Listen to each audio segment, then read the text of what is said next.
year and 2 for 2 this year. Andrew Cole.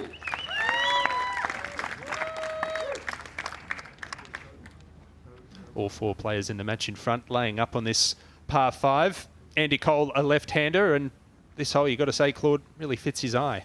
Yeah, just can hit a little cut down there, aim a little bit down the right-hand side.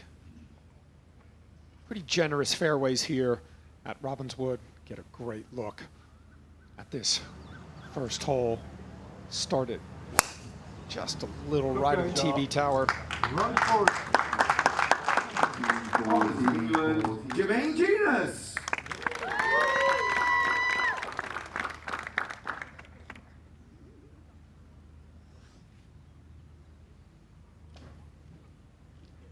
Earned half a point yesterday, the 2008 League Cup winner. Averaged just under 260 off the tee yesterday. He's got some speed. When he catches one out of the middle of the club face, he can move it. Nemesis for him, he said, is when that club gets a little bit too inside on the backswing.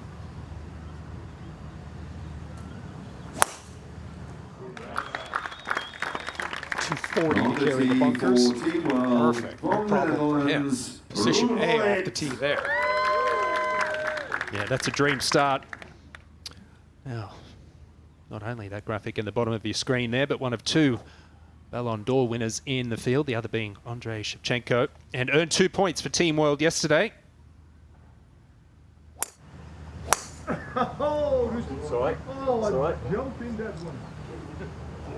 We saw this yesterday. I think with the longer stuff, the step through affects him a little. David Ginola.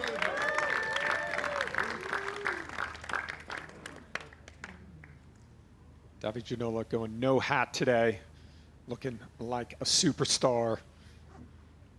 Mr. Cool. He epitomizes the word, doesn't he? And last year he struggled a little bit with his golf game, but as I said, has 2 points on the board, one of 3 players across both teams to have done that from yesterday. High on confidence. Yeah, it was really refreshing to watch how all these players yesterday kind of contribute and shine at certain times. Last year, some of these players were carrying some injuries, didn't have necessarily their best stuff, but yeah, that's perfect.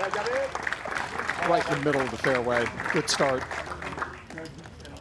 Just through the fairway. But I think yesterday was a big day for these guys. They know what to expect now, a little bit of the nerves. I think you'll see them kind of free it up a little bit more today.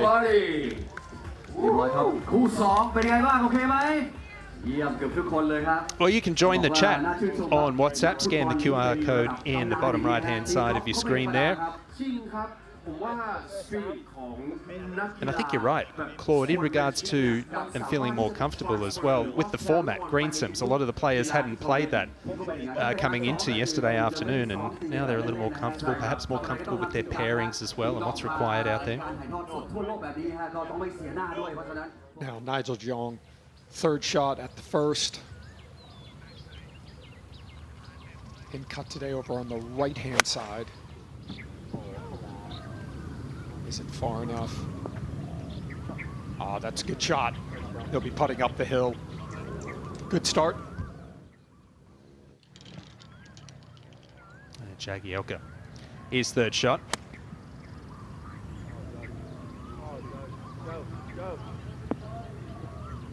Oh, and a nice shot there.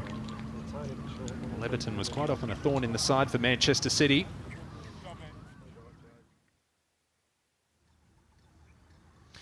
Well, yesterday after the round, we saw the winners join Nick and Josh in the studio, but the losers, well, they had to go somewhere else.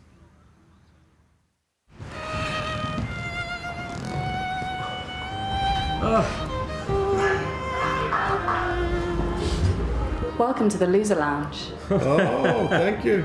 Hi. The what lounge? Welcome to the Loser Lounge. Loser? Did he lose? Yeah. It's kind of cool anyway. It's the only thing that's good about this place. Should I call you Edward or Teddy? Are you my mother? Do you like it in here? No. Not really. It's not the best feeling right now. Jermaine, are you glad to be back? That's harsh. I've only been in there once. Do you like what I've done with the place? Yeah, man, well done. I didn't want to see you at all this week, and I was wrong, wasn't I? I hear you and Paul Ince are best friends. Not anymore. Did you forget which team you were playing for today? It's sounding personal, this. Can you hear that? No. That's applause Oh, is it? for the winners. Oh, cool. Will I be seeing you boys again? No. Nope. Hi. Yeah, that's twice in a row. You're being very quiet, Aaron. You don't seem yourself. What's this, Big Brother or something? We're fatigued. We're fatigued. Against two old men. Handsome old men. Beautiful old men. Yeah, beautiful. We battered them. Don't forget that. We battered you, boys. Is it fair to say you got battered today? Will I be seeing you both again? I hope not. Isn't she? I hope not. Yeah, very nasty this year. Maybe after party. I hope not. Nope. I hope not. Oh my gosh. Aaron, Oh. it's nice to see you again. How long are you keeping us here?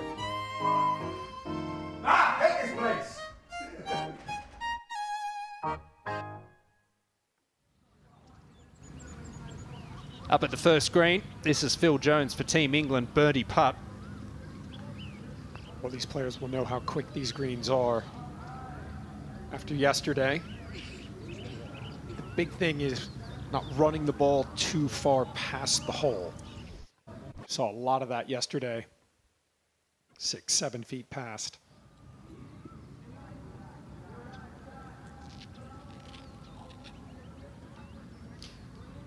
Will be interesting to see how much of that strategy comes into play with these teams. We know how quick the greens are. Will they have discussed, will they have spoken about trying their best to keep the ball below the hole so they can be more aggressive with their putts? Yeah, so Nigel with a putt of par here. His partner ran it about 3, 4 feet past.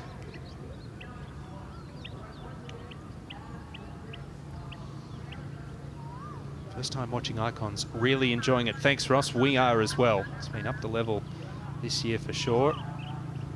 Yeah, that's a good start. Get a par on the first, calm the nerves a little bit.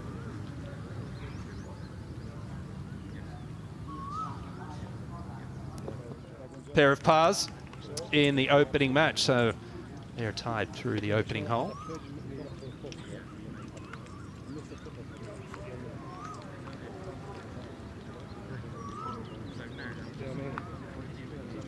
Premier League's greatest ever strikers.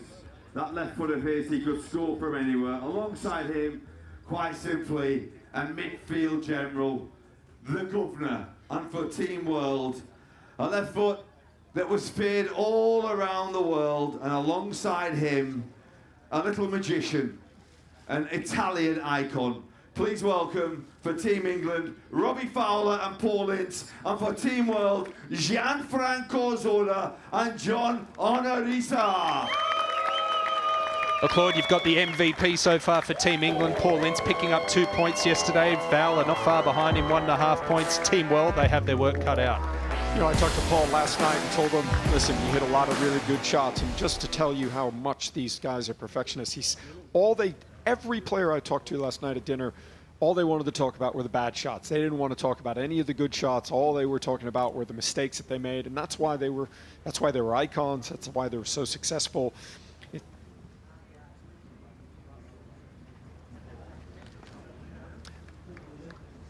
Yesterday we saw John Terry utilise the call the captain option with Danny Willett on the 6th, the par 3. You've been able to vote for who calls the captain for Team World today. And Gianfranco Zola is your man. He's in this match out, so will he utilise that option, Claude? What do you think? I was surprised that no one called in Thomas Bjorn yesterday, so hopefully we get to see T. Bjorn hit a shot, make a putt, do something. On the tee for Team England, Paul Ince. And this visually is a great hole for Paul Ince too. He's got a very reliable little draw off the tee.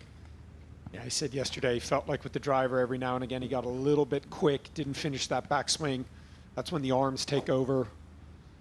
So just trying to make sure that he finishes the turn, Doesn't rush the golf swing, give himself time to hit a good shot. Right on cue. Tight little draw, low ball flight. It's a good start. They actually play very similar games, don't they? Similar shape for Robbie Fowler. He's always very, very reliable. Yeah, Robbie has that tight little draw, kind of on command. He knows where it's going to go. He's aimed to the right here. He's going to try and hit his little sling draw out there. And then comes over it. And Dream start for On Team the tee England. for Team World Fairway. from Italy, Gianfranco Zola.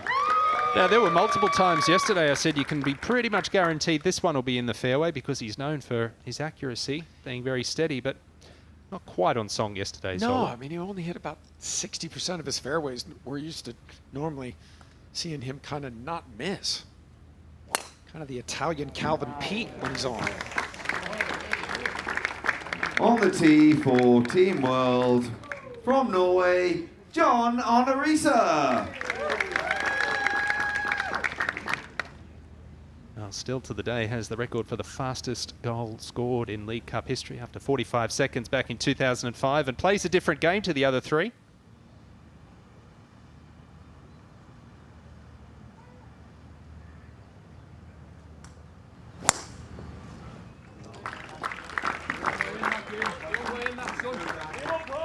And that's fine. So fairways. These players continue to impress with their opening tee shots. Let's head up the fairway. Third shot now for Team World and David Ginola. 137, probably a little short iron here. Maybe a 9.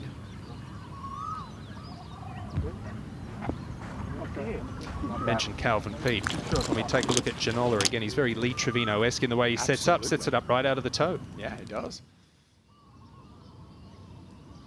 Now Ryan Giggs. Big cut, but it works. There we go. Another fairway in regulation. You told him to stick with it. It's working. Listen, I think your shape is kind of your identity. So go with it. Don't try and fight it. Third shot for Mr. Genis here. Out of the bunker. Just caught the lip. Quite the contact he was looking for.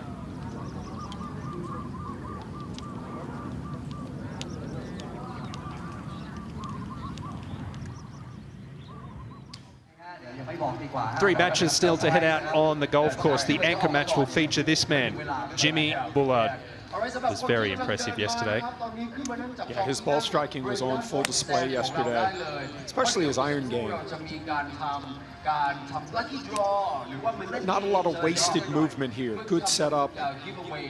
And I really like his footwork. I think that's one of the keys to his golf swing. Legs don't move around a lot.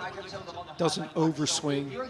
Sets the golf club in a good position, trying to get that weight forward through impact. Second longest off the tee yesterday behind Gareth Bale, averaging just over 300 yards. Playing alongside Lee Sharp in the final match up against York and Shevchenko.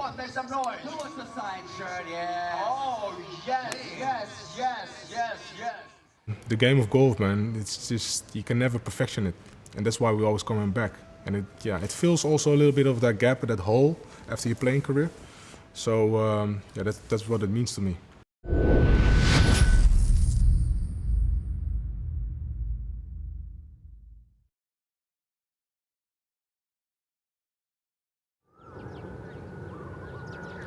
Well, Andy Cole, this is the fourth shot now for Team England after Genis hit it into the tree, dropped down.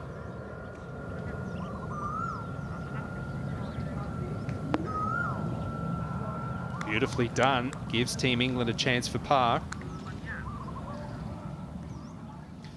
Ewan Porter and Claude Harmon in commentary. We've been joined by Robbie Greenfield, and Robbie, already a very exciting start to day two. And a high quality start as well, Ewan. We've seen, I think, all pars thus far. No drop shots in this match. In the top match, tied, of course, and all four players in the third match finding the fairway as well. So everyone doing a pretty good job so far of keeping it together, and the pressure has not affected our players thus far.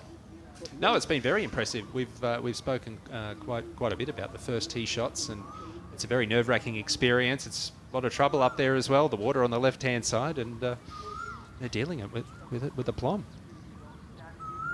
It's a little less scary than their opening tee shot last year, which was the second hole that they play this year round. Ruud Gullit just cozying one up to a couple of feet. Ruud Gullit's played a lot of golf under pressure. He's played the Alfred Dunhill Links several times. He's the tournament director for the KLM Open on the DP World Tour. Of course, these icons all understand pressure, having dealt with that for many years in their career, but golf pressure's a little different. Yeah, and I think everybody was talking about that last night. It's such a different environment than they're used to. And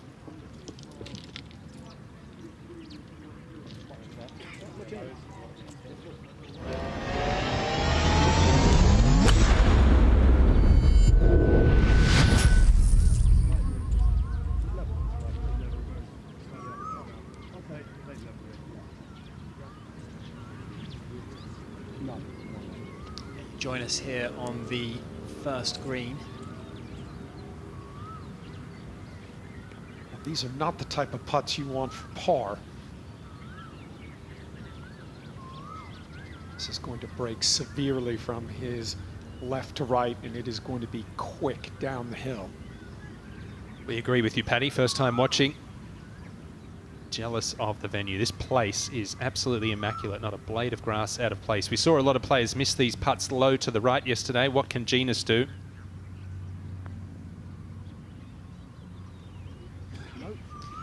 An illustration of how these greens can get away from you if you're a little too aggressive. That one's gone a good 5 feet by from Jermaine Genus. He was in the bunker a little earlier. Trouble for Team England on this first hole. Ginola and Gullit undefeated yesterday. They had some topsy-turvy battles. There were a couple of moments where they fell behind in their matches, but they came through, and having struggled in last year's edition, it's been a complete turnaround for that pair. They've become the rock star pair for Team World.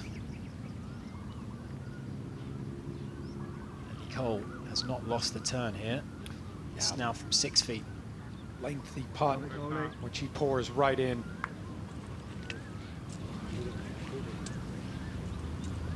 A chance for David Ginola to get off to the perfect start here. Go one up this match, put some green on the board. Reminder, it's all square after Dwight York voted shot of the day yesterday. That miraculous shot from underneath a bush, which ended up going into the hole. For a man on debut, played well yesterday, picked up 1.5 points, and with the extra point, Ewan, he's actually the top scorer on either team with 2.5 points. From a possible 2. That's impressive, isn't it? Yeah, he'll be pleased with that. Yeah, he's added some real scrap to the world outfit, some real fight. Undefeated yesterday, Ginola and Gullit. This for an early one-up advantage. Certainly no gimme. 3.5 feet, right edge. And we saw yesterday under the pump, they were a little susceptible on that penultimate hole. I just think some of these par putts he just hits too hard. Hits them through the break. Of course, you always hold it the second time around, don't you? Yes. And you would say, although it's all square, maybe the mental edge early to Team England. And you'd have to give Theo Walcott and Joe Hart the advantage in this match, certainly psychologically. Ramsey and Larson both 0-2 yesterday. Yeah, Henrik was struggling yesterday just to seemingly to find his rhythm, he looked like a golfer who was searching for a swing thought yesterday, and that's never a good place to be. You want to be on autopilot when you're out there and just be in that flow state, but I think we can all empathise with a man who's got a couple of swing issues. Let's hope he has resolved them on the driving range as we watch Gianfranco Zola just spear one in here. He's unlucky there to get into the bunker. was hoping to run that up.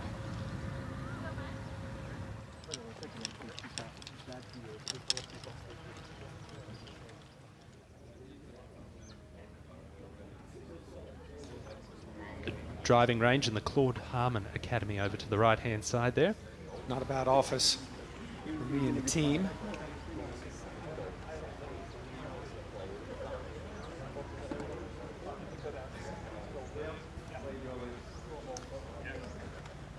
Play well, boys.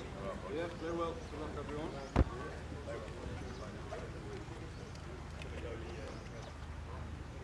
On the tee for Team England, Phil Walcott.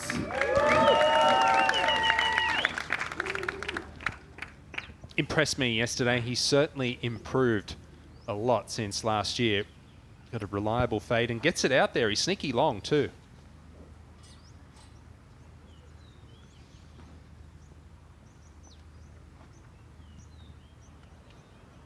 He's made his debut for England at the tender age of 17.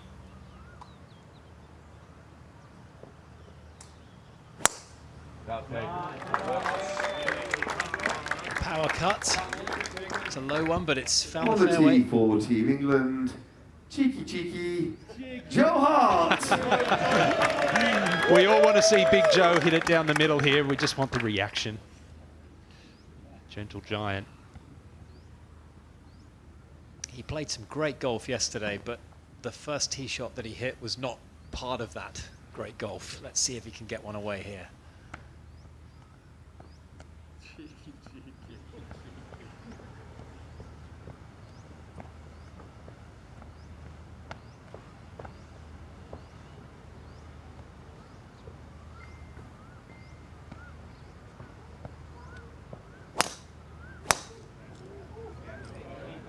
That was the anti-left shot, Claude. Yeah, a little bit better than yesterday. That's fine. On the tee for Team World from Sweden, Henrik Larsson. It's a new day. That's the beauty of golf. It's another chance to wipe the slate clean. Forget what happened 24 hours ago. We go again. Oh, he's had a big week. His son played at the Camp Nou for FC Copenhagen on Wednesday, and was in Spain watching it Wednesday, was in Thailand Thursday evening.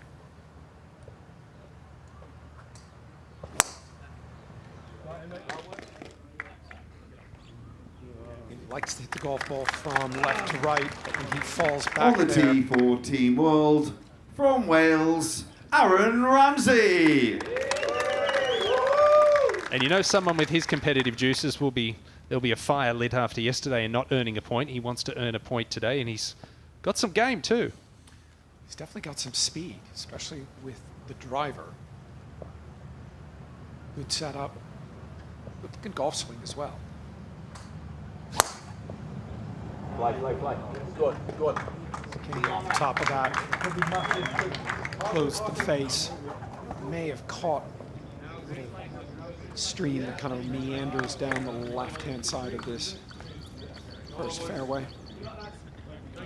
That's the beauty of this format. His teammates in play.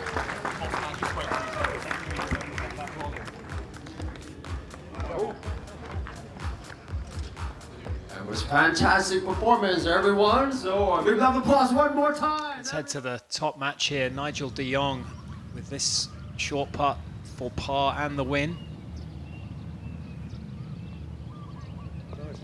No mistake there. And that's good enough to go one up for Team World in that top match.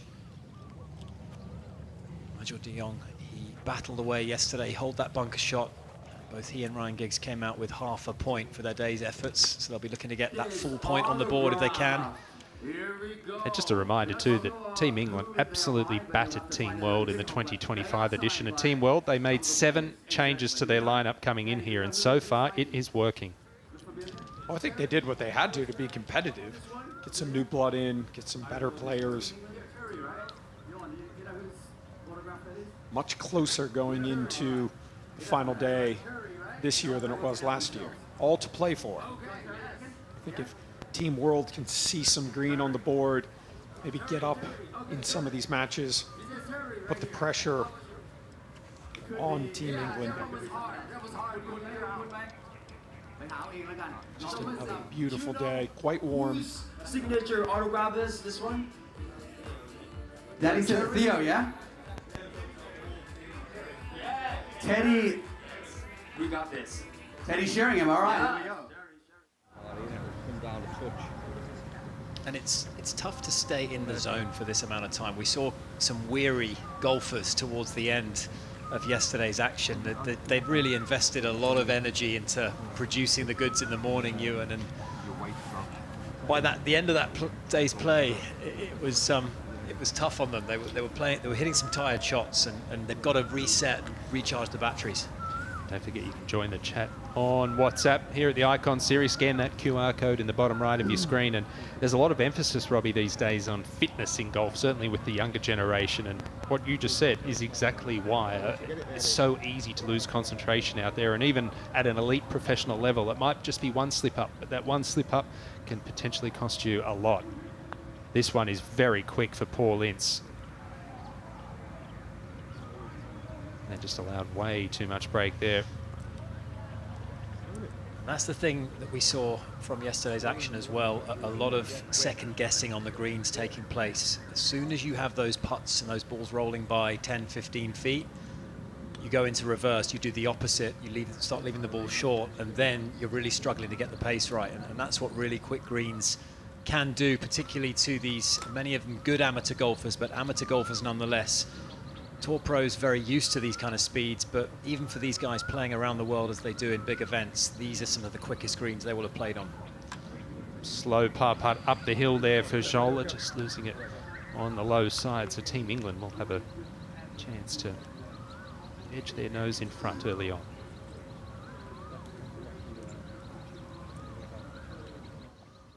Let's go down to the second hole. Intimidating tee shot, short drivable par 4, as we saw Gareth Bale yesterday drive it over the back of the green. But Ruud Gullit under a little bit of pressure here. David Ginola, I believe, found the water, and I think the Dutchman has followed him. And hopefully there is no Dutch translator around to let us know what he said there, but I would imagine it wasn't particularly complimentary of his shot. I don't know a lot of Dutch, but I know what that one means. Well, it wasn't the best first putt here for Paul Ince, but still an opportunity for Robbie Fowler and Team England to open up an early advantage. And given the fact they didn't lose a point at all yesterday, 2 and 1.5 respectively, you don't want to give these English pair an edge.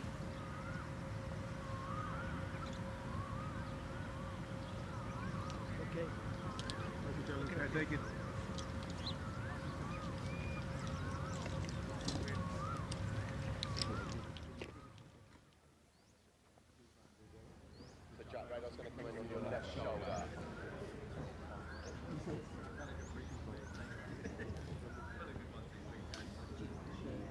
Well, let's join Wayne Riley down on the first tee. Let's move in here on the first tee. John, big day today, close match. What do you expect today? How are you feeling? How was the warm-up? Stiff this morning. Feel it a little bit after yesterday, but yeah, tough game again today. These two were good the other day, so we need to be better than we were, I think. Teddy, you've got Call the captain. Are you going to call big old green jacket over there at some time, or you guys got a hold of it? If I'm in a really bad mix, I'm calling on him, you know. So be ready for one, Dan. You never know when we might need him, so if I've got it, might as well use it, haven't I? I'm looking forward to this match. Gareth, how's the back and the hip or whatever it is? How's it feeling today? It's all blocked up still. It's as you can see in my follow through, I'm probably jumping out of it, trying to get rid of the pain. But no, I'm trying to dig in deep for the team and see if we can do something again today. Is that the thing that you don't usually jump at? When I watch at Queenwood, I stand there and sit down there for hours in admiration watching you swing. Is that what it is, jumping a little bit out of it? Yeah, no, I can't quite get into the ball, so yeah, I feel a bit like the Scheffler finish. But again, I played well yesterday, so it might work for the future. Gabby, happy birthday. Are we going to give him a happy birthday? Happy birthday to... Happy birthday to you. Happy birthday for Patty. Thank you. Well, enjoy 26 today. 26.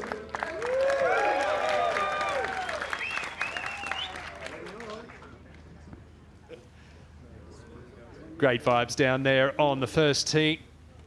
Well done, Wayne Riley. Team England will have the honour. On the tee for Team England, Teddy Sheringham. And he was MVP, Robbie, in 2025, not losing a point. He hasn't gained a point this year.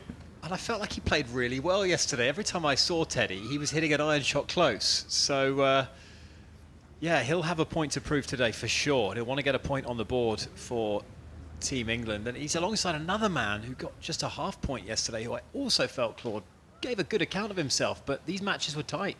Well, it was this club yesterday for Teddy that gave him the problem. His iron game was fantastic. 85% of greens in regulation.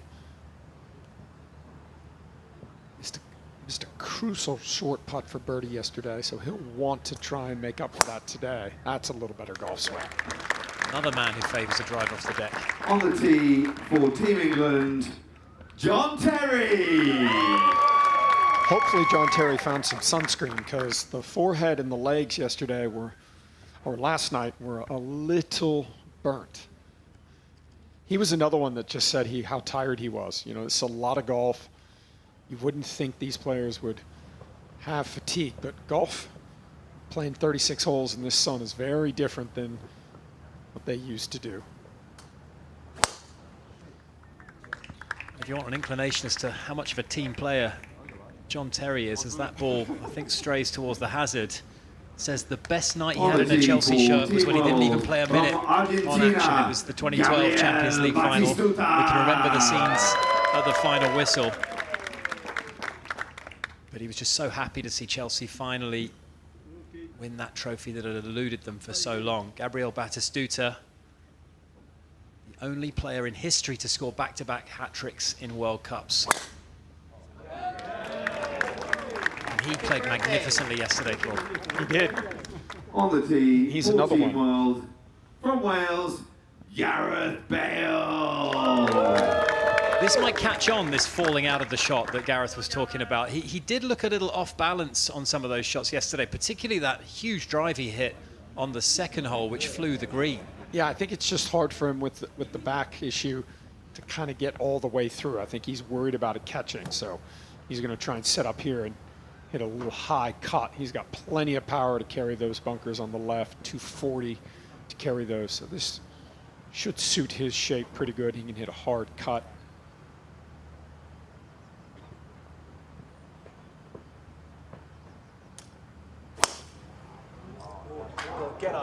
Well, that's a 177 mile an hour ball speed.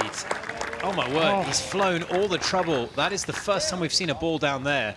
And that 177, I know he was speaking to you, Claude, about actually having a higher average ball speed than that when he's fully fit. Yeah, he said he kind of cruises in the low 180s. And a lot of times, when someone tells you, you know, I kind of cruise in the low 180 ball speed with a driver, you know they're not telling the truth. But in Gareth Bale's, you know, he can definitely do it. Yeah, he's got some power, and he looks every inch like he belongs on a tour, as opposed to among the amateur ranks. He looks like a proper golfer, Gareth Bale. We've all been very impressed with his skills on display. So we've got 5 matches underway, just one more to come. It's a big one as well. Jimmy Bullard and Lee Sharp taking on Andrei Shevchenko and Dwight Yorke in the bottom match. That's still to come. Could feel really confident about a shot, and then by the time you get to the top of your backswing, oh no, that doesn't feel right, and then anything can happen. So completely different to football, but just a lovely mentality side of competition.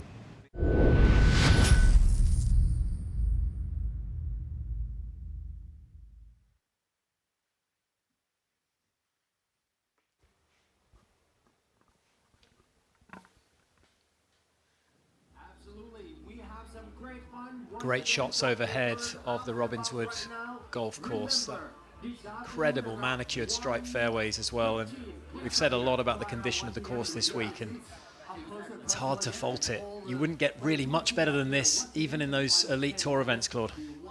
Kenny Mackay does the greenskeeping here. He's also the greenkeeper at Wentworth and does a fantastic job. He and his team They have got this golf course in pristine condition. They could hold a tour event here on any tour tomorrow. This golf course is in fantastic shape. Gabriel Batistuta, John Terry, they seem to have developed a heck of a friendship. They were jousting with one another at the start of the week, Ewan. Initially, it all started with Batistuta claiming he had no idea who John Terry was. Slightly different eras. Batty goal preceded John Terry's eminence at Chelsea, but they look like the best of buds these days. They do, and I mean, I think that really epitomises this whole competition. There was a lot of verbal jousting, as you said, in the press conference in the lead up to it, but you know, this is played in good spirits and there's good camaraderie out there, and they all want to win, but at the end of the day, it's competitions like this that really do form true friendships for life. 5 Premier League trophies with Chelsea, 78 caps for the England team as well, captained both his club side and the national team, and he was the heartbeat in many ways of that Chelsea team. That incredible spine of Petr Cech, of John Terry, his good friend Frank Lampard, and then Didier Drogba up front.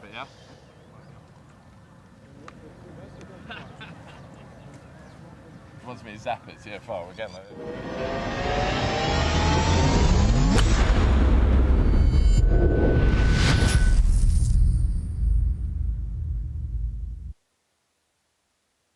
Paper, scissors for it. Oh, you rock, paper, scissors? Yeah. Team England at the back of this first green. To the top. Joe Hart with the putter out. Not too dissimilar to match ahead where Paul Ince left it maybe 3 or 4 feet to the left and a few feet short.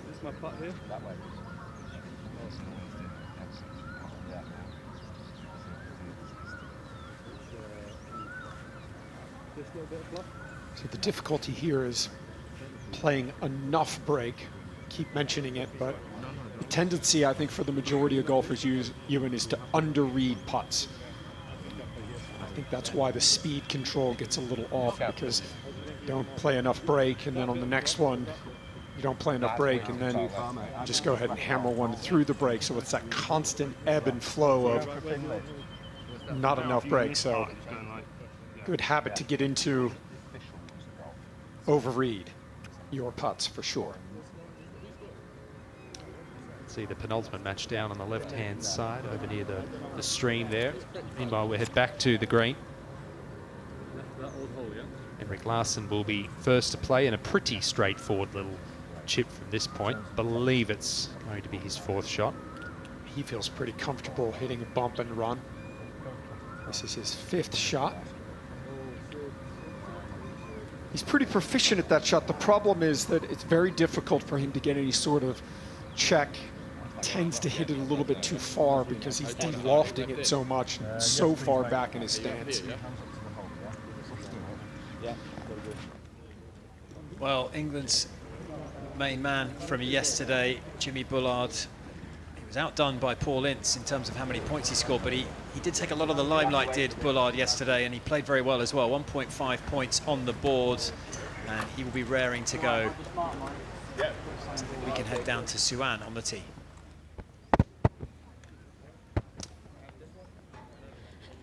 All right, I'm just making my way down from the fairway as I'm getting to the tee box. I'm going to try and get these guys and have a little chat. Of course, I'm going to start with Jimmy, because why wouldn't I? I'm good. Good morning, Jimmy. How are you feeling? Morning. All good. Had a few beverages last night, I'm not going to lie. No, but I feel really good. Really good. You are the final group. Your captain, Danny Willett, has put you and Lee to bring this home for the session 3. Yeah. Does that put more pressure on you, or what do you think? I think there's a bit more pressure on you because we're playing foursomes, so alternate ball. So there's a bit more on you. You don't want to let your teammate down because you know he's got to play, probably going to be playing your ball and vice versa. So yeah, there's a bit more on you. Team World brought their A game this year. Yeah. Are you impressed? Lot better than last year. At least it's a game, eh? But yeah, they're a lot stronger. These two can play, so we need to get off to a good start. We didn't start well last time we played them. So. All right, well, I'll play well today. I'm going to make my way to the other side of the tee box. I'm going to get the secret weapon to Team World. Dwight, you guys had a pretty good partnership yesterday. It was really solid. Is it an advantage for you guys to keep this pairing together since the rhythm worked really well? Well, it certainly does. I think in the scheme of the game, I think it's important that we keep that unbeaten run. Me and Sheva, we got a really good camaraderie going on. And today's another good day for us, hopefully, against a very good pairing. Well, you brought Team World the shot of the day, the extra point that tied you guys to Team England. What do you think? You're going to deliver another one today?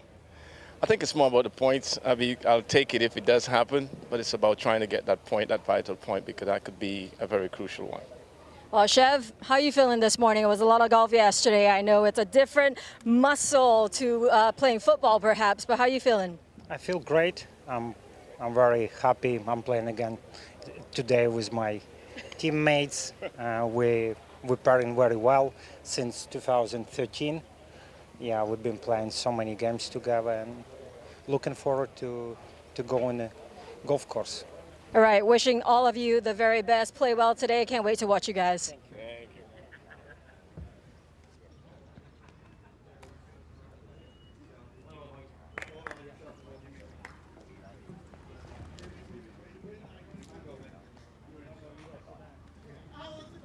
This is match number 6 on the tee for Team England. Lee Sharp.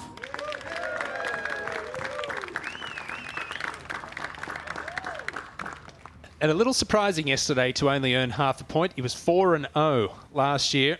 Doesn't mean that he didn't play some good golf. He's looking good. Solid golf game, solid golf swing.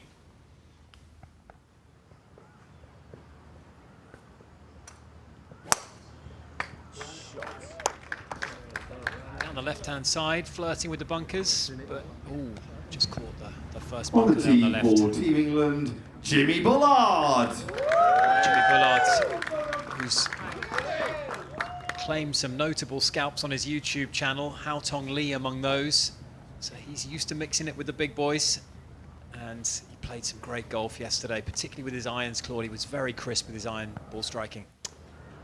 Tremendous amount of confidence. Didn't necessarily drive it that great, so he's going to try and hit a big cut this back into the fairway. Shot, Jimmy. Well, it's a good shot, Claude. I'm not sure who was more confident, Jimmy or the cameraman. The ball just whizzed past his ear, and that's a dream start. On the tee for Team World from Trinidad and Tobago, Dwight York. I'm very impressed with the way Dwight York played yesterday. Good-looking golf swing. They hustled well as a pair, didn't they, as well? They really grounded out towards the end. They flipped that final match as well. They were one down with those double points on the 10th on offer. They managed to sneak out as a one-up winning team, and that made all the difference to the leaderboard.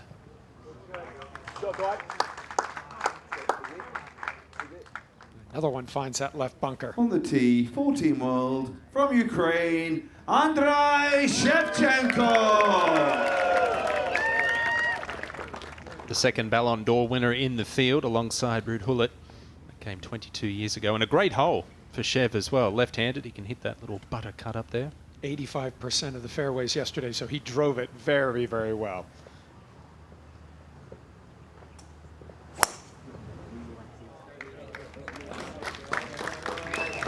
53-mile-an-hour ball speed, nicely into the fairway after Dwight York missed into the bunker, so that's pretty good for Team World, and we're underway in that final match.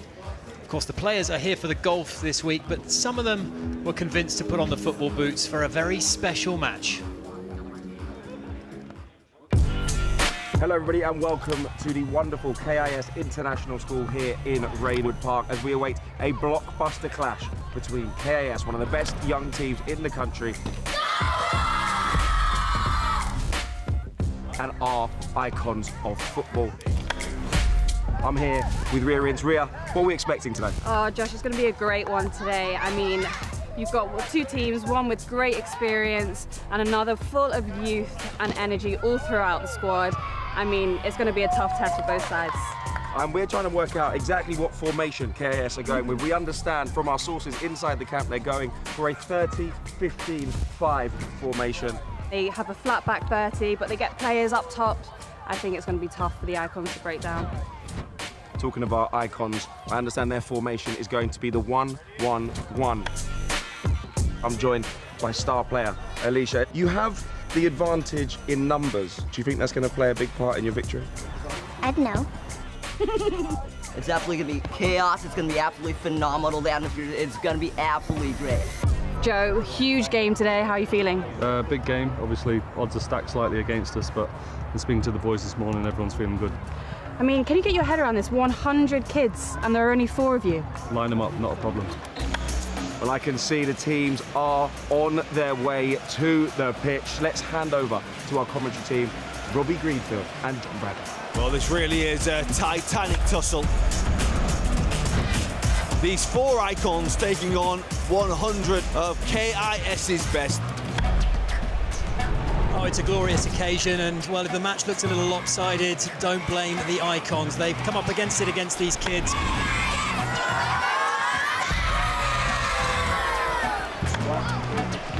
Nice traditional game of rock, paper, scissors just to kick things off. We're underway, John. Here we go. Can the kids penetrate this low block? KIS on the charge already, and they're in front. What a fantastic strike that is. Here's Risa now at the other end, trying to get the Icons back into it. Walcott is chasing. He's got to try and find his way through about 14 or 15 players there. It's a foul on De Jong, Robbie. Well, they've resorted to route one, and, well, John Arisa with that big left foot of his, he's looped it over the kids. John Arisa rolling back the years, as he did at Liverpool all those years ago, John. And we're all square as we reach the half-time break. What's Jimmy Bullard doing here? He's not supposed to be here. Right, we're back underway for the second half. Once again, Theo Walcott getting in a tangle. There's just absolutely no space for him at all. There must be 30 kids around him there. Here he comes, bursting through. Oh, he's dummied, he sent the man the wrong way. Lovely little right-footed finish. Quick corner in response, and, well, Varta beats Nigel de Jong to the ball. It's gone in off the Dutchman's head. Joe Hart scrambling, and there's a dramatic equaliser. Can we see some late drama? That was a clumsy challenge. We've got a penalty. The referee had no hesitation, and here's Kevin from the spot to win it for KIS. Oh, he sent Joe Hart the wrong way. Look at the delight, look at the euphoria. Cool as a cucumber. Hart had no chance, and Kevin and his teammates can celebrate a memorable victory. It's a famous day for KIS. The Icons have been taken down a peg or two here. Quite clearly, some icons of the future right there. Brilliant performance from the KIS International School kids, taking down our icons that are out there on the golf course right now. A reminder of how it looks. This is the situation where we are in our third session. Remember, all tied up going into today's play, where we've got Greensomes this morning followed by singles, and at the moment, albeit Team World up in the top match, England up in the following 3. However, let's get out to John Terry at that first hole. Yeah, this is a birdie putt, Nick. As we've seen, it breaks from his left. Oh, beautifully done. And that's a good start. 1 up. A lot of red on the board so far. We didn't see too many putts drop yesterday. It'll be interesting if they get the hang of these greens today. I think there was so much respect for the greens and the speed that they're running at yesterday that it was difficult to get too aggressive to hold a lot of putts. But John Terry making no mistake there. Half a point yesterday. He battled away, but he and Teddy Sheringham go 1 up.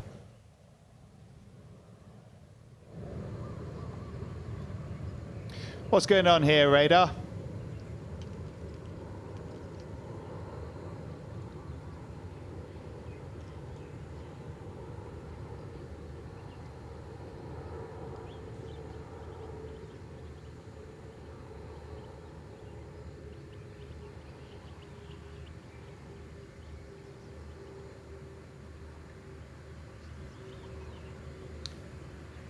Well, this is Joe Hart's second shot with Theo Walcott. They're one up, and that one went a little wrong.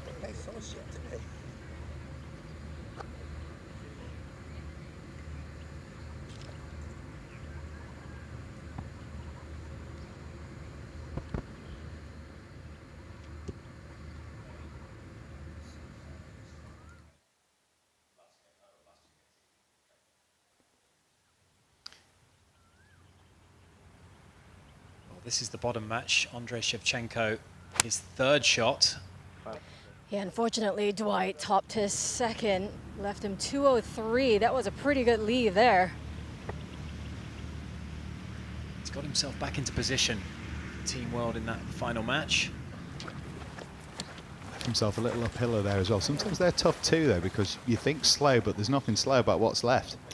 No, and I think, a lot of these players yesterday, Nick, found it difficult, the greens in the short game, because they're just not used to having to think about where they want to land it, how it's going to roll, and the speed at some of these pin positions. You get it out of position, it's tough to get it close.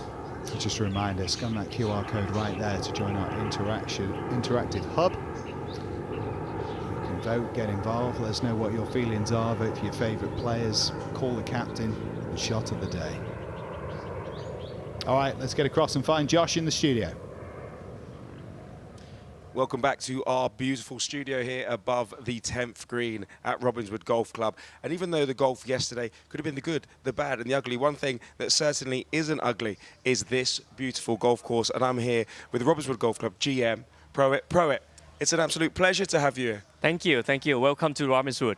Thank you very much. Listen, after last year, I didn't think it could get any better. Yeah. But we've arrived this year, and it feels like things have gone up a notch. Yeah, it's getting a lot better. And a lot of people's coming to the golf course. So obviously, the Robbinswood Golf Club is not news to the world, but also we have experience in Reignwood Group. We own Reignwood Golf Club and also Pine Valley in Beijing. Wow, it's an incredible group. Now, this is, in terms of golf courses, a relatively new course. Yeah. So there's still, as we walk around the course and as we see it, there's still some growth to be had. It looks fantastic on the TV, but could it even look even better as it kind of matures? Yeah. I hope actually we should have seen more holes because we have 18, but it's looked more mature as you can see right now. That was hole 14, but all the team, all the GCM team is worked well, and the golf course look just more mature right now. And as you can see, obviously we're playing a quicker format. It's a 10-hole format here. But the 18, there's so much variation. Yeah. There's so many different types of holes, different looks that it gives you. Yeah, of course we have a lot of signature holes. So one of my favorite holes is our 16, which we play on the 9th of Icons. But also a lot of holes that we haven't seen in the televisions, that like hole number 12, that on Apple greens, and a lot of challenge hole that we like people to see. Well, you must have done a good job because we asked our fans to kind of start and take part in the conversation. And you see that one of the most beautiful golf courses I've ever seen. How do I get a membership? I know there's ha-ha after that, but I know they're not joking. Thank you. So obviously we are a private club, so a member. So if you want to contact through our membership team, also the contact and email, and just look at the website, robbinswoodclub.com. We have all the details on that. Yeah. No doubt. Now we need to get a quick prediction from you. Okay. Who do you think is going to win, Team World or Team England? I would say I would support Team World. Okay. Yeah. I mean, they were up against it. They made a fantastic comeback. Yeah. Yesterday, 8.5. Really, going into this last day, yeah, it is tight. They coming strong this year, and I kind of support because we are Thai, so we part of the world team. So I hope they kind of tied it up today. They tied it up. Listen, there were some huge comebacks. Nigel de Jong coming back and Ryan Giggs from 5-0 down on these last 3 holes. There were many points to play. Yeah. Now, just a quick one. There's a lot of words about the greens being very, very fast, being tall level greens. Yeah. Talk it, because there is, I believe, a sub-air system that only Robbinswood Golf Club, Augusta, I understand, and Wentworth have. Yeah, there's only the best golf course in the world that has it. And we are the one and only in Thailand that's implement sub-air is technology. So, the best green came from the good foundations. So the sub-air system is 2 little small box, the green box just next to the greens. Every greens has it, and it just help we control, underneath the green, water, moisture, and everything. So it's make green perfect and smooth all the time. No doubt. Well, something that's perfect and smooth is Jimmy Bullard's golf swing, and I believe he's in the middle of the fairway on the first. Seamless move back to the golf there, Josh, and we take in Jimmy. Good lie, but coming from the rough, always lose a bit of control of the spin. This was where he really excelled yesterday. Had a lot of quality short iron shots. There's another one. What a good shot that is. One thing, I don't think I ever saw Jimmy off balance yesterday. He's got that beautiful poised follow through. That's a man to whom golf comes very naturally. Of course, Wentworth Club, where we have the flagship event of the DP World Tour, underneath the Reignwood umbrella. And Kenny Mackay, who's such a brilliant head of the greenkeeping staff, director of agronomy there at Wentworth Club across so many years, and he's made that course immaculate for its members. He's been here as well, Claude, and the thing is, he isn't restricted with tour conditions here. He's pushed these greens to put them in a place where, well, they're going to give them experience they'll never forget, these players. Green superintendents always love having the opportunity to do something like this. It's very rare, but he and his staff have really done a marvelous job. And this place is in incredible shape. Saw Dwight York chip up there, so they'll be roughly equidistant, but it'll be Lee Sharp putting for birdie in that bottom match. So a chance for Team England, who are up in these bottom 5 matches. Only the top match going the way of Team World at the moment. Great birdie on the first from Team England. 310 flag. This suits a left-hander with the wind out of the left. He can reach. He is long. No. That's wet. Splishy and a splashy. Not quite dead centre of the lake, but pretty close, Wayne. Teddy down the left wing. I'm not sure if he found the bunker. I think he's just over it, so they are still in play. It's worth a cut, though, isn't it, mate? What about Batistuta? How close can he get up there? Well, he's having a dig. I don't think he can reach. I think he should aim at the left green side bunker and hit a fade. Oh, shit. It's a little necky one. It isn't pretty, but it doesn't have to be pretty to work, and that will work. Now Gareth will have a lash. Pitched it all the way to the back of this green yesterday. One of his best drives of the day. Yeah, I think, Robbie, that if he absolutely nails this, he could go through. So trying to take a little off it. And when you've got a dodgy back, it's hard to do that. With a dodgy back, you want to keep on hitting it flat out.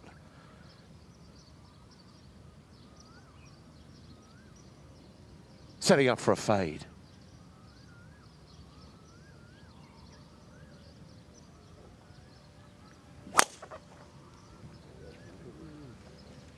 He's taken a more aggressive line there. And I think that was too far right from the way Pro Tracer. He has carried on that line. It's a heck of a hit, but It looked like he was looking down at a ball, like he could see it, so maybe he can get a club on it. These are your thoughts for who you feel is going to win. 76% of you at the moment voting for Team England. Certainly a good start to this third session.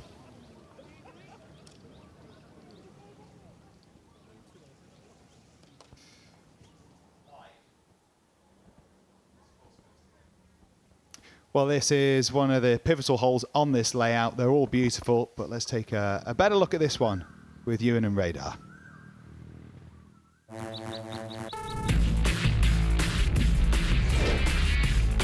Well, the first hole that we're going to feature this week at Robbinswood is the par 4 second. It's a brilliant risk-reward short par 4, and Radar, I know we're in your element because this is your favourite hole on the course. Absolutely adore it, Ewan. 312 yards, tee it high and let it fly and grip on it.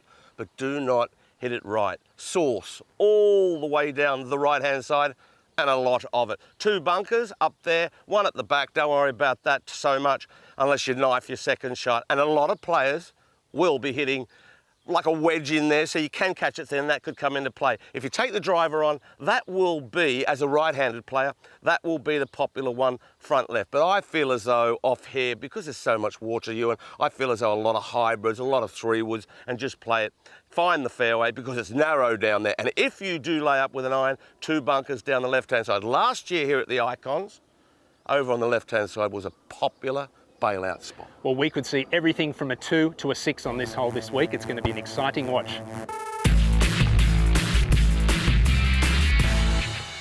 It was our opener last time around here at Reignwood Icons of Football, and it was a tough one as well. A lot of water balls, letting them ease into it for the second hole this time. We've seen some crackers, none better than Bales yesterday. Not quite as good today, but it's certainly a hole you can see changing hands quite often. That fine shot from Jimmy Bullard, his partner Lee Sharp, with an opportunity to send England up in this match. He makes no mistake. This is going to be some pair. They know how to play golf, that's for sure. And it's the white shirts having a lot of success early. This is Robbie Fowler. This is for par to win the hole, just from short range. Some serious momentum building up early for England. This is exactly what Danny Willett wanted to see from his Team England side. But a lot to play. We saw a lot of these matches come down to the final hole yesterday. It looked like this early, and then those momentum shifts will happen.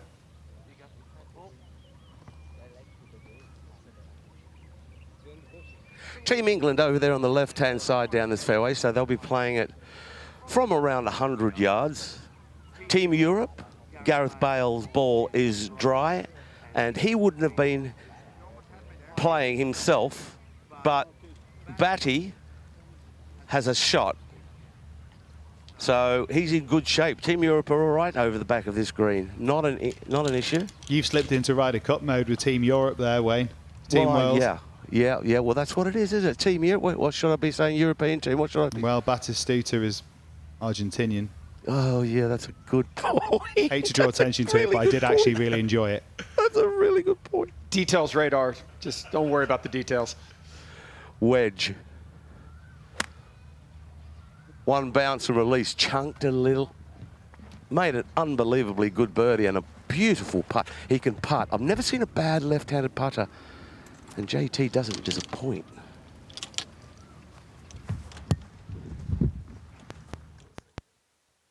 My 2 favourite. Good luck to you. I doubt they'll have ever come across a Bullard in the wild. I think he's made a lot of friends this week, it's fair to say. Jimmy Bullard, he's been the real heart and soul of Team England. I think a lot of people would agree with Pete Hackett there as well. It's going to be a close contest, really, but when we get to the end of all of this and we look back and we say, who was that best player? Jimmy certainly pops up towards the top of that list. Gareth Bale could push him all the way, though. And it's just everything, really. It's not only the golf, it's just being with your mates, that competitive edge, being out in the fresh air, and then, of course, hitting nice shots. A couple of beers afterwards, so yeah, it ticks all the boxes.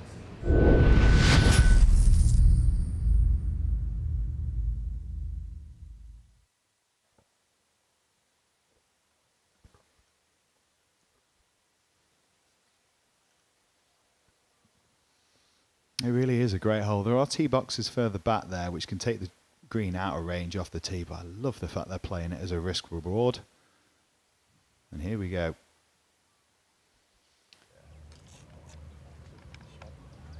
Batistuta, one of the best players yesterday, and that was a really good effort. Again, always difficult to judge the pace, and I'm just still marveling at how Gareth Bale's tee shot stayed dry on that right-hand side, Claude. Well, he was set up to hit the little fade, got a little bit lucky there. They can sneak out of here with a par. And Wayne, that was the second shot we're hearing. It was, yeah.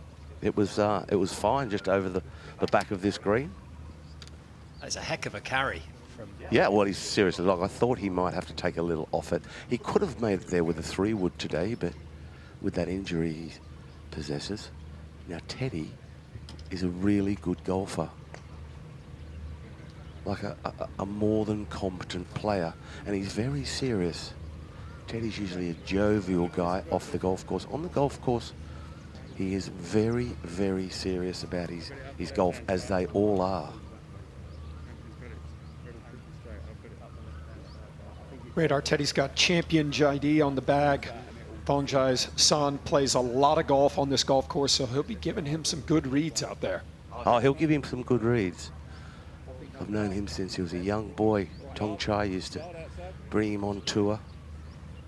A prolific winner, Thongchai, and a great ambassador.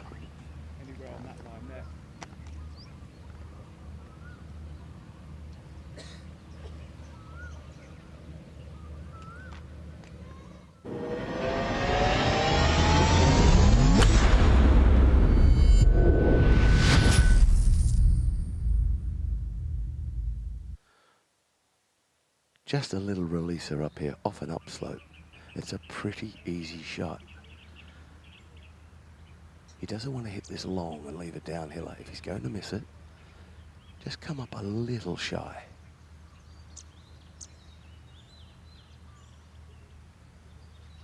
Didn't quite get the contact he was looking for. It looked like he tried to help that up. Weight went back just a little bit. Yeah, Claude, it doesn't look as though he likes chipping, does it? That was a little stabby. There wasn't much flow towards it. Very few golfers, Wayne, as you know, at their very peak level are blessed with all of it. There's usually something, isn't there, that's the most challenging aspect. Maybe for Teddy, it's around the greens. Yeah. Defo.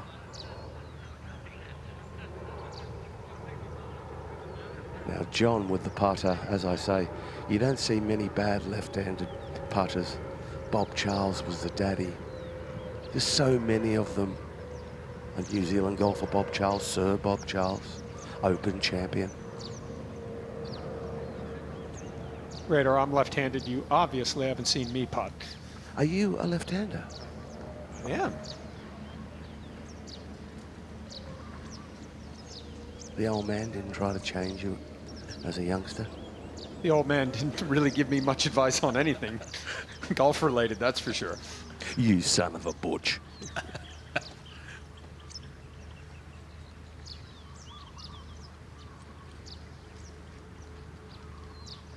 Couldn't repeat the effort of the previous hole, so that one is a bogey. A couple of putts for the win for Team World here. Ball stayed dry in the end, the tee shot of Gareth Bale. You've got to see the first one, Nick, don't you? On these greens, yeah. This won't be an issue, it's gently uphill. Just gently uphill, it won't be a problem. Battistuta is in there with walking on the ground with his putter, I don't know why.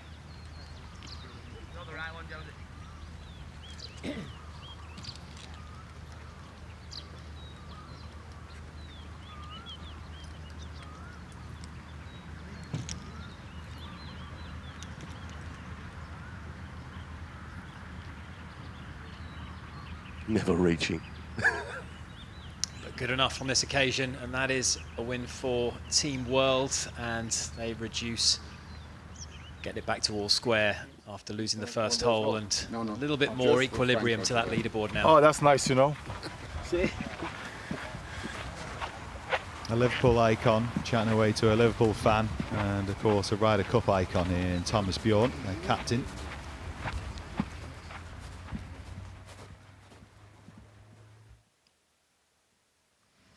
Gary Houston was a tour player once upon a time, good friend, caddy of Thomas Bjorn. And hanging out with, keeping an eye on Gianfranco Zola, because at some stage he'll get his first outing perhaps with Call the Captain. Well, they're 2 down in that match. I'd be amazed if Thomas is not called upon. The wind is helping to bail them out of something. A good example of the volatility of match play. It was all red, except for the top match. Things can change quite quickly. All about momentum in these early morning matches.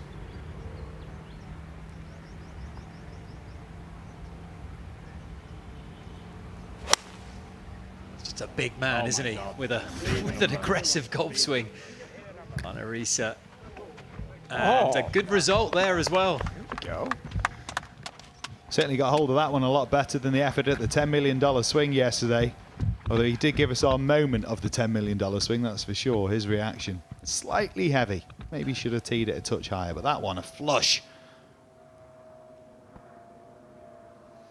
Now Paul Ince from the light rough over here to the left should be able to hit his standard little draw. Start it over the corner, right corner of that bunker. Work it back towards the flag. Good quality of strike there. That's a good shot. Fairway. Not in play off the tee, but takes advantage. And a green in regulation. I told them last night, just don't be so hard on yourself. Focus on the good shots. All he wanted to talk about last night was all the bad shots he hit. Well, he's on his way to being England's MVP. Unbeaten yesterday, the only England player to pick up 2 points yesterday, and an on-course already 2 up in this match today. And he and Fowler are just such a reliable pairing. I've played golf with Robbie Fowler. The guy does not make too many mistakes. He's very, very steady, particularly tee to green. Well, I'm sure Thomas Bjorn's hoping he makes a few today. Very different in stature, identical in terms of what they could do on the pitch. Icons, different clubs, same story, untouchables.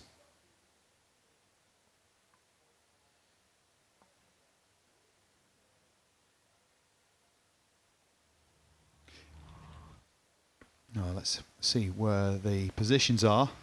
Both balls in good shape, the ones that have been selected here, for a little pitch across that sand, Claude. Yeah, position A here.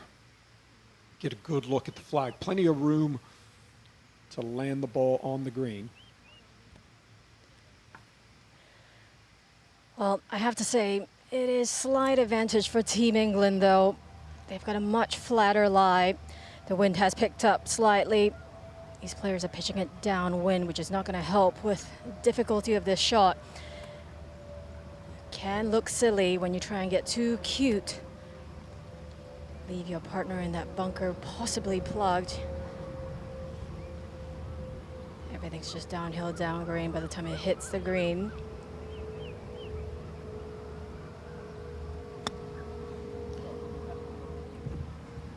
Dwight is usually very good at these kind of shots. It's really his strength around the greens. He's very good with a wedge. I think a lot of these players, as you were mentioning, Claude, tend to de-loft their chip shots. He's one of the guys that is able to keep that loft on the club. Jimmy just wasting no time. Just carried a little bit too far there. Not really sharp, is it? Yeah, he won't be happy with that one. He'll have higher standards than that. An opportunity to slip one in a little closer than Team World, and he misses that. However, they pop one in first. Piles the pressure back onto the opposition. It's the beauty of match play golf.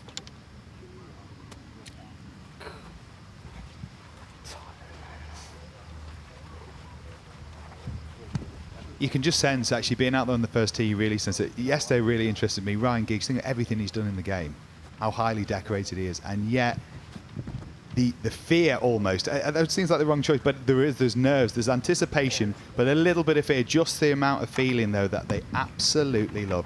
It makes them come alive. The competitive juice is flowing once again. And being in here, competing against guys that they're used to on the pitch and having the opportunity to try and get one over on them, oh, they're loving every second. Yeah, Ryan Giggs said last night he was very, very nervous, felt his legs shaking. It's just a different animal, it's a different arena than they're used to. And as I think many of them have said, when you walk out on a football field, there's a cacophony of noise. When you stand over a tee shot, it goes deathly quiet. And that's a different type of nervousness that comes over you, I think. And whereby adrenaline can sometimes help in a game of football. Sometimes in golf, you're trying to calm that sense of adrenaline to try to keep things all in working order. Suwan looked like they were having a little measure off there. Jimmy was trying to say that perhaps they were closer. No chance, right? I don't know. Zero chance. He's definitely away. Always up for a laugh though, Jimmy, but good point with the adrenaline and football versus golf. I was speaking to JJ yesterday after he teed off the first, and he said, oh man, he goes, you know, we're used to nerves, we're used to adrenaline with football, but we know what to do when we get to the pitch. With golf, we don't quite know what to do. It's so quiet. It's so calm. It's almost like you have to bring yourself down. Whereas in football, like you said, Robbie, you can kind of use it to your advantage with the adrenaline.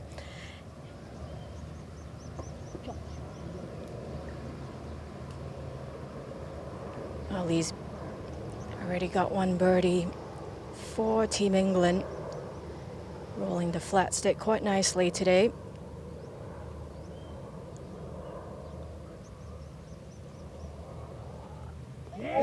Yes, sir. What a putt. And that piles the pressure on. Rattled home for Sharp. Let's go to Ryan Giggs in the top match. Team World 1 up. This one for the win. Get in. Get in. Judged it beautifully. Left to right breaker. And Nick, it's early, but I think a lot of these players look a little bit more comfortable on the greens today than they did yesterday. They realized how fast they were. Yeah, most definitely adapting to the surroundings. Well, this one doesn't have to be dialed in for dead weight. It's a must make here. For the half. How's that start for England? Birdie, birdie. 2 altogether straightforward holes as well.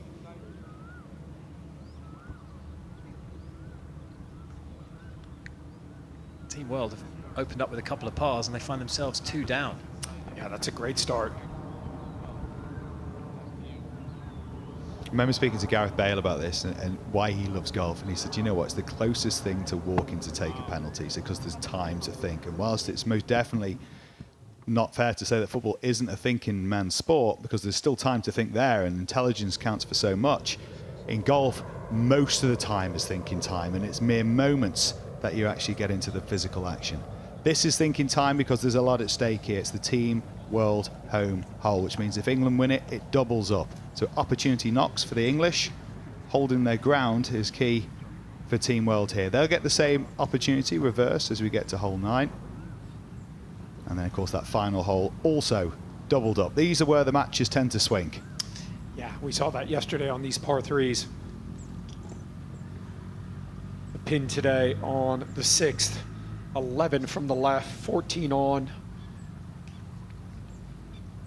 That's pretty much right in kind of the middle part of this green. There's a couple of levels here.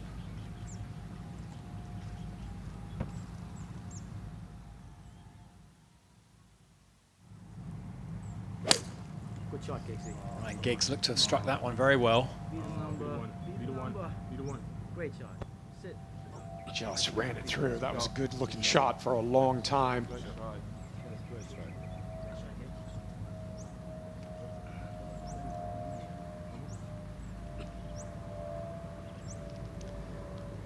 a little added pressure, as Nick mentioned, on Team World here. They've got to defend this hole. We saw so many swings yesterday. It's hard enough to close out a match in regular golf, let alone when you can double up 3 out of 4 holes to close out the match. Nigel de Jong, a solid performer yesterday. He did hold that bunker shot. He might be called upon to do something similar. Yeah, that's what you don't want to do when your opponents have missed the green on a par 3, and to follow it by missing the green as well. Anywhere on the dance floor would have been fine. A little bit downwind here. And you see it's not masses of space in terms of depth of this green, so ball flight's important. Phil Jones hits a little higher than his opposition, so expect this one to maybe have a touch of a softer landing, assuming good connection. Yeah, they can get a little bit more check. That low ball flight tends to want to run much higher apex here. This should be a good shot if it cuts just a little. Oh, that's a good shot. And there's an example, Nick, of what you said. 2 previous shots coming in at a lower trajectory, tough to get that spin, but Phil hits it much higher, so he can get the check, holds the green here at the 6th. he's come on a lot in the 12 months since we saw him at the very first Reignwood Icons of Football. 100%. I've been really impressed with his improvement. He's hitting a lot more quality shots more often. Golf swing looks a lot more repeatable. No, hold it left, let's go. It's left going left, Phil. But not bad. That's not a bad leave. He'll have some room to work with. As they march towards the green, let's have a look at the hole. It is Team World's home hole, and Ewan and Radar taking us through it.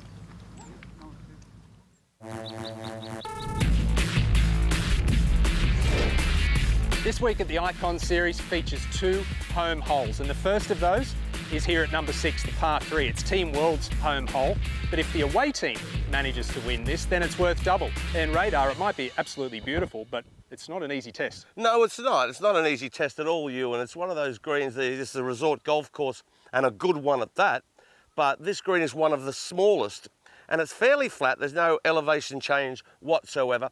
And to the middle of the green's about 180, so it'll play around 180 to 200 on this weekend. Surrounded by bunkers, one front right. Water obviously takes a horrific golf shot, probably a little soft peeling shank as a right-hander to find that water, but the one on the front bunker, popular spot, front left bunker, popular spot, and the deep bunker over there won't really get a workout. To the left-hand side of the green, it slopes down into a little dell, a little swale. So on this hole, just a truly magnificent par 3. 3 is a really good score. And I agree, last year 30% of the field hit this green in regulation, so as Radar said, a par could be good enough.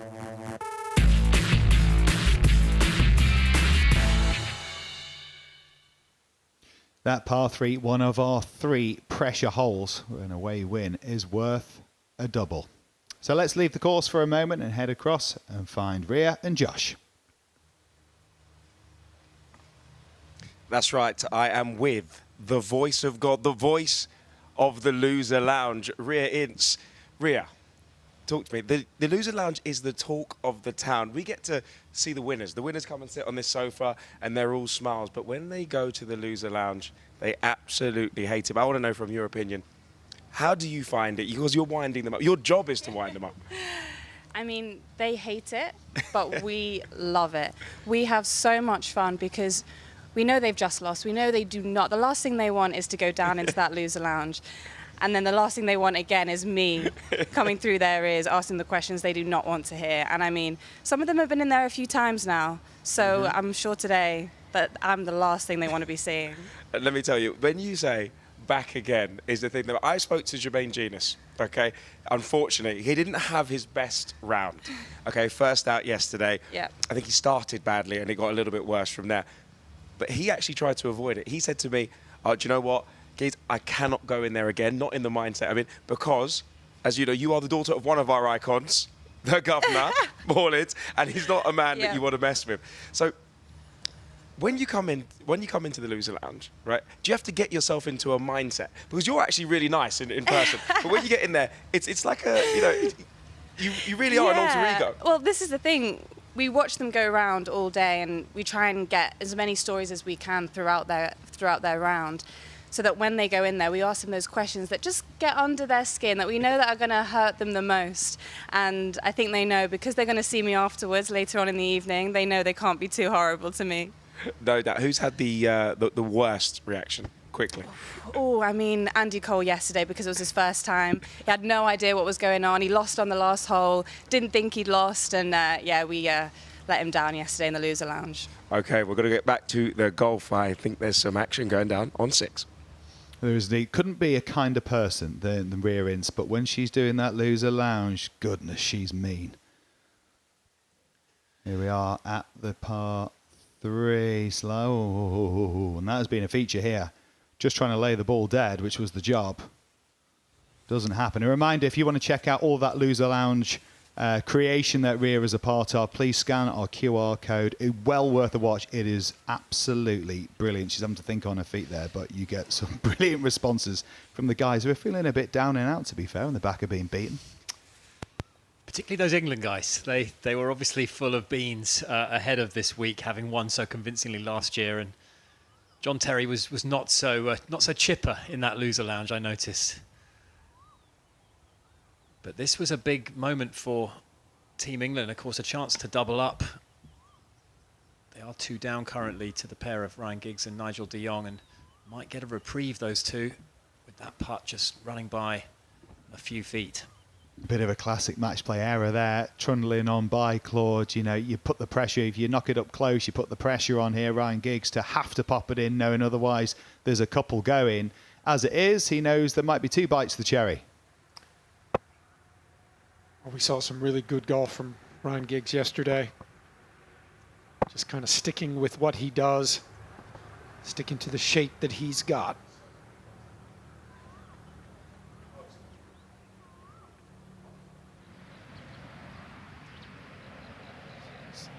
Putt for par. Has he judged it? Oh, he left it short, right in the jar.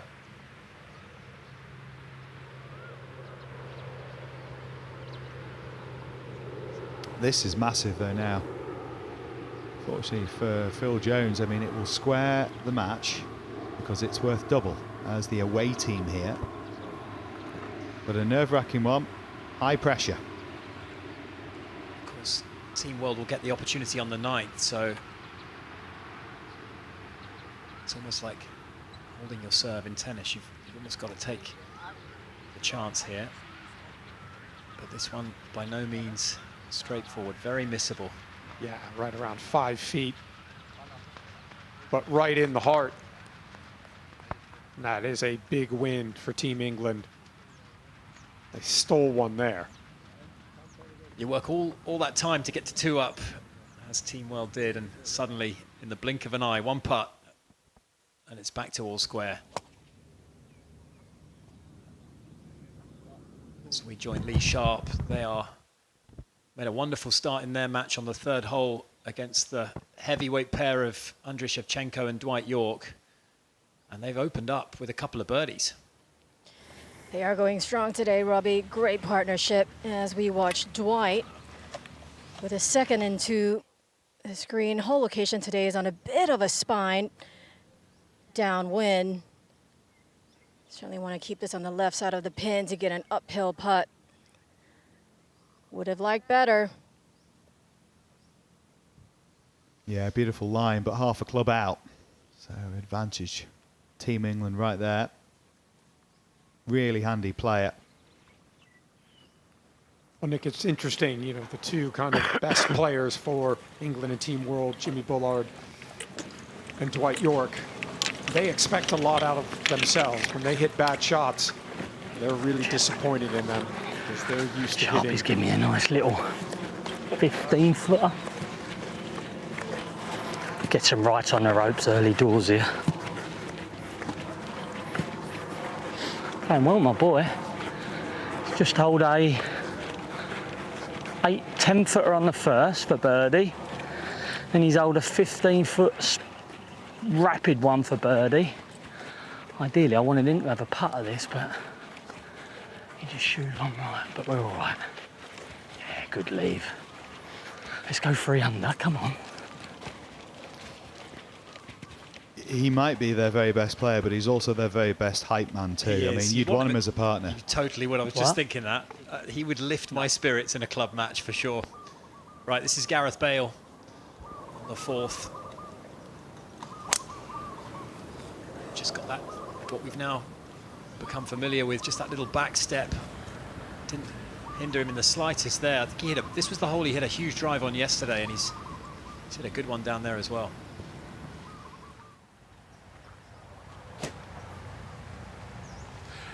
A little bit more wind out here today on this fine layout. On this occasion, it's out of the right. It bottlenecks down there. Off a good one. A drive and a wedge, maybe a 9-iron to a big old green. Flag middle left, but anywhere on the short stuff.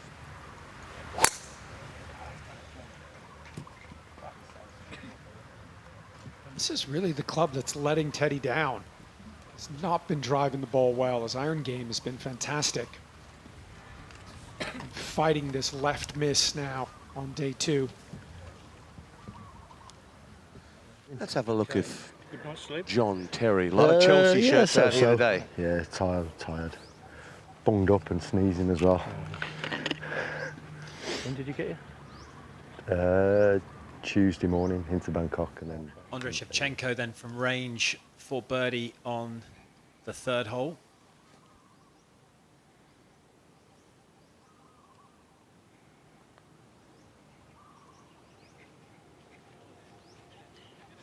Lovely line on that putt, just coming up a little short. Pick out, mate. Knocking on the door, 3 pars straight out of the gate, and yet they might find themselves 3 down because Team England have been clinical thus far. Yeah, and the tail's in the air. You can hear it in Slightly the up. Jimmy Bullard's confidence. The green's that way. Well, he hasn't had to hit a putt It's today, got to go really. that way a little bit because his was uphill, right? Do you get me? Yeah? Just at the right lip, huh? beautiful.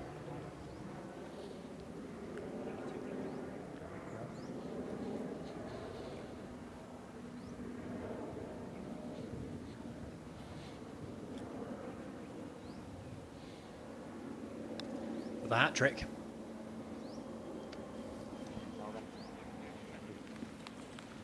Pushed it dead straight.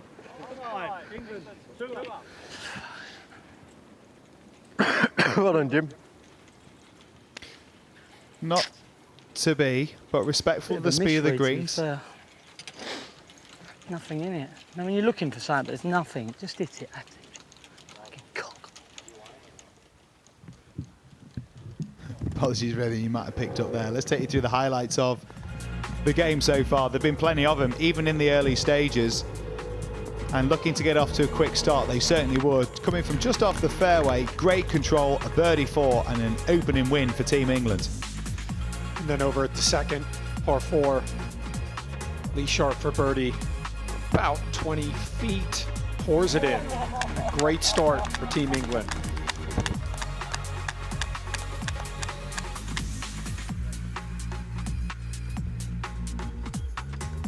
It looked like it might be 3 in a row, not quite the case, but it's an excellent start for England in the bottom match. And again, so far, so good for Danny Willett's team. Tied in 3, up in 3.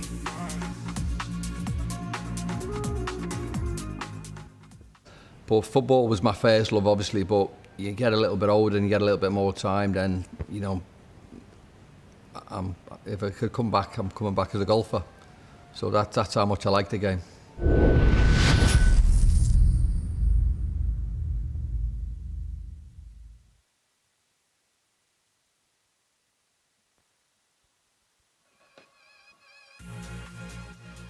Well, Nick, and looking at Jimmy Bullard, I mean, it's really interesting to me. He does everything like a tour pro does, right? I mean, he's got the launch monitor on the range for all his shots. His practice setup is very much like that. His routine is the thing that's been really impressive to me. He does the same thing in his putting, and I think he takes a lot in spending time with the tour players that he spends his time with, and it's very, very refreshing to see him kind of, the approach that he's got is very much a professional approach. He doesn't really do anything that you wouldn't see someone doing that plays for a living. Yeah, and he doesn't look like he's in his own head. As much as he's obviously learned the game, he's built a great technique, he looks like he's out of his own way. And it's just been garnered over thousands and thousands and thousands of shots that he's hit. And you can see in the results he's had. Make sure you do join the chat on WhatsApp, scan the QR code to get involved, let us know what you think. And of course, across his career with the YouTube stuff as a golfer, he beat Hao Tong Lee, who's obviously a highly decorated player, and he earned a very honourable half with our own Wayne Riley. He did, yeah, that's right. And Hao Tong, I think, was quite chirpy during that match with Jimmy. Jimmy was giving it back, of course, as you'd expect, and Hao Tong just could not believe some of the shots Jimmy was able to hit that day. He was quite stunned at the end, and I think fairly mortified that there was going to be a lot of traction on that video.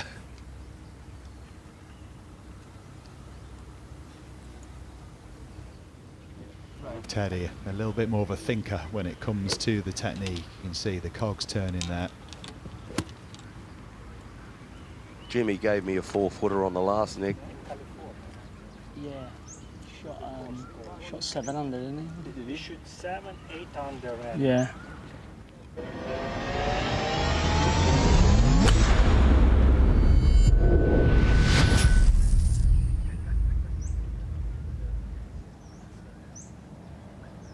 Okay.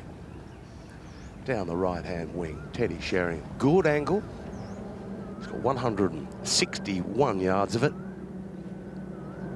That equates to a 7-iron. In fact, he's got an 8-iron. Ball above his feet. So he's going to turn the toe in a little and trap this and hit it from right to left. So if he gets good contact, it should be spinning from right to left, but this is a tough shot, a really tough shot.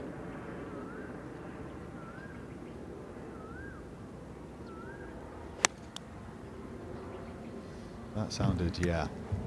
Just hit the upslope. A little clean. Well, long bunker shots are always difficult. Ball above your feet like that, even more difficult to manage. Sheringham, of course, does have Call the Captain still available to him. Nice little combo bailing Batistuta. I'd imagine Gareth's tee shots get used quite a lot, Wayne. Yeah. Yeah. Birthday boy, a little soft draw, all over it. Well, that's one of the shots of the day there, right underneath the hole. Fantastic iron shot from Gabriele Batistuta. This is how you vote for Call the Captain, by the way. Scan that QR code and it will make a difference, assuming they choose to use them. Danny got called in yesterday. Thomas still waiting for his first call up. Nothing against Thomas. I don't think it's anything personal, is it? No, I mean, like I said yesterday, Thomas coming off a top 5 finish on the Champs Tour last week in Hawaii. I've come the wrong way here, haven't I? It's all right, I'll go into... Thank you, thank you. A little bit of a wait back on the tee and a perfect time to welcome in alongside us, Ewan Porter. Yeah, thank you very much, Nick, and a lot of red on that board. Mind you, we saw that yesterday morning and Team World fought back. You never know, it's such a volatile format, isn't it? I love what they've done. This pairing look like they're pretty sharp, pardon the pun, this morning. Pretty straightforward here at the 4th, plenty of room. Straight away, par 4.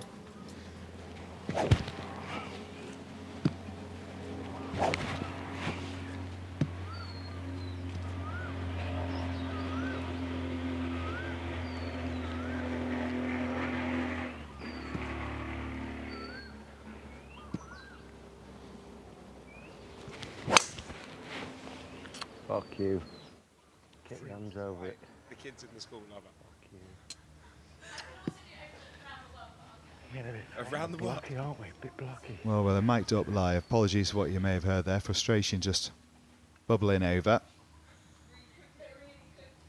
Where do you even learn this? He'll have that moment when he looks down at his chest and remembers the mic's on him in a second. Right, Jimmy. Bit of pressure on him, take a good one.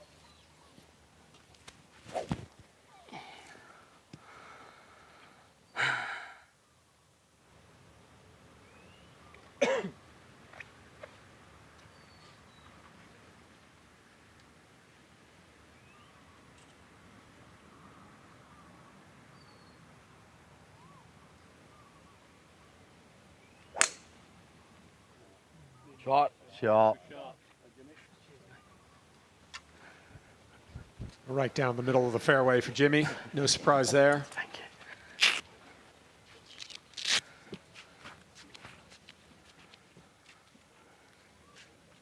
I mean, it's such a rock-solid action, Jimmy Bullitt. I can't say enough good things about it. He gets his weight into his right side, transfers it back to his left beautifully. This is a good action too. It's very reliable.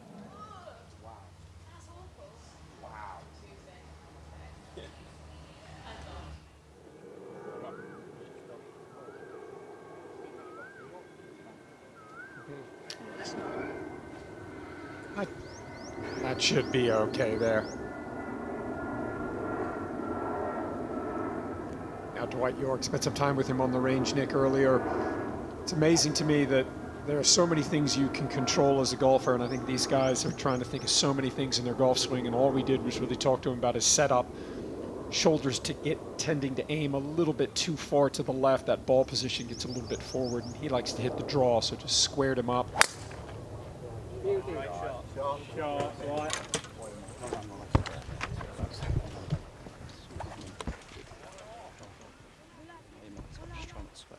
Okay.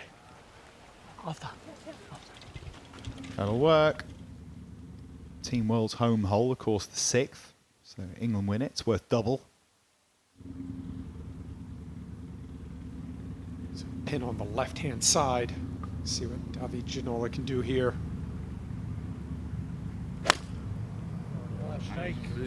Get up. Get up. Get up. Get up. They like it, Claude. Oh, that's perfect. Yeah. Oh, what a good shot. They'll have a really good look for birdie.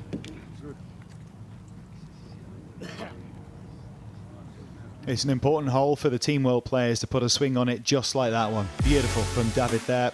A reminder of how it looks. There's nothing in it. Remember, you voted to make it honours even by picking the shot of the day as Dwight York's from yesterday, giving them the extra point.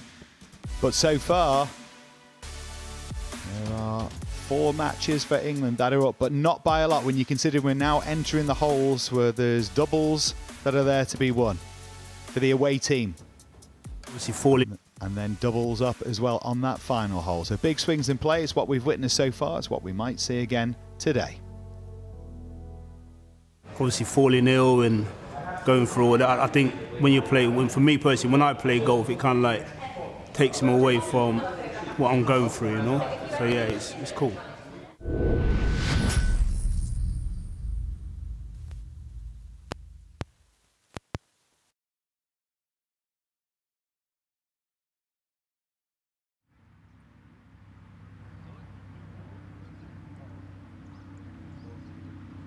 Did he? I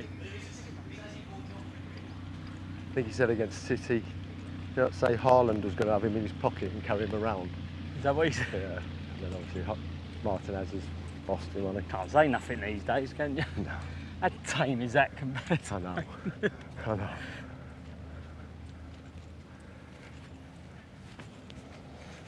Right.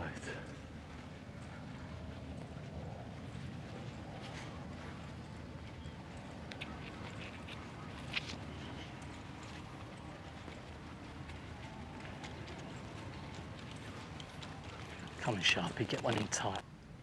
Lovely, wasn't it? Little freezy. Nice, wouldn't it? Free up.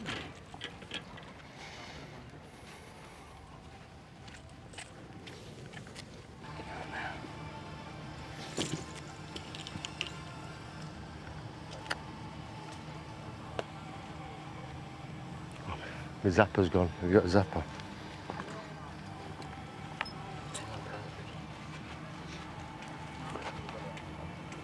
I'm 40. No, that's a good one, isn't it? I like that one. Get me on it. 147. 147. So just win straight out the right. Straight out the right, isn't it? Straight out the right. What did you hit last time? So I want a 140. 9-iron. It's a 9-iron, isn't it? You want a 140 shot? Yeah. Because you're going to use it a bit, ain't you? Yeah. Well, that's the plan. 140. Smooth a 9-iron. Smooth 9, isn't it? Smooth 9 or a big wedge, isn't it? Yeah. Yeah. Would you rather do 10?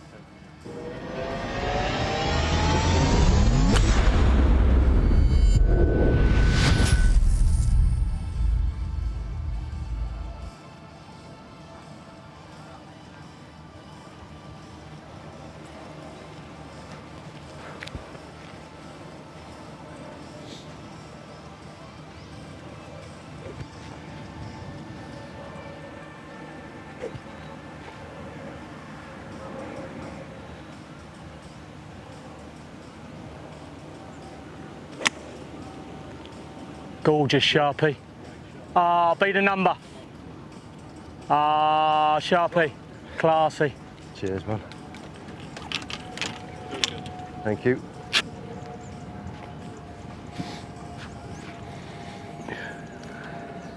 Claude. We overheard Lee Sharp and Jimmy Bullard discussing that shot. 147. It was playing as a 140 shot. It was a smooth 9-9 and it worked to perfection. That's exactly the way they drew it up, exactly what they were trying to do. But Team World follows with a really good shot there. This match is you find my ball over being there, played. You did. Oh, you got it already. Brilliant. With a remarkable quality. England have a chance for their third birdie in 4 holes. Team World have yet to drop a shot. They find themselves 2 down.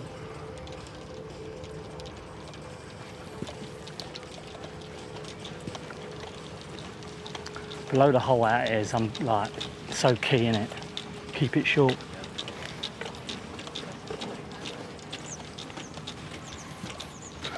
Left ourselves some good putts, haven't we, so far? So far? Hmm.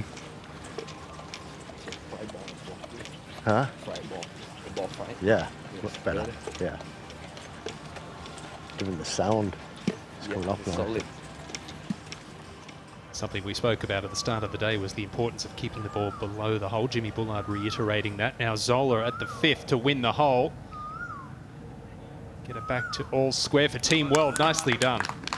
A really good quality iron shot in there from his partner. Team World needs to get some green on this scoreboard.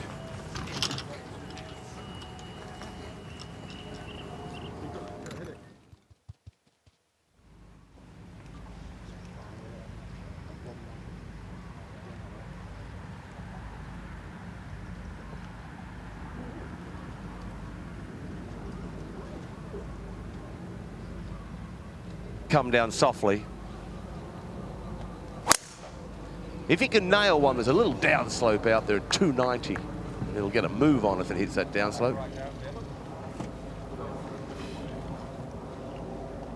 Just finding that left rough and clutching his back again, Radar.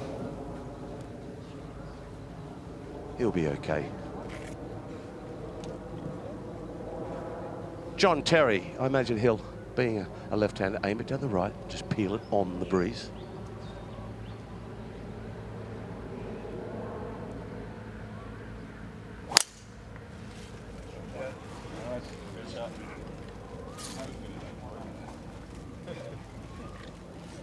Let's go handheld off the back of this. Terrence.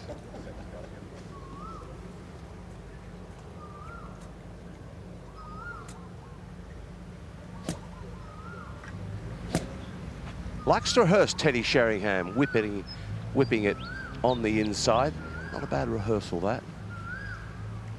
Obviously fights a little cut. That's just giving him a feeling of sort of inside to outside and try to draw it and turn it on this breeze. Good move, that one. Let's go handheld. Much needed fairway for Teddy Sheringham. See if he can get some confidence back with the driver.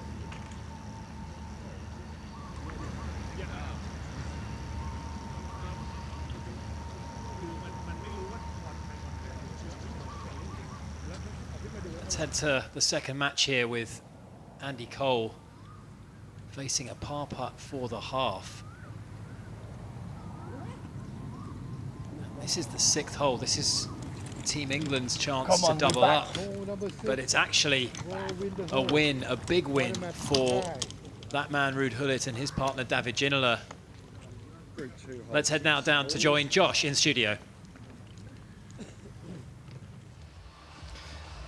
That's right, still with Ria Int in the studio. Now, I can't have you in because and not talk about your dad, because he's the only person that you haven't seen in the Loser Lounge for Team World. He's created an incredible partnership, him and Robbie Fowler.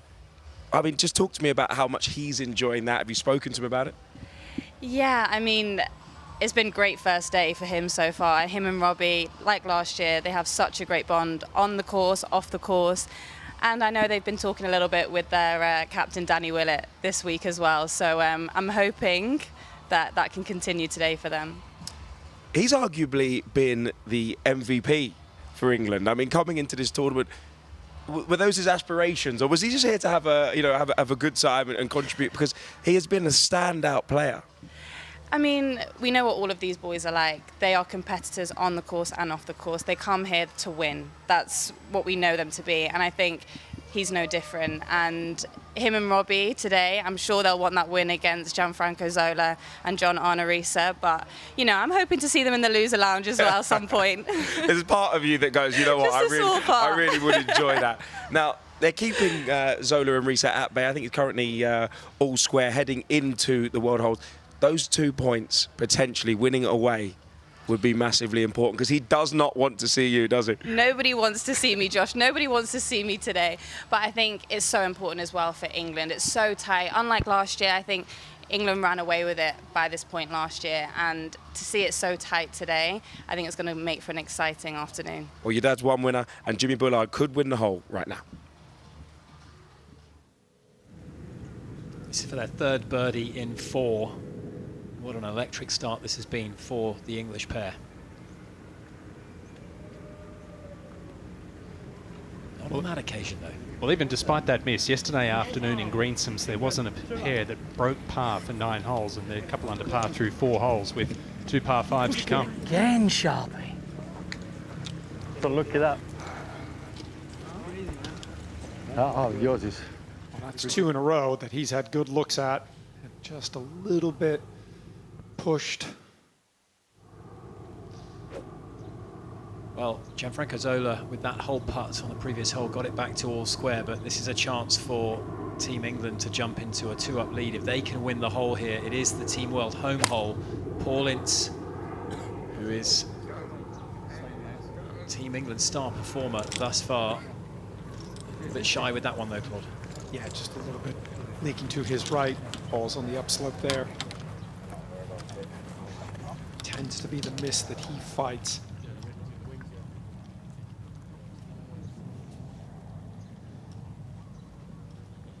That.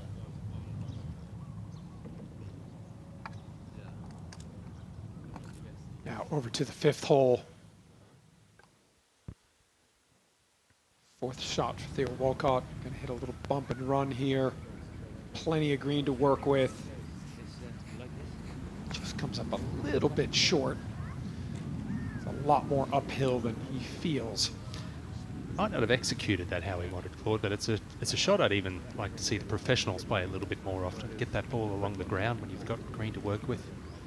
Yeah, the modern game, and they're so good with wedges, these closely mown areas. They've kind of learned how to slide the club underneath the ball. The majority of these players now fly it all the way to the flag, 1 stop, spin. Game has definitely changed, specifically in the wedge game in the last 20 years. We just don't see as much creativity.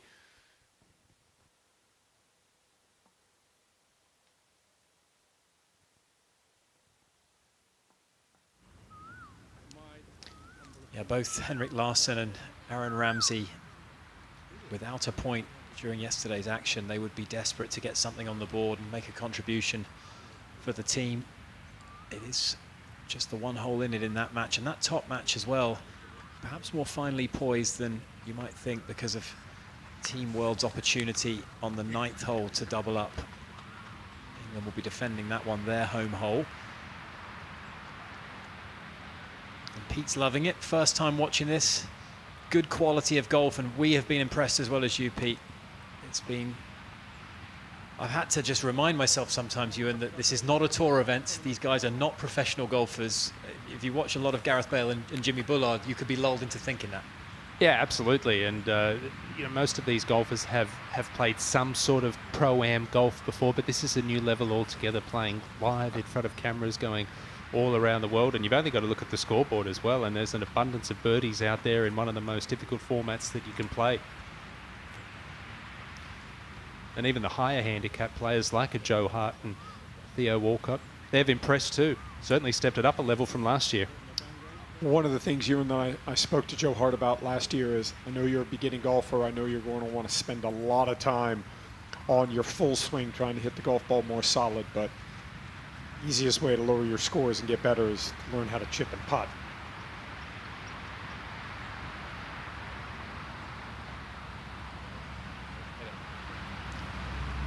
And for all the ball striking, and watching Gareth hit it, he makes the same sound as a tour player, but when you see them around the greens, I think you get the appreciation of just how good the guys on tour really are, because they are incredibly efficient at getting that ball up and down.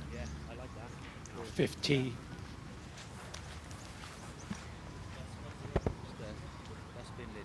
Well, we can breathe a sigh of relief. Jimmy has lost his mic. I think one thing about Jimmy Bullard's swing and being more of an old school swing, as we've discussed, is he's not going to lose the ball left too often. He doesn't hang back on it. He covers the ball nicely with his shoulders, gets through it beautifully. Indeed, a very solid swing. Now, Team England both on the right side. Jimmy might be okay. Lee is not in good shape. Team World can take a little advantage here. Coming in low for Chev. Right down the middle. Perfect drive.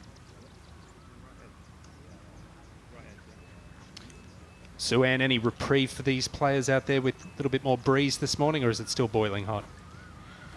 No, it's actually really nice temperature-wise, but that breeze is making it more difficult with some shots into these greens and trying to control the spin into them. Dwight, I know we've been talking a lot about Jimmy's golf, but Dwight, I picked up his clubs this morning. He's worn out the center of his clubs. This one hitting left. Don't often see that with Dwight. He does not hit too many wayward drives, but that was one of them, and thankfully for him, Shevchenko, as you just mentioned, Sue-Ann, straight down the middle of the fairway, so that won't cost them. But they need to make something happen here.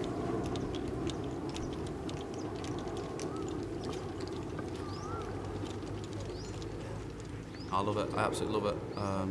When you got 6 hours with your mates, playing golf, doing what you love doing, having a laugh, but a bit of competitiveness at the same time, no better feeling.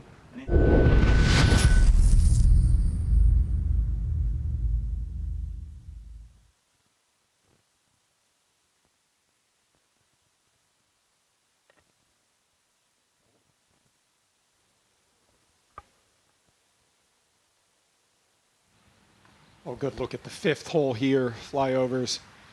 Teddy Sheringham and John Terry right in the middle of this fairway. Left off the tee for Team World. See what kind of lie they've got over there.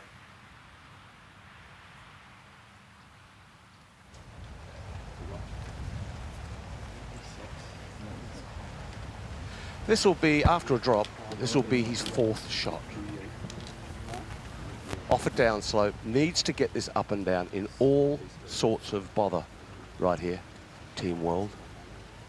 So the downslope, he's got to whip it over a tree. That's not an issue, that tree. He'd like to bring it in a little flatter, so he needs to flight this up there a little higher. The flag's back right for Gareth. So just trying to, from 99, just try and land this 80, 85, and there will be built-in release.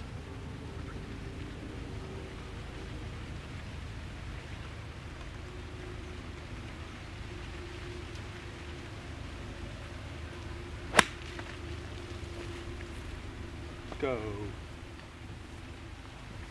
Okay, nice. It's a brilliant shot. It's a superb shot, and Radar said he needed to get up and down. He's given himself and Gabriel Batistuta a wonderful chance of doing just that.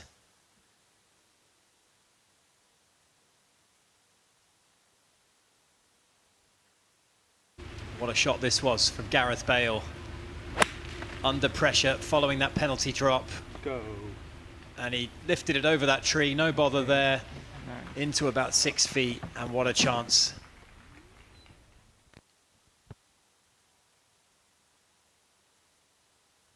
I'm sure if it interferes with swing, it's a drop, right? If it interferes with swing.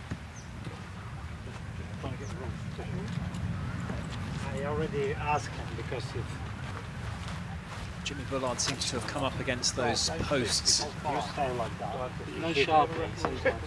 He likes a cut shot. That's good try. You know this story about You know sharp, you Sally. play with sharp. Trying to negotiate a free drop there, I think. And the away hole for Team World, England's home hole, which ultimately means that it's worth double if Team World can get a win on it. Ryan Giggs, what can he do to put the pressure on from 168 yards? Ryan, yeah, pin today cut all the way back here at the 9th, 6 from the left, 29 on. So in this back left corner, just want to try and find this green. Nothing fancy. But you can see the golf ball on the green. That is for Team England. So the pressure on Team World, Nigel de Jong.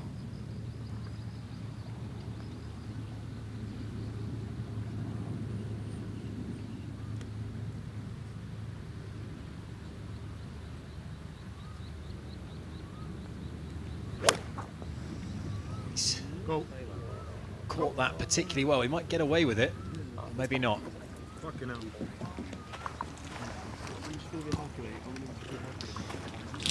So let's find out how this one works. This is Team England's home hole with Radar and Ewan.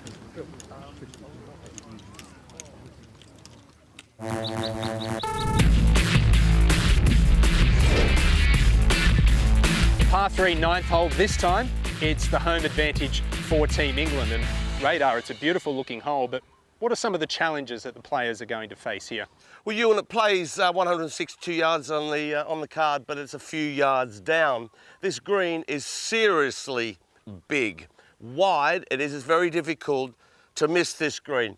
To cover the bunker on the left-hand side, if they put the flag over there, which I expect they will, it's 35 paces to cover that, and the green is 49 yards in depth.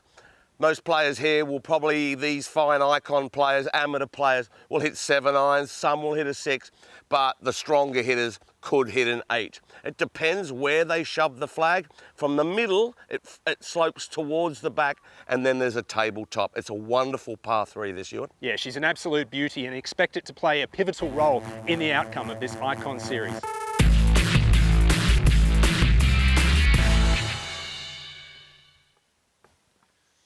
You can see the flag cut there in a central position back of the green. Quite an accessible pin today, Claude. Yeah, but I think a good strategy anytime you're playing the par 3s is just aim it for the middle of the green. Don't go flag hunting. Give yourself a chance to putt, get out with par, get to the next hole.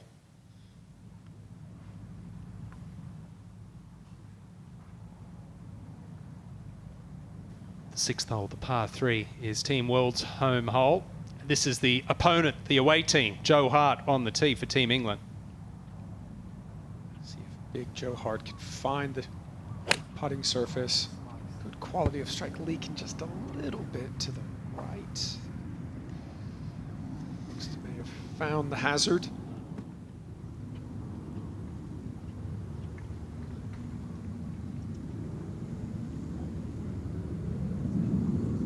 All these matches relatively close. Just that bottom match where Jimmy Bullard and Lee Sharp are 2 up, playing some fantastic golf, but any of these other matches could go either way. There was a lot of red on the board, Ewan, early, but as we see every time match play, ebbs and flows. Boy, didn't we see that at the last Ryder Cup. Europe going into the final day with what seemingly an unassailable lead, and then they led early in the bulk of the matches. In the end, the USA almost clinched it back, and as you said, that's match play, that's the beauty of it. And this is a great design, this par 3. It's an intimidating hole, certainly visually. Yeah, bunkers, both left and right of it. This was England's chance to get that double on the board. The best, at least dry from Theo Walcott off the tee there. Joe Hart, I think, in the water. Larson and Ramsey will just be hoping they can get something out of this and get on the board for Thomas Bjorn's side.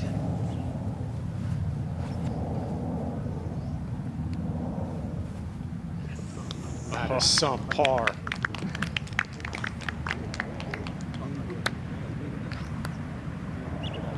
What an up and down that was. Gareth Bale, we saw earlier the wedge from an improbable lie. Let's look at how this match has unfolded thus far. John Terry getting things underway with a beautiful putt on one. Yeah, down the hill, breaking from left to right, judges the break beautifully. Gareth Bale, after a monster drive on the second, which stayed dry, he had 2 putts for the win here, just cozied it up, made sure of the win there to get it back to all square. And then the difficult par 4 fourth. Back to Stuta. What about this second shot for the birthday boy? An absolute classic. And over to the 5th, par 5. What a recovery shot after the drop here for Gareth Bale. He's got to go over the tree, ball below his feet. But what a shot. And his partner buries the putt, and they sneak out on the 5th. And when you hit a shot like that, Claude, you want your man to follow up and hold a putt, and Gabriel Batistuta obliged there. Jimmy Bullard looking to keep this roll going for Team England in the bottom match. He's staring it down like he likes it. Good shot, just below the hole, but another green in regulation.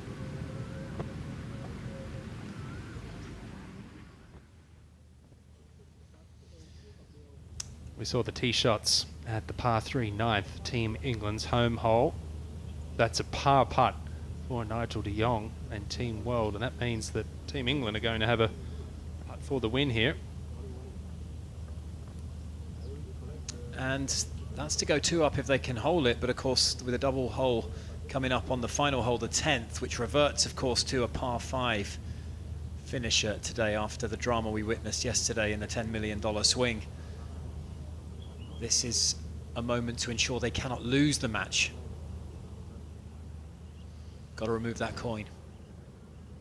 It's a tricky one too, putting through his shadow, some 3.5, 4 feet downhill. A little bit of right to left movement in it.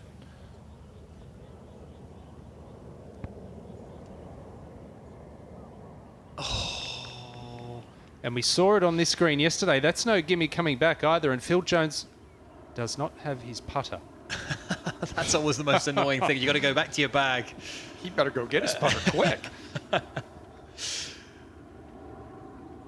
Yeah, Team World.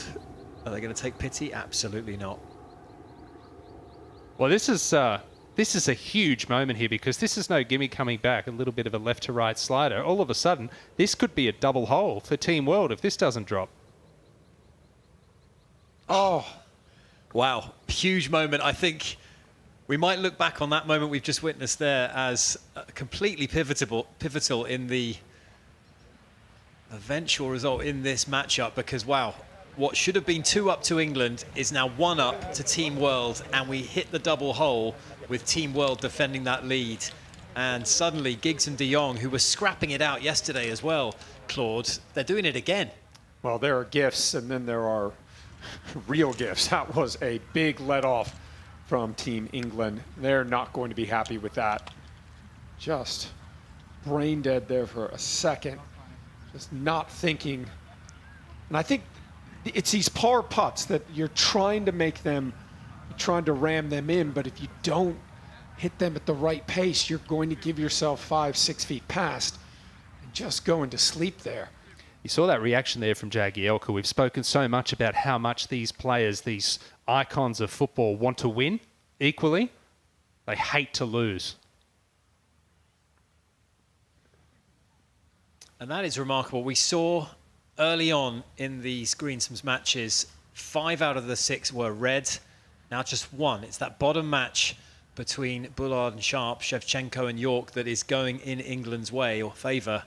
Everyone else, every other match has turned around, and now Team World have the lead in 2. And it's all about getting into position for that singles. Of course, Thomas Bjorn mentioned it yesterday. The singles is the most important session. It's the one with the majority of the points available. But if you can get a lead, you can carry that momentum into the singles, Claude. So I'd be just in and around whatever you would, 70, yeah. Whatever your kind of 75 number is.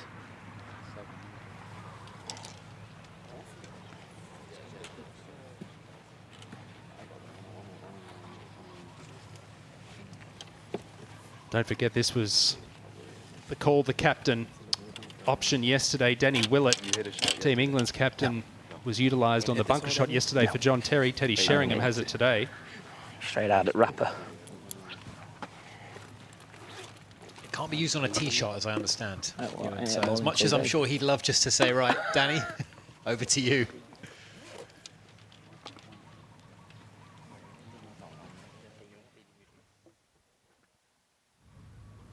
This is Henrik Larsson to win the hole with a par, but he's left it well short.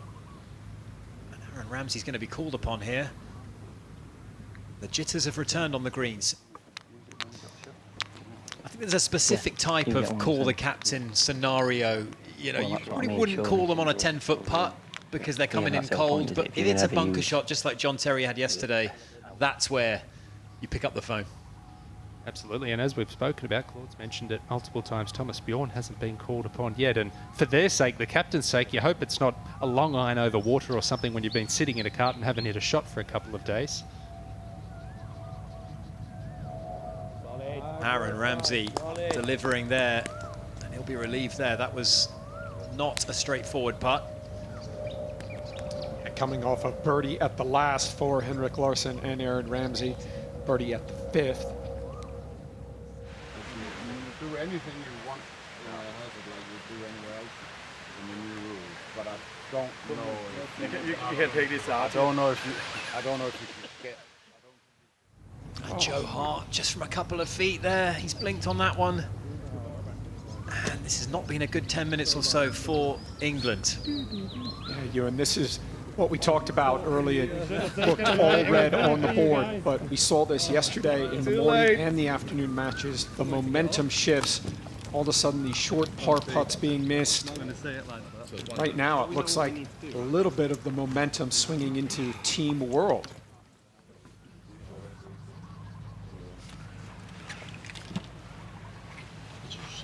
All I've heard you say is Mucho and C. You have got complicated.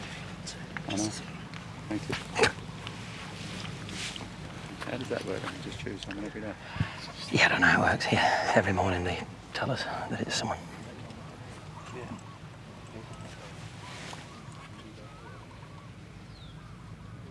Team World has the honour, and Batistuta. 180. Oh, yeah, no, yes. Just got past his feet.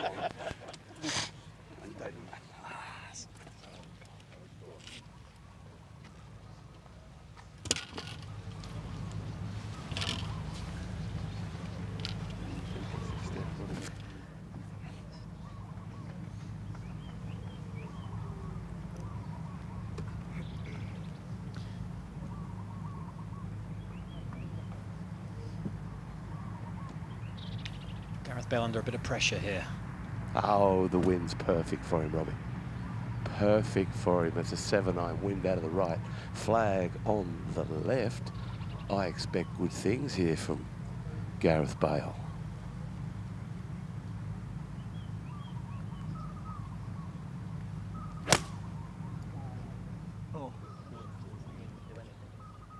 He's got the right club. That's right at it. What a good shot that is. Gareth Bale steps up, answers the call when he needed to. He's got such a penetrating ball flight with the irons. Smashes it with the driver, but that was just whistling, that one.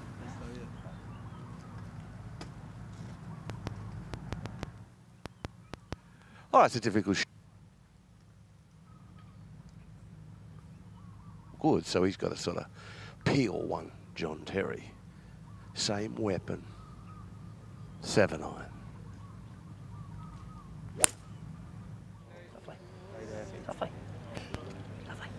Just a little bit of overcut there for John Terry. Chances of Danny Willett being called into action here have gone up, I think. Well, hopefully Teddy Sheringham can reproduce some of those signature iron shots that we've come to know, we've come to see. As you said, the last 10-15 minutes certainly gone in the favour of Team World. Team England need to right the ship here.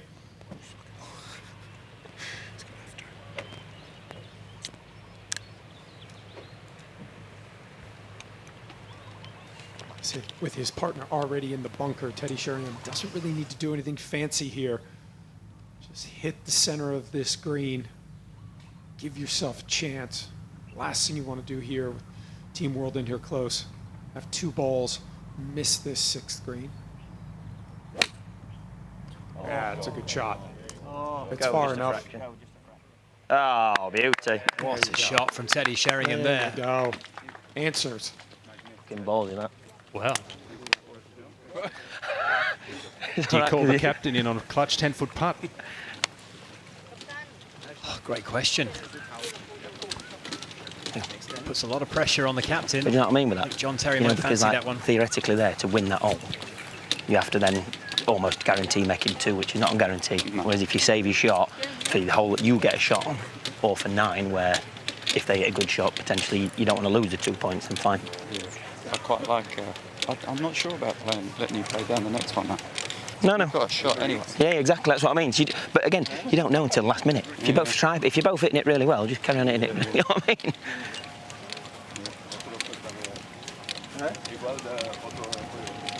Bit of draft up there, isn't there?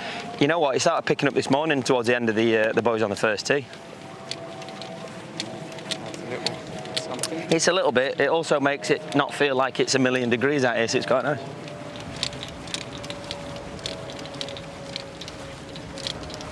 They've done the parents this afternoon.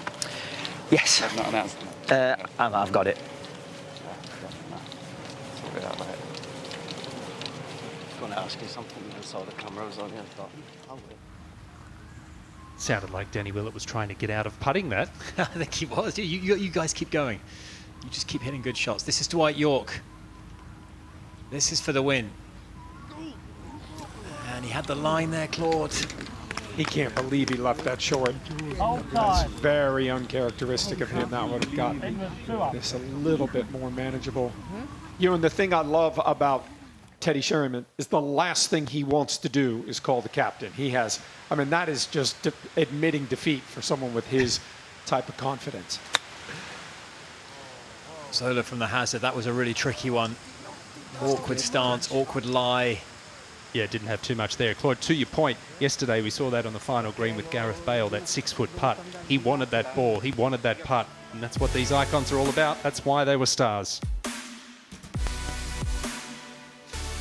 Well, there's the leaderboards. World up in 3 matches. England were dominating 5 early, but they've turned it around, have Team World, and it's looking very tight. When you find the time to go for a couple hours and it's just perfect time to be alone, to organize your mind and then concentrate on something what I really love.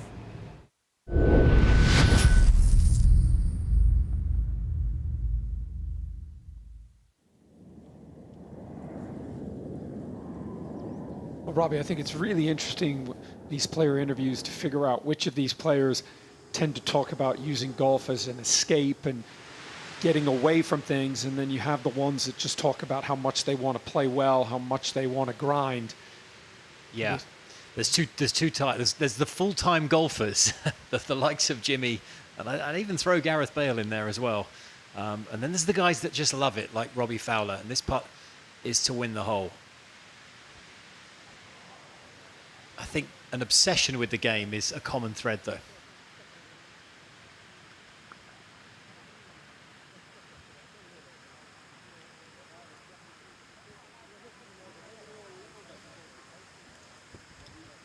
Used to be that saying, all rock stars want to be golfers, or golfers want to be rock stars. And you know, when it comes to football, I think a lot of golfers would love to be footballers, and maybe vice versa. Absolutely. You do get those players that do, they almost bemoan the individual nature of the game of golf. They talk about how they yearn for that team camaraderie, and when it comes to footballers, they enjoy being their own man and being able to look in the mirror and know exactly that they produced the result at the end of the day, and that's what golf gives you. Made it to the final hole for the first group. And that is just, that's a bad shot for Ryan Giggs. He likes to cut the golf ball. He did not want to be giving a late advert for the $10 million swing, did he? Well, this is a huge opportunity now. Door open for Team England. Double hole. Could they go from 1 down to 1 up?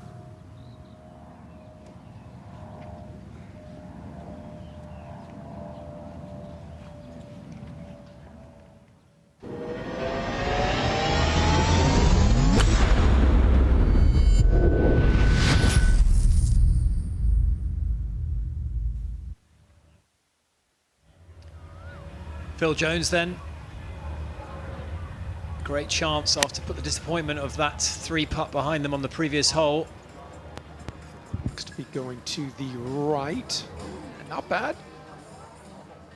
They'll have plenty of green to work with. This is Greensome, so Giggs and de Jong are in the water, and they'll have to take a drop and be scrambling. So we wait to see how that match proceeds, but let's go back down to Josh in studio. That's right, things are heating up, and the first match is just below us, heading towards that 10th tee. It's going to be great to have them in studio, but right now we have Mac Boucher and, of course, Damien Broderick. Listen, Damien, new to golf, and in 9 months you brought your handicap down to 11. I mean, that is some going, but how impressed have you been with the golf that you've seen out there on the course? Yeah, I mean, you grow up watching these boys at the pinnacle of their sport, and they come out here and you just see what being a top athlete translates into golf. The quality of golf is unbelievable. I don't think it translates to the television. Those greens are really, really fast. So the quality of golf is really, really high out there. And talking of quality of golf, Matt Boucher, pleasure to have you with us. I mean, you've been up close and personal with some of these boys. You got involved in the $10 million swing in your own unique way. Very, very unique.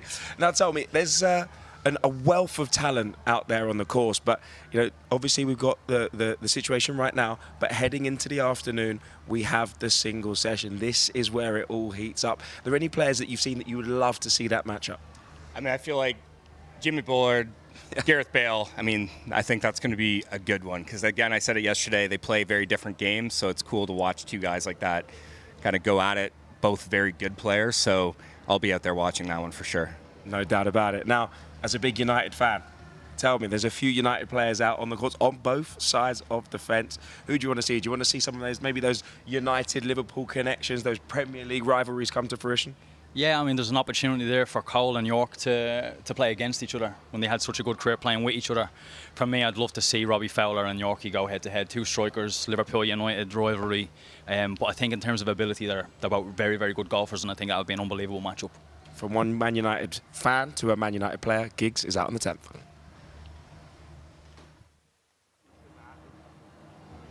Yeah, it'll be Nigel de Jong to play after Ryan hit his shot into the water on this par 5 10th. The England team are in a good spot just right of the green. We're just deciding on the drop here for Nigel, and I have to say this does not look particularly appetizing. Yeah, ball above the feet. It's got the tree there. Got to carry the bunker.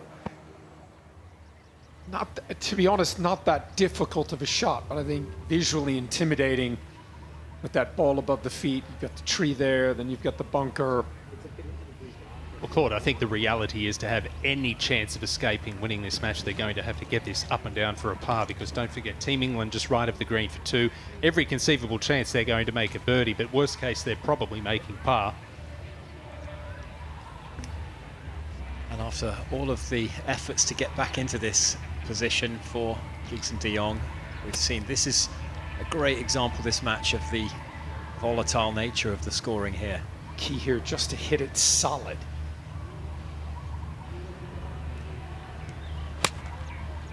Contact looks good. That's a pretty good shot from there. It gives them a chance. I was going to go left off that lie, and the tree to the right-hand side would have visually been an impairment for him. But let's go down to Gabriel Batistuta. This for the win to go 2 up in that match against Sheringham and Terry. Just slides by at 6th. A couple of cracking tee shots in there for both teams, unable to take advantage. You use that word volatility. It's something we've hit home quite regularly over the last couple of days, and the leaderboard, it's been all red, it's been all green, it's been tied up, it's green again now. Could it go back to red? We saw on this 10th green yesterday, there was a lot of struggles on the green, and particularly from range. I wouldn't say a par is guaranteed for Team England because of the nature of this final green. Well, it can be a tricky one to read. Yeah, a lot of that was dictated too by where the flag was. Both flagged yesterday morning and in the afternoon. Slightly more friendly in the middle today. As we go back to Shevchenko at the par 3 6th. Needs to hit a good one here. Dwight, his partner, might just be in the bunker. And Team England, both balls on the golf green.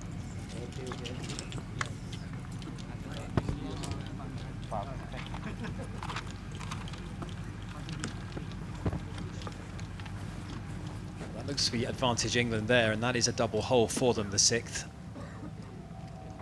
I saw one ball pretty close, and if that is a Team England ball, they are in a good position on that hole. Robbie, it does look like the wind is picking up. We saw almost no real breeze yesterday that was going to bother these players, but definitely wind picking up today. It'll make it a little bit cooler, a little bit more difficult. Big shot this, as we've seen. Chipping has been problematic for a lot of these guys. He's got the lofted wedge out. He's played it well. Oh, he's played it very well, Robbie. What a shot, Jaggy Elka.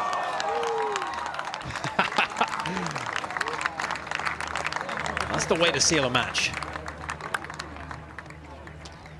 And that is quite the turnaround, the turn of events. England were up, then they were down, and with that double, that's surely a gimme. I mean, we've seen some uncharitable non-gimmies out here, Claude, but that one you gotta give them that, right? Well, after a mess they made of the last hole, to stand up and do that. Saw Phil walking off that 9th green, head down, dejected, but to stand up and do that when it matters. That is huge, and we talked about loft being such a key thing around these greens, and he's just popped that one up beautifully. He's just returned the loft on the ball and just released it out, stone dead. That looked like it belonged on a tour somewhere. Yeah, and the number one thing he did was he kept his weight forward, didn't try and help the golf ball in the air, didn't have that weight go back, so the quality of the strike wasn't an issue. You just judged that beautifully, Ewan. Well, I'm sure when they go to the lounge after it and speak to Nick or Josh, I'd love to know, I'd love to ask Phil about the self-talk in the last 15, 20 minutes of this match, because coming off that second last green, I'm sure it was pretty diabolical, the names that he was calling himself.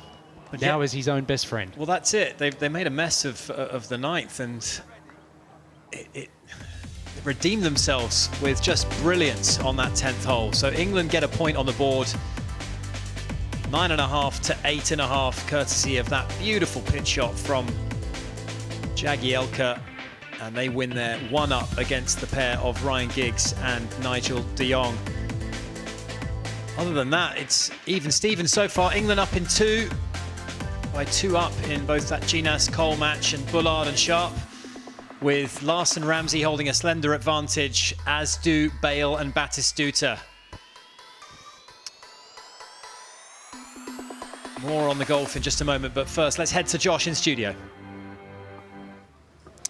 That is right. The first match has just finished, but before that, we have some big news. Well, that's the big thing as well. When we play this, we think there's so much up for each match, what it means, each point that goes away, the 6 matches every round. Singles, 12 of them. So no matter what's happened to this point, and it is going to be tight going in regardless, it all comes down to those final 12 singles, and we've got those lineups, Josh. You ready for the first one? Let's have a little look. The first one is an all-Arsenal battle. We've got Theo Walcott against Aaron Ramsey leading us out. That is going to be very, very tasty. There's so many great ones when you look, obviously, football in terms as you move on down there as well. I mean, obviously, Jones and de Jong, you've got a lovely United City match up there. My eyes are really drawn down towards the bottom end of the order because we know it's going deep with the talent pool when it comes to golf. From Sharp, Shevchenko, Terry Batistuta, they've got that rivalry. That's the one we wanted.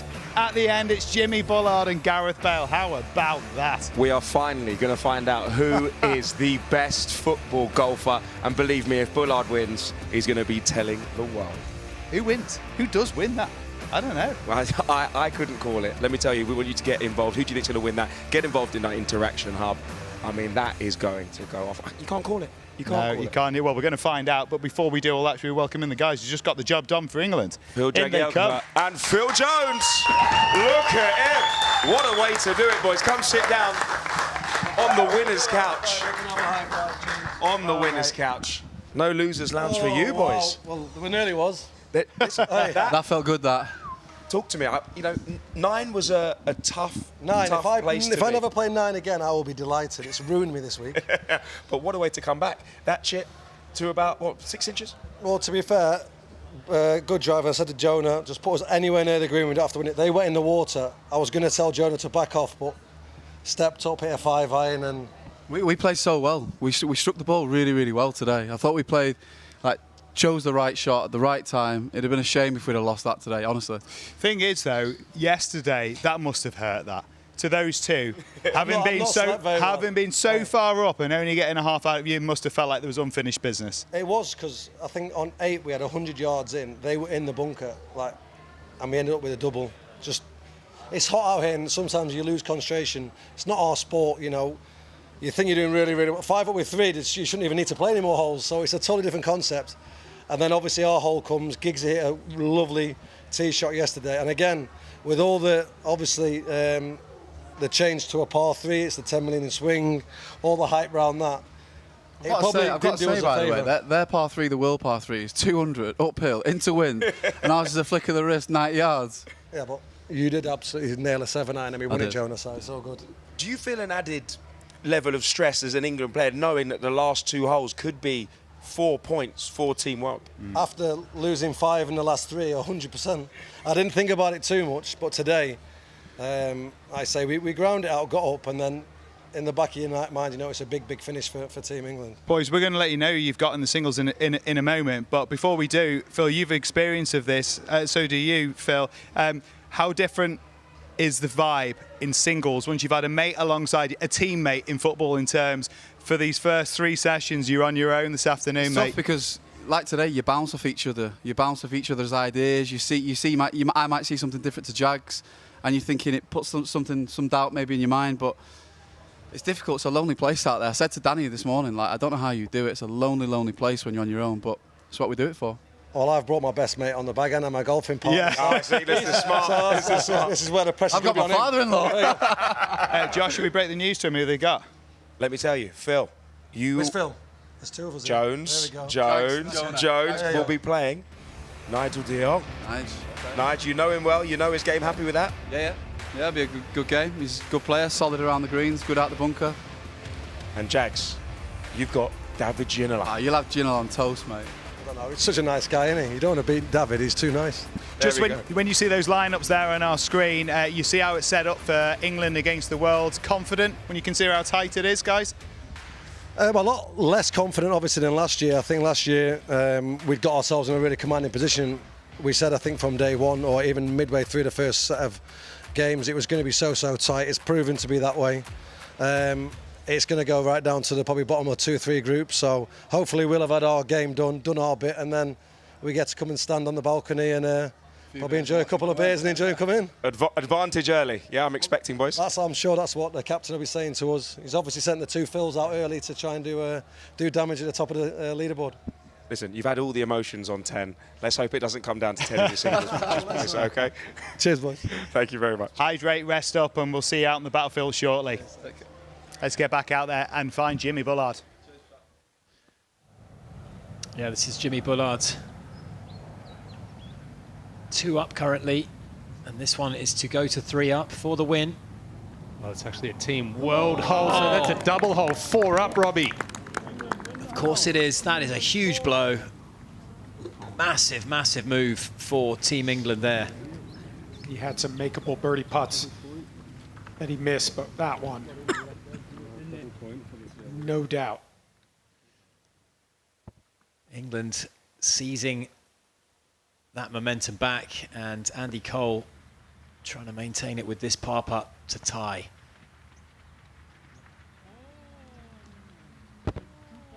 Did that not reach?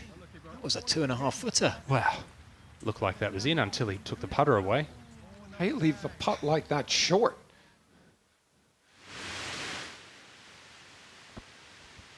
difficult to gauge the pace here at the signature hole. Stroke index 1, number 7. You can see the grain change, dark green followed by light green.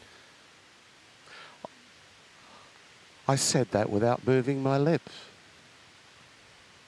You feel as though it's going to go right to left, but it doesn't. It falls back from middle to back, so that was a misread. Easy to do, but that will absolutely blow his mind.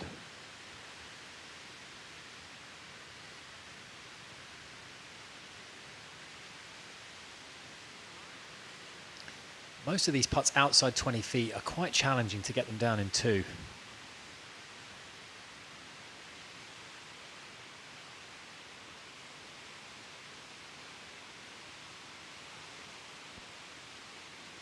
Gareth Bale will have that one for the win. He will. And the thing is, if Gareth is a meticulous golfer. He gets the line exactly where he wants to aim it, which is left to right here. And his line on his putter, like the pros do, he's been watching a lot of golf on television, one would imagine, as all these guys do. He's got his aim point working, Radar. Oh, he's got the whole thing going, mate. He's got the the angle of the dangle down pat. I expect he'll scare the hole here. I think it's one of those that,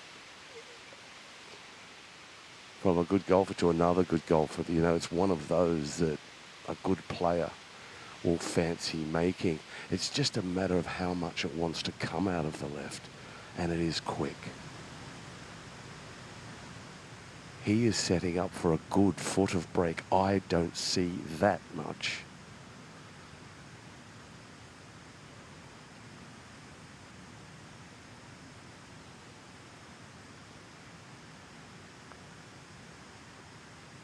Didn't hit it. He had the line. He had a better line than me, but just didn't hit it.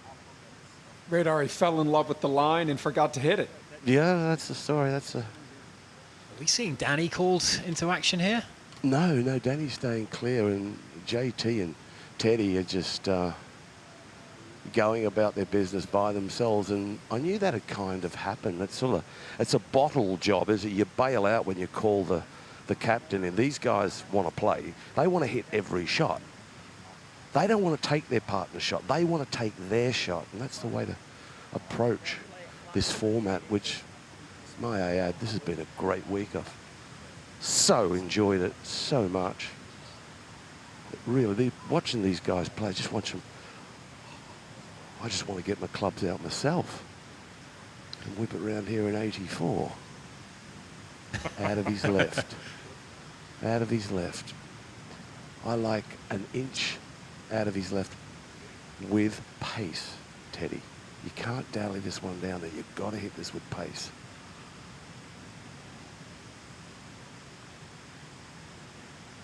Boom. Oh, what a clutch effort there from Teddy Sheringham. He needed to make it as well, and Danny would have been impressed with that one. So still one up to Bale and Batistuta. What a high-quality match that is. What an entertaining spectacle between these two pairs. This is up ahead of hole. John Arnarisa, this a birdie putt. Excuse me, a bogey putt at the 8th, but this for the win. Oh, goodness.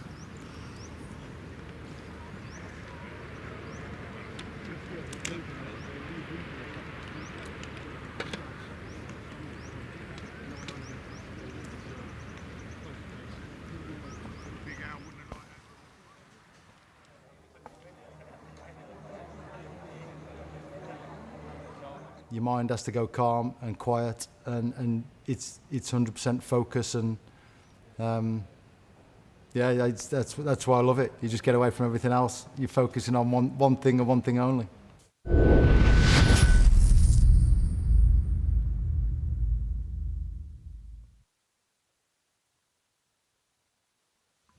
Robbie Fowler at the 9th, par 3. See if he can hit his little draw in there. Great camera follow. It looks good, Claude. Yeah, that's got the right distance. That's a good shot below the hole. A good opportunity at the home hole for Team England. Now Paul Ince can maybe be a little bit more aggressive, knowing that Robbie's hit a good one in there.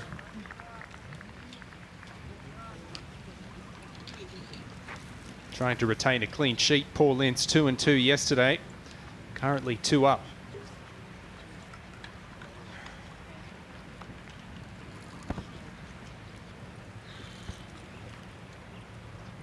Worked a little on his posture, and he tends to get a little bit bent over. His backswing isn't the longest, but when that posture gets bent over, backswing gets even shorter. So tried to get him to get that chin up off the chest and then start that golf ball to the right. That should be pretty, just catches the bunker. That was a pretty good shot. A little unlucky there. This is England's home hole. This is a chance for Team World. It's going to be difficult now with Robbie Fowler in close, but a win here is worth double, and they could erase the deficit of 2 up. I think it's fair to say yesterday the 10th green was proving most challenging for the players, and I think this one today, especially with that pin, is equally as diabolical. Everything just starts to run away from you. So it's really no gimme 2 putt for Team England, although you think they'll get it down for a par at the worst.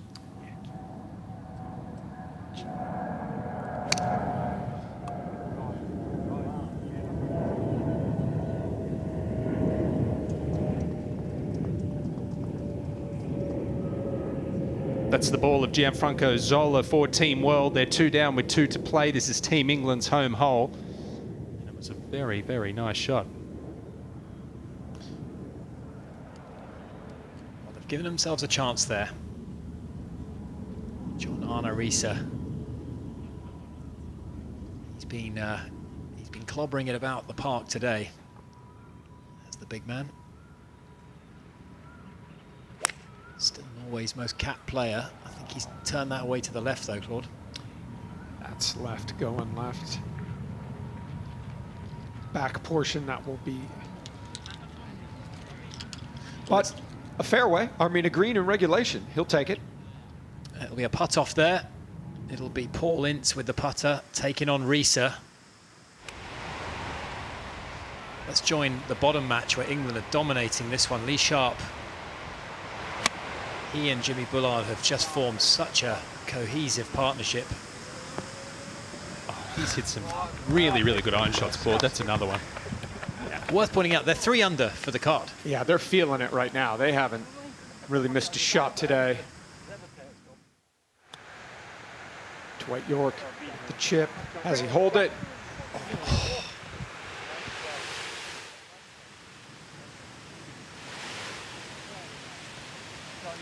Tell you what, whoever is playing lead this afternoon needs to watch out because he is dialed in.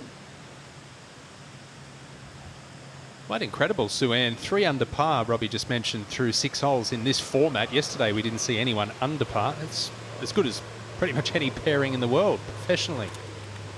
Absolutely, and plus, by the way, the wind is up today significantly compared to yesterday. And given what's on the line, it is pretty clutch and really good playing and just like hem and egging really well, you know? Well, the Team World team of Shevchenko and York currently have the 2nd best gross score of all the Greensomes pairs. They are level par for their round.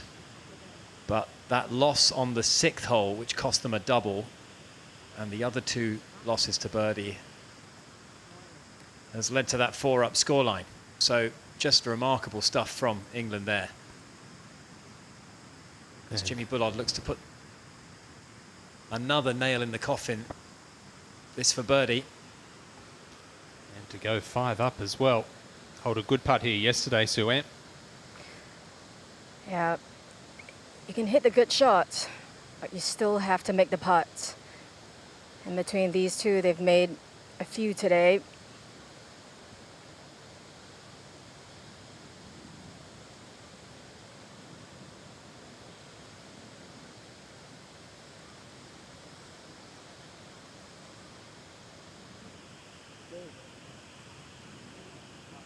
Right idea, just under hit it a touch.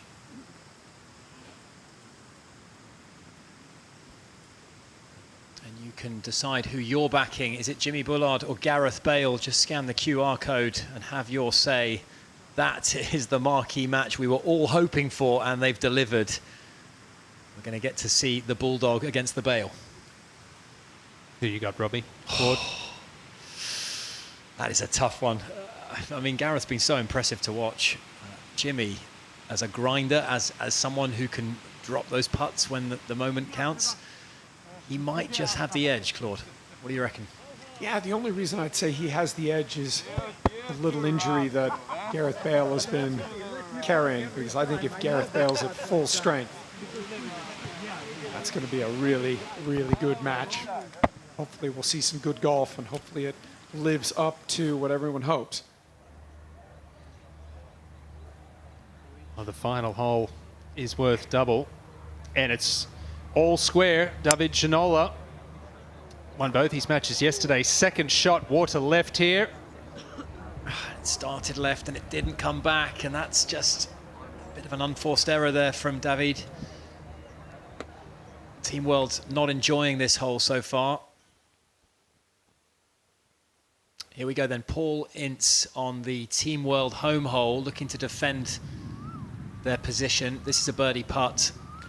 Yeah, up the hill, breaking from his right. Hit it. Hit it.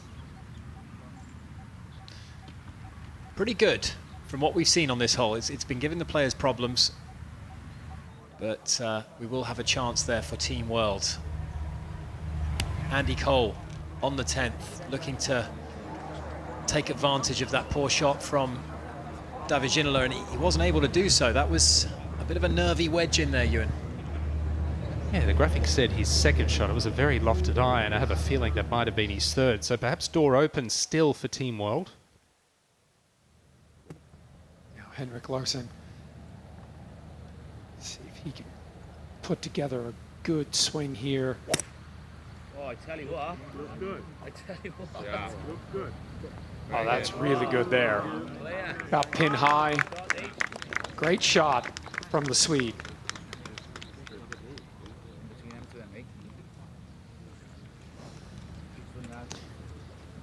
They lost the first hole, Team World there, but it's been played and sailing since.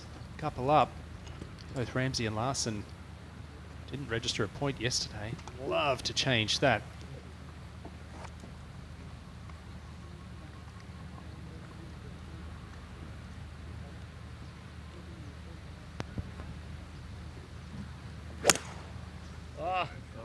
Really good. Lovely strike. Could hear the sound that made. That was flush. Over to you, Team England. And remember, this is Team England's hole, an opportunity for a double up here.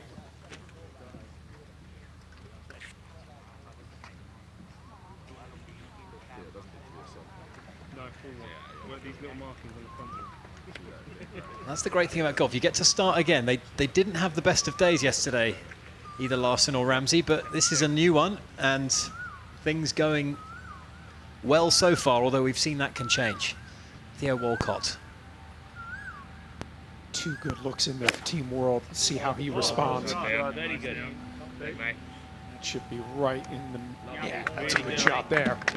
Which tour do these guys play on? Surrounding the pin. Making this hole look straightforward. Come on, Joe. 4 balls on the green. Yeah, stand up.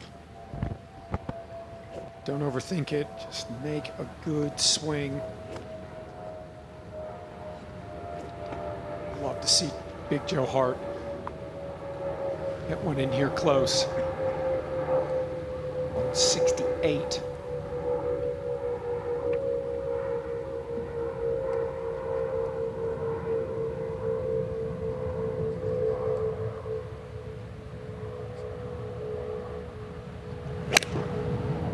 Oh, he's lofted one. Hit it solid, just not cutting. I think that's the worry for Joe Hart. Setup just gets a little bit off. Those shoulders get wide open at address. He can square those shoulders up. He's going to start it a little easier on line.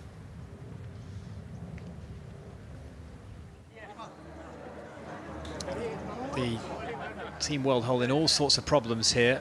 We saw David Ginola go into the water. Ruud Gullit has hit to here, so the Frenchman from the sand. It's a decent recovery, but they've played 5 shots now.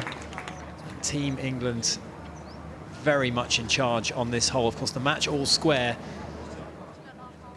Well, if Team World were to lose that match, that would leave Paul Ince as the only current undefeated player out there as we look at Sheringham at number 8.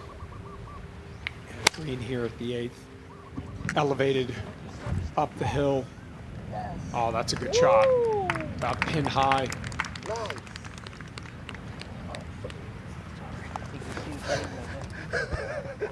I didn't see microphone. So one good shot here from Jermaine Genius. Awkward. Could it be plugged under that lip? I think it might have been, but he's done well enough to get the ball out, and I think that might be good enough to allow England to double up on that hole. Tell you what, that was their 3rd shot. That is a huge tee shot from Jermaine Genius to only leave Andy Cole a short one in there. Well, he's got the speed and the firepower. When he connects, it's going to go a long way. Big, strong.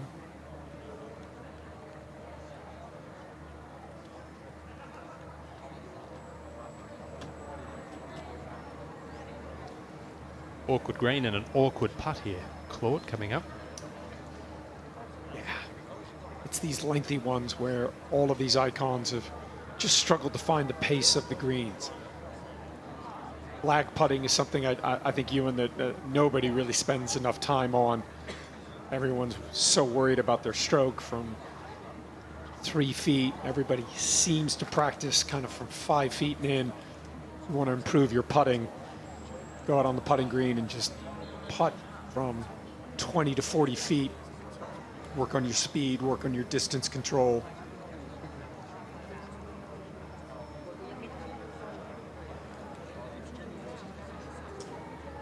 If you can get this anywhere within 5 feet, they'll take it. 2 putts to win the match.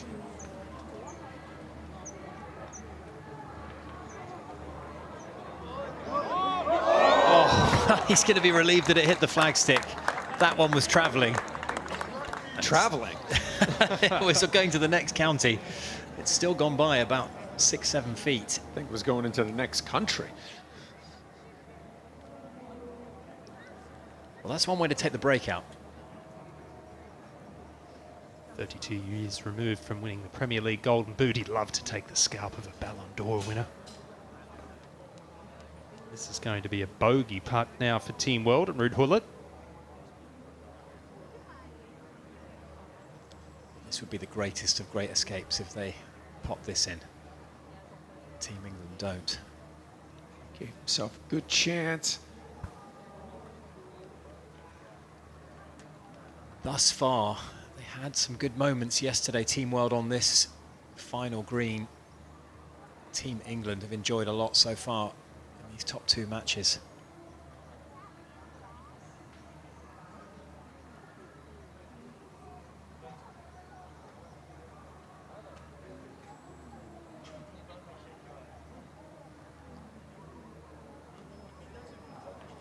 It's hard to keep track because England have really made some inroads in these last 10 minutes or so. They started out well, Team World got it back, and now England finishing stronger, seemingly. Yes, yes.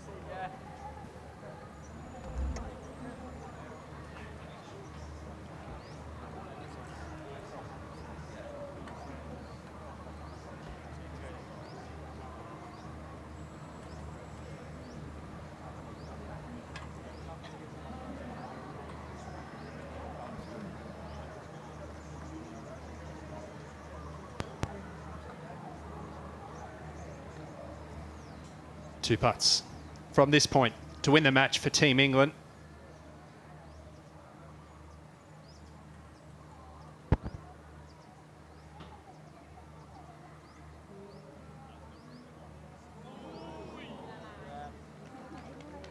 That's good enough. And With that defeat, Paul Ince remains the only unbeaten player of the 24. The colours of the Hulit-Ginola partnership have been lowered by Jermaine Genius and Andy Cole. 2-up winners.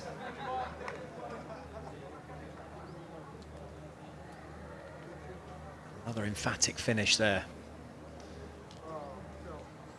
You can see what it means to Jermaine Genius. He is absolutely pumped, and that will give him a lot of confidence going into the singles. To the par 3 ninth, Team World, Henrik Larsson putting up the hill for a birdie, this for a win. And double holes.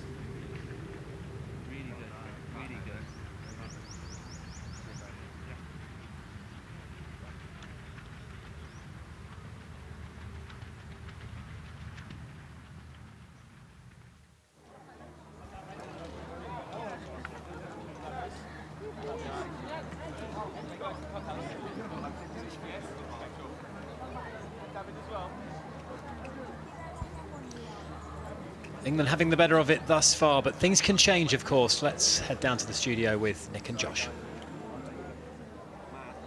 And that is right. Our second match is finished. Another point on the board for Team England. All good things must come to an end, Josh. Undefeated to this point. Hulit-Ginola. They are not going to be happy. They said they would never visit that loser lounge, and unfortunately they're heading straight there. Yeah, well, they're not coming in here to speak to us, are they? That's for sure. It's very unfortunate. And we saw it all play out on the 10th. I think there was a... We're going to ask the boys. It was a fairly generous gimme there. Now, talking of the boys, Andy Cole, Jermaine Genius, greeted by Jags and Jones. Boys. Oh, mate, great work. Andy. Pleasure. Well, mate. Don't worry, you sit down and relax on that comfy winner's couch. Oh, it's nice. Listen, it was nip and tuck there in that game. Yeah, you know what? We got off to a great start. I think Ruud and David were a bit tired, and they don't, somehow in golf, people can like lure you into this place where you feel safe, and then you get a bit tired, and they just caught us off guard. But you know, fair play to both of us. Really, we managed to kind of pick ourselves up and hold some big putts, hit some big drives, and we just made it happen. Yeah. Well, talking of big putts, Andy, that was quite a strong one you hit there on the 18th green. You made a little look at that as it went on by. No, you know. There was messing about. There's too much talking over the I'm just going to hit it straight. Yeah. JJ said get it on the top shelf. Yeah, it's on the top shelf. That's all I asked for. Not so much more. That's all I asked for. Top partner. How was this partnership? I loved it. I think our games really suited each other. Like my driver, I felt was like hot today, and every time Andy had a club in his hand, he just put it in a safe spot, and I just was like, right, I'm going to let go.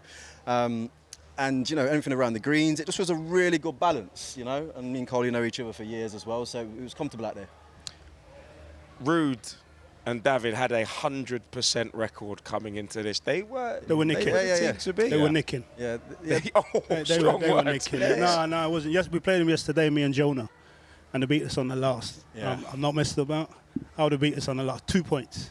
We were 1-up cruising. Obviously, they get the 2 points on the last, but hey, that's golf. And they're big talkers as well. Like as we're walking like through our home hole, you know, you've got Ruud going, oh, this is they call it Hulit's corner. Oh my God! And I'm like, I don't want to hear this right now. At the same time, you're the one who's just come in and said they were getting a bit tired. The boys getting a little bit older, maybe running out of steam down the end. Look, it's going to change this afternoon. It's probably the closest thing to walking out for a penalty. You are on your own. Are you relishing that? Yeah, I'm looking forward to that. I think it's been a while now where all the lads have been kind of having this, hitting each other's ball, and you know, getting into that rhythm is so difficult. And then the pressure of wanting to deliver for your mate. And I think everybody's looking for the responsibility of hitting their own ball now for this afternoon. We're going to keep you for just a second because we're going to head out onto the golf course because Zola has called the captain. We'll speak to you in a minute. Here we go, call the captain for Team World. Thomas Bjorn, second at the 10th.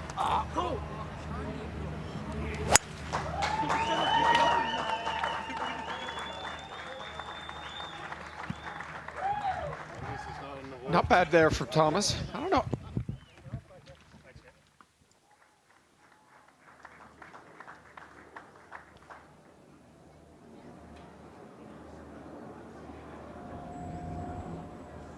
First time he has been called for call the captain, and I wouldn't have thought he'd have loved that. Fairway wood to a green with water down the left-hand side. You can understand the bail out there, can't you?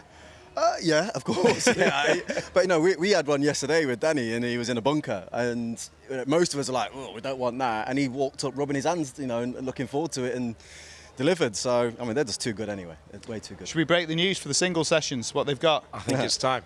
I think it is time now, JJ. I'm going to start with you. And yesterday we spoke, and you were quite excited about the prospect of a tough matchup. Well, you've got a very tough matchup. You're against Dwight York. Yeah, you knew it. You knew it. I'd heard. There's been, you know, the rumours were travelling around as I was on the course, but Yorkie's a solid player, really solid player. I'm hoping there's a little bit of fatigue in him, a bit older than me, you know. So we'll see how we go, but that's a really, really tough match. And you were mentioning Hullett's Corner. You'll be going through it again, Andy, as well? Yeah, to be fair, me and Rude, my heart's so buggy. Here we go. We're here for it. We'll see you in a few moments' time. Thanks, guys. Rest up. We'll see you in a bit. Thank you.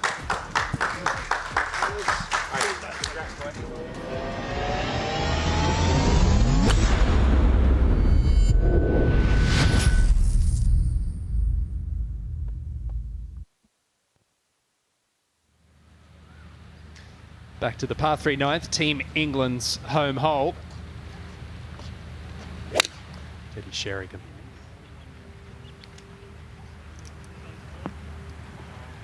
Draw one in there, just hung that out a little bit to the right, but safely aboard. He'll take that. I don't recall him missing a green in regulation, Teddy Sheringham. Now we'll head up to the final hole, the 10th green. Yeah, I think so. Yes. This is GIO. 2 club lengths? No, more than 2. Okay, so No. in a straight line or an angle? This is up and down. Okay, this is the TIO temporary. So this will come in. Yeah. Go this way. Okay. Yeah. So I can push this You back may as far back as I move want. to. So that's Paul Ince, Team England's ball up against the grandstand there. They will get relief. It's a TIO, temporary immovable obstruction. Get line of sight from that. Advantageous. It won't be an overly difficult pitch from there. Yes. Yeah. Drop again. I've already done it. Yeah. Do it again. Okay. Okay now. Okay, ball play. It might be a little intimidating, looking up at the flag and seeing yourself. As you said, Ewan, not a difficult pitch. It's got some green to work with optically. That bunker in front of you sometimes can cause you to try and hang back, get it in the air, come up short. Looks to have been a clean strike. Too clean, perhaps. It's the ball of Team England. Paul Ince. They're 1 up playing this final hole, but don't forget it's double holes if you can win this particular hole. So a win for Team World would see them clinch the match.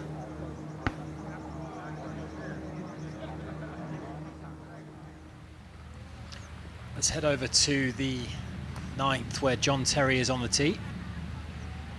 They're 1 down currently against Gareth Bale and Gabriel Batistuta, but that one looks a fine iron shot. Yeah, good quality iron shot there underneath the hole.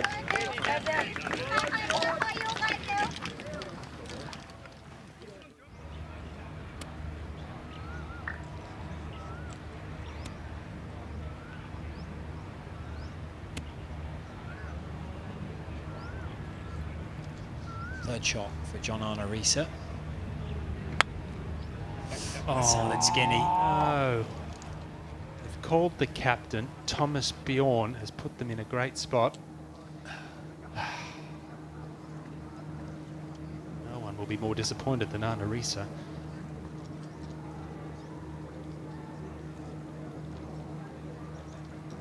It's easily done. Lots of green to work with on that occasion, but just got a little quick through there and both of these groups have overshot this target. You know, I think it will be really important for all of these players to have a little break, try and rest up as much as they can and hydrate, get cool before heading out this afternoon, because you can see already in this morning session, they're fatiguing at the end. Yeah, it's warm. They're on day 2. 3 rounds yesterday, or 2 rounds yesterday. This is the 3rd round.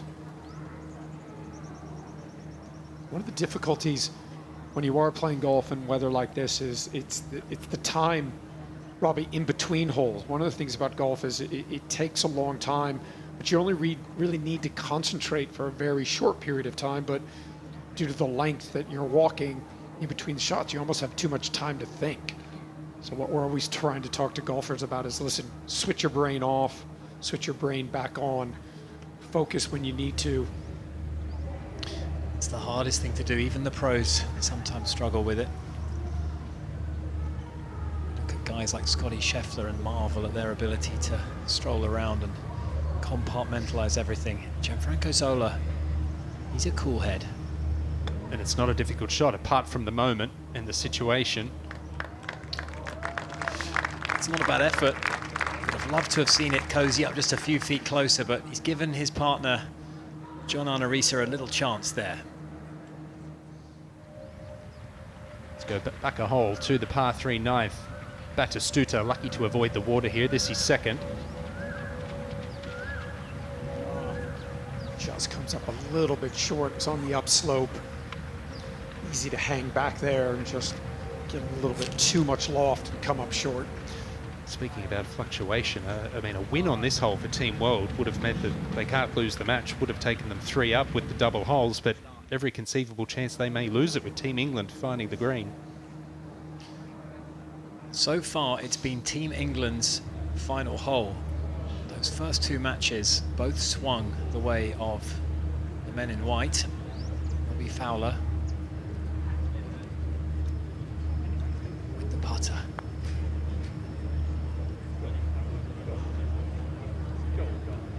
That's pretty well done there. Might be almost a concession.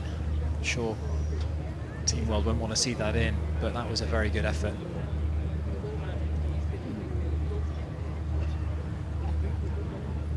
Well, an important putt for Arnorisa. If he can roll this in for a par, that's going to make Paul Ince's putt probably feel double the length. It's going to dictate the outcome of the match too if this goes in. Absolutely. As much pressure as these players have been under their entire career. A 3-footer when it counts. Grandstands around you, teammates, on TV, little different type of pressure.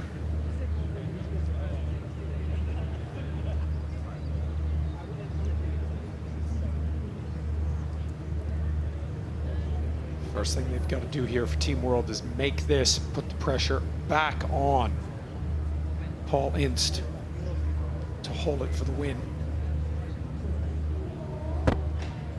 Giving this a lot of attention. It's at least 5 feet. And you can go an hour without having to think about a 5-footer, and then suddenly on the last hole, it's a must-make. I think what you're trying to figure out here, Robbie, is do you just take the break out of it, go for speed, confidence, or do you try and slide it in there? Well, in this situation, not a huge fan of the overanalyzing. I think the longer you're standing there, you're just creating more and more doubt, trying to find a way not to miss it as opposed to standing up and putting it in. See what route he goes with. Clutch. It was a great, it wasn't the smoothest of strokes, but it was effective. And John Arnorisa has at least forced England's hand there. Well, one thing's for sure, Ince's putt, either Team England are going to win or Team World are going to win. There's not going to be a tie. By making that, Ewan, I think Paul's putt just got a little bit longer. Well, he's protecting an unbeaten record, is Ince. And I'm looking at that putt again. I thought it was almost gimme. It's certainly not. It's 3.5, 4 feet. It's 4 feet, easy. We've seen these missed. Oh, Not there this you time. go. Paul Ince, what a man, what a player. Bags yet another point for Team England. And that's a 3-up win with that double score. It will be just 1 point, but a huge moment there for Paul Ince, who's just been absolutely indomitable today. 11.5, 8.5. It's all England so far in this Greensome session. He looks like he's just picked up a Premier League title. He is pumped. I can't wait to see him join the lounge, join Nick and Josh. Now, big moments here on the 9th. Gareth Bale, we saw Gabriel Batistuta pitch up short. This is for the half. This is for par. Team England already in for their 3. Up the hill, he can be aggressive. Oh, yes, Gareth What Bale. a putt.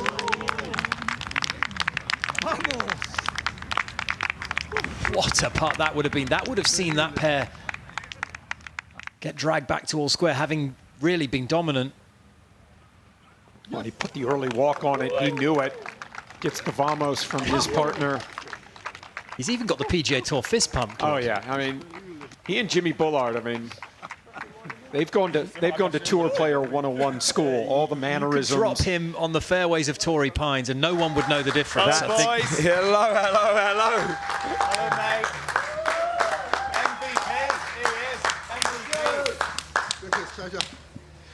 Wow, the dream team. I can't see Thomas Bjorn anywhere, can you? Boys, you had us nervous for a second. I'm not sure why. I'm not sure. We were never nervous. Tell me, how does that feel? 3 from 3, more points on the board for Team England. I don't know the scores actually. We're concentrating on what's happening. Yeah. I mean, you can all go out there and obviously do your game and try and not focus on what's happening. And to be fair, we played really well. They got back into it and sort of made it a little bit hard. So we just had to focus and concentrate on us. Look, when we came here last time, Paul, you were nursing a little bit of an injury when you came. You've been the MVP for England. You are the only man who can be perfect. Oh, I put a bit of pressure in there. No, but you're up to it. You're the governor, aren't you? You're the governor. I know Robbie doesn't want to hear that. He's God after all. But you are the governor. What did that mean today? What's it feel like in those moments like we saw then on that last screen? Oh, I mean, it's when they pulled Thomas Bjorn to take the shot, I was like, come on, guys. You know what I mean? It's just been such a good game. You know, if you're going to win, do it yourself. And when he went in the bunker, I was like, yes. That last putt, so nervous. Honestly, Nick, just don't believe it because you know that's the one to win the points. And it's one of those little putts you think you should get it, but under the circumstances. But if you miss it, you lose 2 points. Yeah, after a 10-0 game, it all came down to a putt. And this probably was really it was a tough game. Lucas Ola's a very good player. He's steady, he's down the middle. And we never really played, if you go back to last year, Nick, we never played someone of that calibre last year, no disrespect. So it was a tough game for us today. So to come out with a point, it was a great result for us. We spoke to Ria earlier today, and she said, my dad does not want to go in that loser lounge. So thank God you get to avoid it at least for another session. Robbie, when you're looking at what's going to come your way, we're going to let you guys know you've gotten the singles, and so you've got some good games, to be fair. But we're going to look at it in a second. What's the energy like? How does it shift that team mentality to being on your own? What are you looking forward about the singles for? Again, what we were saying before, we concentrate on us. I think we're all good players. I think on any given day, any amateur can beat anyone. But we're all playing really well. When we sort of come into it and all the talk was on all their big hitters, and we're the underdogs, aren't we? So, I mean, in effect, we've got nothing to lose. We go out there and the pressure's on them. They've got to win. I think, listen, you Nick know more than anyone, Nick, you know, when you play singles, it just changes the board. I watch the Ryder Cups and, you know, 1 minute it's all blue, then it's half red and it changes. So it's going to be a dramatic afternoon, but looking forward to it. Well, these are who you can look forward to playing as well. Let's let them in on it, Josh. Paul, you are facing the big man, the angry ginger, John Arnorisa again. How are you feeling about that? Yeah, I'm confident. Listen, I've played with him twice now. You know, he's a good player, hits it quite well. But listen, I'm playing well, so I've got no worries about that. It'll be a good game. And Robbie, it's a Liverpool versus Man United clash for the ages. You're up against Ryan Giggs. Yeah, I think we're just sick of each other, the sight of each other, aren't we, by the time we go home? I don't mind Giggsy, to be fair, but I think this week we'll probably be in a little bit too close. So yeah, Bring it on. Bring it on. All right. Let's best luck, rest up, and we'll leave you to get ready for the singles as we go and find a Celtic and Man United legend here. An icon at the last. Henrik Larsson. Of course, this pair is 3 up, so they're looking to secure double points, and you have to say they need it now with that scoreline stretched to 11.5, 8.5, and that wasn't the prettiest of shots, Claude, but it was effective. Functional, on the green, does what he does, doesn't try and do something he can't do. Now Joe Hart out of the bunker here on the 9th, or on the 10th, sorry. A little bit of an upslope, easy to hit this a little heavy. It is their 3rd shot. The chunk and run. Lovely technique from Joe Hart there. Every chance to get it back to 1 and ensure that that's just the 1 point for Team World. That's what we're playing for here. Larsson and Ramsey, they'll just be delighted to be on the board, I think. They've scrapped away. They started this match down. They managed to turn it around midway through the match, and they'd love to score a double point, get it back to 11.5, 10.5. Well, a Team World win here would ensure that last year's MVP, Teddy Sheringham, is currently the only player to have not registered at least half a point.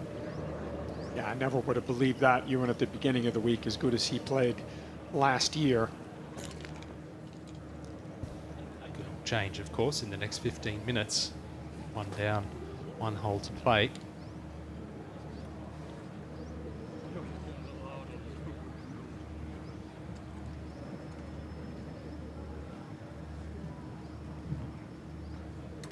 Aaron Ramsey across the green from 30 feet.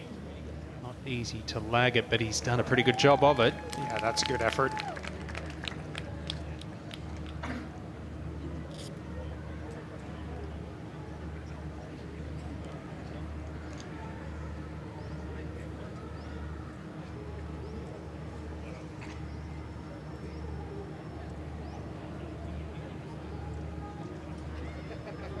In a good position here just to secure the single point, the solitary point for Team World.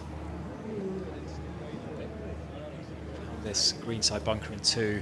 That was a wonderful little splash from Joe Hart, which has left Theo Walcott this putt up the hill.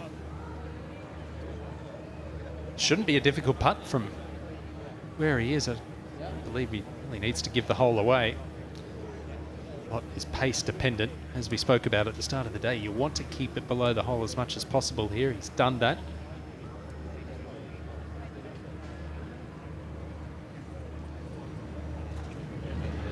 If you're just joining us and watching and wondering why he's putting when they're 3 down, well, this is the double hole and the double points available for a 4-up win.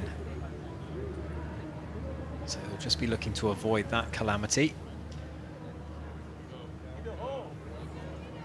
That was a putt that, well, the goal was to 2-putt there.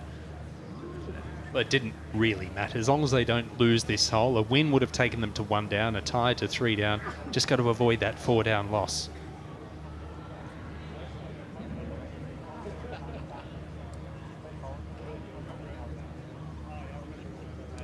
No concession yet.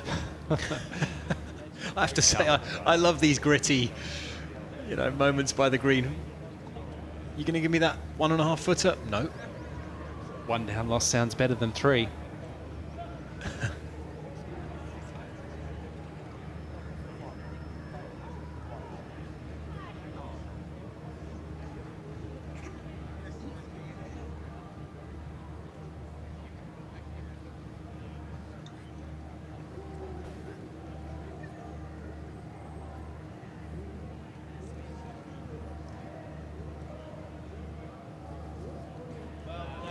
Safely in from Super Swede Henrik Larsson. And they will see this one in, it would look like. I guess the only reason why they're making him putt this, we did see Andy Cole leave one short from this distance earlier. That is the shortest putt you're going to see with authority all week. But handshake, smiles all round there, and in the end, a half on the final hole. Leaves that match exactly where it began the hole, at 3 up Good performance there from Henrik Larsson, Aaron Ramsey to get that win. And pulled another point back. England's lead overall 2 points now.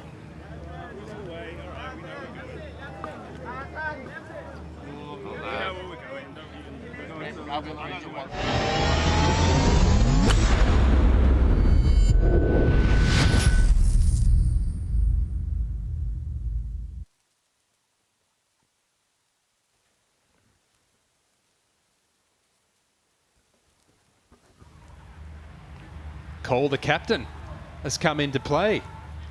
It's Danny Willett hitting his second shot here for Teddy Sheringham and Team England. Well, Teddy was very against it, but until he wasn't. That was too good an opportunity to turn down, and Danny Willett shot, mate, has just produced for them there. And clearly winning means more than the honour of not calling the captain for these boys. Teddy was at least listening into the hot mic, adamant that he was not going to go anywhere near Danny Willett and call the captain, but that was just, when you've got a long iron into a par 5 over water, you've got a tour pro standing by, why not? Oh, there's no shame in it. That's what the rule there is for. Lee Sharp to tie the hole at the penultimate hole, and they keep a clean scorecard, Claude. Impressive. This team just so impressive today, doing everything they needed to do. Handing Dwight York and Andrei Shevchenko their first defeat of this 2026 Reignwood Icons of Football. What a So there it is, England leading 11.5, 9.5, and dominant in that bottom match. Danny Willett's intervention, might that prove a timely one for the England pair in the 5th match? He's found the green in 2, and he's put Gareth Bale and Gabriel Batistuta under the pump.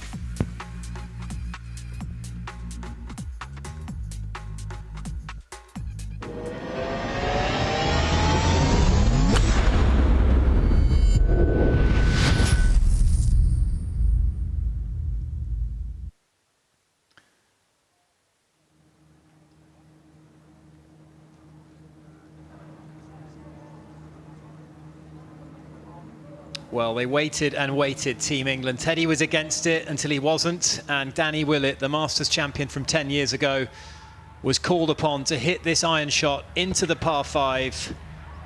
Could Danny, who's not hit a shot all day, could he deliver?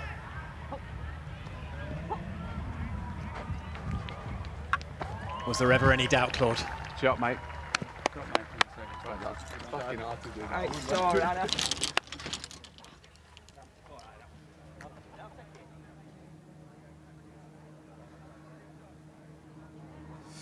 Well, you know what?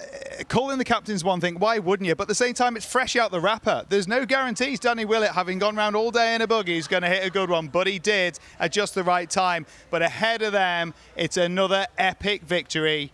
Team World. And the first of the week for this pair. Hey, boys.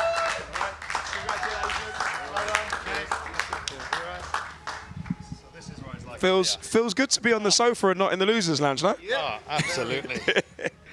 That took a while to come, didn't it? That took a little while. Did it feel like a bit of extra pressure out there to get on the score sheet? Yeah, I mean, obviously losing both games before, and I said to Aaron this morning, you need to carry me today, and he did.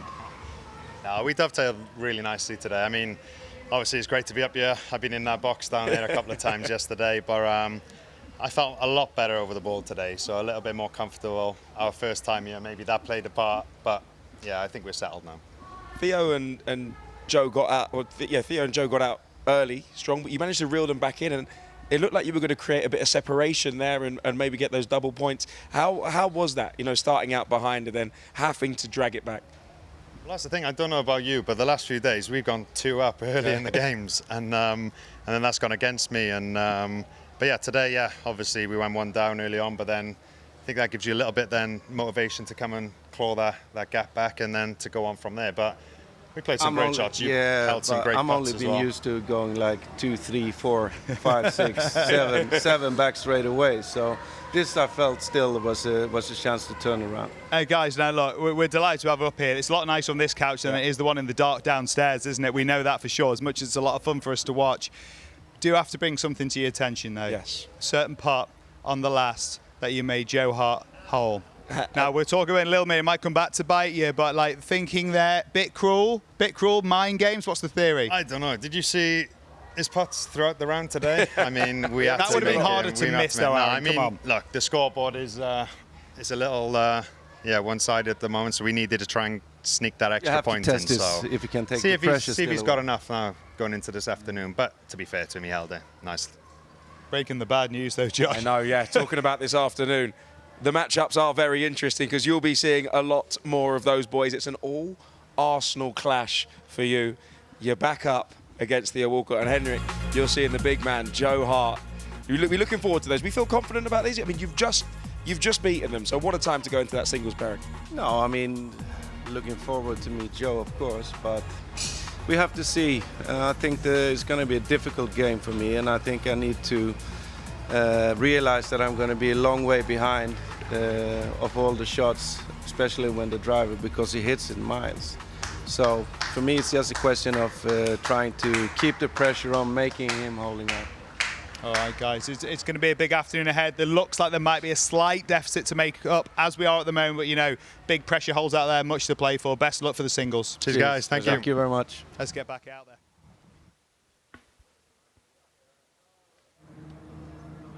So we join the important 10th hole. Gareth Bale has got an eagle putt.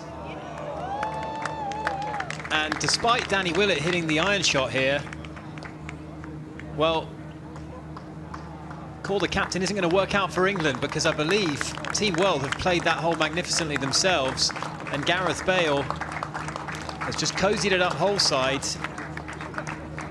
and gotten another green on the board.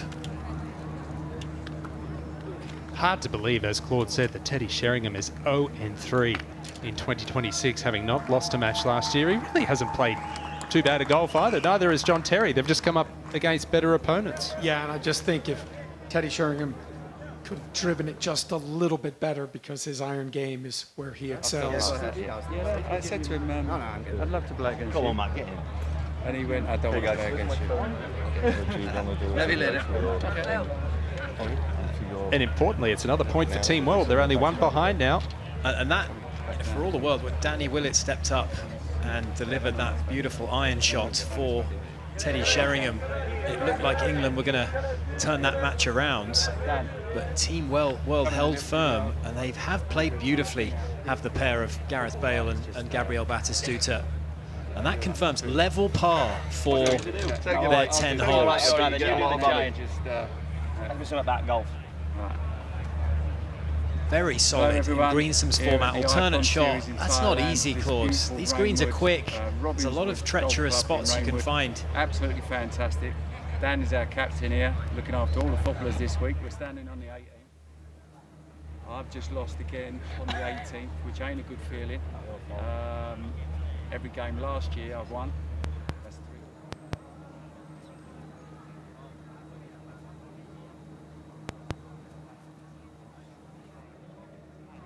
Some amazing scoring in these bottom matches. As I mentioned, level par for the pair of Bale and Batistuta, and not a single bogey on the card for either Jimmy Bullard and Lee Sharp or Dwight York and Andrei Shevchenko. They have parred every hole. They've gone full Nick Faldo at the Open Championship, Ewan, and yet they are still 4 down to the rampant English duo.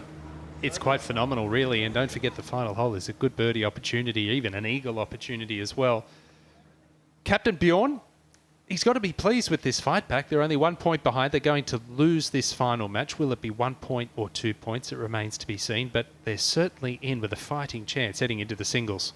Yeah, absolutely, especially with the way the singles played out last year, where they really just didn't have a chance even going into that. So I think they've kept it close. And I said this yesterday, I think the refreshing thing for me as a viewer is all of these players have hit quality golf shots at some point. No one's really not been on their game. Yes, they've struggled, but even yesterday we watched Henrik Larsson not necessarily have his best stuff, but they get the win. He and Aaron Ramsey get the win today. So everyone contributing, and that's really what you want. You want everybody to kind of give it a try and hit some good shots. Drop. Head back down the 10th hole here, and trouble for the England pair. We heard Jimmy Bullard there mention drop. The red hazard line there, Ewan.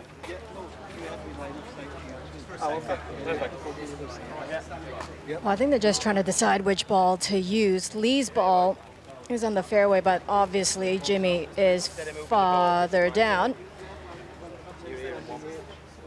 The Team World in the middle of the fairway. I'm sorry. That's a rule. Here, Daddy, thank you. That will be this one. One cup length would be. You have the cup length, please. The longest driver. Where's your caddy? Driver.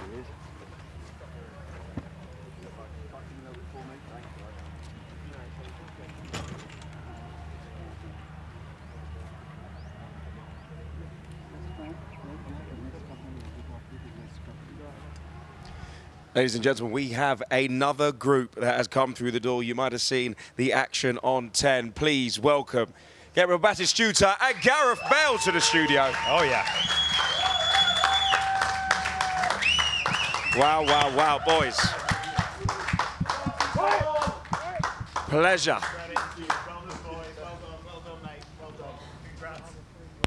Nice to be back. Nice to be in the studio. It's great to be back in the studio.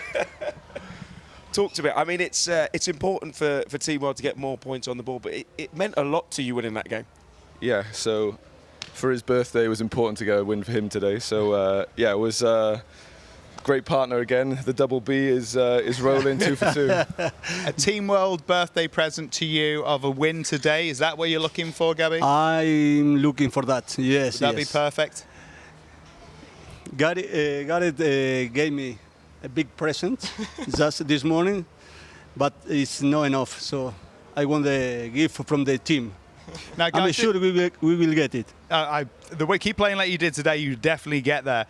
This is a perfect time as any. We see you two icons sat here. We remember everything you've done on the pitch. Incredible exploits across your careers. People watching at home for the first time might look at it and think, that was football, this is golf. How can it mean what that meant to them now? And of course, they are different platforms.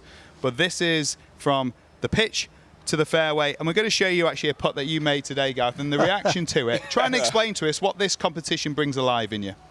Yeah, no, I don't think I got a ball to the hole all day, to be honest. So, yeah, it was for the half, so it was important. Yeah, I guess we were all retired, and it's having that competitiveness back. And golf is a field and a game that you can play all sorts of abilities together, and you can make it really competitive, and you put England against us and it makes it really competitive. So but no, great fun.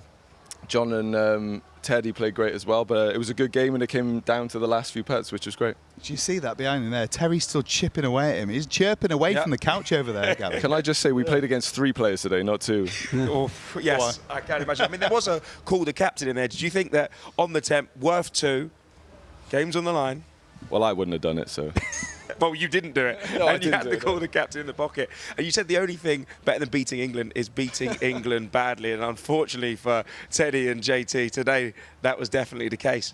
Will it be the case this afternoon? Well, that's what we want to talk to you about, because it's about to get very real for both of you, particularly important matches in the singles. Josh, break it to him. Gareth, I think you know where this is going. It's what the audience at home have voted for. It's what the people around the globe want. You are up against the Bulldog, Jimmy Bullard. Looking forward to that matchup? Yeah, no, it'll be great. He's a great player. I played with him yesterday. Great ball striker. Doesn't really make much mistakes, and it's going to be a tough game. But yeah, it'll be interesting. It'll be fun. We, as much as Jimmy brags outside of the course, when you're actually playing, he's very calm and very nice, and it's a good bit of banter. So, but yeah, he plays up for you guys. Let me tell you that. Don't get fooled. They're mind games, Gareth. Come on, you know more than that. Batty, Terry, that's the matchup. How do you fancy that one? Against. He's listening. He's listening over there. I think that it's going to be tough for me. He's much longer than me, but I can darle batalla alrededor del green, como se dice. Yeah, he's better around the green. Okay. By the way, how impressive was that? All through the week. They're on the team next to me. Away in Spanish, I love it. We spoke Spanish for 2 days straight. My Spanish is getting better. Absolutely. And guys, listen, as you saw, the QR code is on the screen. Our interaction hub is on the screen. Who do you think is going to win? Is it going to be the Bulldog or is it going to be Gareth Bale? England versus World. England versus Wales. And that is this afternoon. Rest up, boys. It's going to be a big one. Anchor matches as well could be really important to the outcome here. Best luck and happy birthday. Happy birthday. Thank you. Just 5'7". 27? I didn't feel it. That's the problem. A big afternoon ahead for both players. A big afternoon ahead for both teams. And we're moving towards that finish line. We'll see you in a few seconds.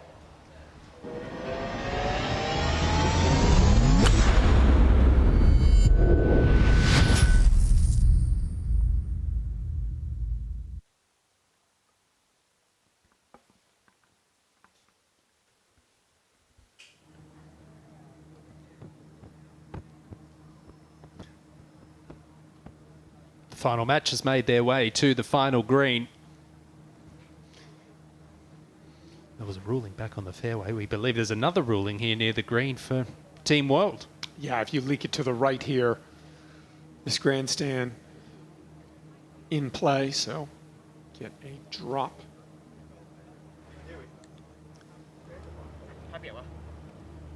I like Dwight York's chances if it is him to play. He does play these shots really well, these little floaty shots around the green.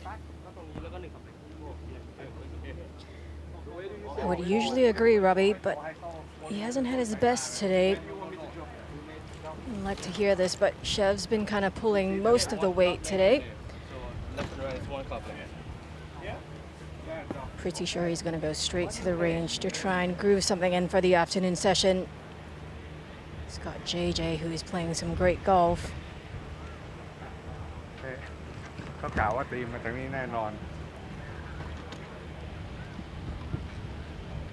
Team Wall still has a chance to not drop 2 points.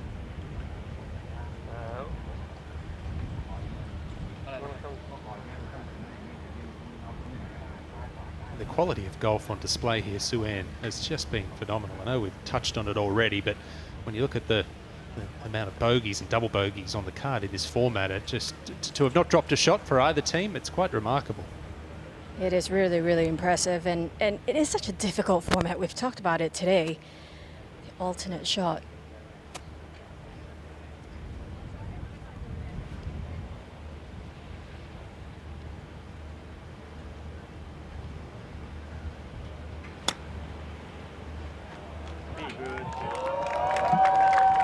That is a beautiful controlled shot there from Dwight York. He fancied his chances, Robbie. He did. Look, I've played a couple of games with him, and he does that a lot. Annoyingly, especially when you're playing against him. But he really did just nip that one perfectly.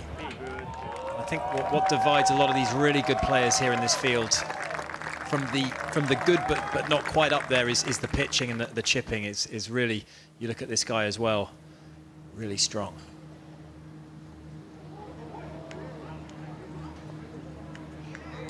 That's not a bad shot. That was a difficult one, Claude. Yeah, he's on the upslope there.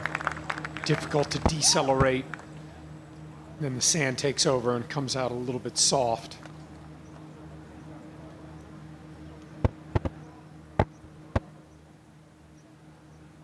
The match is over. Bullard and Sharp are healthy winners, but they can have the victory cut down to just a single point. They're trying to bank 2 for their team.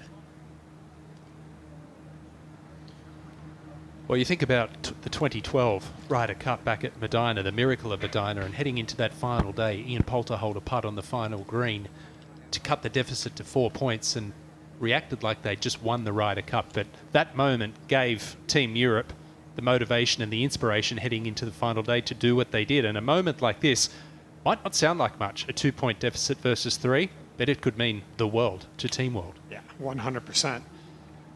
Because now the players will be in charge of their own game. playing their own ball. But it is going to be in the afternoon, playing their 4th round of golf in 2 days. So the fatigue factor, the sun, the heat, the pressure, all these things come into play. One of the things, Robbie, that we're always trying to talk about in the Ryder Cups is to try and conserve energy, because you can have a lot of energy, but you can waste a lot of energy as well. And then come late in those Ryder Cups, you need to draw on not only your experience, but you need to have enough fuel in the tank. And we saw that with Rory at Bethpage in the singles against Scotty Scheffler. He'd been so fatigued and just drained by his exploits over the first 2 days that singles match against the world number 1, he looked flat. And these guys are conditioned to play Ryder Cups. These guys are not, but they've done a good job so far. It's for birdie moving left to right to ensure the double points. Open the door a little bit now for Team World. And this is it. This is the moment. And Shevchenko holed a putt of a similar kind of distance yesterday. Can he deliver again? It's actually a little shorter, this one. He holed a good 10-footer on this green yesterday, which proved to be a big moment. And I kind of back him, I have to say. Well, he's got nothing to lose, right? So no need to try and cozy one in. This is one where you basically just take all the break out of it, just put it in the back of the cup. And I know it's only a point, but 12.5, 10.5 looks a lot closer than 13.5. Well, one thing I can say is that the Icons team have got it spot on with the format this year. It's ensured a close tussle heading into the final day. This point system is brilliant.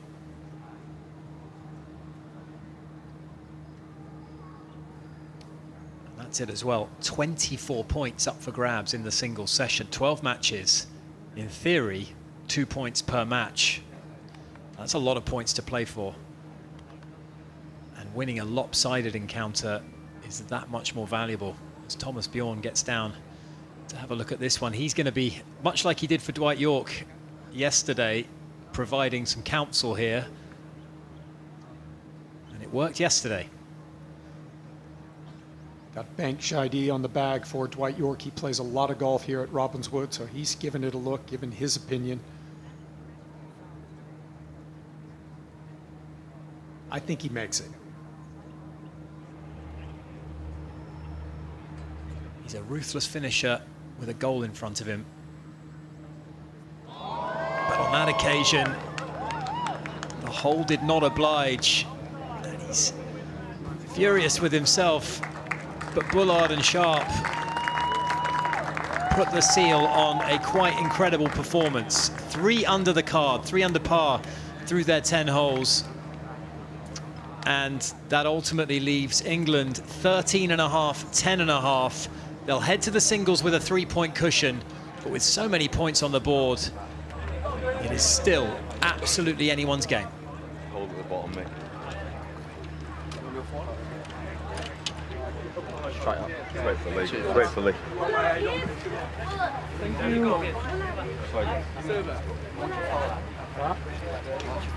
You're going straight back, Thomas. And I'll see you in. I'll see you tonight. Dan, you're going straight back. I'll see you on the range. See what time I'm teeing off, and I'll see you in an hour. You going up? Hour and 20 before. Okay. All right. Yeah. Shot from me, lads. Okay, hour 20.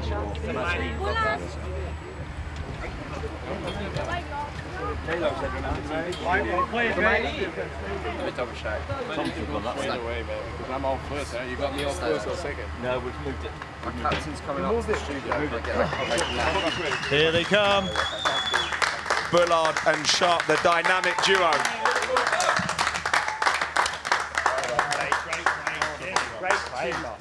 Isn't it nice coming to a little... You're going to come sit down over here on this sofa. I know you want to be cozying up to us. Talk to me about this team, this duo here. It feels like you're simpatico. You're in sync. You do everything together, and it works.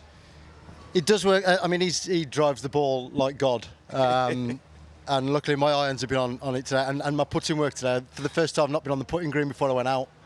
And you're making putts here, there and everywhere. So we've had a couple of putts, some good drives, and we've sort of played really well together, yeah. Jimmy, tell us about the standard of golf in that match, because there's good golfers here, but then there's what we watched with you two today. Yeah, we started hot, didn't we? Birdie. He rolled an 8-footer on 1, 15-footer on 2, and he had the pace of the greens all. Listen to my reads, though, didn't you? We had it. All I was like, give me an iron and just let this boy putt. I had too many putts, really. I wanted to get him on the flat stick, but he had it going today. He was mustard today. Really good. Do you know what? You were talking to each other all throughout the round, and we got a little bit of an insight on the broadcast into kind of stuff you were saying. I think you hit a fantastic iron shot to about 8 feet, and Jimmy was kind of coaching you through it, giving you a little bit of an idea and a read. How nice is that to have a partner you can trust like that?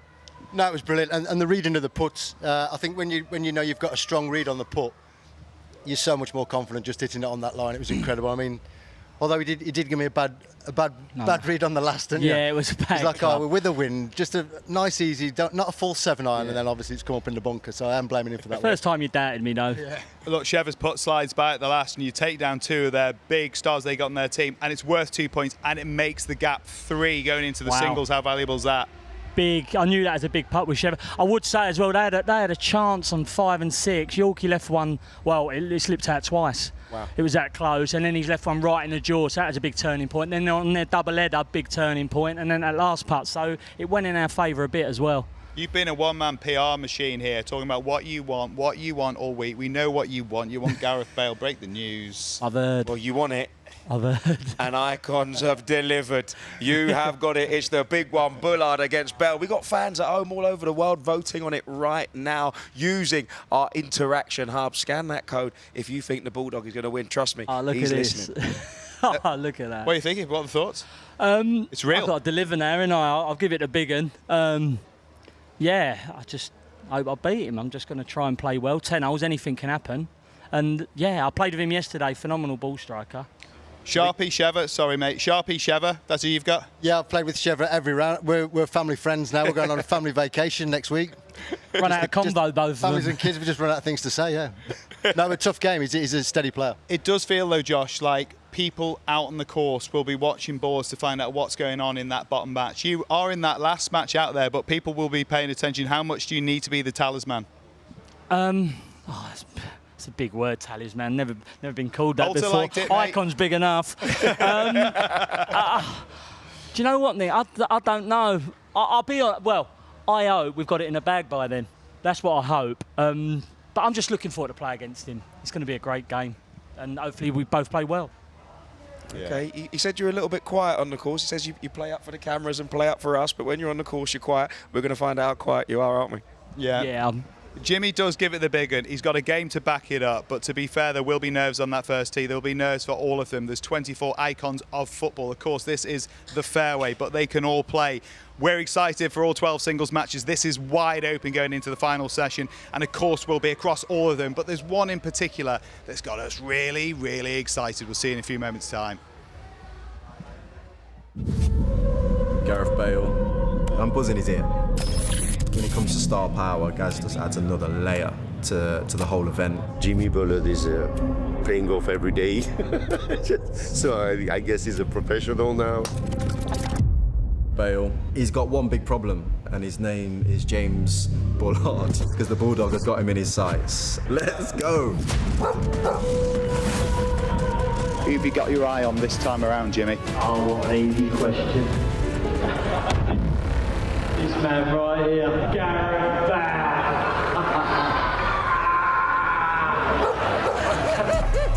Yeah, from what Jimmy said, I think he just wants to get his YouTube followers up. So just trying to use my name in a different light. So Jimmy, please settle down unless you're going to pay some money, please. From Wales, Gareth Bale! That's what he said. Oh, they're bringing in the Welsh. You know what Jimmy's like?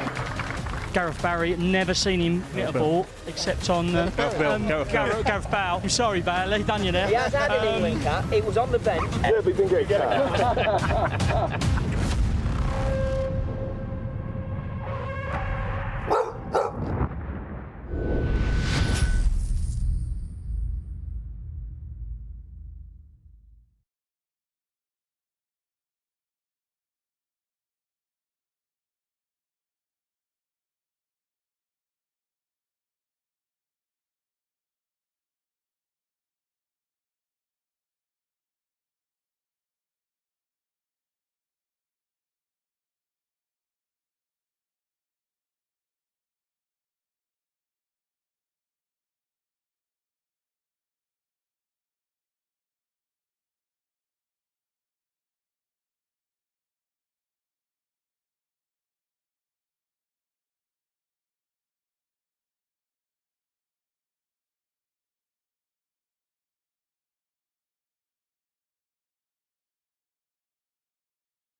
Oh my God. Be the number. Be the number.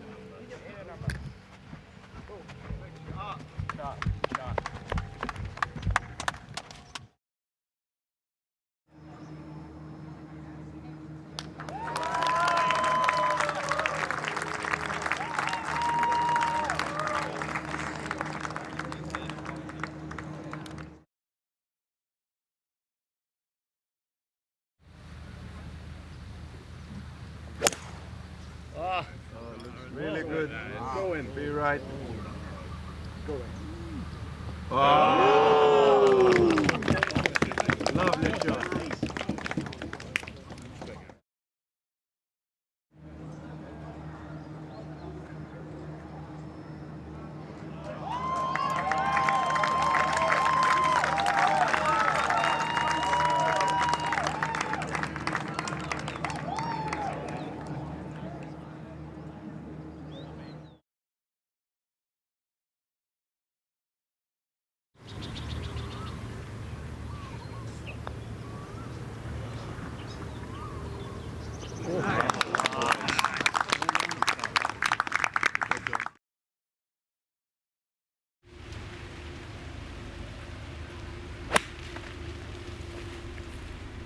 Go.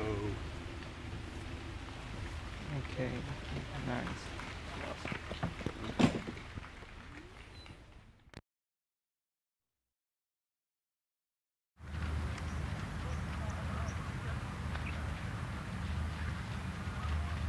Yes!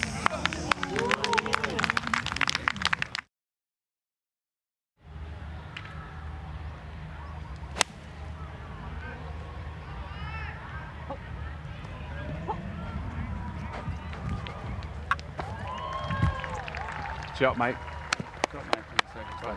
Fucking hard to do that. Hey, sorry, Anna.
Yeah, copy that.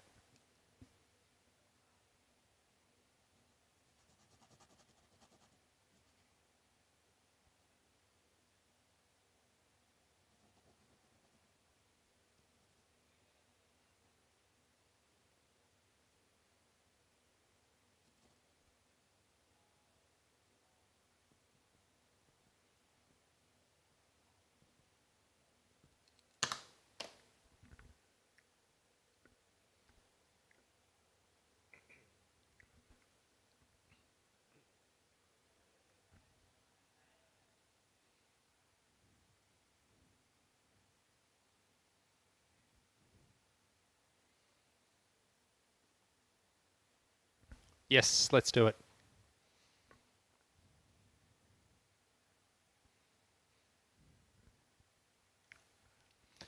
Day 2 and the final day of the Reignwood Icons of Football. This morning, the format was Greensomes, and match 1 started with the Phils, Jones and Jagielka, who took on Ryan Giggs and Nigel de Jong. This one was all about the pressure holes and which team could take advantage. Ryan Giggs here missing to gift England double points and the lead, but it was almost a mirror image on Team World's home hole, as Phil Jones also can't tie the hole with that. Sorry, it was start again. I missed.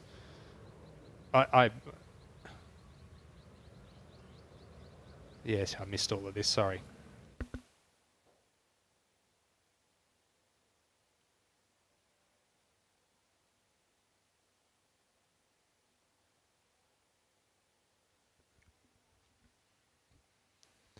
Day 2 and the final day of the Reignwood Icons of Football. This morning, the format was Greensomes, and match 1 started with the Phils, Jones and Jagielka, who took on Ryan Giggs and Nigel de Jong. This one was all about the pressure holes and which team could take advantage.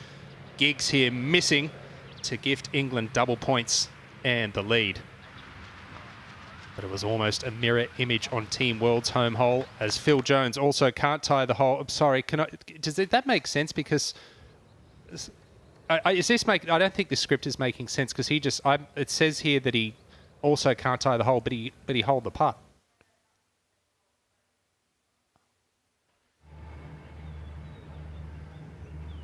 Quite sure. So Giggs putt, that missed putt was at the 6th, and then it says Jones here putt for the win at 6.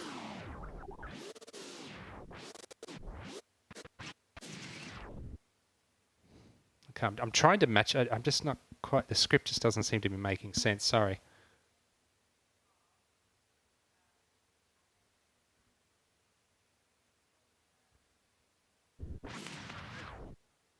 Yeah. See. What I'm struggling with is seeing the shots at the bottom and then the script at above it. I'm trying to sort of match bottom to top here.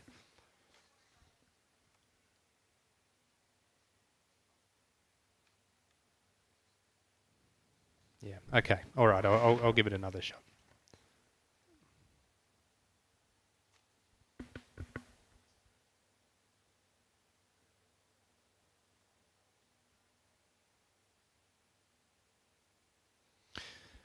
Yeah, so what the script here is, I'm just looking at this first match. The script here says Giggs here missing to gift England double points in the lead, but it was almost a mirror image on Team's World, the home hole, as Phil Jones can't tie the hole with this bogey putt. But there's no script describing Jones's putt that goes in. That's why I'm getting confused here.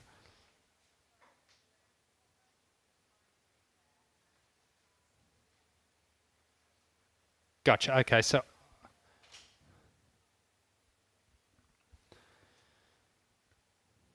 okay, all right. So I'll just talk about Jones's putt. That misses, and then I'll talk about Jones tapping in for England to claim double points there in the lead, and then it goes onto the 9th hole. But it was almost a mirror image onto. Yeah. Okay.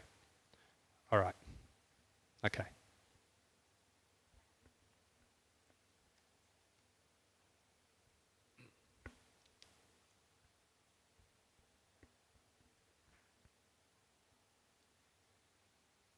Day 2 and the final day of the Reignwood Icons of Football. The format this morning was Greensomes, and match 1 started with the Phils, Jones and Jagielka taking on Ryan Giggs and Nigel de Jong. This one was all about the pressure holes and which team could take advantage. On the 6th here, it was Giggs missing. And Phil Jones would have an opportunity to clean up, gifting England double points. But it was almost a mirror image on Team World's home hole, as Phil Jones also can't tie the hole with this bogey putt. So it all came down to the 10th and the pressure final hole, with World starting one up. Jagielka absolutely up to the challenge here with a clutch chip to within 2 feet of the hole. And what a way to finish the match and switch the scores once again to put another point on the board for Team England. They would move ahead 9.5 to 8.5. And in the second match out, it went all square.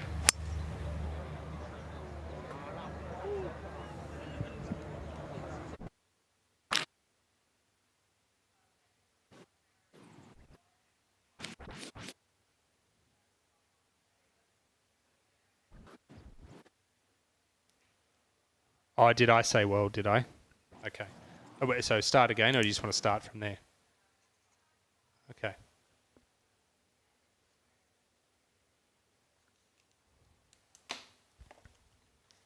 Okay.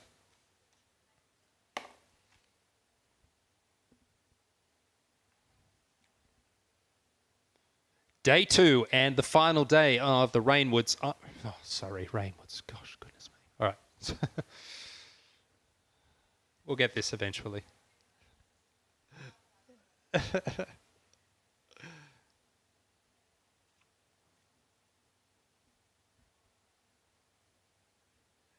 Day 2 and the final day of the Reignwood Icons of Football.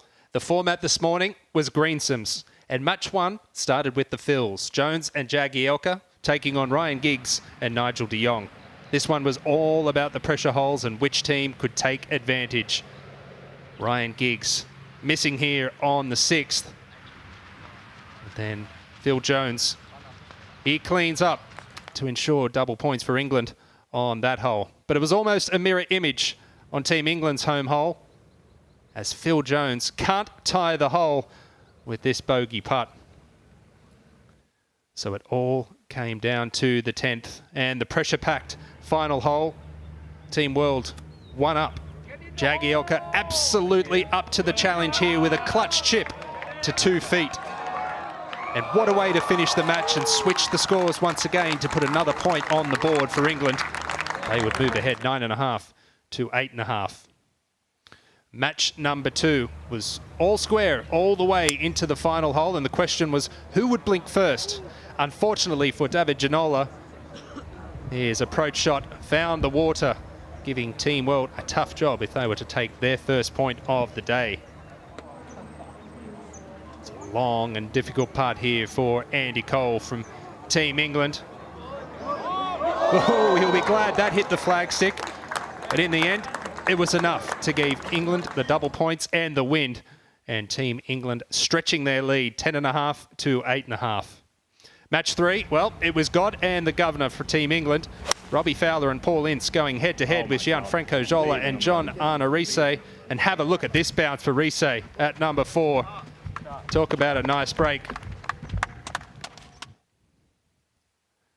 Paul Ince needed to hold this on the final hole to maintain his perfect record so far in this tournament, and he does just that. Another win, and importantly, another point for Team England. They stretched their lead 11.5 to 8.5.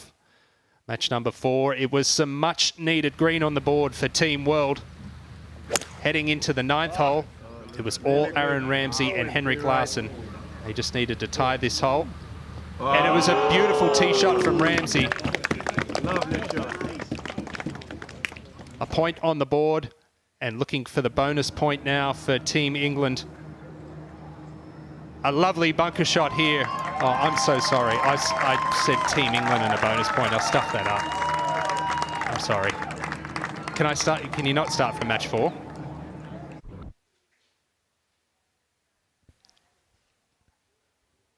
Yep. Thanks. Sorry.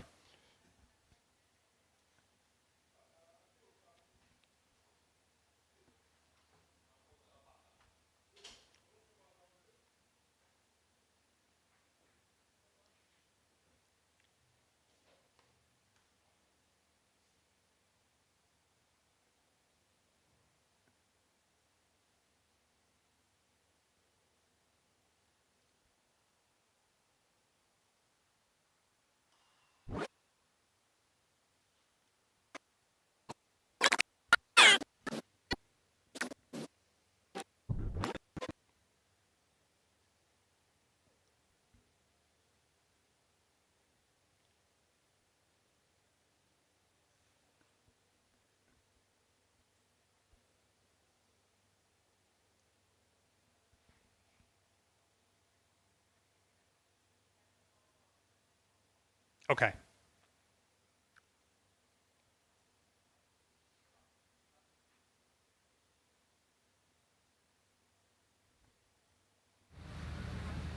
And in match number 4, it was some much needed green on the board for Team World. Heading into the 9th, the par 3, all Aaron Ramsey and Henrik Larsson needed was a tied hole. And look at that beautiful tee shot for Aaron Ramsey right there, ensuring a point on the board for Team World. They were looking for a bonus point on the final hole, but it was a lovely bunker shot here from Joe Hart, and that was enough to prevent the double point. But it's a crucial point on the board for Team World. They narrowed the deficit to just 2 points, 11.5 to 9.5. The penultimate match was our marquee battle of the session, with John Terry and Teddy Sheringham facing off against Gareth Bale and the birthday boy, Gabriel Batistuta. And look at this lovely birdie putt at the opening hole from JT to give England a 1-up lead. But Gareth Bale, isn't he something else? Look at this for a recovery shot. Go. At the par 5 fifth. Okay, nice. And that gave Batty the putt to tie the hole, which he was able to do, and what a save it was. Feels like this pairing aren't giving England anything. A clutch long putt from Bale on the 9th to prevent England from claiming the hole. Hard to believe that these 4 are not pros from how they've played the first 9 holes. But with so much on the line, Sheringham does use his call the captain card to ensure the ball ends up on the green at this par 5. Shot, mate.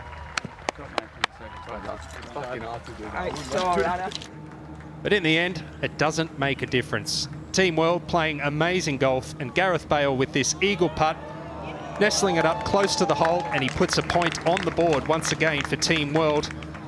And the deficit is reduced to just 1, 11.5 to 10.5 in favour of England.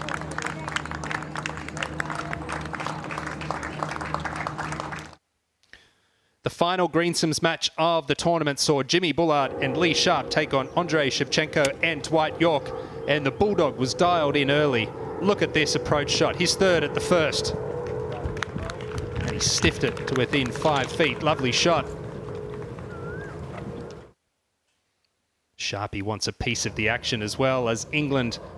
Can they go birdie-birdie on the first 2 holes? Yes, they can.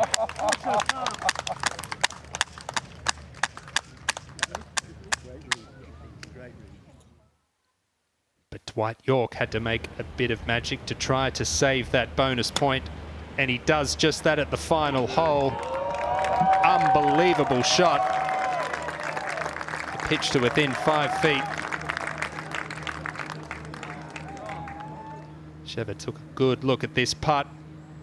Could he do it? Just slides by, and not quite enough to stop Bullard and Sharp from walking away with 2 points, giving England a 3-point buffer going into the singles this afternoon. Team England 13.5, leading Team World 10.5.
1, 2, 3, 4, 5, 6, 7, 8, 9, 10, 11, 12, 13, 14, 15, 16, 17, 18, 19, 20.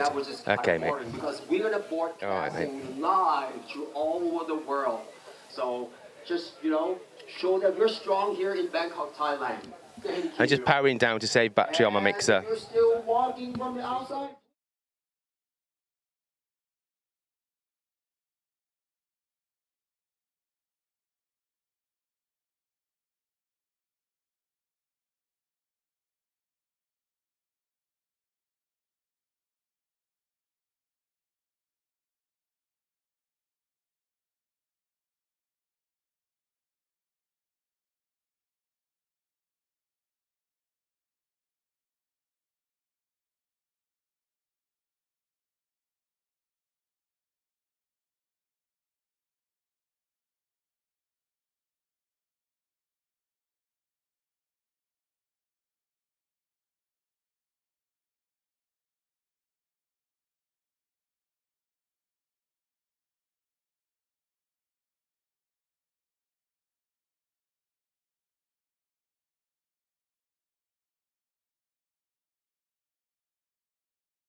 atmosphere.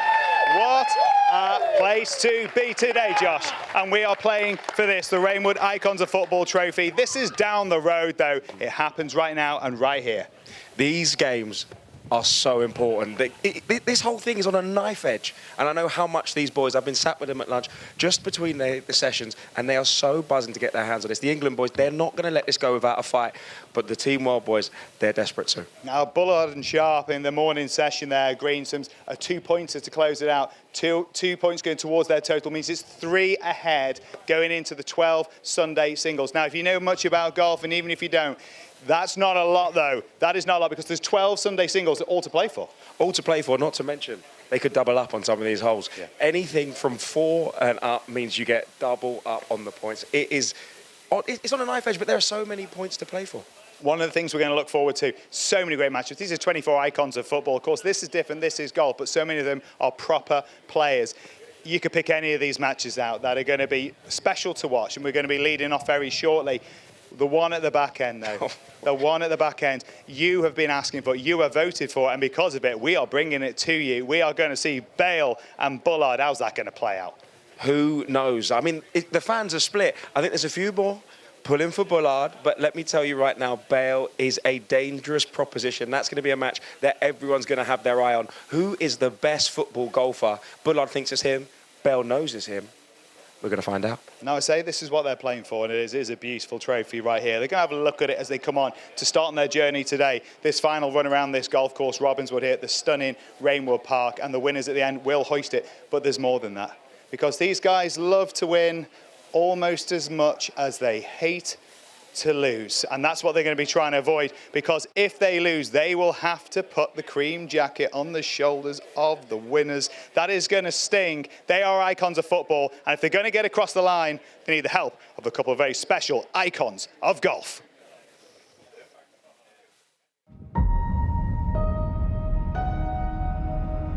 There are honours in the game that mean more than winning. I would know. And there are trophies that matter more because you win them together.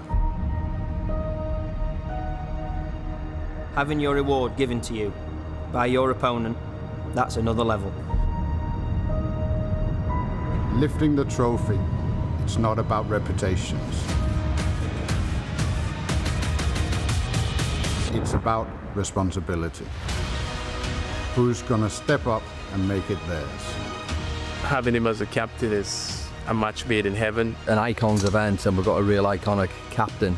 I understand it's going to be competitive and everybody's going to want to win. We are competitors anyway. We all fight against each other. It doesn't scare me. It excites me. It's where I want to be. This time around, JJ could put the jacket back on me. We're the current holders. We know what it takes to get the win. It's not going to happen again. Two of these guys, I want to put them to the sword. Whoever you put me up against, I'm just looking to beat you, you know? I'm pretty confident that we can do it again. On Sunday, the jackets will still be worn by Team England. I think you're going to see a new name on the Icons trophy. Bring it on, you know what I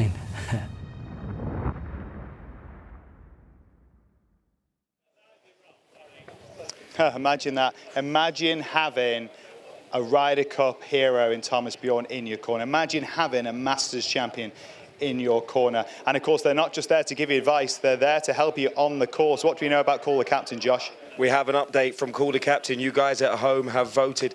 Joe Hart has the honour to call the captain. Danny Willett will be on the line waiting for the call. And Ryan Giggs for Team World will be able to call Thomas Bjorn. He might need it in a tough matchup. No, this was my life. This was my office, Josh. It's not anymore. For Danny Willett, for Thomas Bjorn, this is their office. This is where they've been so successful. But behind every great champion, there's the will to not fail. There's the fear sometimes of failing that drives them forward to be the superstars, the icons that they are. Tell us about how those footballers will feel about not wanting to lose out today. They will be absolutely devastated. I mean, these boys, all they know is winning. They are icons of football. And when they step out of their comfort zone here, the idea of them maybe not being the best is they can accept that. But what they can't accept is the fact that they can lose to somebody else. And it's what drives them, it's what makes them great. And I've been lucky enough to be around some icons of sport. And that's what they have in absolute bundles. Well, the thing is, they are nervous, though, when they get to this tee, because this is not their normal arena. As good as they are at this sport, they are nervous. And you know where else they're nervous? On the driving range. And that's where we're going to mosey across now to hear from Suan and Radar. Thanks, Nick. Now, the energy here is fantastic. The wind is up this afternoon, which should make the singles matches extremely interesting. Now, a guy that's caught our attention on the broadcast is this man who's been hitting driver off the deck of the first tee. Talk us through that. Well, it's a little bit of a cheat code. It's a mini driver, so it's the little quad. So, yeah, I find if I put on a tee peg, I can go both ways, left or right, where normally, if I'm feeling a little bit nervous, I can squeeze a little fade with this off the deck. So simple as that. I'm sure you'll be feeling some of that nerves today. Now, you're very used to playing team. All your career, you've been doing that. Now, the first 3 sessions were all team. Now it's just you versus your opponent. How are you adjusting mentally to that? Hopefully really well. Thankfully, I've brought my team with me anyway. So I've got my mate on the bag. So that'll be the new partnership. So if anything goes wrong, it's his fault. If anything's good, it'll be my fault. So we've already sorted those dynamics out, and hopefully we start off well. I love it. You sound like a professional golfer already. Now, Radar, down to you. Thank you, Suan. We're down here, and there's only one Team World player here, David Ginola. David, how's it going? You're here by yourself. Where's the rest of them? Do you know when I was a young man watching football, do you remember you used to do shampoo commercials? Because I'm worth it. I remember the shampoo commercials. It was a long time ago. Right, how's the game? Thomas, Captain Thomas Beyond, could you please come in here and have a chat with us? How are you feeling? How are you enjoying it? So far, it's a great venue for us, especially that we are all big fan of golf. Obviously, this man is kind of figure you can't ignore in the game of golf, So it's an honor for me to have Thomas as a captain and the rest of the team. We try our best. Last year, at the same time, we already lost the competition. We're still in the game. So it's 6 games to go? No, 12 games to go, and hopefully we see. In golf, anything can happen. Exactly, and when I used to play on tour with Thomas, I never saw his face very often. All I saw was his bum picking the ball out of the hole. That's all I saw. Now, right, Thomas, what did you tell this wonderful team of icons, Team World? No, they need to go out and play, go and win those points, get those, win your point, go and win your match. And then we'll see where we are at the end of the day. You can't do anything now, you're on your own, and you just want to beat the guy who's standing in front of you, and that's as important as anything. Don't worry about anybody else, just worry about your match and win that point. Good luck. They are the world, they want to be the champions.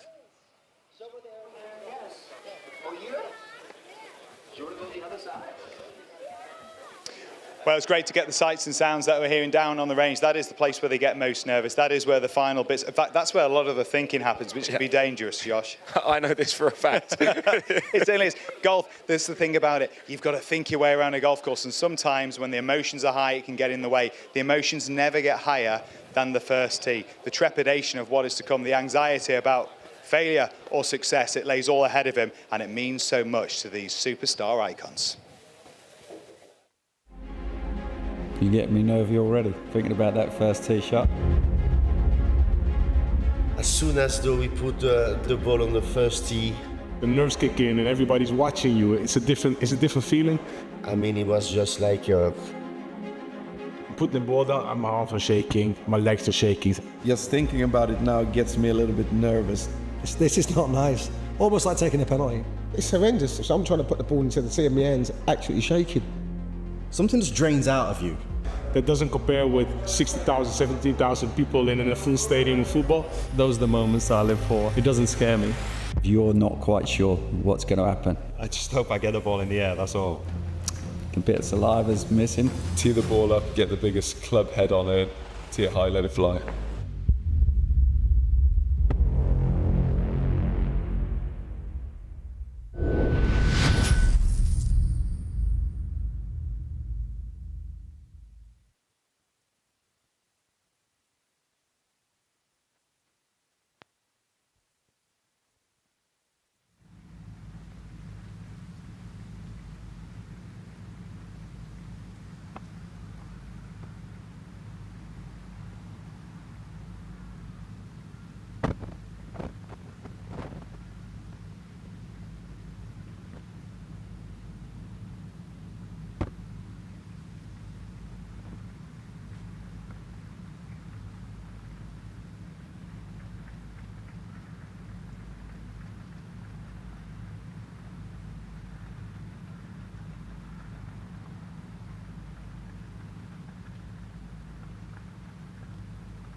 slightly different view for you here. Obviously, we're still with the Reignwood Icons of Football trophy.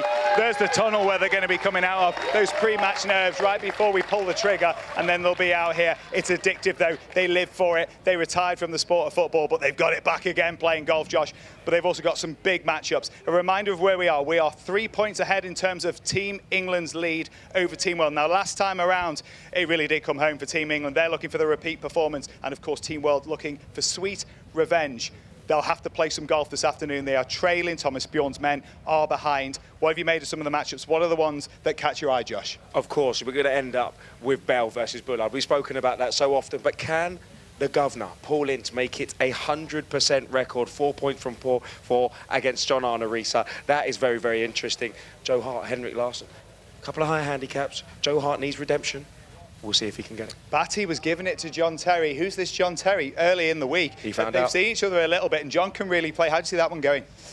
Oof, JT, he needs to do something. He'll want to do something. He is a born winner. They call him captain, leader, legend. Can he lead his team to a point? We're going to find out. But also, listen, we've got Sharpie. He's been playing absolutely fantastically. Him and Jimmy have been flawless. He's up against Shevchenko, another fantastic golf player. I've seen some of the best golf out of him this week. Some of these football rivalries catch my eye because they never go away. They never go away. Looking eye to eye. How about those two? Fowler and Giggs. Liverpool and Man United. That's going to be tasty. We've seen a lot of banter going on the course, but it gets very, very serious when the game's on the line, and I think those old northern rivalries are going to come out very, very quickly. All right, we are here. We are ready. The time for the talking is behind it. It's time to start swinging. So please, ladies and gents here, waiting for your icons to arrive. We are ready to bring them into the arena. Please put your hands together for match one, representing Team England. It's Phil Jones against Team World's Nigel de Jong.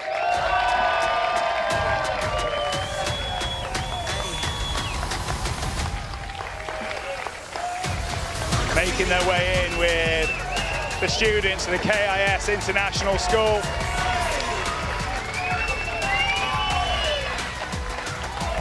Come stay down. Hey guys. Here we go, Josh. Here we go. Should I take us away on our side? I think you should take this away over there. First match out. That's a heavy hitter position. Are you ready to lead by example? Always ready to lead by example. So we did it also this morning. So yeah, we're ready to rock and roll. All right. Listen, I just spoke to Danny. He said Phil's playing some special golf, and he's getting better every single day. You're going to need to be at your best to beat this man, because he's shown some proper stuff this week. You confident? Yeah, listen, I struck the ball really well this morning, me and Jags. Nigel's very good player, so it's going to be interesting, but let's see, hopefully I can bring it home. And this gets a bit awkward for me, stood over here. I've got to be honest, I'm a United fan, Nigel. But this is City versus United, of course, as well. How do you see that one panning out? You're standing on the wrong side then for me, if you're a United fan. I think you have to change with Josh. No, but yeah, it's always good fun, you know, to play against a United player. But that alone, I mean, for today it's about golf. It's not about City versus United. It's about Team World against Team England. All right, it's Team World versus Team England. You said it best. Good luck, boys. Swing away. Enjoy. Good luck.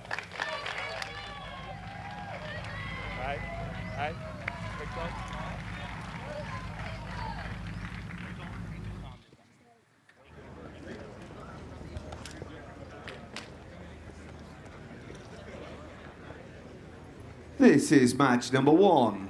On the tee for Team England, Phil Jones.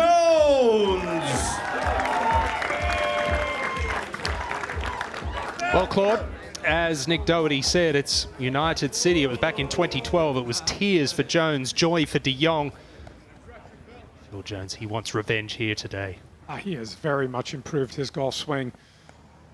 Second longest in driving distance, averaging around 271 in the morning matches. I'll probably find the right rough. You can play from the right side of this fairway. On the tee left, for Team it's a World little from tough. the Netherlands, Nigel de Jong. The Dutch icon, of course, a World Cup finalist back in 2010. He's been pretty steady with his game so far. We know he has a very tidy short game. Yeah, I've been very impressed with his short game. Hold it out of the bunker yesterday. I think the key here in match play in the singles is make your opponent beat you. If he's going to make a par, you make a par. Just don't give holes away. Par 5 this opening hole, not too many getting close to the green in 2, so it's a 3-shotter, it's a layup.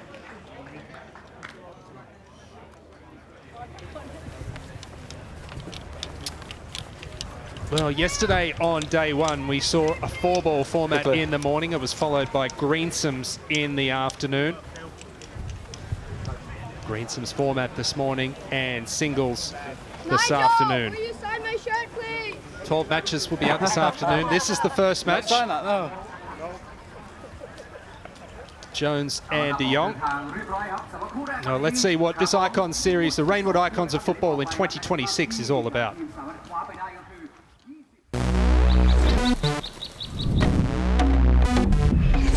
Reignwood Icons of Football follows a Ryder Cup style team match play format where Team England and Team World will go head to head in 4 sessions over 2 days. And it all starts right here on the first tee.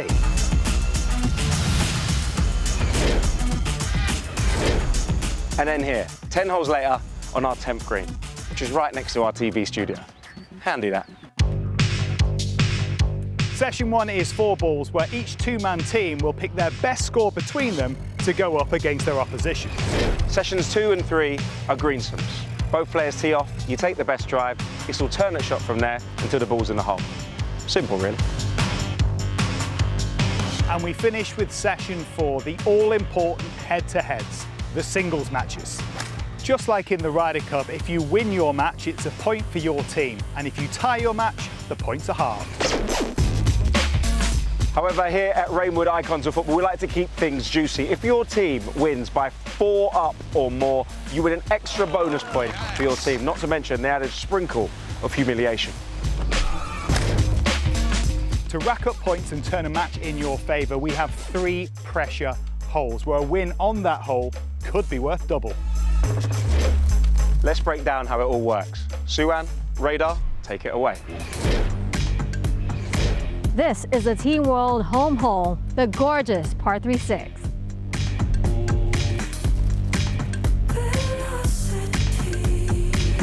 And this is Team England's home hole, the stunningly beautiful 9th. Win your own home hole and you win the hole as normal. And you win away on the opponent's home hole. Look out. Turn this thing on its head. It's a double-up. And now for the final pressure hole, the final hole of the match, the all-important par 5 10th. Remember, this hole is worth double for everybody. You could go from 1 down to 1 up and put points on the board for your team, or you could go from 2 up to 4 up, win that bonus point and put 2 points on the board for your side. The possibilities are endless. Almost.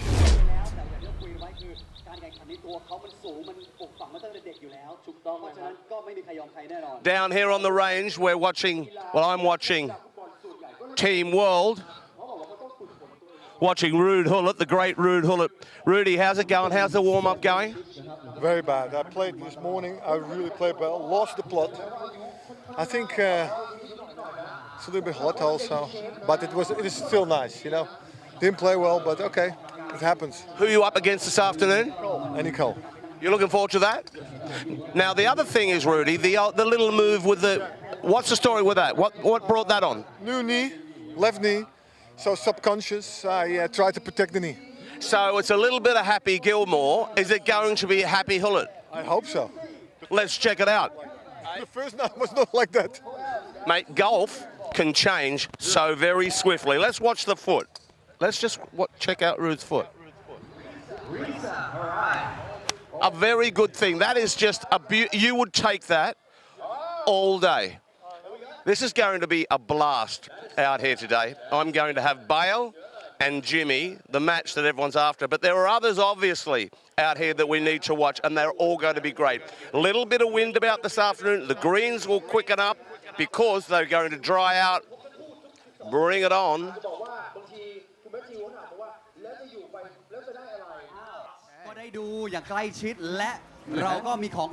Yeah, absolutely, Radar. Bring it on. It's 11 more matches. Going to be very, very exciting here this afternoon. The second match almost ready to make their way out.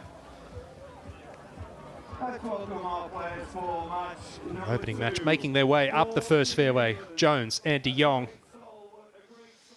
Yeah, it's interesting. You've played for 3 rounds with a partner, and now it's you against your opponent. You're responsible for the good shots. You're responsible for all the bad shots.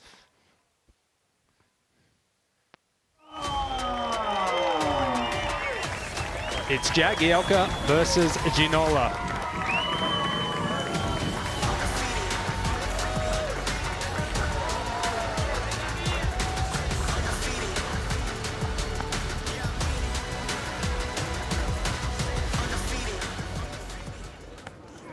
And of course, David Ginola was a perfect 2-2 coming into this morning. Unfortunately, lost his match with Ruud Gullit. Looking to right the ship here this afternoon.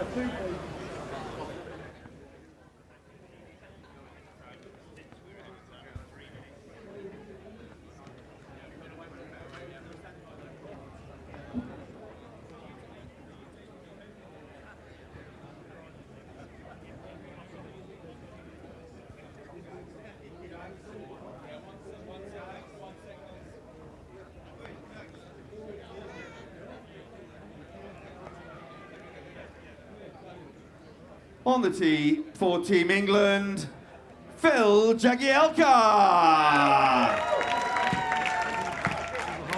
Came up clutch this morning, Claude, with that beautiful pitch on the final hole, turning a 1-down deficit into a 1-up win for Team England. Can he carry that confidence over? Well, I like what he's been doing off the tee. Driver off the deck, hits down on it. It's a little squeeze fade, just trying to play for accuracy. I mean, he doesn't miss with this one.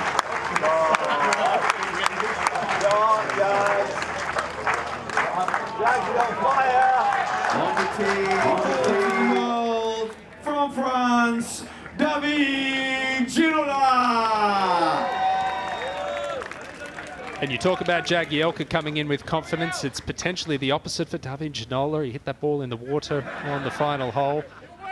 Can he turn it around?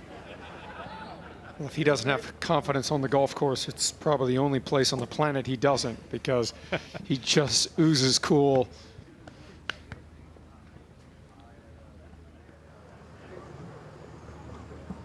A lot of players will be trying to hit the cut, just get this in play off the tee, get the round going. Oh, yeah. C'est magnifique, huh? Perfect. That's, I mean, he's going to lay up anyway, so he's in great shape. We remarked yesterday how impressed we were with the first tee shots, and they've continued today as we take a look at Phil Jones. His third shot at the opening hole. De Jong's in the bunker. I think Phil Jones is one of the unsung heroes this week. And there you go, another shot right at it. But his game has really improved in the last year. You can tell that he's found a rhythm. He's found a repeatable golf swing. I think his setup looks a lot better. And we're really starting to see some better quality golf shots. Well, Phil Jones was very confident when he spoke to Nick Doherty in the studio following his wing this morning. There's our matchups this afternoon. 2 are underway. Andy Cole versus Ruud Gullit will be next match out.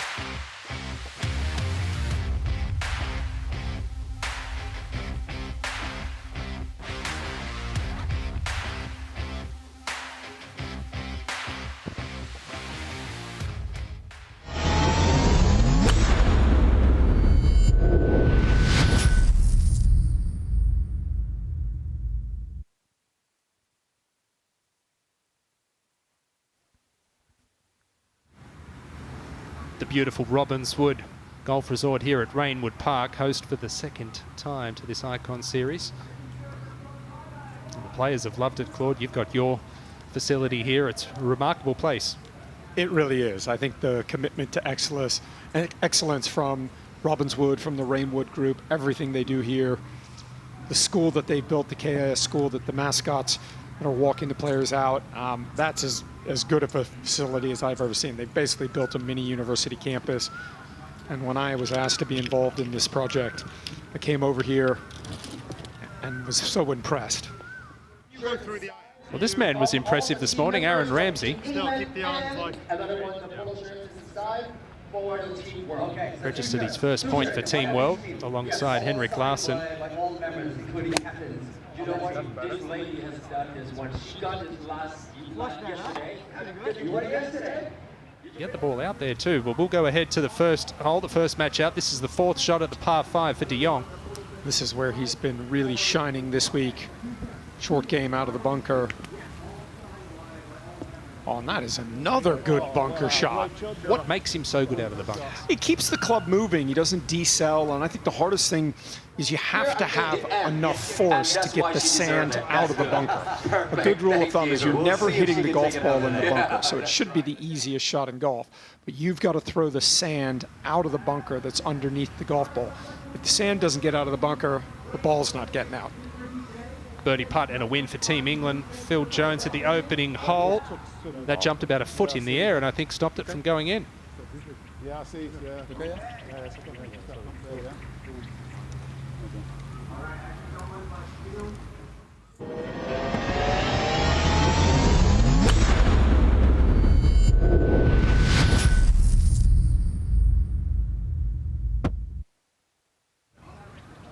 This is the opening singles match. England taking a 13.5, 10.5 lead into this final afternoon here at the Reignwood Icons of Football.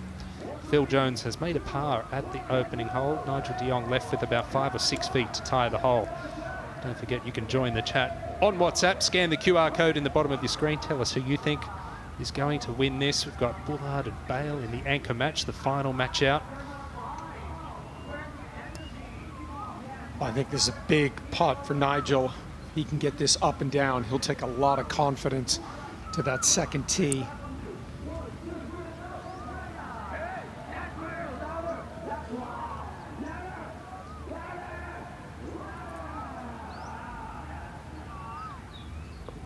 And that's a good save there from the front bunker. All square. Group 1, hole 1. That's a really good up and down. Every time I see you on fucking Instagram, good shot. It's hard to Maybe he doesn't want to drive. No, yeah, maybe later tonight. Maybe later tonight. Best? No? Ah, that's okay. Well, if you need to know a little bit more about these teams, check this out. Alright. Icons, Reignwood, action. Let's go. Game time. Buzzing to be back, mate. Yes. Keen as mustard. How they've drafted in a few big boys. Of course. Last year they got their pants pulled down.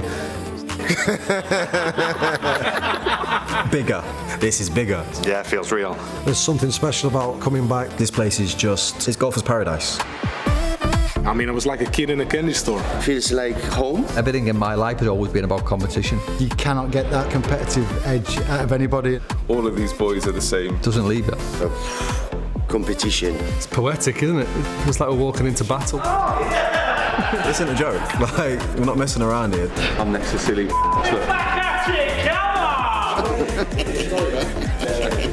He's not well, is he? He's not well.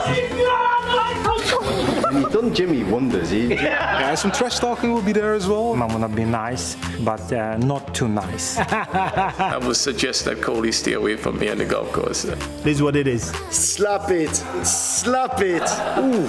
Chicken skin. Little nibble left and right. And my hand's absolutely shaking. And that is frightening. Very frightening.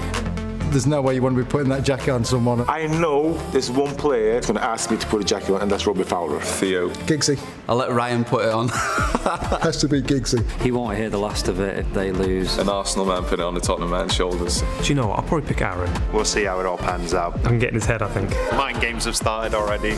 Do I want another one? Of course I do. Ginge, put the jacket on me. I was celebrating that much. I don't even know he put my jacket on. I don't know how that feels. Looks like a fish, yeah? They'll be gunning for us. They're more looking at us now. When we win, I want to beat England and lift that trophy. I'm just excited, man. I want to start. I'm edging. I can't wait to get out of there. This is out of the ordinary. This is pretty special. That's that.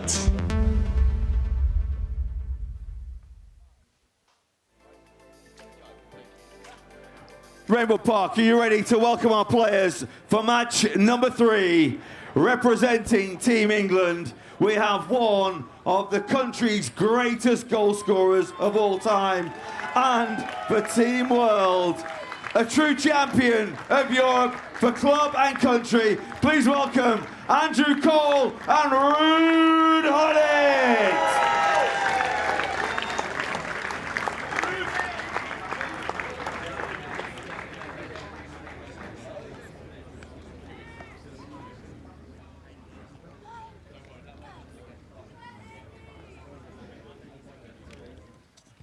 It's the 1994 Golden Boot winner versus the 1987 Ballon d'Or winner there. Cole versus Gullit, but we'll head up the fairway to David Ginola. Playing his third shot to the par 5. Should be a good angle here, Claude. Yeah, he's just going to try and stick with his patented cut. Ball will be just a slight bit above his feet, so it's going to want to go a little bit left. Not a bunch. That tree shouldn't be any problem. He starts this on line.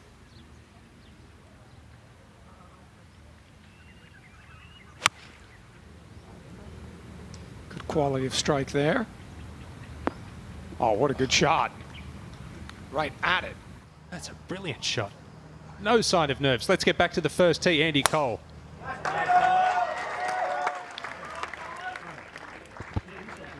On the tee for Team World from the Netherlands, Ruud Gullit. He looked dejected. He sounded down and out, speaking to Radar on the range. He'll need to pick that up against Andy Cole. Yeah, he's got that patented step-through move, which I like, but driver can get a little bit short on him.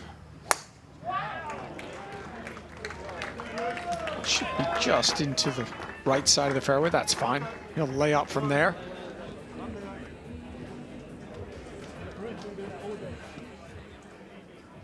It's no surprise to see a secret weapon for Team World, Gareth Bale, just chilling out and lying down there in the locker room. He's been nursing somewhat of a back and a hip injury in the days leading up to this.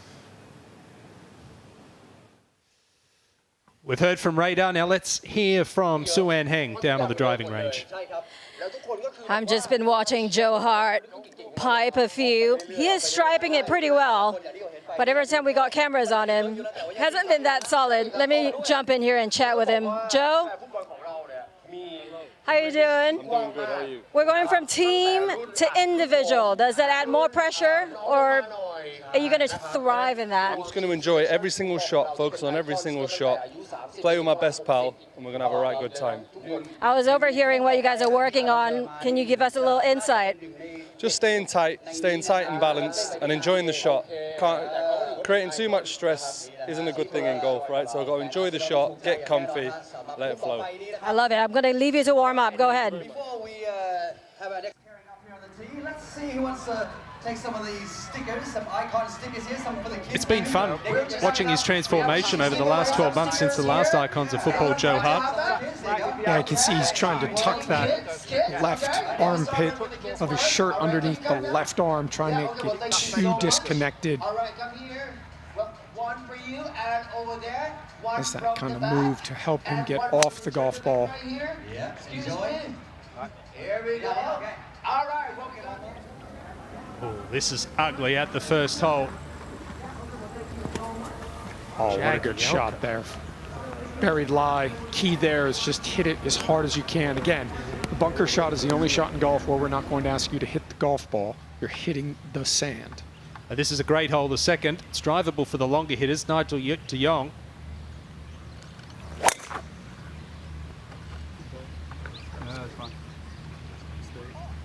Oh, and that's an unlucky kick there. Just a little bit too far right. I've got lucky there. Do you know why? I think because...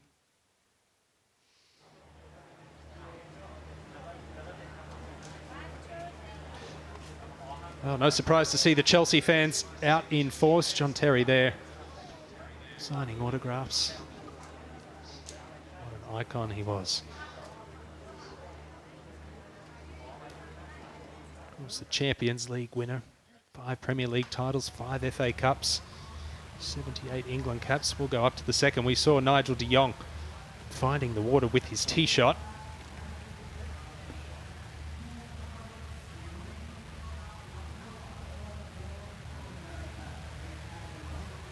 Good to see the people joining the chat here at the Icons. Oliver Griffin, nose traces off the first tee are epic. Yeah, it's great to have top tracer supporting the Icon Series this year. There's been a lot of fantastic tee shots off the first hole as well. Now he needs to try and get this as close as possible.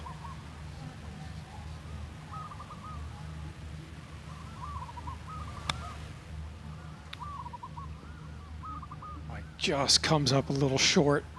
Needed to carry that about 2 yards further onto the putting surface. Well, let's get back down to the range once again with Sue-Ann Heng. Thank you, Ewan. So much going on right now. I'm going to catch Dwight Yorkie. I got the privilege to follow you this morning. I know it was not your best golf. How are you putting that behind? Have you been practicing, grinding anything in for the afternoon? No, not really. And sometimes you got to give credit where credit is due. They shoot 3, 4 under. We were level par, so that wasn't good enough. We had some chances where we felt we could have got back into the game. Didn't quite happen for us, but you can only control what you can control. And now it's about the individual, and I can only just try and get that point for my team and then see where we go from there. Well, I know how good of a golfer you are. Unfortunately, I've lost to you already. But you are also up against a pretty good golfer in JJ. How confident are you? Listen, I don't think you can take anything for granted, but this is about you as an individual. I trust my swing, I trust my game, and he's got to be playing well to make sure and get that point today. You feeling confident about Team World this afternoon, man? I think it's exciting. I think I felt after regrouping, after the result this morning, there's only 3 points, that's not many. With 12 to play, I think that we can turn this around. Has Captain Bjorn said anything, yelled in your ear at all? No, not at all. He's quietly confident in the players. We trust each other. As I said, you can only control what you can control, and this is a good time to make sure you take care of your business. I love it. All right, good luck today. Back to you on the first tee. Right, you'll go first. Reignwood Park, let's welcome our players for match number 4.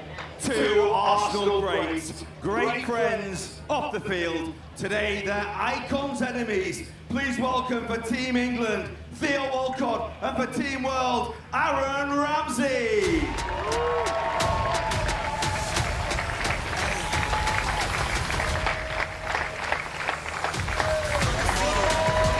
You join us here. Well done, mate. Best of luck, best of luck. Okay, here we go. Let's just get a quick word in with you before we go. Aaron, you got points on the board for the first time this morning, feeling good, tail in the air, but also some camaraderie here because there's that Arsenal connection. Can you put that aside and turn it into a feisty rivalry? Yeah, Theo just said out there then, he said about friendship being outside of the golf course. So, yeah, I mean, obviously we've had a few battles over the years at the Grove, at the Shire, at Brockett, but yeah, I'm sure this will be a good battle out there today as well. You said you've had a few battles with him, Theo. With your friends on the pitch, but on the golf course, you are sworn enemies. Now, listen, this morning was a tough session. You're looking for redemption? Yeah, I mean, it's 1-1, isn't it, between me and you? So, look, it's going to be a great contest. Evenly matched, I would have thought. But, look, I'm going to have fun, good golf, and shorts might come up at some point. We'll see. I don't think those shorts could get any higher. Giving them what they came for. Giving them what they came for. We'll look forward to watching this contest. Good luck, boys. Theo, you have the honour.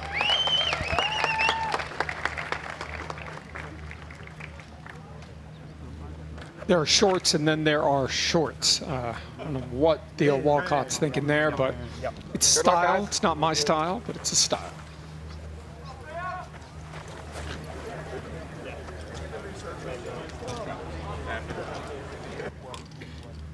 On the tee for Team England, Theo Walcott.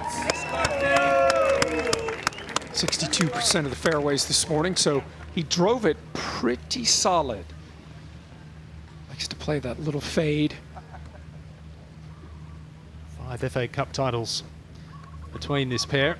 Of course, made his England debut at 17. Both players looks like they could still run out on the pitch tomorrow. Fit as a fiddle. Important to find the fairway here.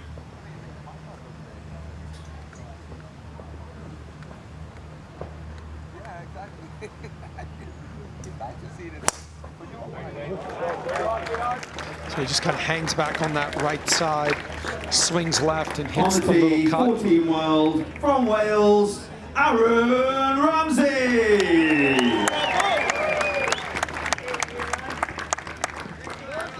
As Nick Doherty alluded to, full of confidence coming into this afternoon. Started hitting some beautiful shots, driving the ball really well. And he can potentially cut the corner a little bit here. 240 to carry this bunker, so he definitely has the power to do it.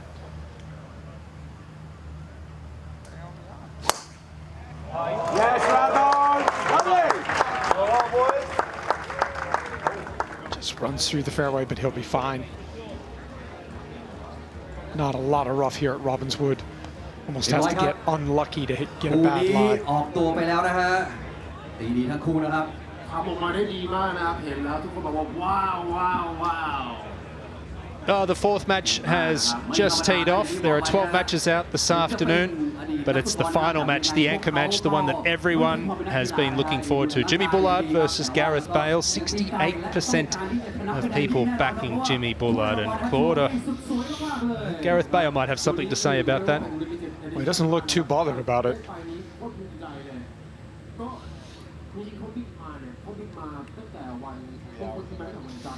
Gareth Bale in Team World's locker room. Jimmy Bullard nowhere to be seen. I can tell you wherever he is talking right now. Wherever he is. About himself and how he's going to win. It's his favorite subject. Who knows, he might be praying for a victory. Team World found the water in the group in front here at 2. Okay.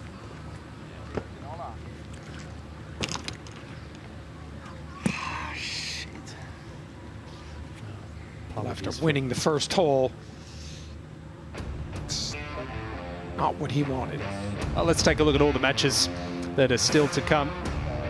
Yeah, Walcott, Aaron Ramsey just getting their match underway. Next match out will be Joe Hart, Team England's captain this afternoon, up against Henrik Larsson.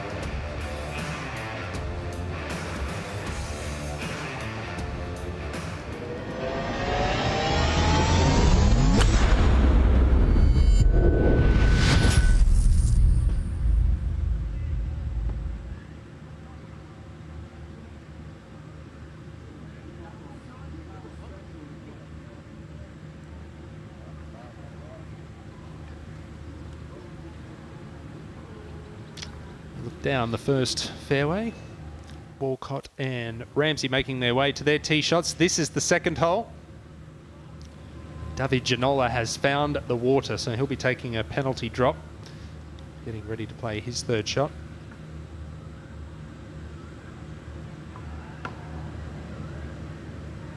Well, we saw a lot of balls in the water last year. This was the opening hole, very intimidating.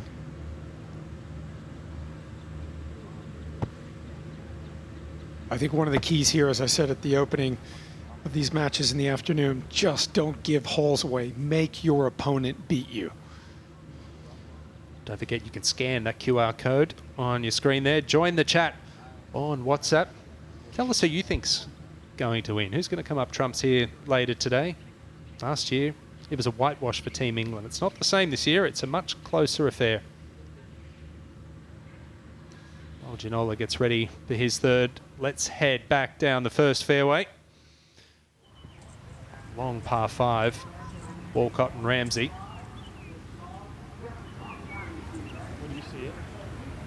Up the green. Putter out for Andy Cole. Yeah, it looks like it. The difficulty here always is if you're going to take putter from kind of the first or second cut, you really got to make sure that your speed is spot on. Hart.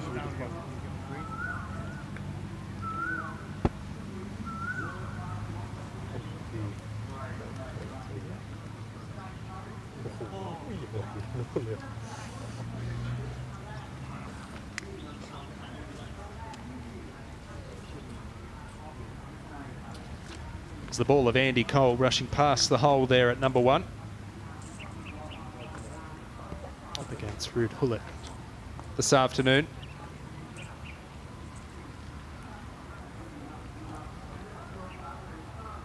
Now over to the second, third for David Ginola. Somehow find the putting surface and get out of here with some kind of par. Well, that's a good shot, right over the flagstick. And back to back superb iron shots as well. He did a terrific one at the first. He's put the pressure straight back on Jagielka. Gareth Bale limbering up now. I don't think he'll be buying into the trash talk from Jimmy Bullard. He'll let his clubs do the talking. Yeah, you just can't let Jimmy get into your head. He's going to try. He's going to try and get the crowd going. Oh, that's a good shot as well. Get close. That is a brilliant result for Jagielka after Ginola had put the pressure on. It's going to be an absolute tear-up, isn't it, if it came otherwise? One down after one and looking to get that straight back. Andy Cole at the first, sliding by.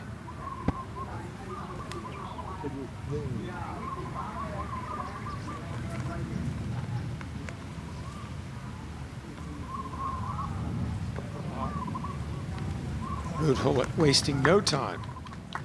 Ball number one. You hardly have to hit it. Well win. Well, get one up. Well, that's the start that Team World wanted. We want green on the board early if they're going to make up this deficit. There's so much volatility, so much fluctuation that can happen out there. ถ้าจบทั้งหมดแล้วก็จะมีเป็น award ceremony จะอยู่ในกรีนสุดท้าย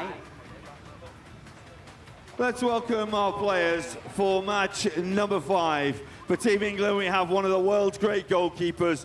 And for Team World, one of the most iconic strikers in football history. Please welcome Joe Hart and Henrik Larsson.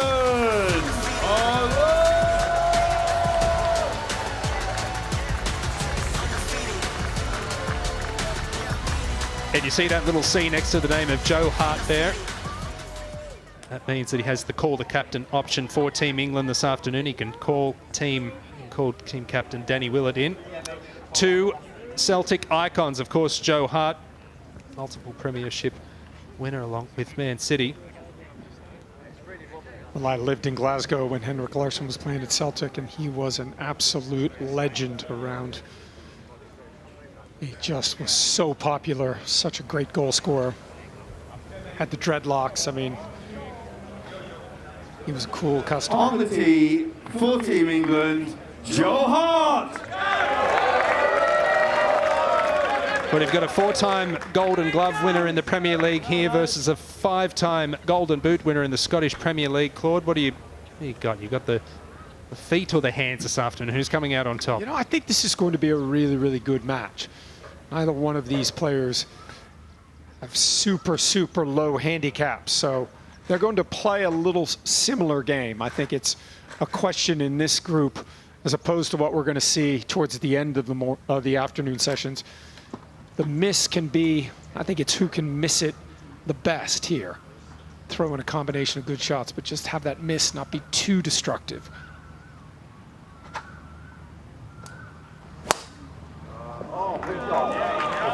Can it carry the corner? There is a stream down the left.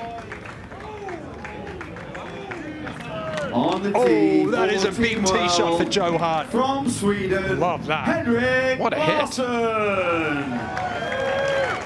Now, Larsson does have something that Joe Hart doesn't, and that is a Champions League title. Won that with Barcelona. Got his first point on the board for Team World this morning. So Henrik's just going to aim a little to the, not a little, a lot to the right with the feet. Now he's just going to come over it. Try and hit his little cut.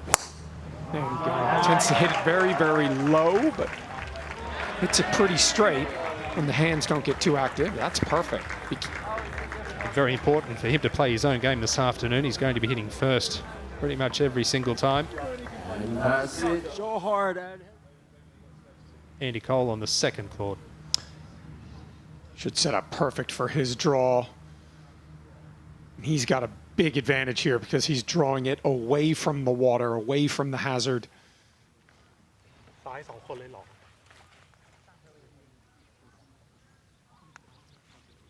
love to see Ruud just make a little bit bigger backswing on these drives.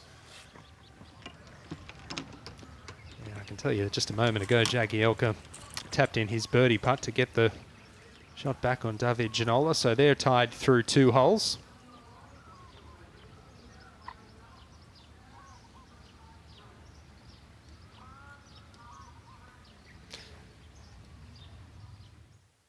First match out. They are on hole number 3. It's Jones and de Jong. This is Phil Jones out of the sand. This third hole plays the first hole for the members here at Robbinswood. Dogleg from left to right. Saw Phil Jones hit that one heavy in the bunker. His feet move around a lot. And Claude, as you would know, it's very important to keep your feet quiet in the sand, isn't it? Yeah, I think if you're struggling with your footwork, one of the great things to do in practice is get into a fairway bunker. That'll help you feel like you quiet your feet down. Looks like de Jong in a spot of bother here, but may have a gap. So this is match play, right? I mean, your partner's already had to effectively lay up out of the bunker, didn't get to the green, so you don't need to do anything crazy. Jones short for 2. Getting told that Nigel de Jong actually found water off the tee, so this is his 4th shot at the par 4. Yeah, go for it. So at the moment, advantage team England. Oh, that is an unbelievable shot from there. I mean, just to get into that position, I mean, he doesn't know how good that is until he gets up there. Tenacious. Third shot for Jones. Kept his feet quiet there. Oh yeah, that's a quality iron shot. And there's really a good example of how much his golf swing and his golf game has improved. He's able to control the backswing, control the club face. Opening hole, Aaron Ramsey up against his good mate Theo Walcott. This is his 3rd at the par 5. Theo Walcott has found the water, so whilst that wasn't his best, it's advantage team world.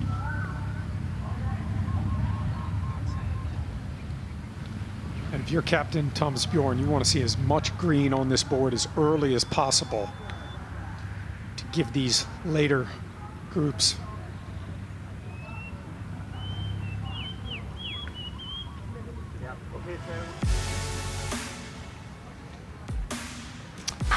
Five matches are underway here in the singles this afternoon on day 2 of the Reignwood Icons of Football, but it's the final match, Bullard and Bale. That's the one we're all looking forward to seeing who will come out on top.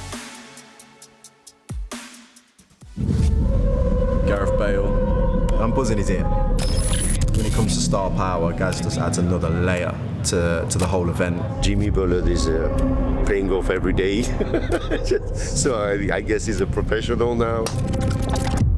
Bale, he's got one big problem, and his name is James Bullard, because the Bulldog has got him in his sights. Let's go! Who have you got your eye on this time around, Jimmy? Oh, what an easy question. This man right here, Gareth Bale.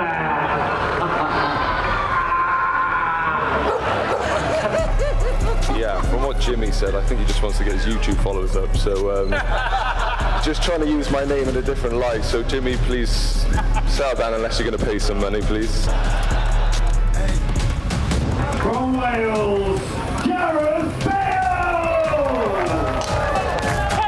That's what he said, oh, they're bringing in the Welsh. You know what Jimmy's like?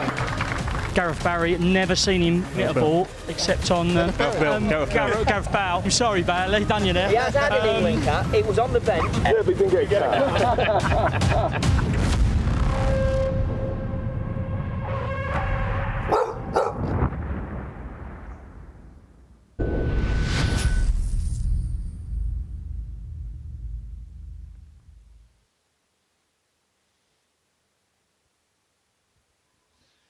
It's going to be a beauty. Bale and Bullard. He talks the talk, Jimmy Bullard, but he can walk the walk. He's taken down scalps like Hao Tong Lee. Oh, he definitely can. And you know that Jimmy Bullard is going to be talking to him nonstop. He's got the game to back it up. If I'm Gareth Bale, I'm replying with, do you ever play for Real Madrid? Do you ever start for Real Madrid, Jimmy? And Jimmy, he wants that. He wants that kind of back and forth banter. That's what he thrives off of. Is he the Icons Lee Trevino? Oh, yeah.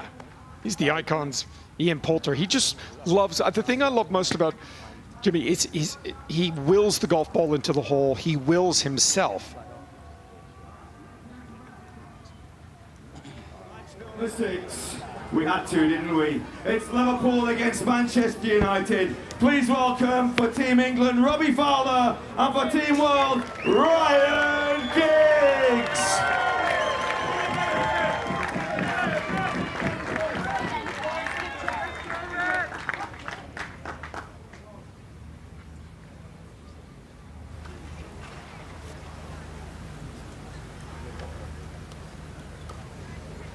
Well, we saw Joe Hart in the group in front has the call, the captain, and for Team World, it's in this match. Ryan Giggs winning 33% of the votes. Thomas Bjorn, he's only been called in once. That was this morning to hit a second shot on the final hole. Will he be called in this afternoon? It's been pretty steady so far, Ryan Giggs. Hit 100% of the fairways in the afternoon yesterday. Very accurate driver of the ball. Ewan Porter in commentary. I've been joined by Robbie Greenfield.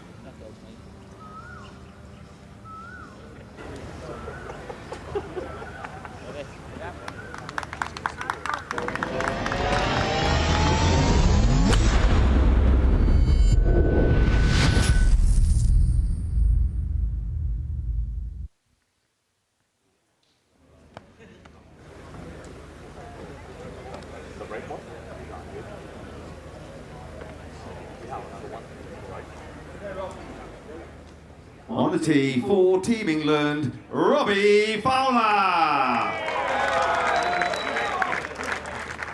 Well, it's God versus Giggsy this afternoon.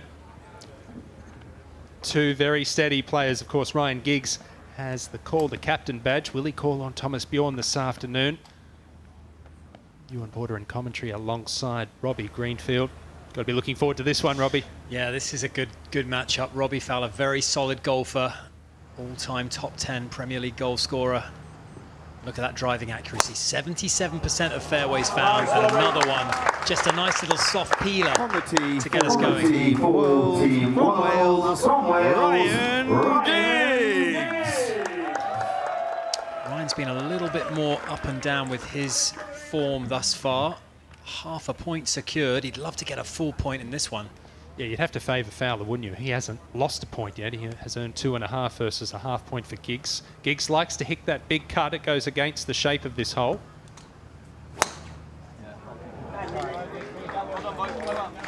When you're playing with that shot shape, it's a lot of movement to have to manage on every single tee shot. Robbie tends to hit a pretty straight ball, so Ryan's just going to have to hope he manages to pick his spots and keeps that little cut working for him. Great job. That was a really nice shot. Thank you. Right. Nice, nice, nice. So 6 matches underway now. We're going to head back down to the first and watch Joe Hart, the Englishman, the other man with the call, the captain card. Yeah, big tee shot laid up. This is his third, and we've seen some good iron shots in here. That's another one for Joe Hart, looking to get the advantage early on against Larson.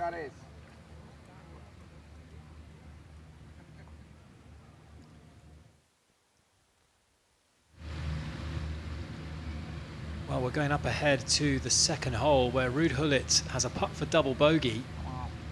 It was actually a putt to halve the hole, believe it or not. A few errors creeping in, I think, on the second. You can't win the hole with a double bogey, can you? And he has. It's all square through 2. That is an early birthday present for Andy Cole, for sure. And look at that. England up in 2. Andy Cole was one down. I believe that is now all square, so the other 2 matches are tied. Let's head back to the second tee. And as you can see, it's an intimidating sight, especially if you've got that shot shape.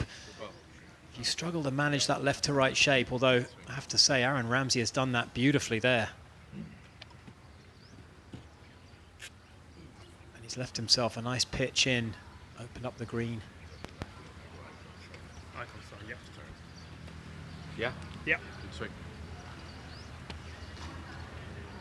Theo Walcott, Arsenal teammate, Aaron Ramsey. Enjoyed a lot of success together for the Gunners.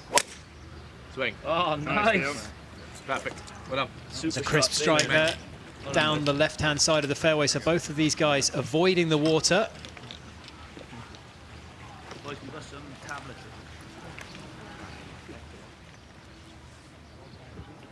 Let's take a closer look at this second hole with Ewan and Radar.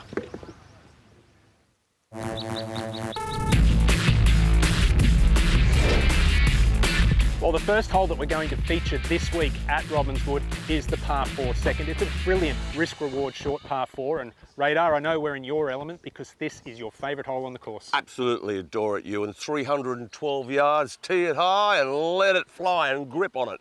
But do not hit it right. Source all the way down the right-hand side and a lot of it. 2 bunkers up there, 1 at the back. Don't worry about that so much unless you knife your second shot. And a lot of players will be hitting like a wedge in there, so you can catch it there, and that could come into play. If you take the driver on, that will be, as a right-handed player, that will be the popular one front left. But I feel as though off here, because there's so much water, Ewan, I feel as though a lot of hybrids, a lot of 3-woods, and just play it.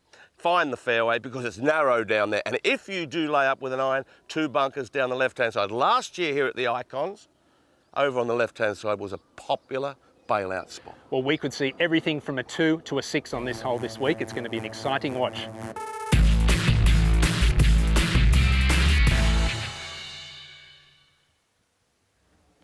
And there's a view from up high, probably the scariest tee shot on the layout. And it was the opening tee shot last year, very intimidating way to start the day. And I mentioned we might see everything from 2 to a 6. It's happened already. Let's welcome our players for match number 7. For Team England, a true midfield warrior. And for Team World, the left-footed hammer from Norway. Please welcome Paul Ince and John Arne.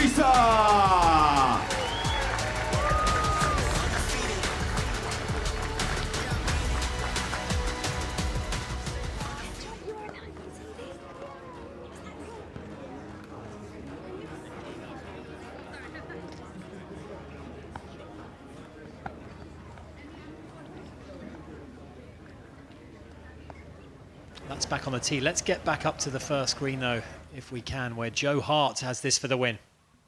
Yeah, putting uphill for a birdie after that beautiful approach. Henrik Larsson has made a bogey, so he actually has 2 putts to win the hole here. Get red on the board for Team England. Played Larsson this morning. Knows that Joe can be a little susceptible with the short putt, so I don't expect too many to be given. No, but we haven't seen that many gimmies at all over the course of the last day and a half. No love loss when it comes to short putts. I think they've all seen each other putt too many times. There's the only man who's got 3 out of 3 wins thus far, Paul Ince. On the tee for Team England, Paul Ince.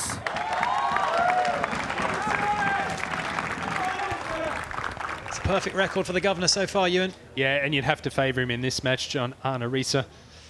He's got 1 point from 3. Hasn't had his best stuff, whereas Vince has been rock solid. Beautiful tee shot here this morning. Not so on this occasion, though. It might have found the sand, but it's better than a watery grave. World from Norway, John Arne. 1 win and 2 defeats thus far for the Liverpool legend. Champions League winner back in 2005 for the Reds. Still has the fastest goal in League Cup history in the final back in 05, 45 seconds into the match. He hits the ball left to right too. It doesn't really favour his eye here, Robbie. And that driving accuracy, 82%. And for a man who tends to bludgeon the golf ball, it's not bad. As you can see, again, working that fade. That's a generous description, more a cut than a fade perhaps, but he's found another fairway. The 82% has just gone up. So, how are you guys doing today? Right here? You're good? Yes, that's good, that's good. A heck of a left foot on him, did John Arne. Didn't score too many goals, but when he did, they were usually spectacular from outside the box. He's one of 7 debutants in Team World here this week, and we've seen all these players around Robbinswood this week. They're all just having an absolute blast. Look at Robbie Fowler at 1, 3rd shot. Looks like he might have turned that one over.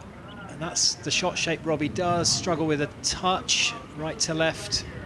Plays a draw when he overdoes it. can lose a few left.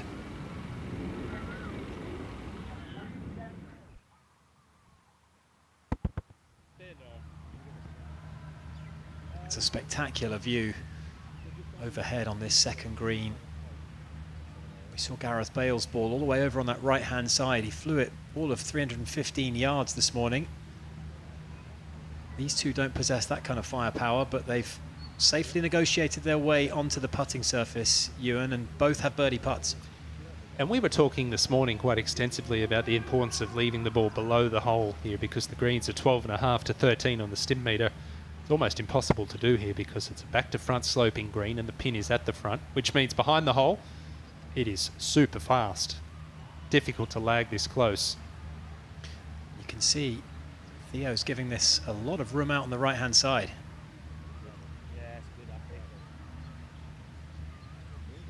Too much respect for the break.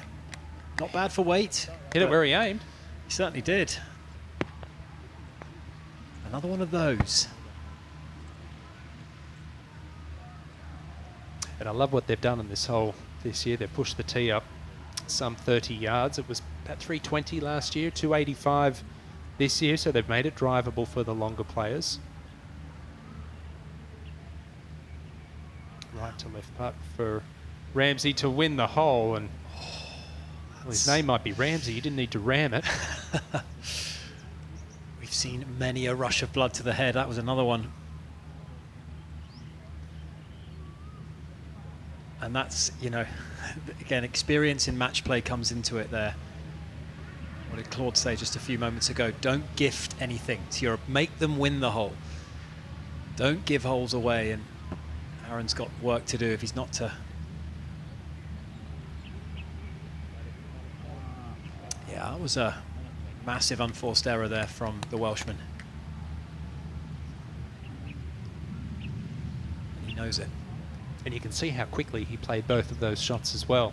I think it's fair to say he rushed, certainly that second putt.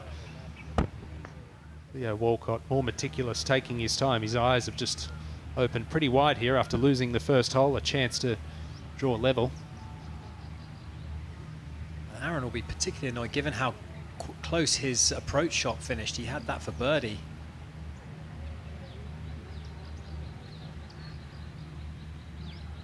Let us know who you're backing. Scan that QR code, bottom right of your screen, as Theo, well, lets him off the hook there. So 2-3 putts, hole halved in bogey. And we move on with Aaron Ramsey retaining that one-up lead. He'll wonder how he's still one up, perhaps. You take every good break you can get in this game. Ruud Gullit at the third, firm green. It's not too bad, just over the back there.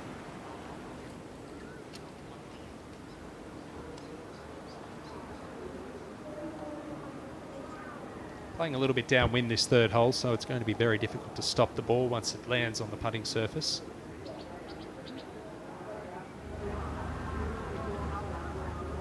Andy Cole's been really strong this week. He's had 2 wins, 1 defeat.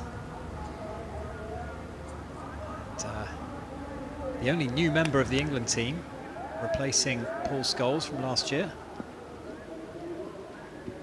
There we go. That's how you do it. Beautifully, beautifully played. Beautiful shot from Andy Cole.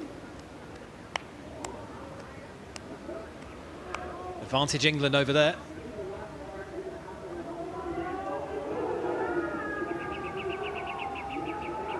Let's go back down to the first green where another Welshman, Ryan Giggs, taking on the in-form Robbie Fowler.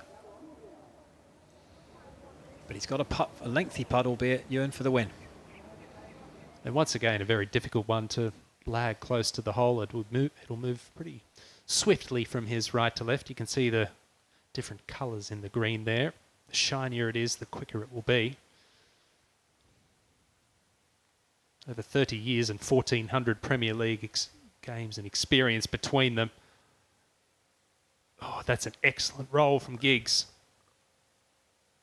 And that's a real pro leave, isn't it? On the high side, a foot past the hole. Really well judged from Ryan Giggs. Short game's been impressive. He's struggled a little bit sometimes off the tee, but he's been tidy around the greens. as the Welsh wizard. Robbie Fowler immediately looking to respond. Yeah, remember he found the bunker on the left.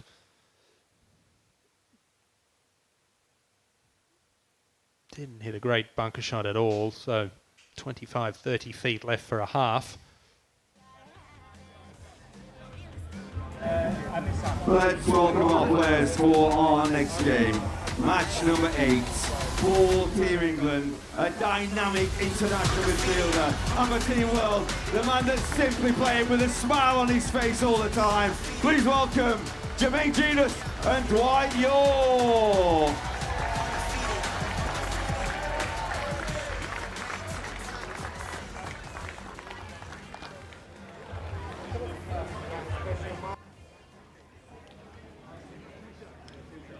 Caddies, caddies, come on, man. Boys, come around, please, caddies.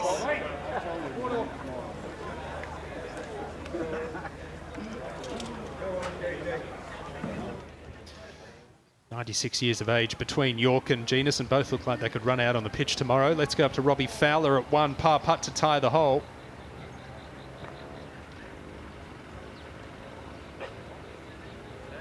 And that one slips by, so it's a win for Team World there. Ryan Giggs, who is certainly not the favourite, I think, in that match, given Robbie's form thus far. He goes one up, does Ryan Giggs. The perfect start for Team World in that one. And out of the first 6 matches, that's 4 Team World wins on the opening hole, but you can see how quickly on our mini leaderboard it can change. For Team England, Jermaine Genus. Jermaine Genus is a very good golfer. He's 4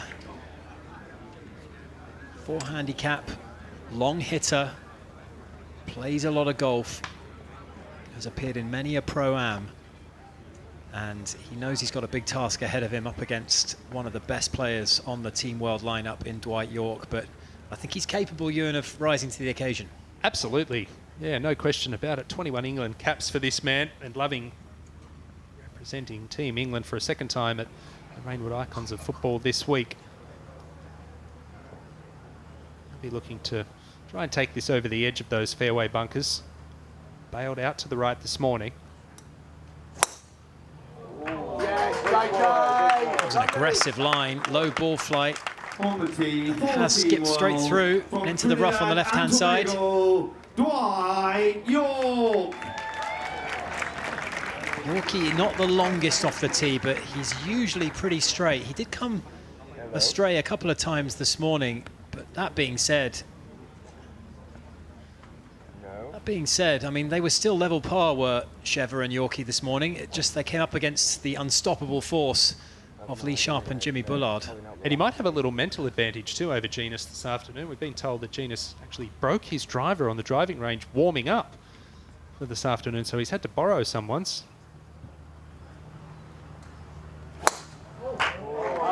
Well, Yorkie's gone for the aggressive route as well. Has he got the horsepower to get it over the bunkers? No. And that was the same fate that befell him this morning. Advantage England in that one.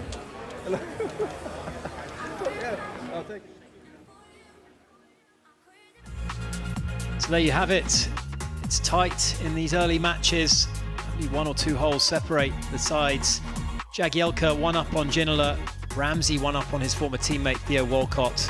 And Ryan Giggs getting the early advantage over another legend of 1990s football, Robbie Fowler.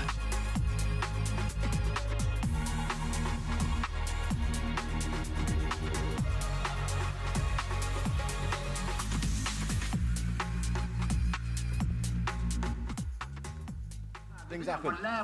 But keep moving. And he has to carry it anyway. That's the reason I bought it. สปีดอัพนะครับทำให้ตัวเองดีขึ้นมาเพื่อทีมด้วยเก่งมากก็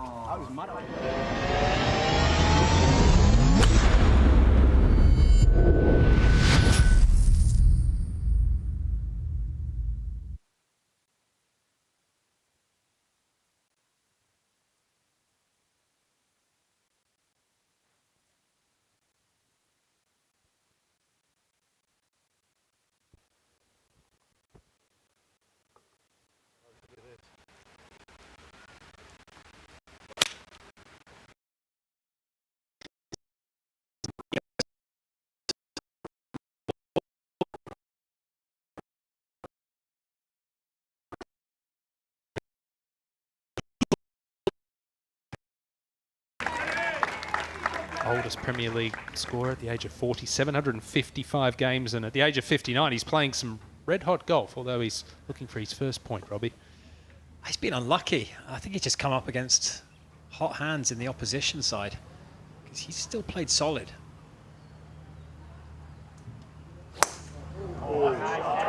That's the patented Sheringham fade. Quality for Team World from Italy, Gianfranco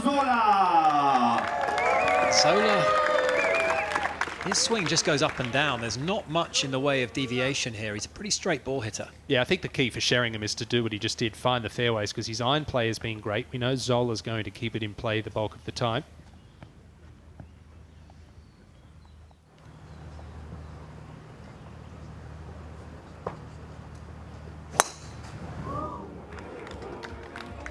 We say that's lost it right. Oh, that's maybe the most wayward shot we've seen.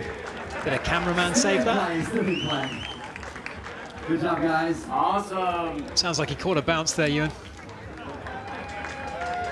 Perhaps a little bit of a lucky break. 61% of fairways. He hit 87.5 last year. Good luck, guys. We're back up at the top match here. Phil Jones. Yeah, good solid shot there at the par 5 fifth.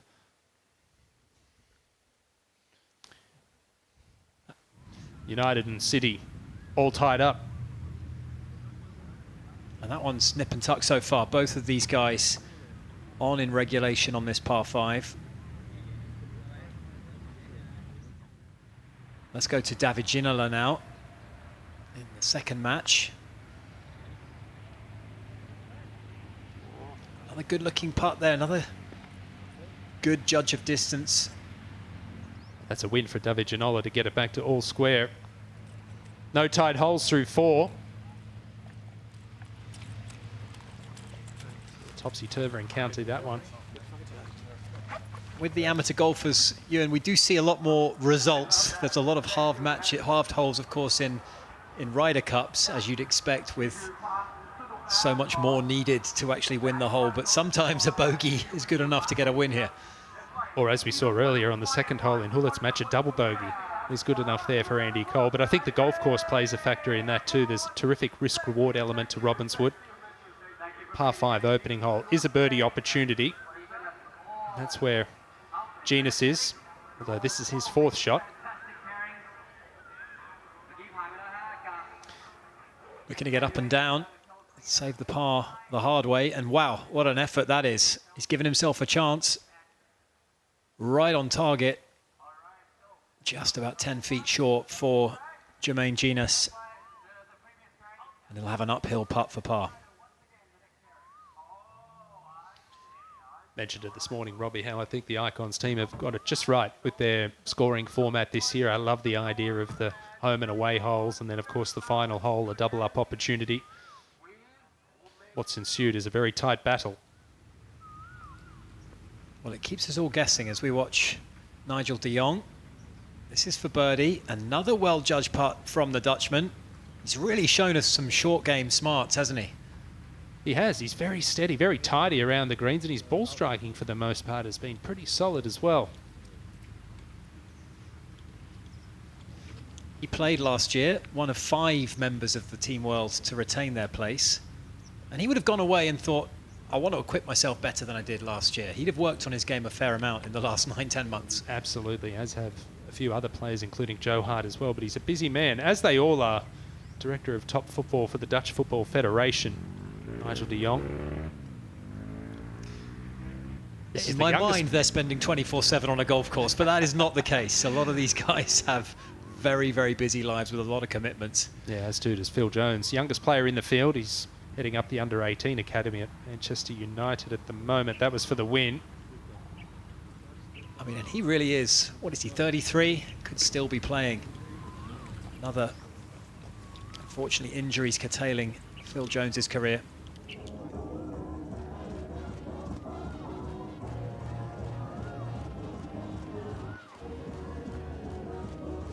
This is match number 10 for Team England. We have one of England's most mercurial wingers of all time. And quite simply, one of the top strikers Lee Shaw and Andrei Shevchenko.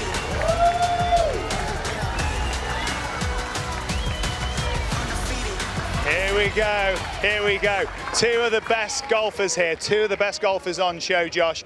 Andre, agony as that slid by on the final green. This man, the beneficiary of it this morning, are you looking for revenge? Of course, I'm looking for revenge, but I feel like, you know, we're getting married together because we play every day here. That was a very impressive golfer, very nice man. It's a privilege to be here. It's great fun. Nice. Sharpie, like you said, your best mates now. You played every single day. You know his game. Listen, great in the morning, 4 up, doubled up with the points, huge for Team England. Can we go again? Well, we hope so. We'll do the best we can. It's a little bit easier sometimes when you've got a bullard on your back as well. So he's drove it great. So if I can sort my driving out, we should have a good game. Andre, you look at where you are positioned. Now you need your guys. You're playing catch up. You're playing catch up. You need the guys in front to deliver, to then push that pressure down the line to these matches. How excited are you about how that might feel with your teammates, your fellow icons watching on later on today? Now, of course, I'm looking forward to do some good round today because we really need to catch up England and we can do something special. Anyway, we don't have nothing to lose. We only can go forward. Sharpie, last question before I let you go and tee off in this very entertaining singles match. You've been here before. You've experienced the pressure of the singles here at Reignwood Icons of Football. How much is that going to help you coming down the stretch? I think it's going to help a little bit. It's a difficult one because, you know, you've got no help. You're not with a partner. You've not got any backup. So it's mano a mano. And having played him 3 times already this weekend, he's a tough cookie. No doubt. Listen, I'm going to let you go. You have the honour, Sharpie. Pleasure. Good luck, gents. Good luck.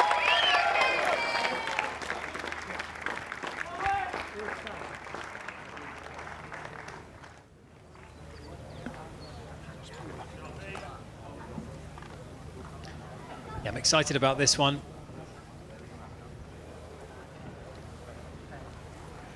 One of the great European strikers, Andrei Shevchenko, taking on a Man United legend, 3 titles under Sir Alex Ferguson's regime.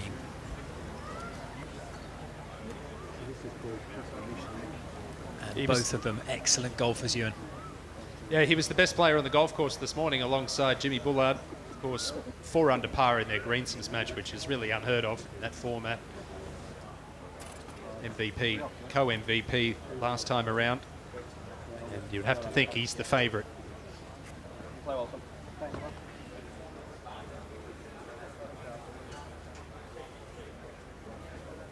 On the tee for Team England, Lee Shaw.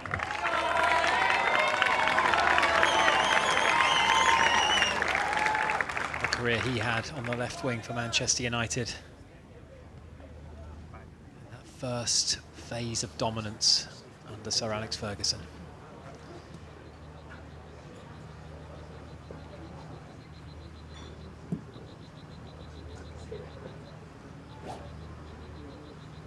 Likes to hit a little bit of a draw. This fits his eye perfectly.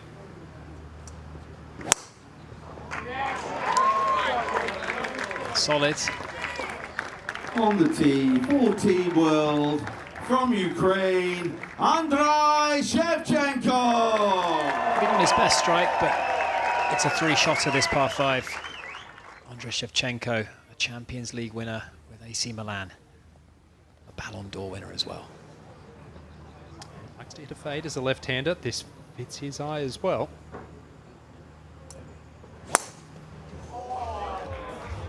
Well, I don't think he expected an apex of 6 or 8 feet, but it'll be fine. As you said, it's a 3-shot hole. Where did he go for the stinger?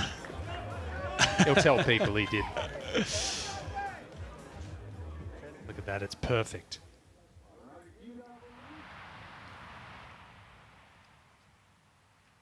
We've reached a feature hole here. This is the home hole for Team World. And that means that if Team England manage to get the win, it's double points. It counts as a double hole. Team World will be looking to defend it. It is a par 3 measuring nearly 200 yards, Ewan. It's a great hole. Anything a little bit short will feed all the way back down. We've seen a lot of balls in the water to the right-hand side, and on the tee is Nigel de Jong.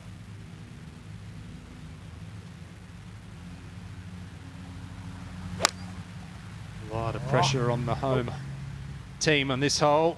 Just carries the water. Not his best, but dry at least. Look, plenty of green to work with from where he is, and we know how good his short game has been. I was going to say, put Nigel there, it's an up and down all day long. What can Phil Jones do? Very strong left-hand grip. His iron play has been really good today, Phil Jones. Oh, and really unlucky there. A foot away from finding the putting surface.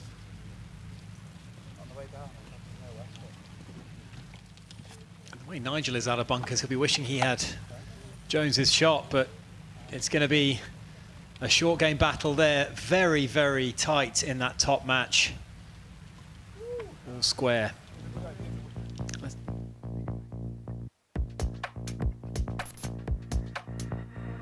Well, the world are enjoying a little bit of early advantage, as we can see. Bit of green on that leaderboard. Aaron Ramsey 2 up against Theo Walcott now. Henrik Larsson has taken a 1-up lead over Joe Hart. And Ryan Giggs making a move, Ewan. A little surprising, that one. Fowler definitely the favourite, but Giggs keeps it in play off the tee, taking the early advantage.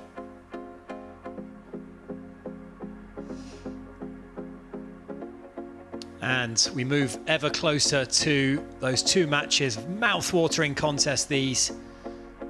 John Terry versus Gabriel Batistuta. They've become best mates. Now they will be rivals. Of course, that bottom match. Mouth-watering stuff. Solo gracias. Solo que lo quiero. Y porque no lo conocí una vez sola, lo quiero mucho. Gabriel es un tipo que uno dice, yo con él voy a la guerra. Aguante Boca siempre. Maradona, Bati, Messi. Batistuta es un ícono porque es uno de los mejores 5 delanteros de la historia del fútbol. Y a la altura de un Haaland, no sé, de un Haaland, de un Mbappé, pero a mí me parece que un tipo que te hace 30 goles por año en un equipo con lo duro y lo riguroso que era el fútbol italiano en ese momento. Y después el espíritu de trabajar para conseguir cosas. O sea, si querés cosas, trabajá. Y si querés cosas más grandes, trabajá más. Y esa fue mi filosofía, ¿no? El futbolista de élite hace sacrificios, muchos. Justamente llega ahí porque hace mucho más que los otros. Y bueno, finalmente tenés una satisfacción, que es la emocional, que es la que queda. No lo voy a buscar yo.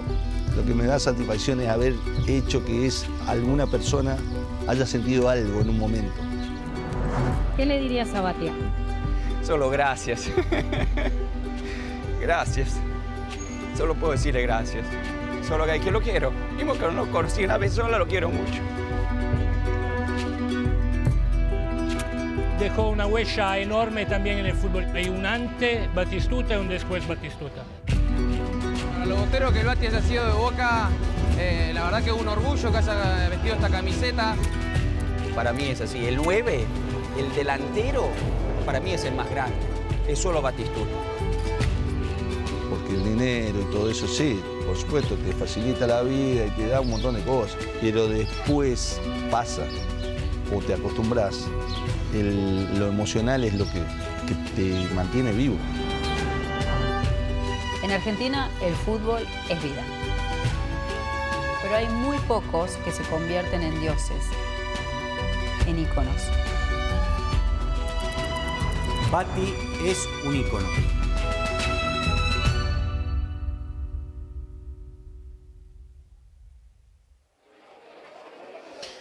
A true icon of the sport. Fiorentina's all-time goal scorer, 277 goals for the Serie A club, when football was just a different world, wasn't it?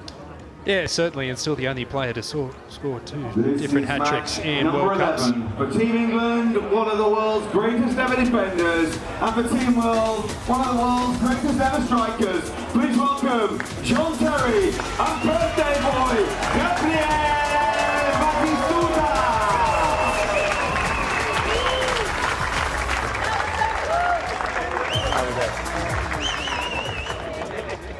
Gabby, before we get into this, let's talk a little bit about the importance here. The next to last match, it could come down to this rivalry that's been brewing with John Terry. Are you ready for him? I'm ready. I think this is going to be a very tough match, but I will try. I try my best, and I hope to beat him because last time he killed me, and I couldn't sleep for 1 year. So now I have revenge, and I go for it. JT, it's been a year of sleepless nights for Batty since last year at Reignwood Icons of Football. But tell me, how confident are you going into this singles game? You know what, we've come up against each other pretty much every day and he's got the better of me up until now, so hopefully I play better than I have done so far. But listen, regards of all of that, he's an absolute legend. He's a joy to play with. Him and Gaz have been speaking Spanish all day and battering me all day, I'm sure, in Spanish. But he's an absolute icon and it's a dream to play with him. Let me tell you, I think you'll have a few words in English to say if he has to put the cream jacket on your back. Again. Before we get going, of course, these relationships, they're born of rivalry, but they're also about love and respect. And we got to respect someone here. I think it's like 30 years old today. Is that right, Batty? Is it the birthday today? Unluckily, it's 31. 31 years old. Well, let's give him a reception. You ready? Let's take him through it. Happy birthday. Happy birthday to you.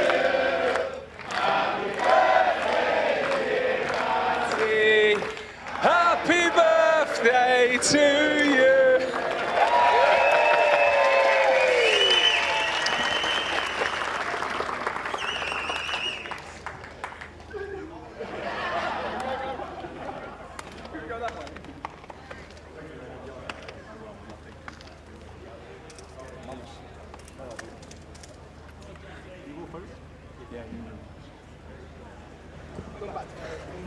On the tee for Team England, John Terry. And I've got to say, Robbie, a little like Teddy Sheringham, he's only registered half a point, but a little unlucky because he's come up against some very, very good opposition, and I think he will definitely be seeking revenge. Well, he's had to play Gareth Bale and Gabriel Batistuta, and he's been unlucky, but I feel like there's a big performance in JT. Trying to cut the corner.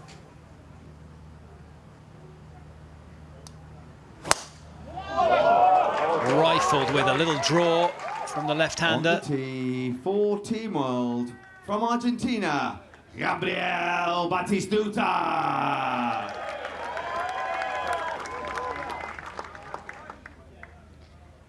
Watched him on the range moments ago. He was striping it. Loves roping it around, which should suit this hole. Play a nice little draw. John Terry's got a pretty good voice. Oh, that was roped. Perfect. Well, as Sue Ann said, right on cue, a little tight draw up the middle. That's a great start for the birthday boy. รองคู่สุดท้ายวันนี้ครับ Let's head out to the 6th, of course, the Team World home hole. Phil Jones from the bunker. Uphill lie, not an easy one. It is easy to go under it.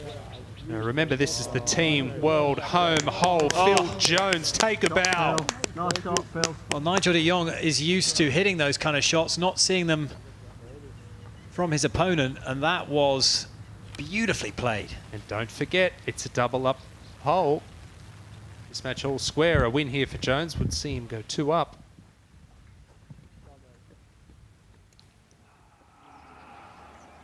Here's Teddy Sheringham.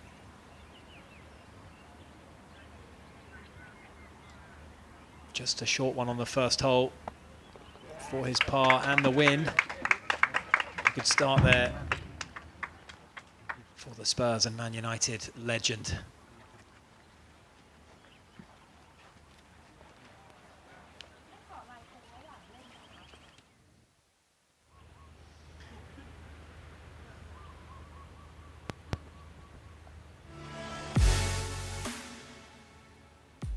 Well, that's the situation as things stand. A good chunk of world green in that middle portion of the lineup, but Phil Jones has gone 2 up, I believe, on Nigel de Jong in that top match with the double points, and a lot of big hitters from the England team still to come. Well, we know that so much can happen. There's so much volatility on that leaderboard throughout the match, but the most important thing that Team World could have done was get green on the board early, and that's exactly what is happening. Thomas Bjorn will be thrilled right now.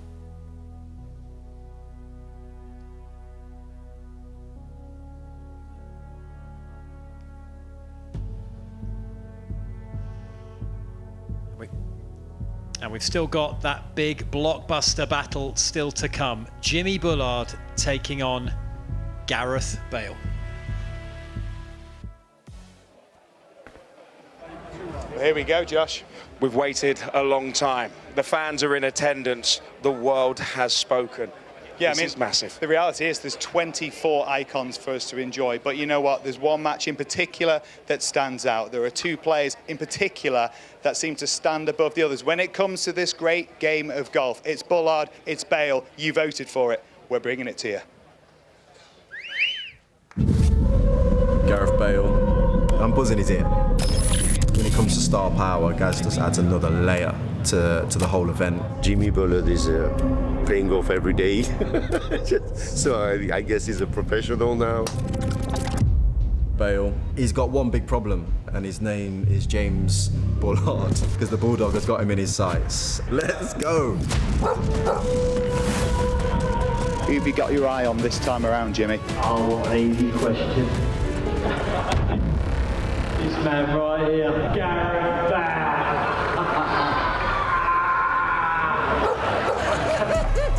Yeah, from what Jimmy said, I think he just wants to get his YouTube followers up, so just trying to use my name in a different light. So Jimmy, please settle down unless you're going to pay some money, please. From Wales, Gareth Bale!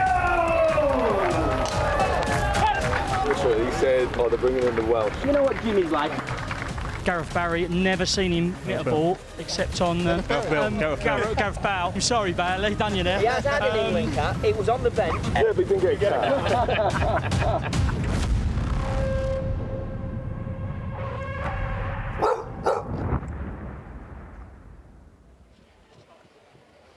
It's that moment. It is the final match of the Sunday singles at Reignwood Icons of Football. It's the one you wanted. It's the one you're getting. Representing Team England, Jimmy Bullard. Representing Team World, Gareth Bale.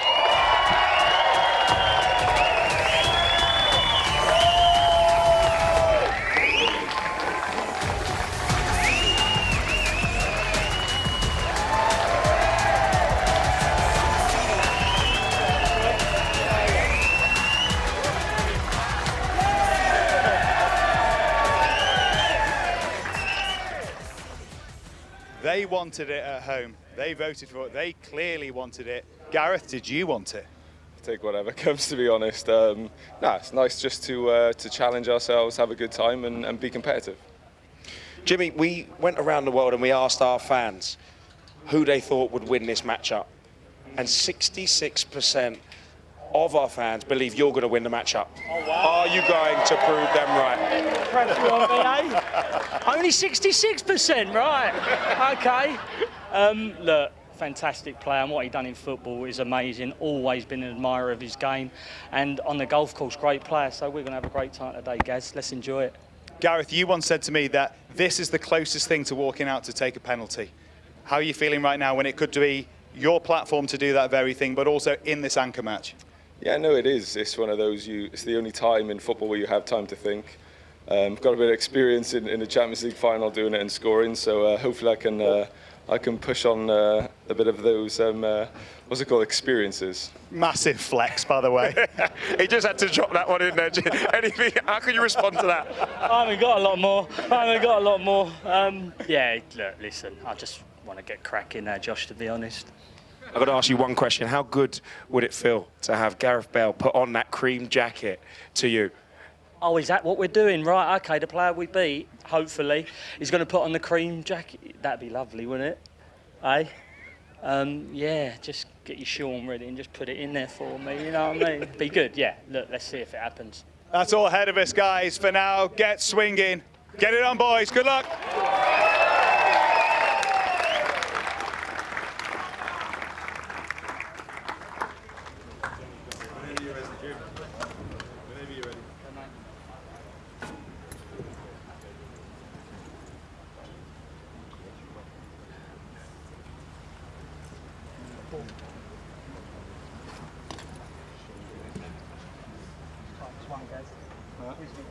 On the tee for Team England, Jimmy Bullard.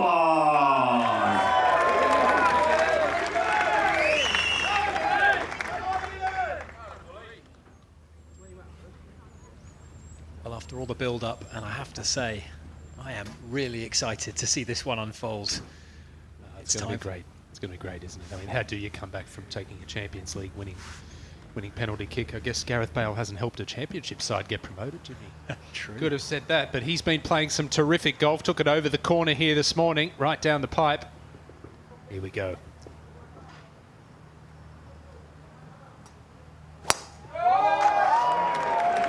Aggressive line, a statement of intent, On the tee and a wonderful tee for shot Team from the World, Bulldog. From Wales, Gareth Bale. Now this morning, Gareth took a really aggressive line, and he absolutely hammered it down the left-hand side. Will Gareth Bale overpower the golf course, or will Jimmy be his normal crafty self? Back into the draft. They need to remember they're not playing against each other. They are playing the golf course. Little right, will it run out? That is ripped, 178 mile an hour ball speed. The final pairing, ladies and gentlemen. I think that's the longest drive we've seen on one. And 122 feet apex. That is way up there in the air. He's been the longest off the tee by quite a way this week. 17 metres, sub 20 yards. Radar described it really well yesterday. Gareth Bale has a modern game, Jimmy more an old-fashioned game. Going to be a fun watch. Have a great afternoon. Make sure you're down following the play. Let's go to the fifth, where David Ginola is playing his third shot. Par 5, he's hit a couple of excellent iron shots already today. That's 3 in 5 holes. Great stuff from the Frenchman there. We can go to hole 7. Phil Jones with that double on the 6th, trying to keep the train rolling. This is stroke index 1. Most difficult hole on the course. It's a good tee shot. His iron play has been solid so far. Can he do it again? Oh, can he ever? What a shot from Phil Jones. That is incredible. Nearly slam dunked it in the hole. So a little momentum for Team England. Here's John Terry. Third shot into 1. Made birdie here this morning, looking to do it again. We're starting to see some top quality golf shots. We're seeing some darts thrown here, Ewan. This is great stuff. I can tell you the shade is the place to be. It is hot out here. I'm sure the golf will be hot in this final match. Right, Gabriel Batistuta trying to respond to John Terry's beautiful shot in.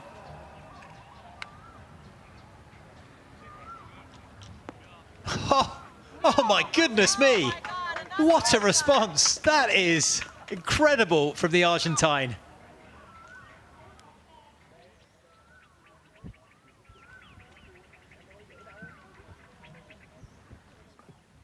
Unbelievable stuff. We've just hit a purple patch of form amongst these icons. Let's take a look at that again. Gabriel Batistuta, the birthday boy, third shot with a sand wedge, not a great angle.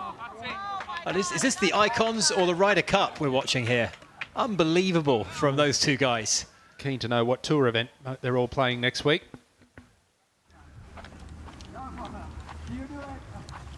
We're told that both Batistuta and John Terry went on to hole those putts, so the opening hole for that group halved in birdie. What can Gareth Bale and Jimmy Bullard serve up on this par 5? Is Gareth going to have a chop at the green here? Yeah. If you're in the hazard, no, but yeah. Gareth's ball down the right-hand side here is plugged. I don't know why. Maybe they gave it a little extra water. So he'll just pick this out. It's plugged, embedded, clean the ball and drop it. 2 good drives. Just on the angle, Jimmy's got him, so it will be Gareth to go first. Now, angle-wise, both in the rough, semi-rough for Jimmy. Angle-wise, it's a few yards in it, but Bale, I think his angle is so much better. And the ball is going to be above his feet with a flag over there on the left-hand side. This is perfect. Aim it at the right edge for a soft draw. It's built into the shot. Can he reach radar? Yeah, he's got 268 front. That's all you need to worry about. That's all he needs to worry about. It will be a 3-wood, some kind of spanner. So this will be flat out built in. Now he's got himself a hybrid. That's how long he is. But the ball is zipping through the air out here. Humidity, it's a gorgeous afternoon. The wind has disappeared momentarily. So can he hit that draw?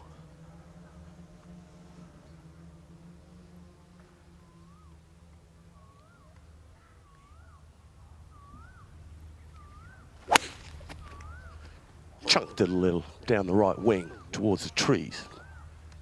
Quite sloppy over there on the right-hand side. Why? I don't know. I can tell you, Radar, he got just past the trees. It's fine. He's actually going to have quite a straightforward pitch from there.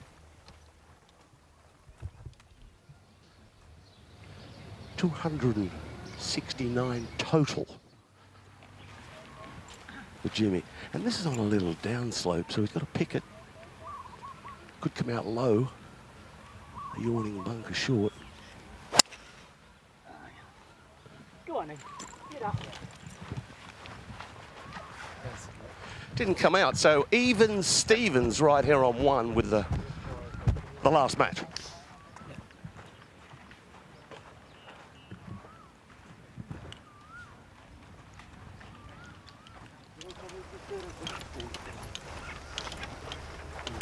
Captain Bjorn marshalling things for Team World. He's got to be pleased with the start they've made. 4 matches showing green. And that's the kind of momentum, 3 points in arrears that you need.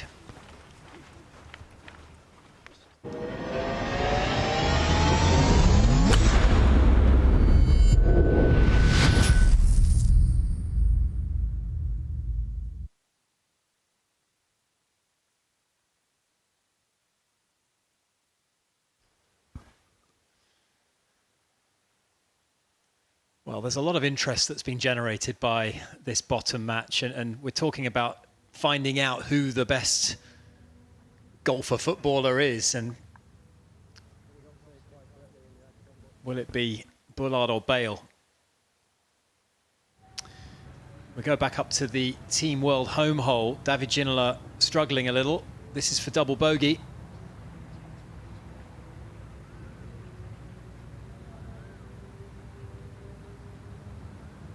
Oh. Yeah, you can just see Ginola's told Jagielka to pick it up there, and that's the first 2 matches that Team England have claimed a scalp and a double up on that hole. Yeah, that's the good one. And that means the first 2 matches are red now. That's the only one I shouldn't lose. Just to emphasize the importance of winning those double holes.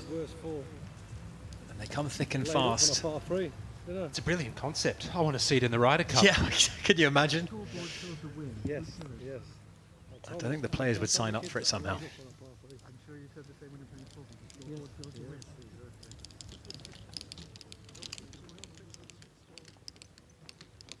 Phil Jones in charge in that top match against Nigel de Jong. 3 holes to go in that one. And Gareth Bale pacing back to his ball. 2 pitch shots coming up, Ewan. We're going to see their short games on full display here. Yeah, I think Radar's down there, but certainly Gareth Bale looks to have a fairly straightforward pitch. Yes, he does, Ewan, and he's opened the angle up. So advantage no one, and he has been sensational from this range. Okay, he bullies the golf course where Jimmy Bullard plays it. So from this rough, I imagine he's going to land this about 8 paces on and release it up to it.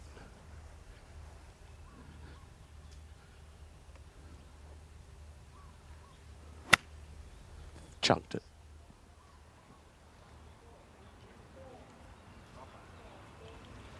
Well, for some reason, it seems thicker down that right-hand side than elsewhere. Advantage Jimmy Bullard. How's he looking at it, Jimmy? The way he was eyeing this up, he looked as though he was eyeing up a British kind of shot, like a bump. I don't see that. And look, the rehearsal there, it looks like it's hard to bump it through Bermuda, Jimmy. The claw's back out, Radar. Oh, well, that's just outrageous. One thing that can be said for these two players on this first hole is they are gaining on it.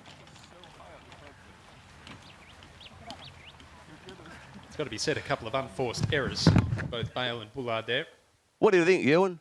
Halves and we'll go to the next? Absolutely. Pick it up. Quick game's a good game. Oh, let's just get on with this. That's good. That's good. That's the bad one out of the way.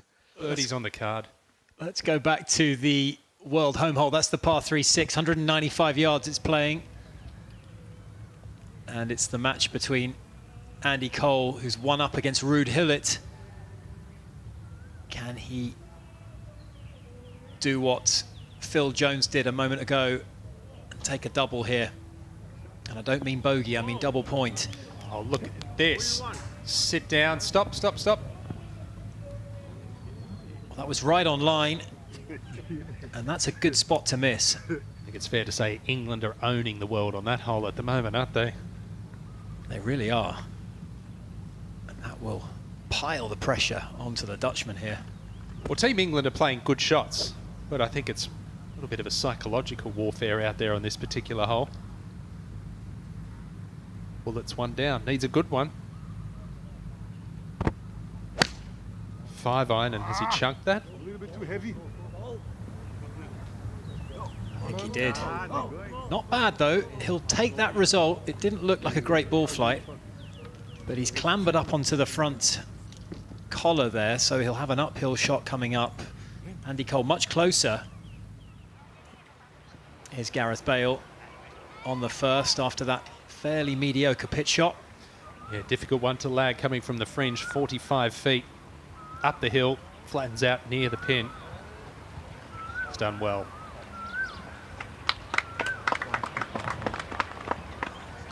They're the two best players, Robbie, but they're not exempt from nerves, and a couple of good shots up there, but the pitch shots, you can see that's just a few butterflies. The thing I'm looking forward to, it's like watching the DP World Tour. You know, it's you've got Jimmy doing aim point, Gareth going through his meticulous routine. Straight up the hill, very slow indeed. Good, halved. He's not giving Gareth his putt. Jimmy. Jimmy. Mind games early.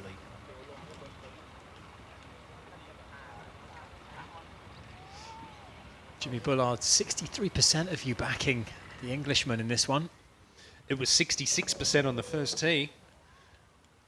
Obviously a lot of Golf Life fans out there. No, they don't like the claw grip with the pitching radar.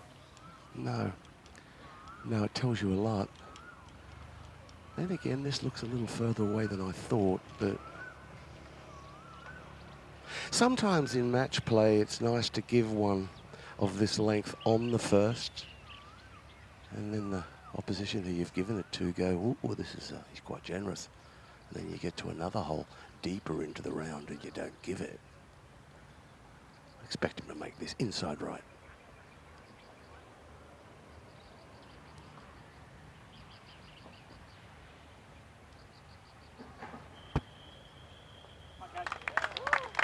Right in the middle. Solid stuff there from Gareth Bale. Hold, halved in par.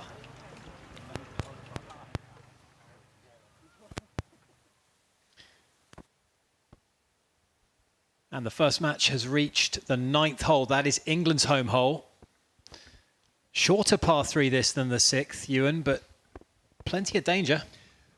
There is. It's a friendly flag over there on the right-hand side today. This morning it was sort of towards the back left and we saw players having fits with the putting. I can tell you that Nigel de Jong won the 8th hole, so he is back to 2 down. And remember, if he can win this hole, it would be back to square with the double-up opportunity. thing that will make it tricky here is the breeze is off the right. So ideally you want to hit a little bit of a fade against that breeze. 148, an 8-iron here for De Jong. He's pulled it. He's where he likes to be. Yeah, pick it up. Already hold one this week. Actually, it shouldn't be too difficult a bunker shot. You don't want to miss it in the bunker on the right-hand side and short-side it. Now for Phil Jones, he just needs to, this is stating the obvious really, but stick one on the green and just pile the pressure onto the Dutchman's shoulders.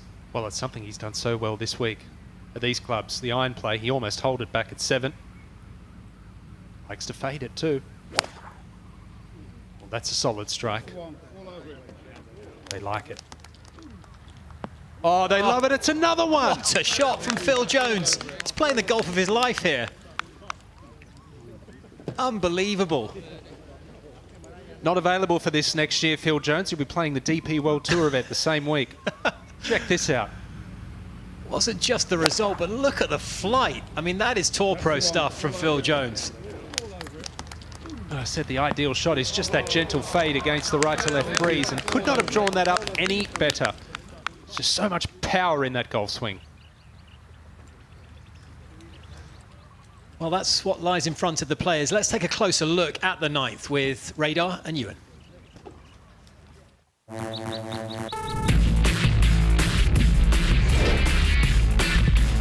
Par 3 9th hole this time.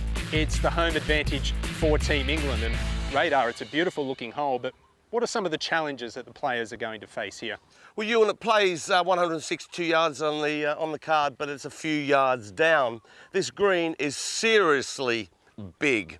Wide, it is very difficult to miss this green. To cover the bunker on the left-hand side, if they put the flag over there, which I expect they will, it's 35 paces to cover that, and the green is 49 yards in depth.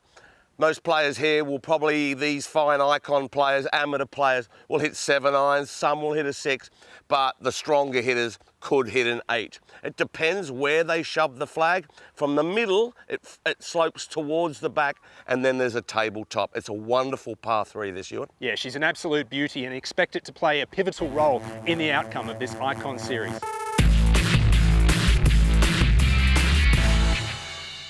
So that was the 9th hole. Let's go to the world home hole, the 6th tee. Where Aaron Ramsey's 4 up against Theo Walcott. Yeah, he'd be fine. He'd be fine, mate. It's an opportunity. It's a door open perhaps for Walcott if he can win this hole. Get that margin, halve it back to 2 down. Aaron Ramsey 2 over for his round so far. Very tidy golf from the Welshman. Theo's been struggling a little bit. And this isn't the hole you want to face when the swing is not quite where you want it to be. Don't forget you can get involved. Scan that QR code there. Let us know who you think is going to win. Oh no, Theo. Too quick. Too quick, but also fatigue is setting in. There's no question. It's been a long couple of days for these players. It's hot out here. And that was just a tired golf swing. Body did not move at all through the ball. It's just a lot of golf. You know, one thing we always appreciate with the top players is that they're able to string 4 good rounds together. It's so difficult. John Terry. This is his second shot on the 2nd. That drivable par 4. Both hit beautiful wedge shots at the opening hole. And John just got the club a little de-lofted there. Batistuta, you can see his ball inside about 15 feet. So advantage world/Argentina in that one.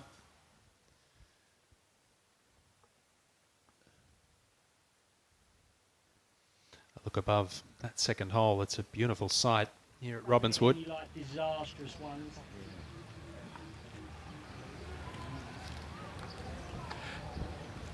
They're waiting for the green. Or have they been called up? I don't believe they have. Jimmy looks like he's eyeing up having a crack already.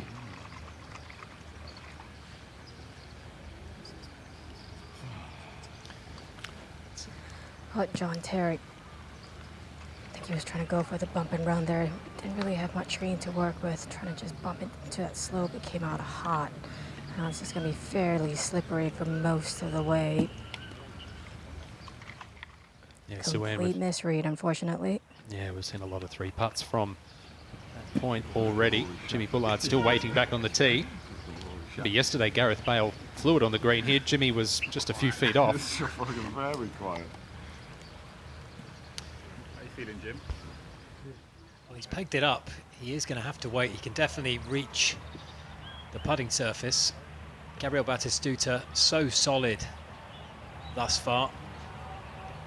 John Terry by no means in safely, so Batistuta has got the upper hand here. And you just don't want to get too excited, get too aggressive, and leave yourself a knee knocker on the way back with JT Aways for a par. Although he is rolling the rock beautifully.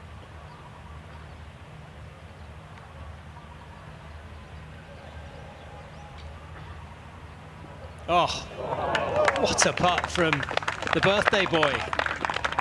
Love the confidence too, Robbie. A birdie on two, wow. Can't birdie them all if you don't birdie the first two.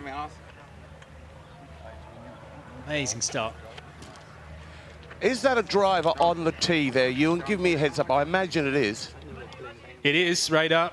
Yeah, and this is playing 296 with this front flag today. There's a little bit of help in the air, so he needs to take just a little off this. Front left bunker, that is the miss. Pretty easy up and down out of there.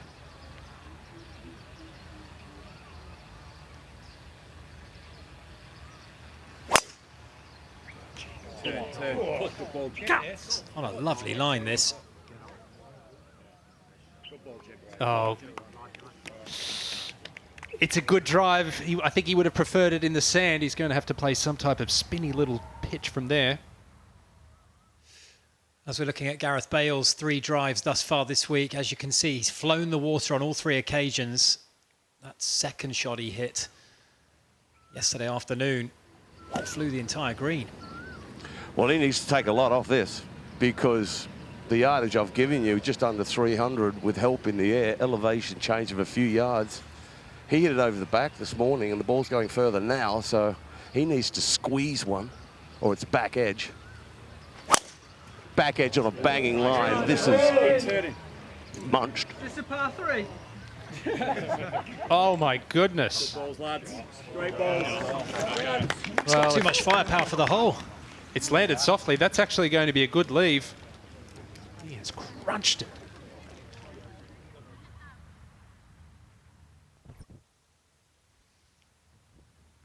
Let's head up to the 9th hole here, and Nigel de Jong pitching down just on the grass. Well, he held it out of the bunker on hole 4, day 1. Needed to hold that to halve the hole because Phil Jones knocked his tee shot in there stiff. You can see the coin 1.5 feet from the hole.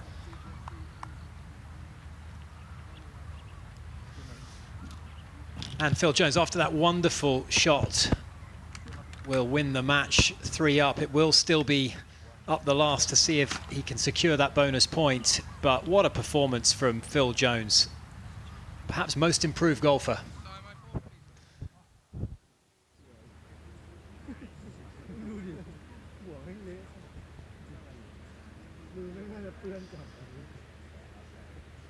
Well, let's head back down to the studio and catch up with Josh. That's right, we're enjoying all of the action right here in our studio. I'm joined by Alex from DR Sports, a sports presenter who's been here for the last 2 days. And you were just telling me how impressed you've been with the quality of golf over these last 4 sessions.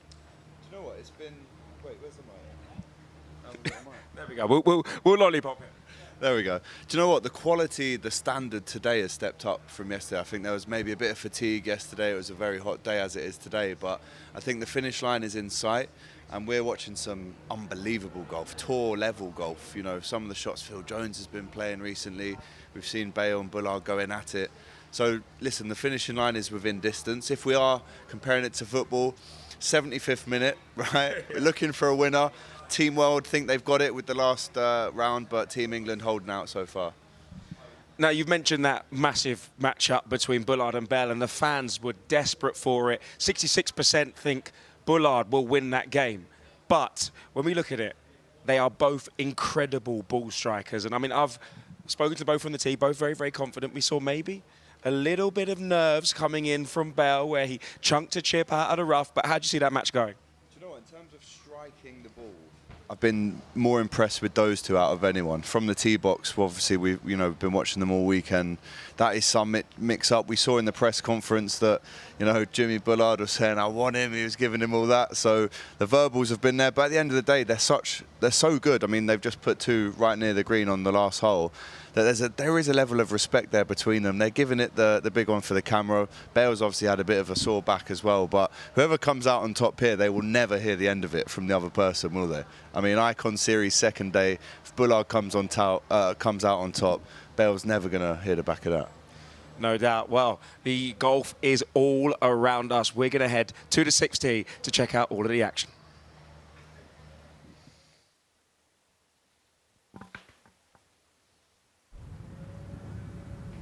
And here we go. It's the world's home hole.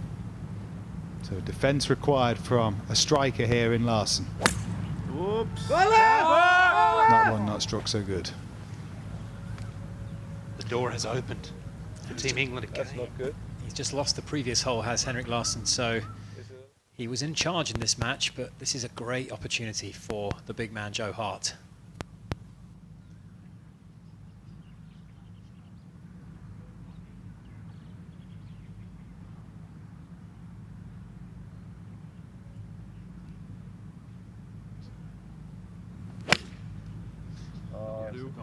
Risen to the challenge here, I think.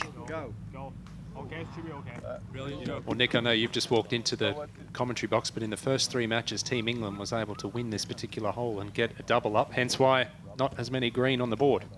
Director, I'll play a provisional anyway. I'm not sure to do that. I love it. I absolutely love it.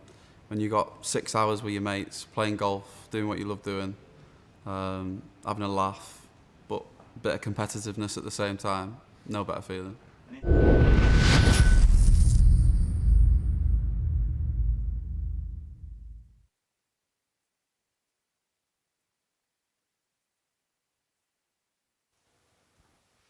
Okay, top game.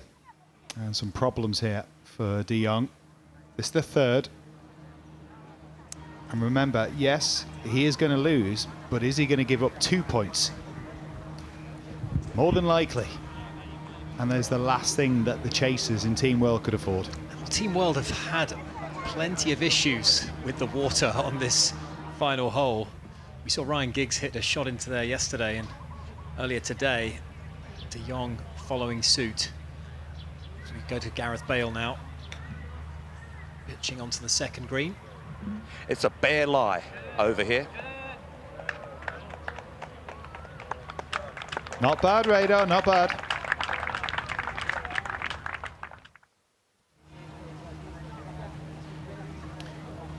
Well, let's go to the final hole, and Phil Jones looking to secure the double up. Well, he's been the best iron player in the field this afternoon, and it continues. He's flagged 2 in the last 3 holes, and look at that, middle of the green.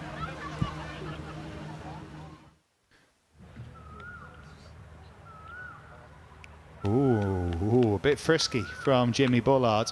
Touch clumsy. Back-to-back claw chips. Yeah, that's probably the loosest shot I think I've seen Jimmy hit all tournament. And both of them from short range, making a few errors. That could be nerves, Nick, playing a part. It could be, could also speed of these greens. Slight miss hit, you haven't got the spin control. It will get away from you more so when they're as fast as they are, and they are rapid.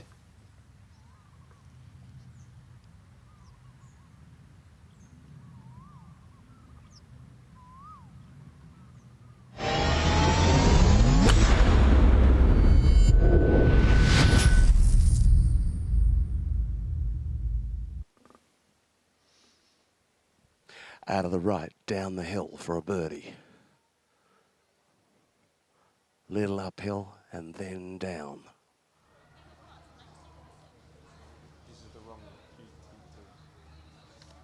I don't expect this. We've seen it before, Nick. Everyone at home, don't think this is going to be a birdie blitz in one of those matches. I feel as though it's going to be very cagey. Yeah, 100%, Wayne, 100%. Of course, they both want to win. Neither wants to give it away. But there is an opportunity. Jimmy will feel like he's given away a good opportunity. That wasn't an easy up and down, but it has left the door ajar here as we take on board, Wayne, this chance for Gareth Bale to move up. Yeah, this is down the hill, doesn't want to move a heap, maybe just gently out of the left. Right now, looking into their eyes, who looks the most nervous? It's not what you expect, I'm going to say. It looks like Jimmy. Bale looks as cool as a cucumber.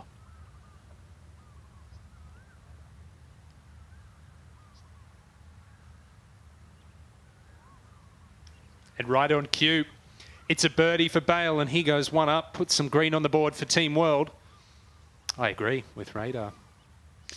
Yeah, well, Jimmy's talked a lot, and he's talked up the prospects of this matchup, and has he over-talked it, I wonder?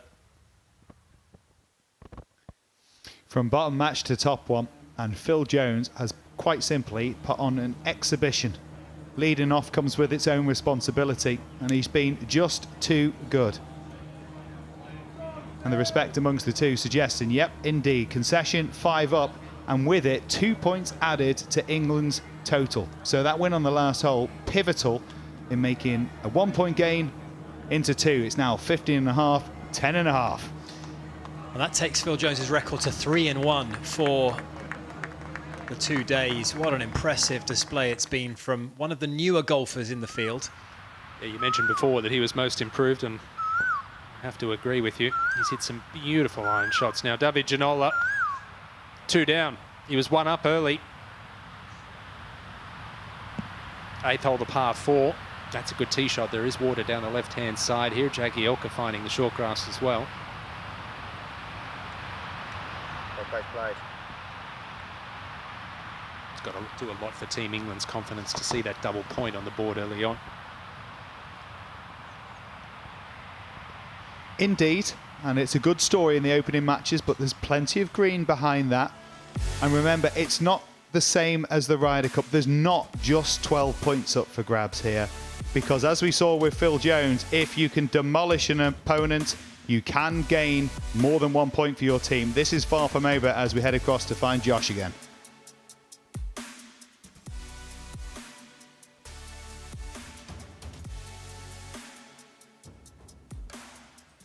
That is correct. The first group has finished their final hole, and Phil Jones has just put 2 points on the board for Team England. It is a fantastic start. We spoke with Danny Willett, and Danny said he has been improving every single day, and we heard in commentary that he was improving. And boy, did he improve. There was talk about him playing on the tour instead of coming to Reignwood Icons of Football. Maybe that was a step too far, but he's in the building now to tell us, is that going to be true? Please welcome Phil Jones. Some performance from you there. It's a pleasure to have you on the sofa. Listen, let me let you catch your breath, but let me tell you, your record, 3-1, unbelievable work throughout this weekend. Listen, I've enjoyed it so much. It's I always say that when you finish playing football, you get a buzz. There's this feeling, then butterflies before a game. I've not felt anything like that prior to playing in the Icons last year and this year. It's something else, and you can't replicate it, but it certainly comes close to it. That is what is fantastic about Reignwood Icons of Football, because a lot of the boys say getting into that dressing room, you know, you feel like a winner. You feel like you're playing pro sport again, and this is about as close as you can get to pro golf. And that your swing was about as close as it can get to pro golf. Your irons were frightening today. Yeah, listen, look, as the days grew on and the sessions grew on, I got better and better. Struck the ball really well. Had one poor tee shot off the 7th, which was erratic, but in this weather it's sort of acceptable. But I struck it really well. Tried to limit the amount of putts, because these greens are the quickest greens I think I've ever played. What came together well today? I spoke to Danny Willett when you teed off, and he said you've just been improving every single day, but it felt like this was the culmination of a lot of hard work and a lot of effort. Is it just knowing this incredible Robbinswood golf course, or is it up here? A bit of both, I think. Mentality, obviously, you know, when you hit a bad tee shot on 7, you go into 8 thinking on the England hole as well. So it's a chance for him to get Nige to get 2 points, and you know, I stuck it within a foot of the pin, and he was in the bunker. So I just executed the shots at the right time today. Well, 2 points on the board for Team England with the double up and the win on 10. Incredible. Phil, thank you very much. Thank you very much. And let's take it to Andy Cole.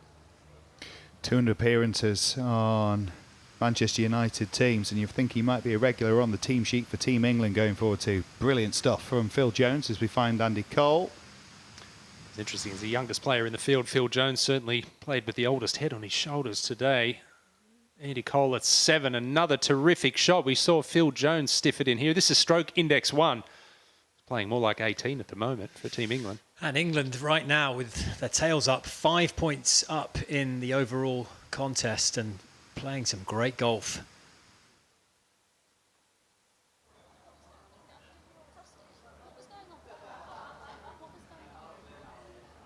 Win straight out of the left-hand side. Just a short hole. It's a narrow slither up there. The rough juts out on that right-hand side. It isn't thick.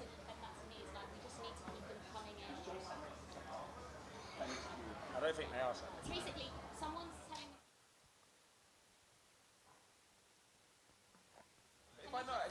It's perfect.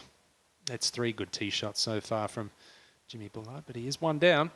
Gareth in the left bunker off the tee. 3 wood. Wrong club. Should have hit driver. Thanks for the update. We'll get back to you shortly, Wayne. That was for par for Joe Hart. It's a double hole swing. And it's 4 of the first 5. That Team World hole is all red. Wow, just in the last 5 minutes, the complete change in complexion on that leaderboard. England have been surging and they've won the critical holes at the right time. We just saw Phil Jones get that double point. Joe Hart now has swung that match in his favour. Ginola up the hill at the 8th.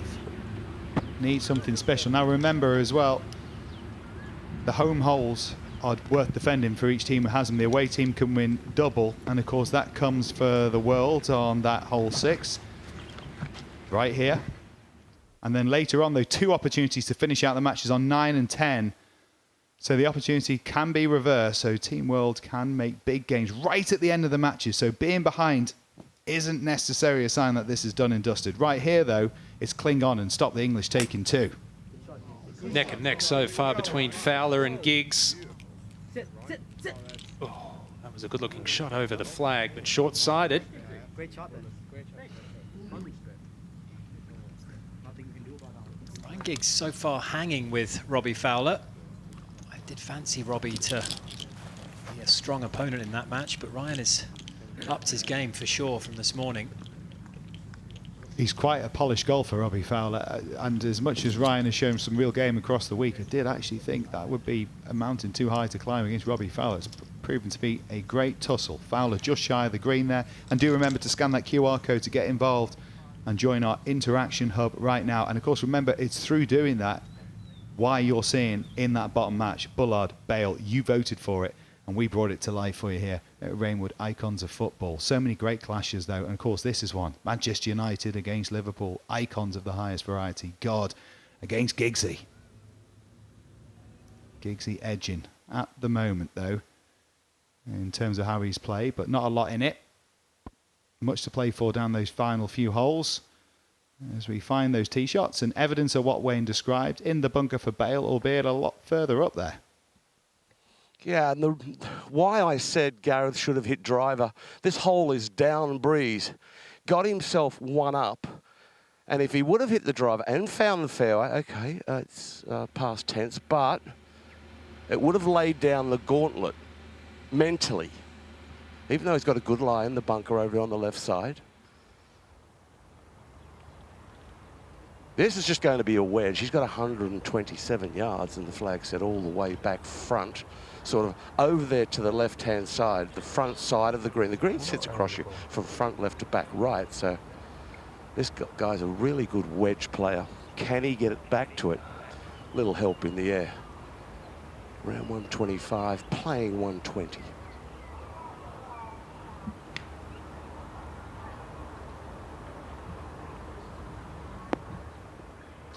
Solid shot there, another good iron shot, good for distance, good control of his yardages. Jimmy Bullard having a birdie opportunity. This lie is really good. You've still got to commit to it. Don't get too much ball. It is so easy. I don't back a fat shot, but you could knife this over the back in a heartbeat. Like that. Well, he did that this morning as well from the same bunker. It's pulled up short of the bushes. Advantage Bullard here on hole 3. I agree with Radar there. He takes driver, he takes those bunkers out of play. If he takes an iron, he takes them out of play. 3-wood, it's right in the zone. It was a peculiar play. Easy in hindsight. Yeah, great evidence of that view right there. Into the neck where that 3-would finish for Bale. Strange choice. And it might cost him a lot of work to do that. Greens in regulation. Not surprising to see the talent of Jimmy Bullard on the golf course coming to the fore. And they're not playing from all the way back on the very tips of this golf course. They can stretch it to 8,000 yards, but it's beefy enough to see that as being really impressive. Really, really impressive. And, you know, this is a guy that he entered Open Championship qualifying. He takes his golf very seriously, and he knows how to manage his game. And we saw a great example of that there. Plays within himself, and he tends to hit a lot of fairways and a lot of greens.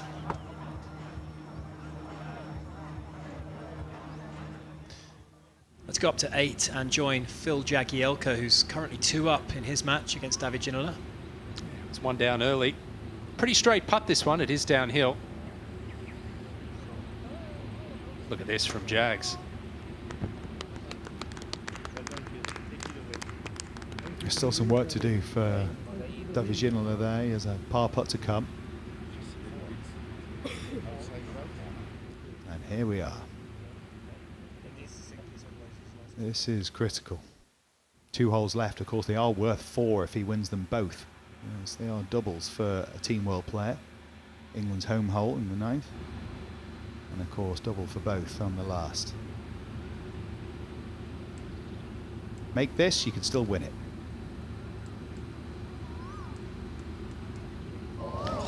He's missed a lot of those under the pump, and they've all missed left as well. 3 down. Technically, mathematically, he can still win. He'll need to win the last 2 holes. David Ginola, who won 2 matches yesterday, lost this morning, and 3 down against in-form Jagielka with a mountain to climb. Well, no, because it don't matter anyway. Body language. Jimmy is running around quickly. Gareth is going very much at his own pace, not slowly, but Ernie Els style. So if he's just slowing it all down, I don't know, but it looks that way. He's not going slow, don't get me wrong. But he's making him wait. Little flop shot, plenty of green to work with, right to left, and quick at the hole.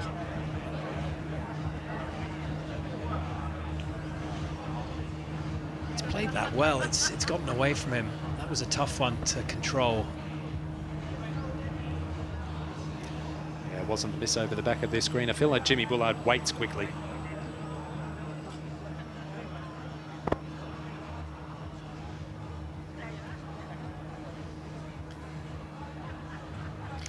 Might not have lost his turn there. Which might not be a bad thing.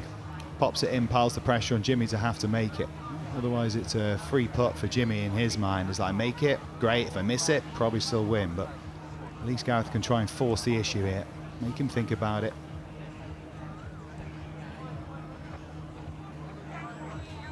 Not only has Jimmy hit 90% of the greens in regulation, but it's the distance control. It's the windows that he hits his irons through. And what I mean by the windows is the varying trajectories, the ball flights. He's got all the shots. He's very, very solid. Very different ways of playing the game as well, and Radar walks with so many golfers. There's something about Jimmy, it's like an old shoe. There's a comfort to it. He's played golf for an awful long time, and it belongs to him, his golf swing. With Gareth, it's technically really sound, but you can see he's thought about it, he's been well coached. It's technically very conventional, but you feel like where he's going to get better the longer he plays the sport is that he's going to make it his own. You'll see some of the things that make it Gareth Bale's true swing rather than just the ones that are technically correct. So much to admire about it. but I think the growth for him is exponential. Who knows how good he could eventually be. He's got so much natural speed. I mean, 180 mile an hour ball speed is right up there at tour level. And Jimmy has a more old school style, but Gareth, you can see he's focused on the positions in his swing. Where that takeaway sits, is he getting it in the right slot? And, there are many ways to play the game, and they are both very competent, very good players. Mightily impressed. Okay, straight up the hill, wants to go a little from left to right. Quite slow into the green. For a big man, he's got a good technique with the putter. He rolls it very well.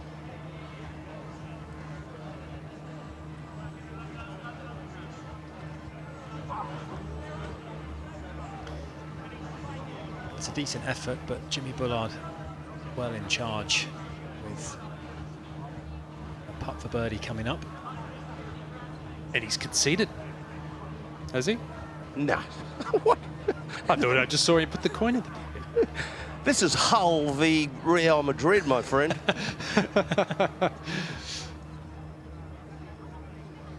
You've got to see one radar, haven't you? See more than one, Nick, if I'm playing against you. Well, you're playing against me. The putter.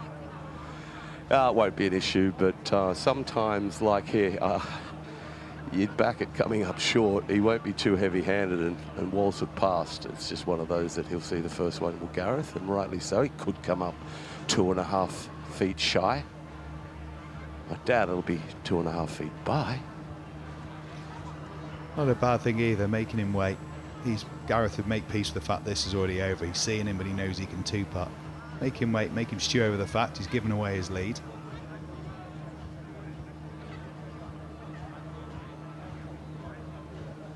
Easy money. Just what the doctor ordered, and we're square in the bottom game.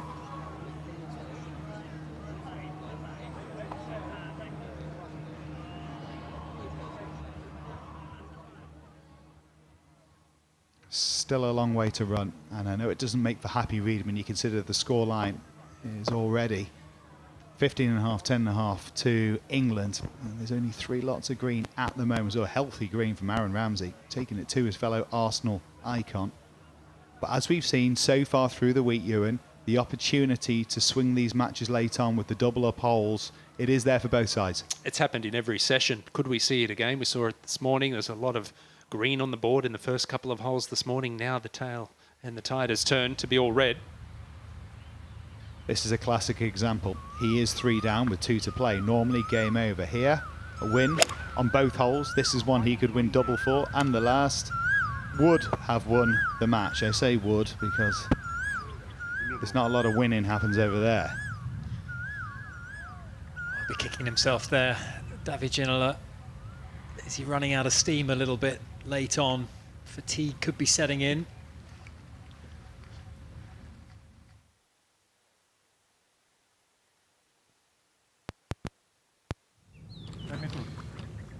Unlike the normal Ryder Cup, of course, we know 14.5 is the number they're looking to get to win the Ryder Cup. Here, there is no actual target because of the double points that you can squeeze for winning by 4 up or more. Goodness me. Well, we had the $10 million swing yesterday. It's not worth that, but it's highly valuable right now to Team England. That's going to be the 5th occasion that Team England will win the away hole there at the par 3-6. That is a hard hole, and Paul Ince, he hasn't lost a match. He's 1 down at the moment. Check this out. 195 yards. 5 iron and this close to a hole-in-one. A massive move from the governor there, because that is a double hole for him. He could be leapfrogging into the lead. As he still goes in pursuit of the perfect record through the week, the only player that can still do so. Little look as we mosey up the 4th, Ewan. It's a good hole, the 4th, elevated green. Tight tee shot, just got to avoid that bunker on the right-hand side, 270 yards past that. The flag is in the back left-hand corner here.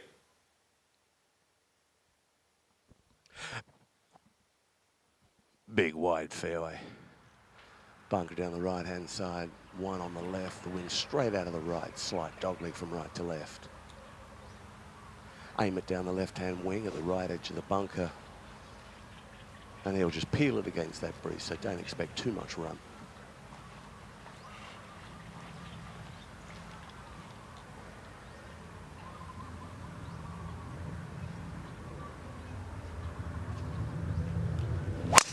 Oh, Jimmy! Pulled. Oh, wow. Has Penalty it pulled? area. Oh. Oh, what a break, Wayne. That's popped back out into the rough. Seriously, JB, what the fuck is that? Apologies for the disappointment of Jimmy there. He will be a very happy boy when he gets there.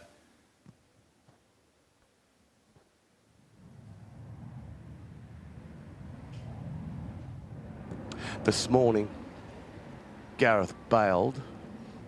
Bale pounded on one down here.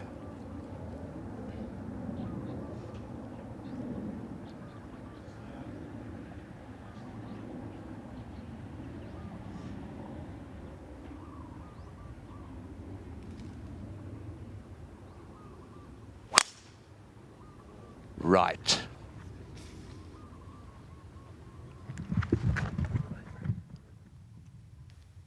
Oh. Trouble for Bale.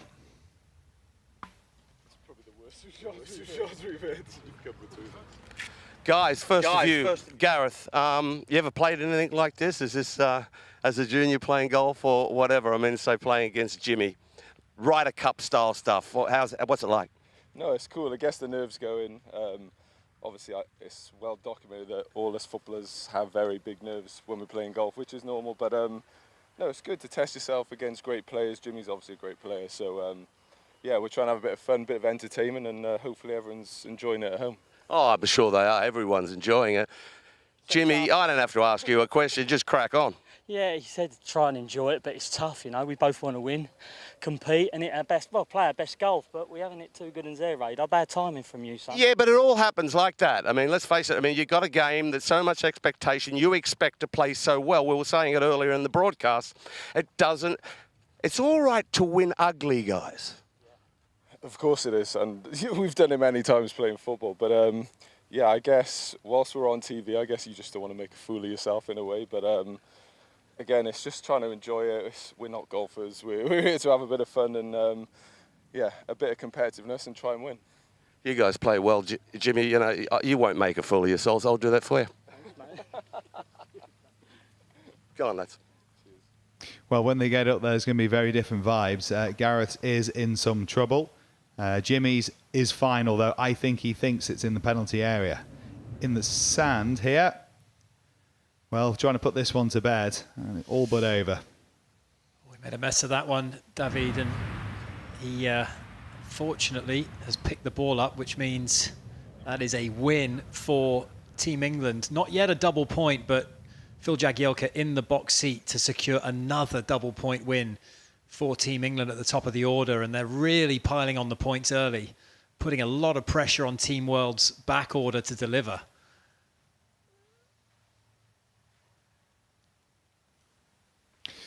On their way in the tuk-tuks to the 10th. And trying to talk his way out of double points loss here, I reckon. He might have to resort to that.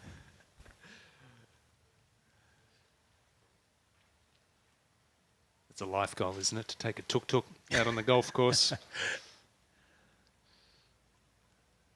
Back to the Team World home hole, the par 3 6th. We saw Paul Ince in the previous group almost make a hole in one. What can Dwight York do? He's currently one down. The world are due a stroke of luck on one of these double point holes. That's solid enough from Dwight. 30 feet beneath the hole there. He'll expect it will require a 2 if he is to steal a double hole. Safely aboard. It's been feast or famine so far from Genus. A couple of birdies in his first 5 holes. Pulled that one. Get in the gap. Get in the gap. Short-sided, that's going to be very challenging. Well, the favours return, though, on Team England's home hole, where the world team with a win can take 2. That's the plan for Ruud Gullit. And goodness, it would be a tasty one. He could go from 1 down to 1 up. Well, he's coming off the back of a win on the previous hole. Can he sling one round? I tell you what, that's an excellent effort from the Dutchman. One of the best shots he's hit all week, and what a moment to do it.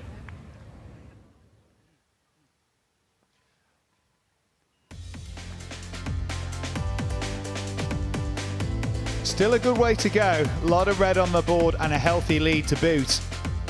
But there could be a change there in match 3.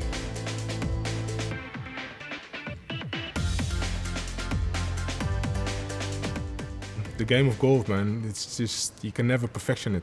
And that's why we're always coming back. And it fills also a little bit of that gap, that hole after your playing career. So yeah, that's what it means to me.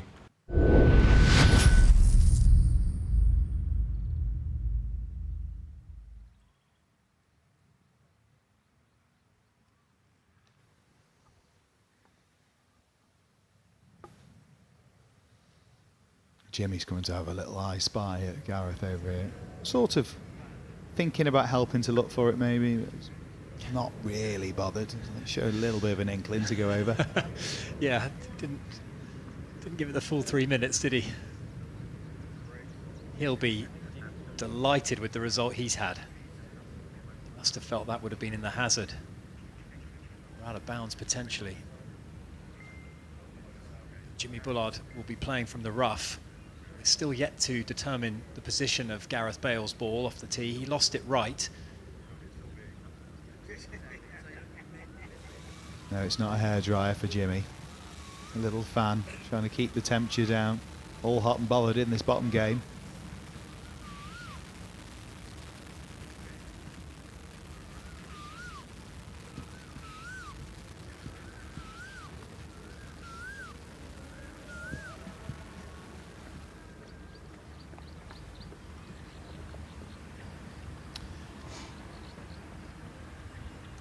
Gareth Bale then, from the cart path.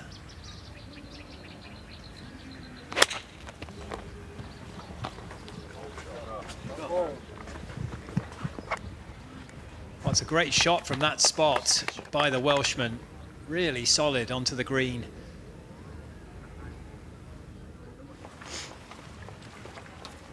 And we're told that was his second shot. He might have gotten away with one there, but he certainly extricated himself well from that position.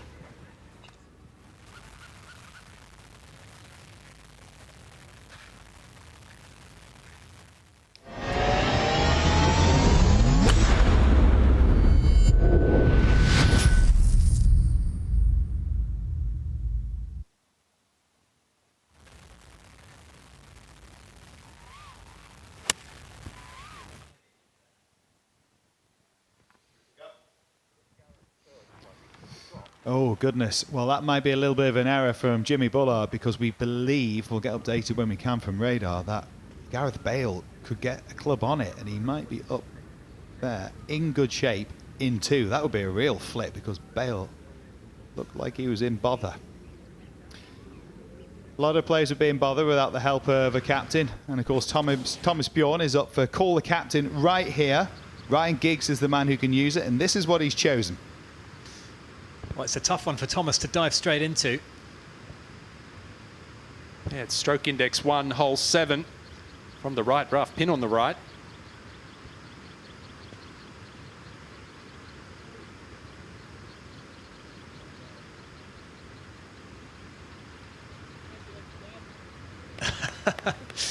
Can I have that one back, please, Captain? Can only imagine the look that Ryan Giggs has given Thomas, and that's not just because he's a Liverpool fan. He's all right, he's taking it in good spirit. I could have done that.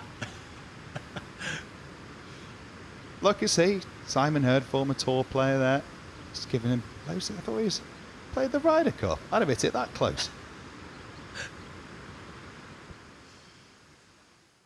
They've been brilliant, the captains. What a privilege for these icons of football as well, to be around in a different field. This sport of golf, Danny a Masters champion, of course, Thomas, what he's done through his career as a 3-time Ryder Cup player and a winning captain. A true icon, of course, on the fairways.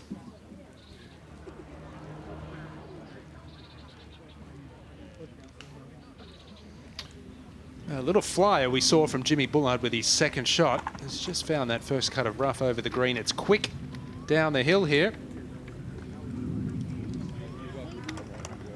Give us an update, Wayne.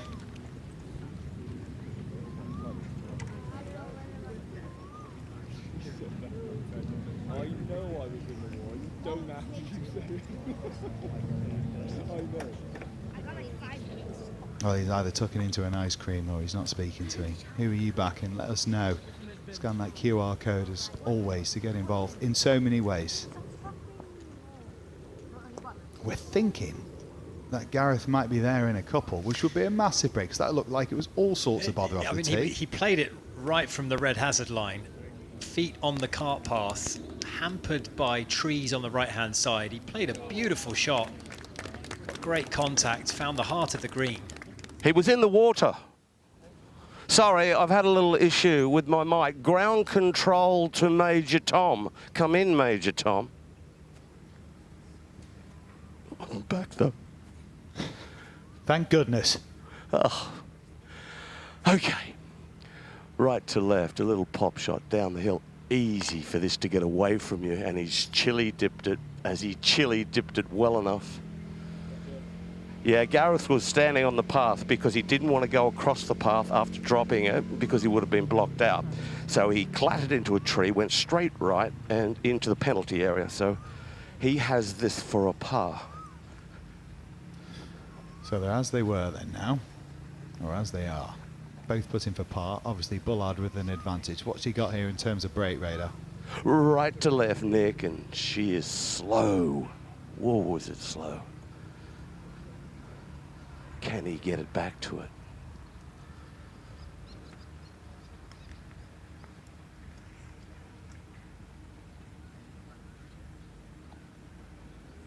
What a roll, Gareth Bale.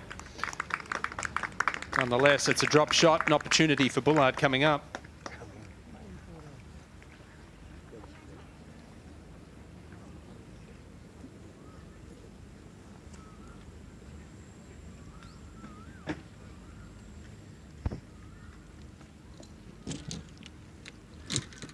England's home hole.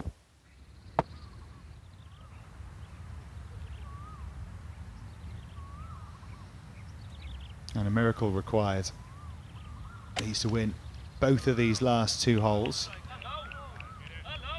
to avoid dropping 2 points for his team. That'll help.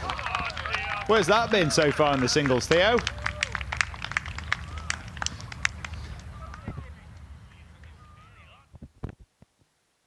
Out of his right, a little, maybe a hole. All about pace. Oh, I don't. Oh, yeah, okay. You can have that. He's annoyed because he knows that's a missed opportunity from where he was. The break he had off the tee, on the green, couple of putts. We believe that match is all square, not one up to Gareth Bale, courtesy of what Wayne Riley had told us. Let's go to David Ginola on the last hole. He needs the win here to stop Phil Jagielka picking up a double for his team. Dumped it in the water here this morning. Looks to have made amends, has he? That was right over the flag. Just give you an idea of the quality of play out here, looking at the scoreboard. There's been 17 birdies already out on the golf course.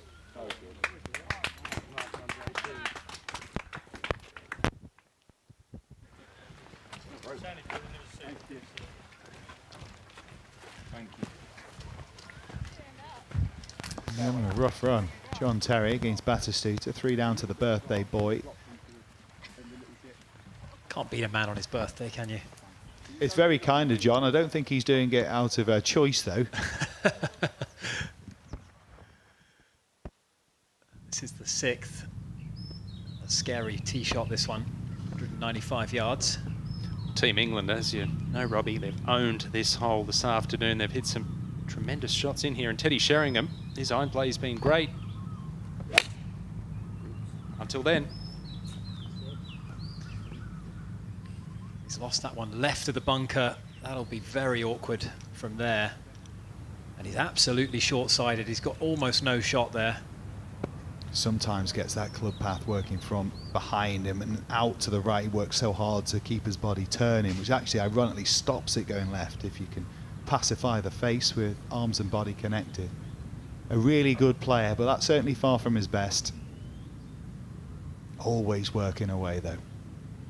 One of the things that these footballers love about this game, challenge you every single day to get that little bit better.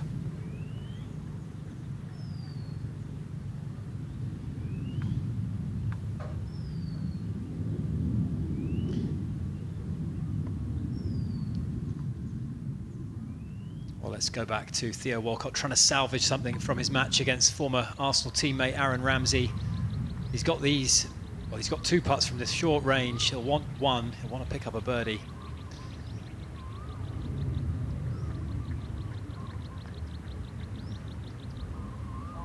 And takes advantage, does he? Just missed that, but still it's a win. It's back to 5 down for Theo Walcott, and an opportunity with the double up on the last hole to only lose 1 point instead of 2. And at this point, you really feel like Team World need that double. They're going to need the double there, and they're going to need Ruud Gullit to do something as well, I think, because England have built up a sizable advantage.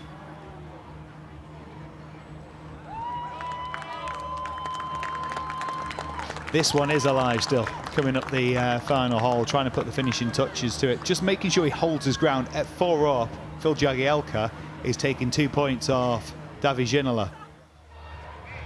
Best he can do is salvage one of them back here with a moment of magic.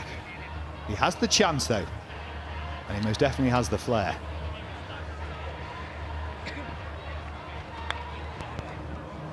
I like this play. It's tight over the back, easy to chunk it if you're chipping. It's not an easy one to lag up there close, but this is spectacular. David Ginola.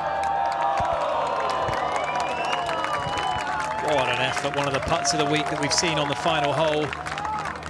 Has just drifted a few feet by, but it's a great effort. He enjoyed that though, didn't he? He loved that in front of the fans all gathered around. Incredible build out on this final green. And importantly, as he did throughout his career, never ever giving up. Asking the question of Phil Jagielka, who has been sensational today. Can you do it one more time? It's worth a point. Is he taking 2 from it or just the 1?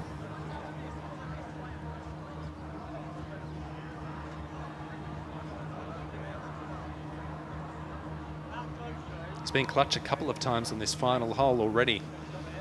Phil Jagielka this morning almost chipped it in from right of the green. This is a slick putt. A little bit of right to left movement in it.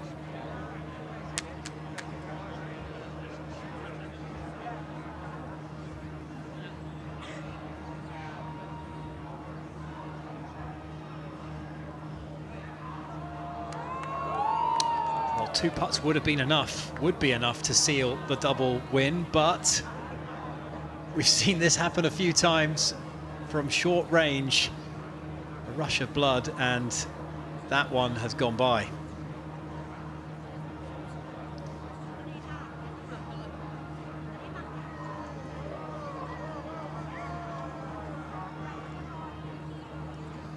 So a birdie putt coming up for David Ginola. Once again, this is to save a double point. As we know, every single point counts. This to win the hole. Jagielka still has some work left for a par, but wants to pour this in. Would have had a good look at what the ball does past the hole. Don't want to give the hole away, but loses pace, it'll move to the left.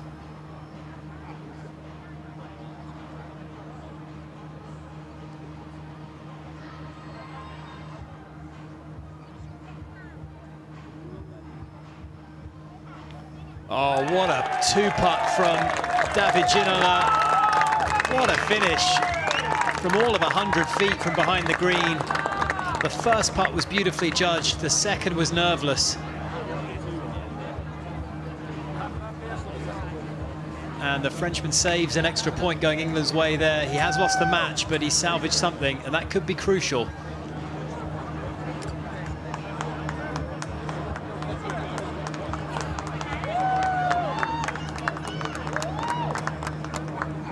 Since I've finished playing football, golf's taken over that competitive side that obviously you miss on a weekly basis.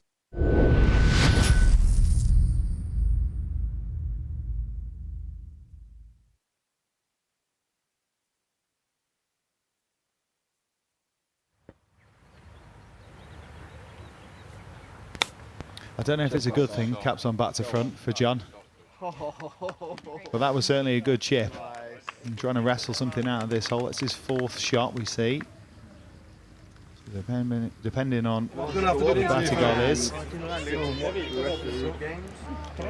Great golf played from Phil Jagielka. He'll be disappointed he hasn't added 2 to the score for England. It's just 1, but that's through no fault of his own. A great birdie fought the last. The incredible Frenchman. And this is what they've all come for. Yes, they want to watch him play golf, but they've watched him on their screens for many, many years. All those years as the Everton captain. England icon. A leader amongst 11 others through both of these teams. Yeah, I'm going to hold him for a bit.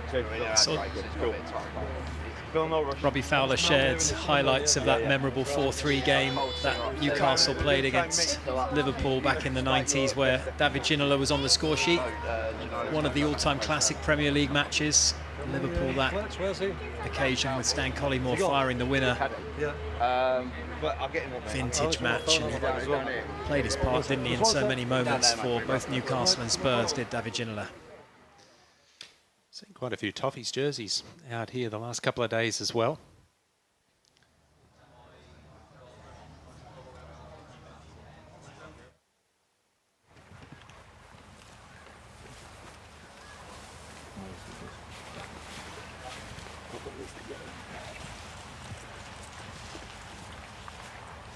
Evidence of the corrected graphic there at the bottom, as we said.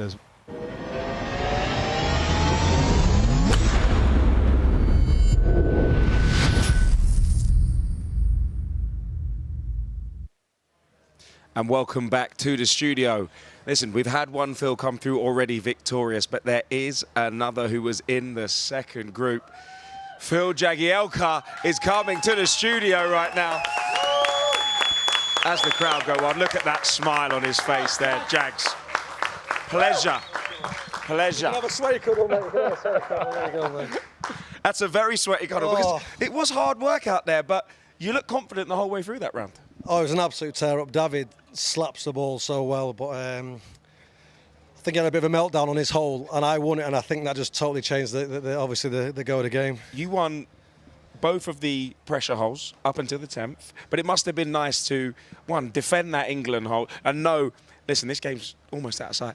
Yeah, so I managed to get, was it 3 up going into that, which I've been before and lost. Yeah, I do remember that. So when I put my ball on the green and David put his in the water, I had a little smile, so that's it. I probably had a little more than a smile, but there was a little smirk. I'm thinking, just please, please, please. You've played well all week.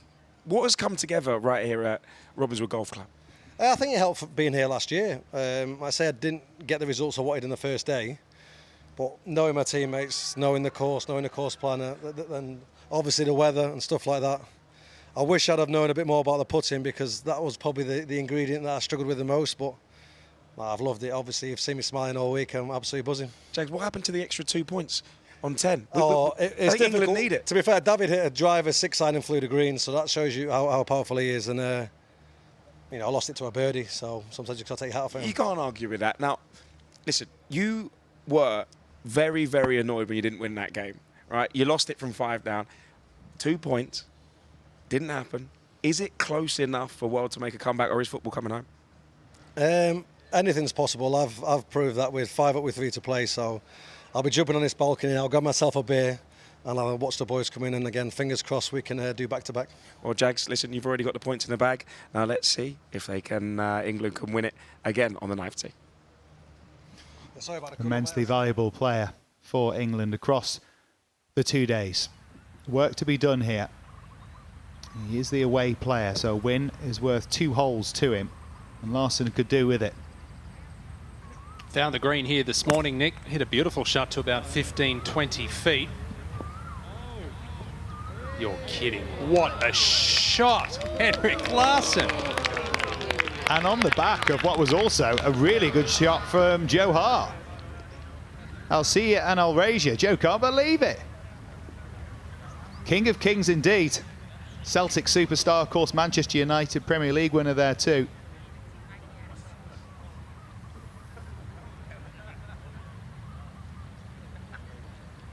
Do remember there, you can see the C next to Hart's name. It means he has a call the captain, so he could still use it. Maybe it's there.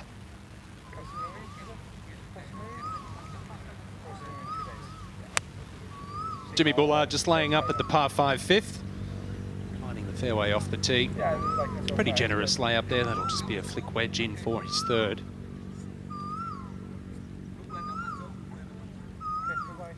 Get the feeling it might go all the way, this one.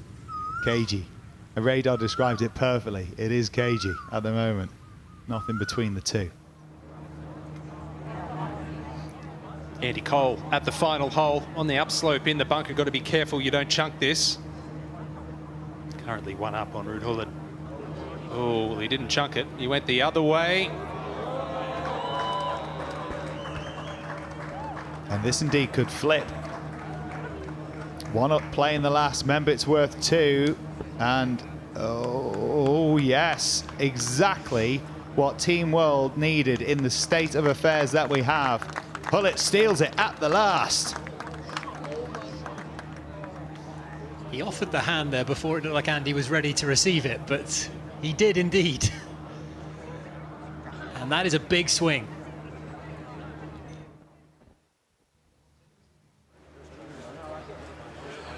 Gareth was in the penalty area off the tee and hit a colossal 3rd shot after taking a drop. And it looks like he's in the green side bunker up there right. So he gets it up and down for a 5. Now, Jimmy surprised me. He hit a 7-iron down the fairway. Found himself a nice upslope here. The flag's over there, middle right. So expect this a little left. Built-in elevation. Got some nice feel. Giddy up. That's a nervy old game, but they are as fun to watch sometimes. Still advantage Team England there and Jimmy Bullard, but they're up there with a chance for an up and down par. He did the same this morning. This is a really big moment at the Team England home hole. A birdie putt down the hill for Larson. It's got some movement on it to his right.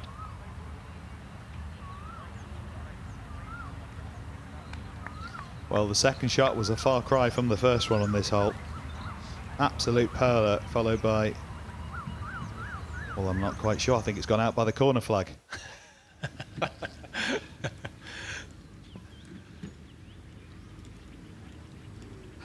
Gareth Bale's been seriously unfortunate here. It was a colossal here. He had 297 yards to go and got it up in here into this greenside bunker. That's a big wallop with the 3-wood out of the rough. But he's been unfortunate because he found himself on a downslope. Don't you hate that? You'd love it on an upslope to access this flag, which is over there on the right-hand side, so he is short-sighted. What would be good?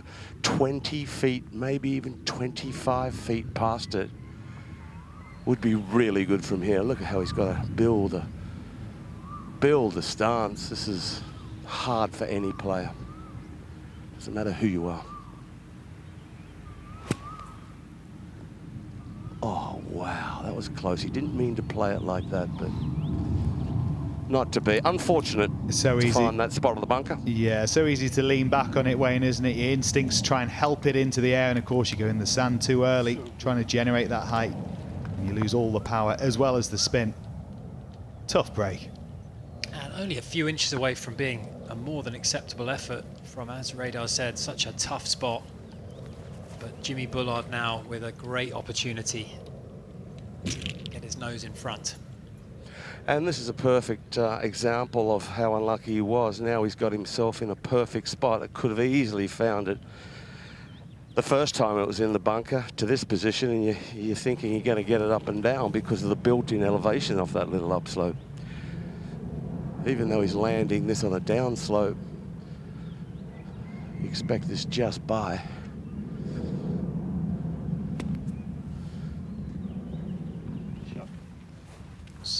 Played nicely. That's going to be 4 bogey. Jimmy Bullard with 2 putts to win the hole. Let's head back and find Josh. And that's right, we are back with Team World. Please welcome to our studio, Ruud Gullit. Look at the confidence that Ruud is walking with now. That chest is tall. Ruud, everyone's in a hugging mood today. Yes. Not good for my t-shirt, but good for the vibes. Now, Ruud, it was a nip and tuck game. Yes, I think we had a wonderful time, Andy and I. Yeah. I think it was a friendly match, a good match. Yeah. I think this morning, that foursome, for me, I don't like that. You don't at like all? No, yeah, I've been battered this morning by Andy also. But now this, you know, I was lucky enough that he hit a wonderful shot, the second shot here, into, it was in the bunker. He was unlucky. And then, unfortunately, he went in the water then later on. But it was a great game and not bad. 3 victories and a loss. Not bad. You did a lot of talking in the build-up. You know, you are quite a vocal. We were at the press conference and you were making sure England heard your voice and knew that you, Ruud, would be coming for their backs. You weren't going to let them regain that Reignwood Icons of Football trophy without any fight, were you? No, you know, the most difficult part was I was so tired. Yeah. You know, I slept only the first 2-3 nights, 2 or 3 hours only. And then I was awake from 2 o'clock till 7 o'clock. So, and then I had to go out. Hey. So you're an athlete, Ruud. Yeah, but so therefore I was like, this morning I couldn't handle myself. I was like, come on, Rudy, you can't do that. So now this game I was telling to myself, look, just get on with it. You have to do it anyway. And then, of course, there comes the sportsman in you. Also with Andy, because Andy played also really, really well. He made an eagle also. Yeah, incredible. Fantastic. Now tell me, how nice is it to have points on the board, the first points on the board today in the singles for Team World? Yeah, it's important. I think then I hope also that Thomas is going to tell everybody, you know, that we are one up. So it is fantastic. You know, I enjoyed it. The company also for Team England, they're all wonderful guys. So you know, it's a wonderful tournament. It's something that I would recommend everybody who is a sportsman to participate in this tournament. So thank you very much for the invite. Thank you very much, everybody who's watching tonight. Of today. You have won the first points for Team World, but let's see who else is going to win points in this singles game back in the golf. The man who captained the Netherlands to victory at the 1983 Euros, very much a significant part right here for Team World. Oh, no. And you hate to gift it away. So 83, 1988, apologies. Giving away the ears and giving away the holes for Gareth Bale there. I always want to try and ask someone the question, but in fact, it's going to be a lovely present for Jimmy Bullard. Back to Shevchenko. 2 putts for the win here for Andre. Take it away. And he made sure that the next was to be conceded, and that's a potentially big win for Team World. As we've mentioned, they do get their double hole on the 9th, so there's a chance for a late surge. And as we saw with Ruud Gullit coming up the last against Andy Cole, those matches can flip. And that Hart-Larsen match looks very important right now. It's Jimmy Bullard.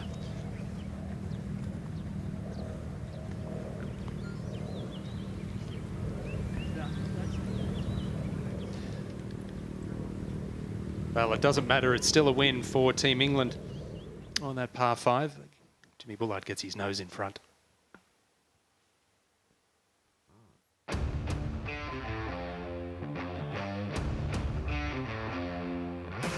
Well, there we are, 16.5, 13.5 at the moment. And as we know, with the matches that are at a couple up and 4 up for Batistuta over Terry, how about that? Remember, 4 up or more as the victory, you earn 2 points for your team. The opportunity lays there for big scores for Team World to fight the way in. I'm like usually an all-round, all year type player. Whether it's winter or not, I just need to get out in the fresh air, get out almost in nature, and just enjoy a walk with my mates and play some golf. So the escapism part is huge.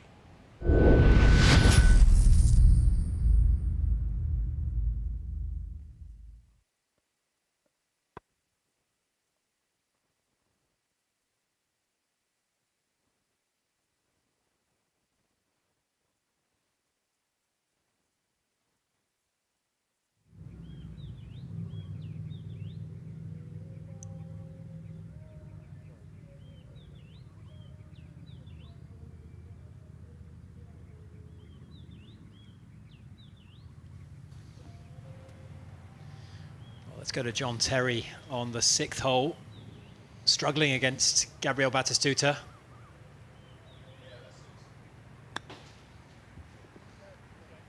Oh, come on. 4 down, he needs to make something happen.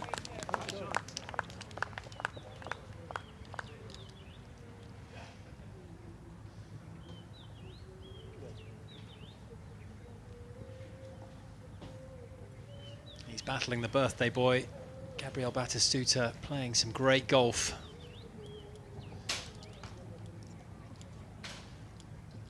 The Argentine 1 under par so far for his 6 holes. Impressive stuff. Yeah, he's been playing really solid all day today. There's been some noise in the back of that tee box with Jimmy and Gareth.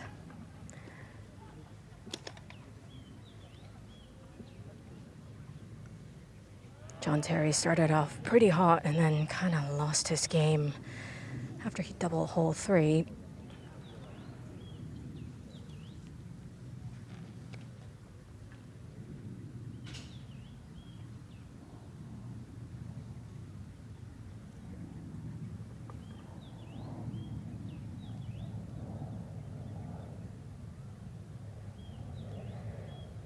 Batty, this for a par, left to right putt.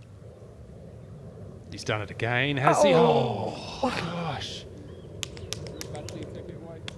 He's just got the read on these greens. He's got the pace as well. And every single one of his putts seems to threaten the hole.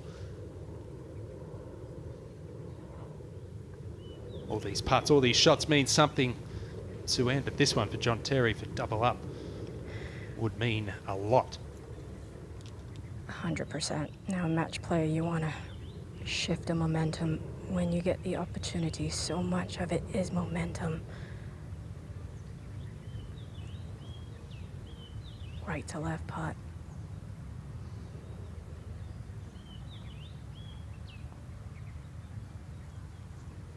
Oh, well done, John Terry. Absolutely, big momentum shift, good sportsmanship, some clapping from his opponent there, Batistuta, and he's back to 2 down.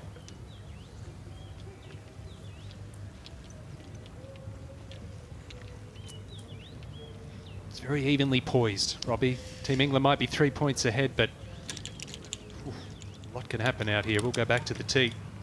179 yards, and the flag is back left. 7-iron, it's a big 7-iron. Big 7-iron. Not his go-to shape either. He'd rather the flag over there on the right. It's left, suits a draw. He likes to leaky fade it. Setting up for a draw. He can hit it both ways. Oh man, that was flushed. It's just a gorgeous thing, just right of it. What a beautiful shot. Well, I can tell you that Team England has won this hole already on 5 occasions. Team World hole has become all red.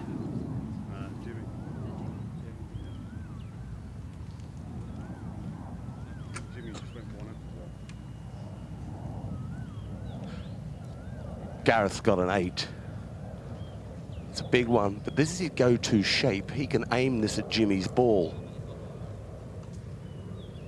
and work it towards the flag off that ball.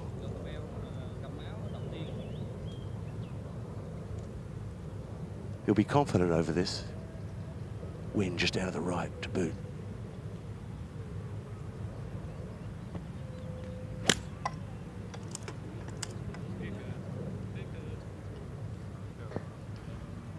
Stay there. Yucky, yucky, yucky. It's coming home, son, it's coming home. You won't appreciate that, but Jimmy turning the screw in that match on the 6th hole. As we head to a call the captain moment, the site of the 2016 Masters champion Danny Willett.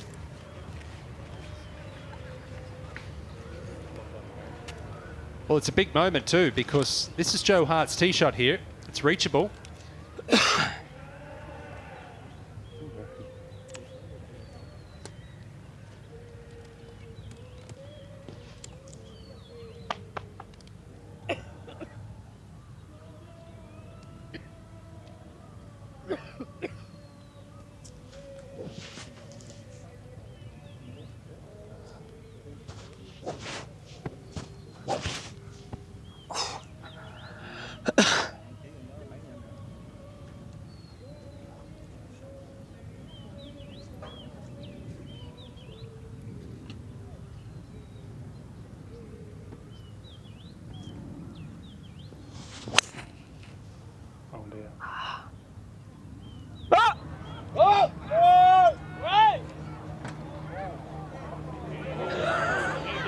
Even the best players need a warm-up. It was never going left. All good. And Danny, just reiterating what we were all thinking there, the water was not the place he was going to send that. He hit one here yesterday, hit it right into the heart of the green. Take it. His role as call the captain. That time had further out, Ewan. I actually don't mind the play. The flag is on the left. He's left Joe Hart with a Yeah, I was straightforward pitch. aiming at the gap in the thingy because I was like, well, if it stays short, right, it's not a bad chip. Pushed it a bit. I don't know if it's finished. What are you doing?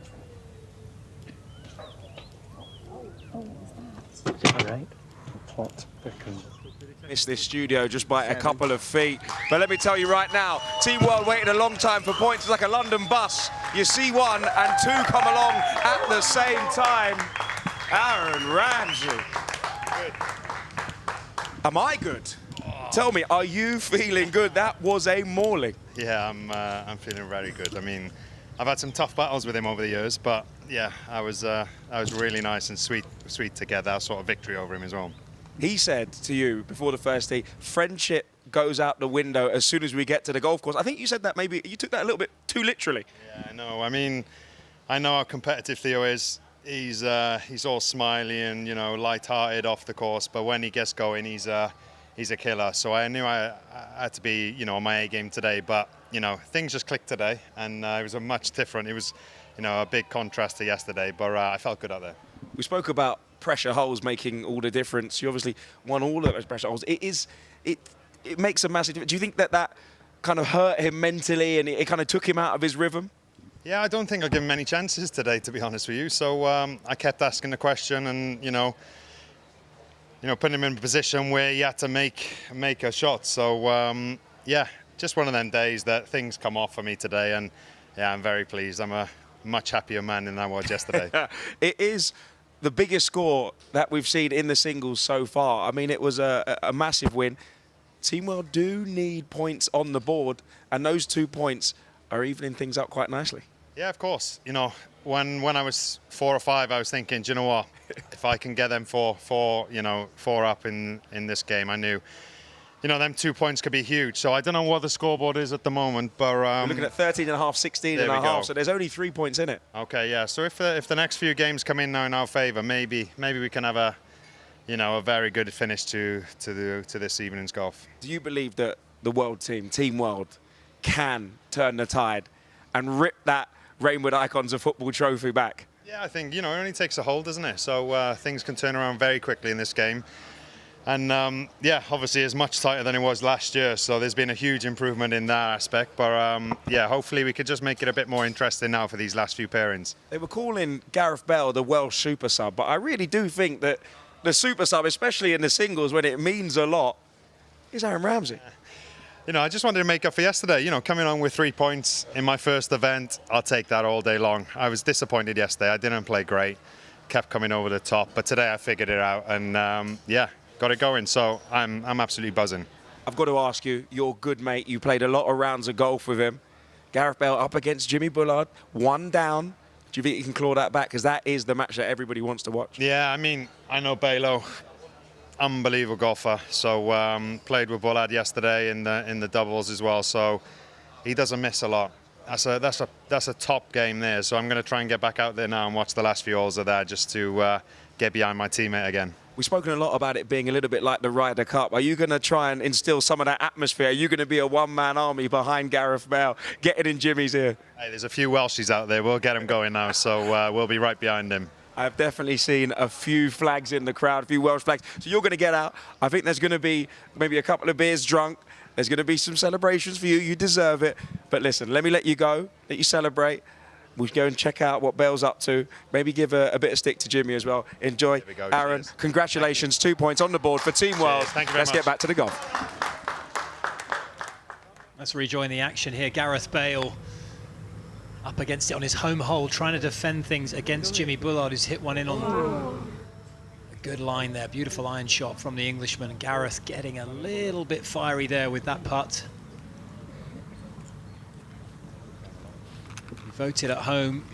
It was a majority who decided Jimmy Bullard was the man who was going to be getting the scalp of the Welshman. 68% in favour of the Bulldog, and so far being vindicated because he's 1 up, and he's going to have a chance to really apply the pressure here. Let's go to the 8th and Jermaine Genius. Well, this is a bogey putt. He's had 3 birdies already on the scorecard. It's been a mixed bag. No mistake with that one.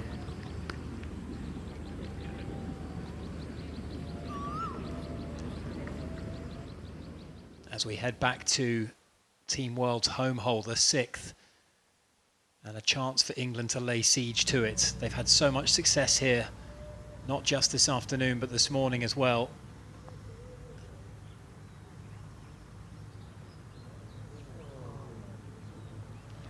And that'll be a 3 for the Bulldog. Yeah, I like the call that Radar made earlier about it being a cagey match and pars potentially being good enough to win holes. Everyone was expecting birdies and fireworks before it.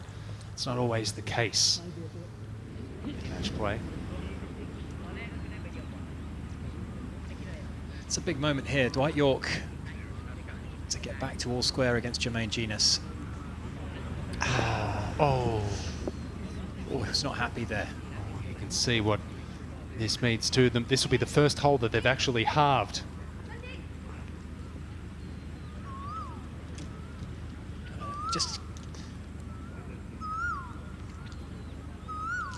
Well, Dwight showing that this means a lot. The temper there, evidence of that. Gareth Bale, this is a must make. Left to right in it. 2 up lead. John Terry got so lucky. That ball escaped the hazard. Managed to get a drop. That was fat.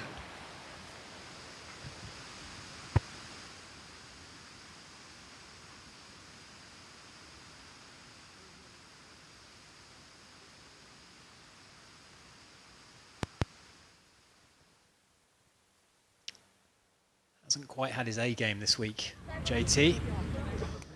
As we go to the last and find Mr. Larson. This is the double point hole, of course. This is for par. And he's poured it in. Henrik Larsson, he struggled yesterday. He's come back with a bang today.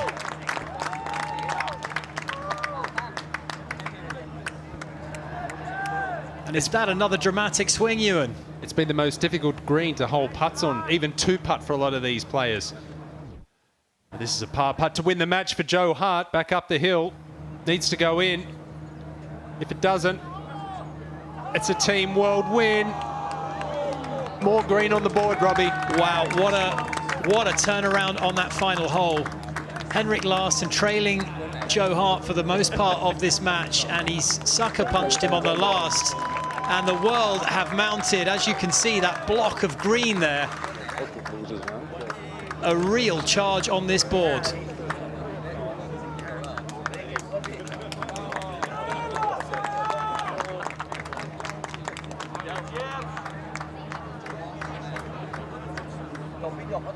Let's go and join Josh. You can see what it means for these icons of football to win that cream jacket in the Reignwood Icons of Football trophy. And I'm with Damien Broderick, who is our resident style expert. And next to you, you have the famous cream jacket that we saw last year. I mean, how stylish. The moment that these guys put that jacket on their opponents. Yeah, absolutely. Danny will have the experience of having someone place a green jacket on his shoulders, and this is what it means to these players. Not only did you get that beautiful trophy, but they also get a beautiful, bespoke, handcrafted jacket from, you know, our partners at Suited and Booted. Each player's jacket will be embroidered with their initials on the inside. So not only is that a prize, this is a prize, and they also have their opponents, the people they've beaten, place it on their shoulders. And that is a moment that I'm telling you, these icons of football do not want to do. They don't like losing. And let me tell you, they do love looking good. And what is better than looking good in a nice suited and booted Icons cream jacket? I mean, it is absolutely iconic. But listen, they've got to play golf to win it. They've got to win golf games to win it. So let's get back to the golf right now. Well, we've seen ebbs and flows across these 2 days of action. It's been absolutely captivating to watch as we go back down to the fairway and find Ryan Giggs. Robbie Fowler has already laid up. This is Ryan's second shot. 7 matches left on the course. We've got 3 Team World leads, 2 Team England leads, 2 all square. This could go any direction at the moment. Ryan Giggs, he's second. He's bailed out right. Well, I think he did. Maybe because yesterday he found the water. That's not a disaster. He'll have a drop from there. He'll be able to pitch up to the flag. He'll have some green to work with as well.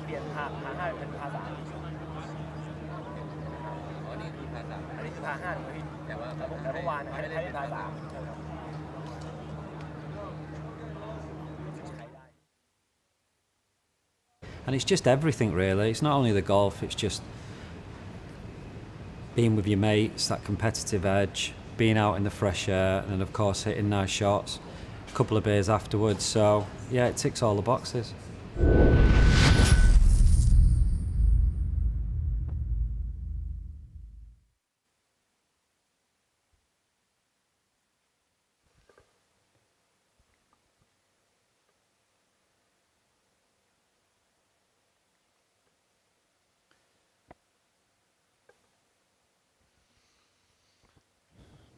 To look above the signature hole stroke index one, number 7 here, where our final group have made their way. Gareth Bale down the left-hand side, currently 3 down to Jimmy Bullard.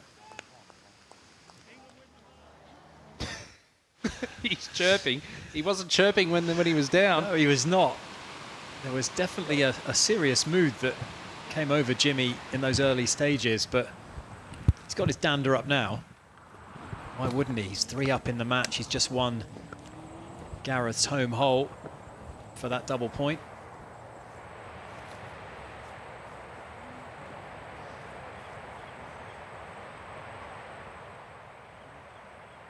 Gareth's been touring the property these last couple of holes. Yeah, there's been some long slithery things out here this week, Radar. Be careful. Oh, it's okay. He's down. This is just going to be a pitch out. Lucky to find it.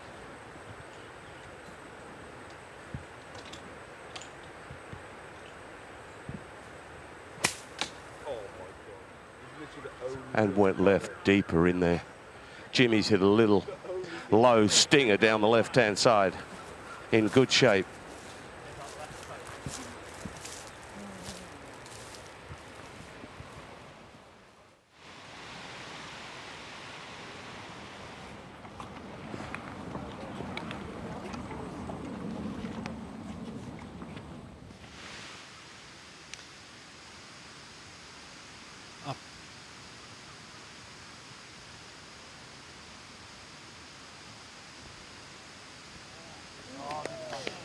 John Terry, no mistake. And I guess that was what Jimmy Bullard was celebrating. That was a crucial, potentially crucial tie. Lovely little 10-footer down the slope there, slippery one.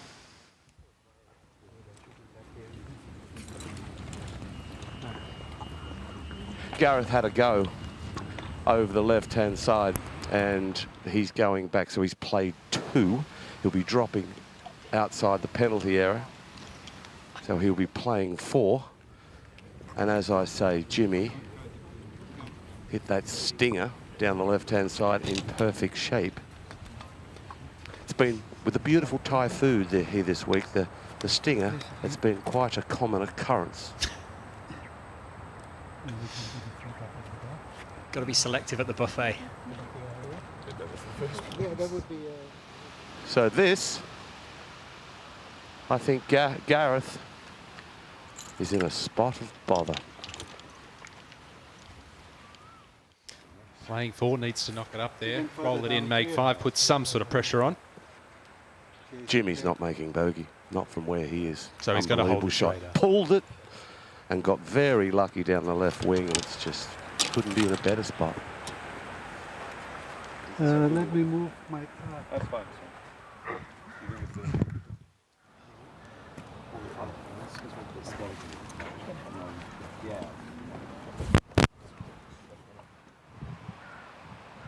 Hand down, please. Hand down.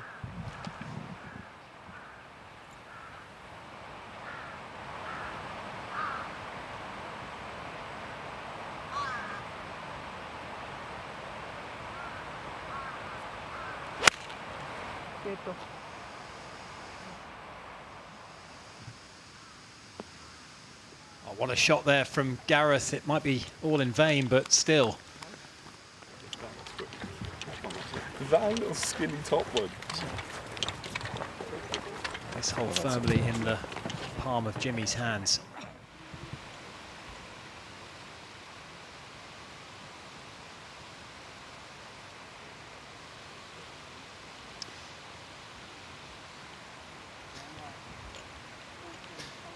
So this will be the second shot coming up for Jimmy Bullard in a good angle too, Radar. Can't have he much can more drop than a it wedge. if he wants. He can drop it if he wants. He's on the crosswalk. But the lie's so good and the angle's even better. So this is just a wedge from 130 yards, just a gap wedge, some kind of wedge. With no wind out here, usually you'd expect him to bail out a tad. I don't think so. I think he'll be taking dead aim right here.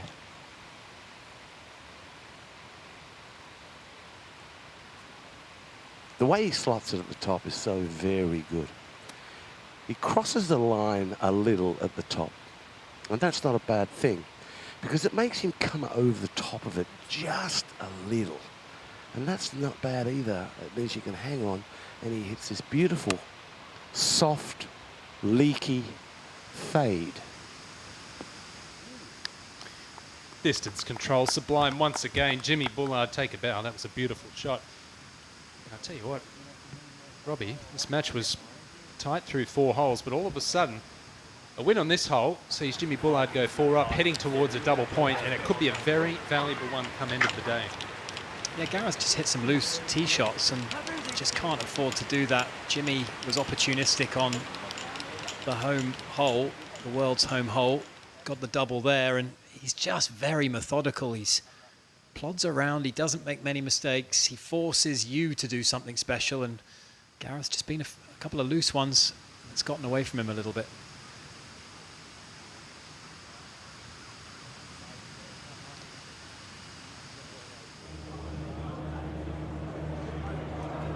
Reminder, this final hole is worth double as we go down to watch Ryan Giggs. This is quick. Once it gets over the hill, Robbie Fowler's already got a birdie putt. He's got a 1-up lead, Ryan Giggs. And this is superb. This is.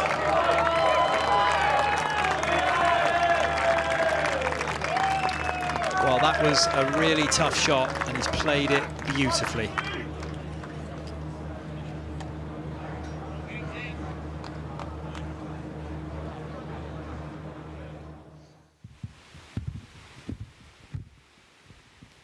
think. Needs to hold this, Robbie Fowler, from the edge. Oh, he's come up woefully short.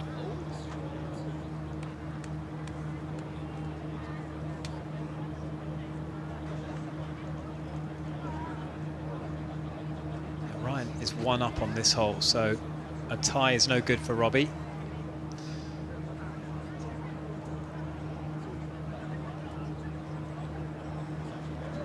We've got an update to that leaderboard. The eagle-eyed among you will have noticed that England's lead has increased. That was because we've discovered that Henrik Larsson's putt was actually for 6 and not par, so Joe Hart and he halved that final hole, and that restored England's advantage in the match. So Joe Hart, courtesy of Danny Willett's approach shot and a fine chip of his own, managed to get the win there. So there's 4-point cushion still remains for Team England. Work to do, and I think it's all from here. Every member of Team World will feel like their matches must win. Absolutely, and needs to get a point on the board here. Ryan Giggs, he's got a tricky downhill left to right putt for a birdie, but 2 putts to win the match. He's just cozied it. Was not going to send that one 3 feet by. The handshake with his old rival. They both wore red, but on this occasion it's the red of Wales and Team World that celebrate a point. Ryan Giggs, he was up against it against a really in-form Robbie Fowler, and he stood up to the plate on debut for the Icons. And that will be a precious point for Team World.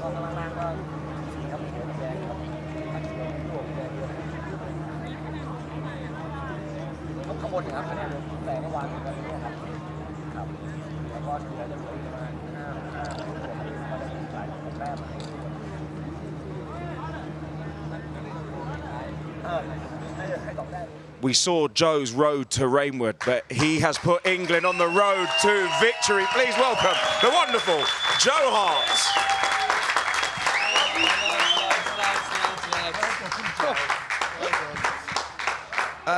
Joe, it was squeaky bum time there, wasn't it, on the 10th? The 10th?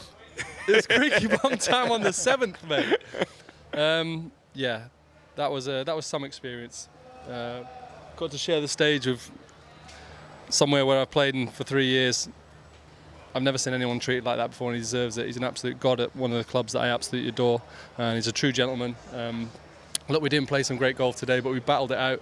We shook hands at the end, and it was a good scrap. Joe, before we ask you a little bit more about how it all panned out for you, there's a lot of people supporting you around the world, including one of your ex-teammates. Take a look at this. Hi guys, just wanted to wish all the England boys the very best for the Icons tournament coming up out in Thailand. Yeah, I know we won comfortable last time. It might be a little tighter this year, but I'm still backing you boys to win it for us. So have a great time. I'll be watching when I can for sure. And yeah, go and smash it. All the best. Oh, danke schön, Harry.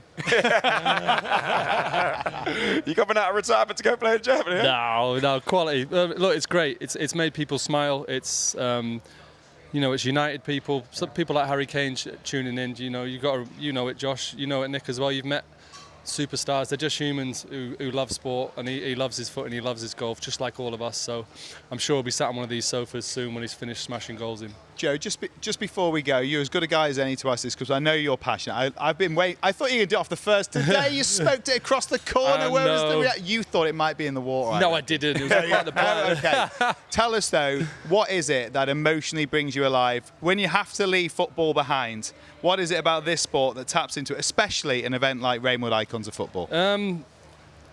Mate, to stand over the ball, to be working out, to being a mathematician, to asking questions, to seeing that everyone's okay, to working out who gets a shot here. Like, it's just an incredible way to get your brain ticking, your emotions going. It's such a hard game. Like, I'm back to the drawing board, no doubt about it.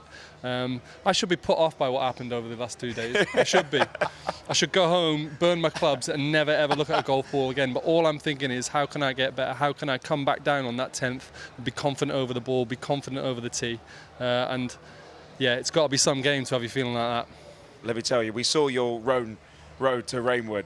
And listen, sometimes it is a bumpy road, but your road to victory today is well and truly paved with gold, or should I say paved with cream, the cream jacket that you may be receiving if England carry this on. I hope so, I hope so. Brilliant work to everyone. Shout out to Reignwood, shout out to everyone who's invited us, and the course was absolutely superb out there, immaculate. I've had an incredible 2 days. Well, one of the things that's been so enjoyable for people at home is how interactive it's been, the opportunity to engage with you guys, to actually have an impact on what happens with groupings, with call the captain, all of this stuff. And we want them to keep getting involved. Lucas here, you're a great guy to ask. What has been your favourite hole to play over the weekend? Oh, great question. I don't think you can look past this 10th. Yeah. You know, even when it's a par 5, obviously it's exciting. You've got a big drive, you've got a fairway that you can look at. And don't forget, it doubles up as a $10 million swing. Sorry. So, no, brilliant hole, grandstand, the emotion, the theatre.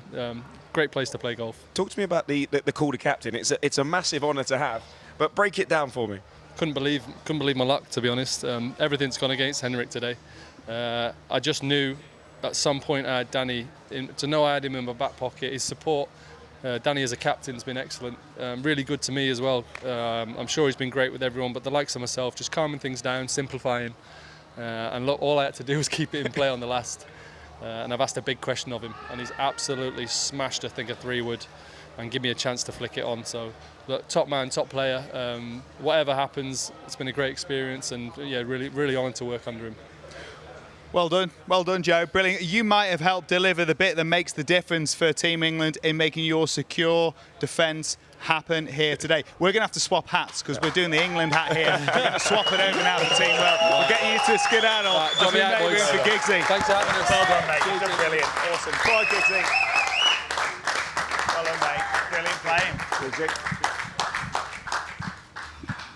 Well, go on then. Is it a sense of relief, joy, all of it? How do you feel? At 11:30, I was nearly going to the airport this morning. Honestly, I was nearly crying because me and Nigel played so well, and we're 1-up, and obviously the 2 points there, I hit it in the water. Honestly, I was never playing golf again, and I was getting in a taxi and going to the airport. Honestly, I went to my room, just watched a bit of TV. So I'm so glad I've won. Honestly, against Robbie as well. Arguably the underdog there in you know, the Liverpool-Manchester derby, you know, a lot of doubters going into that game, I can't lie. No. But you pulled it out the bag. Yeah, and played a practice round with Robbie, played him twice in the game, so this is the 4th time I played him, and he's just such a good player, so I'm so happy. Honestly, I'm so happy. Every time I've seen you on this sofa, I've seen all of your team all of the time. It's an absolute pleasure to see you here, see you happy, see you winning. Yeah, no, honestly, it's the best feeling. We'll let you crack on with pulling for your team. They've still got a job to do. Ryan, well done. Questions. I want to sit here. I know you do. I don't want to be in that losers' lounge. They've got to go, but you can stay. You enjoy it. Mate, absolute pleasure. We're back with more golf after this.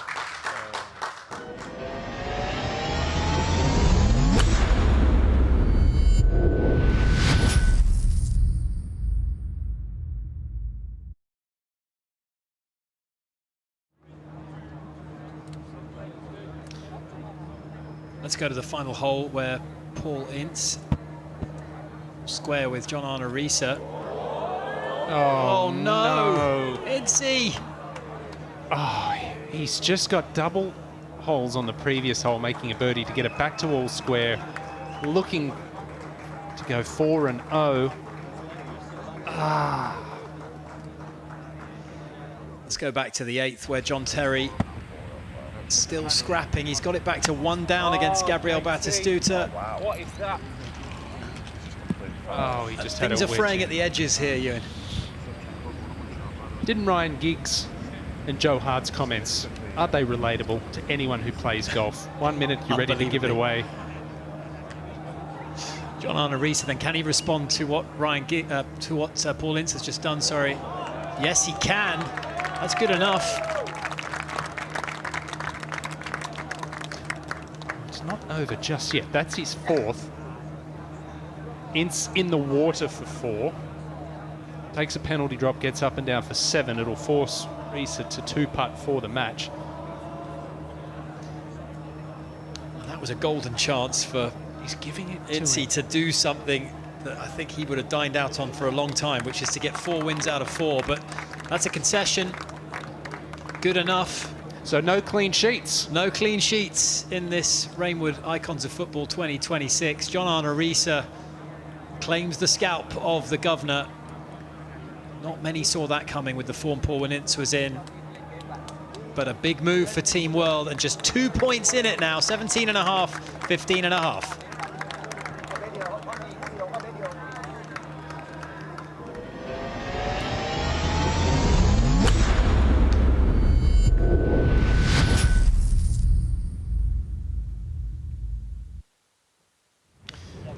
Go out to the 8th and find Jimmy Bullard cruising 4 up against his exalted opponent Gareth Bale.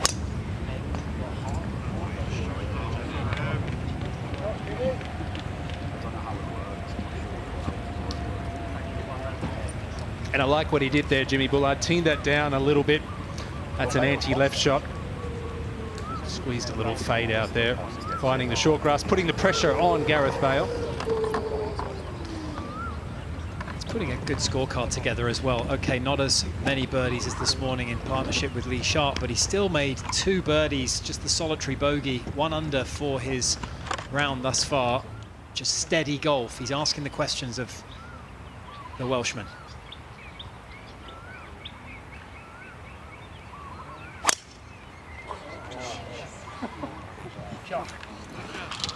There's some frustration in that one, I think, for Bale. He's pounded it out there. That is a mile down there. Look at John Terry turning around. Whew. I haven't got that, he says. But it's important he hangs in there, Gareth Bale. Look at Gianfranco Zola. He's had a quiet 2026 installment of the Reignwood Icons of Football compared to his exploits last year. Teddy desperate to get off the mark, but once again, he's come up against a strong opponent in Gianfranco Zola, and Teddy will need to win that final hole to claim his first half point as we watch Dwight Yorke. His 4th shot. He's been in trouble here. Saw the frustration a couple of holes ago, and there is more trouble and more frustration to come.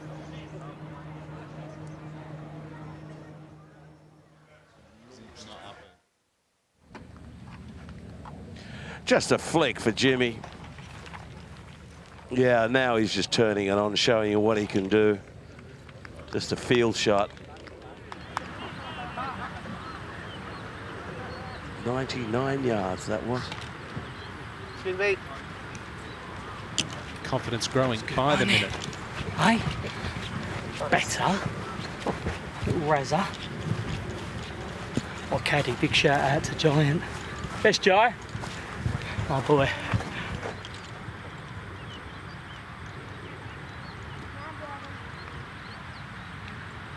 Gareth off a downslope over here on the right wing.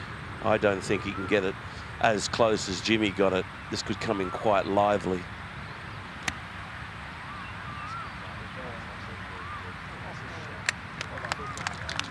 It's a good effort, good rotation through the ball, but as Radar said, 30 feet behind, about as good as he could do.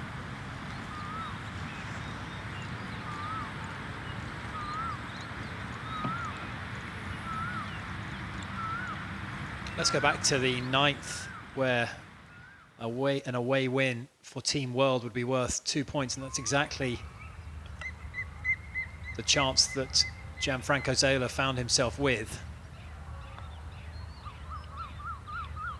Downhill left to right, you can't hold this. Unless you're a magician, and that's what Gianfranco Zola is. 4 up. And if he remains 4 up, that'll be double points for Team World and would tie this series up. Well, you're going to have to expect Jermaine Jenas to earn his point. He's chipping here on the final hole, and it's a beautiful shot as well. Dwight Yorke in all sorts of bother. That could be a handshake right there.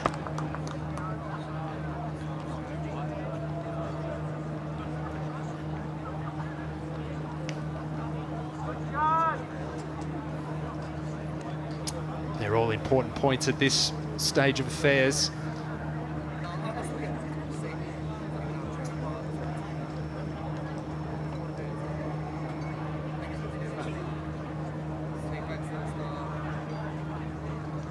This is his 6th shot. And I'd expect him to have to hole it to extend any interest in this match. It's a good chip, but it's not in the hole, and the hat comes off. The hand is offered, and that will be a great win for Jermaine Ginas over an incredible golfer in the shape of Dwight York, who didn't have his best day, but Ginas played really solid golf. 4 birdies on his card, the Englishman. Really impressive stuff.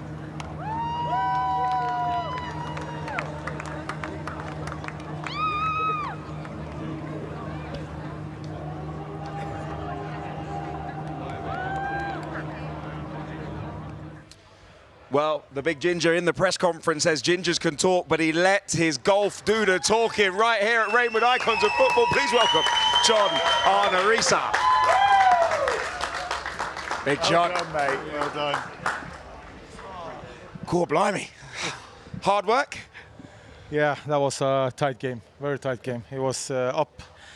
I was up 2 up quite early, and then he won the double hole on the par 3 with almost a hole-in-one, and then he was 1 up, and it just went, back and forth.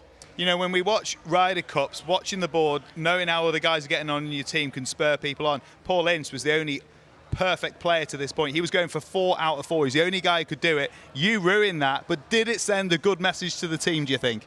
Yeah, I was just focusing that I know that he's a great player, but I know what I can do, and hopefully I was trying to win the 9th hole, to go 3 up, because I was 1 up by then. But then he put like a 5-yard birdie, and then he won the hole instead. So it was all play for on the 10th, and I just saw on the 10th hole he drove in the bunker, just got just about out, and I just knew I wanted to go for the green in 2, because I just want to play my game. But my caddy said, "Listen, Johnny, play safe now." But so at the end we managed to get in.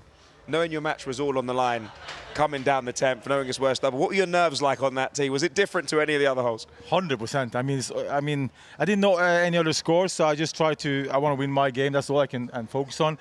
And then I even asked Thomas Björk for some advice on the 3rd shot, and I still messed it up. But yeah, unluckily for Ince, he just topped his bunker shot in the water, and then all I had to do was get out of the bunker. I knew it was game over. John, from playing under these captains to the $10 million swing to what you've enjoyed playing for Team World, what has this experience felt like compared to what you thought it would be? This is by far the best experience when it comes to Legends events or whatever. It's just so fantastic, organized, amazing people. Obviously the legends that I know from before, but the people behind you guys, it's just unbelievable. I haven't been sleeping that much because I've been so happy and just excited. I just want to get on, and no, it's been amazing. Even though the heat is in the afternoon is really, really hard to handle. It's been by far the best experience when it comes to Legends activities.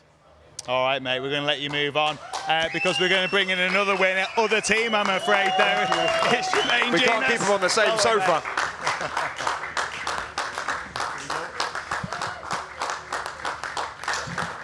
One out for Team World, one in for England. What a win, statement win. JJ, I've got to say, I know Dwight is a confident man, but you said to me this morning, you said, listen, I think I've got him. I really do. I don't know what it was. It was like the afternoon on day 1, I just found something that I knew was feeling good, especially with my driver. And I just thought I could be in the game. He obviously gave me 2 shots over 10 holes. You know, I find myself, I'm a decent player, and I just thought if I can just win those holes, which I did, but he really put me under the squeeze. We get in a car on the way to the last hole, and he's like, "This is what we do at Manchester United. Late winners." And I was like, "Why did I get in this car?" You know what? We talk about the importance. It was a win against one of the superstar players on Team World side, and you can see when you look at that, your red score there, they need it because right behind you, there's still quite a lot of green. This could go down to the wire, Jermaine. I knew it was going to be tight. I knew it. They got some seriously good players. Everybody's been really looking forward to playing their own ball.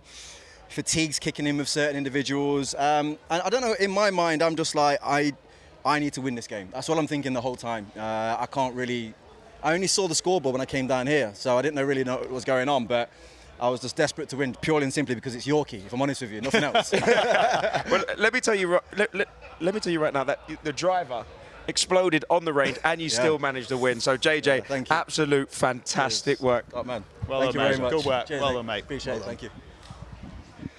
All right, let's get back out there enjoying that story. Great win for Jermaine Ginas.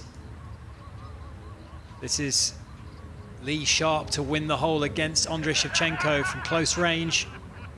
Oh! No.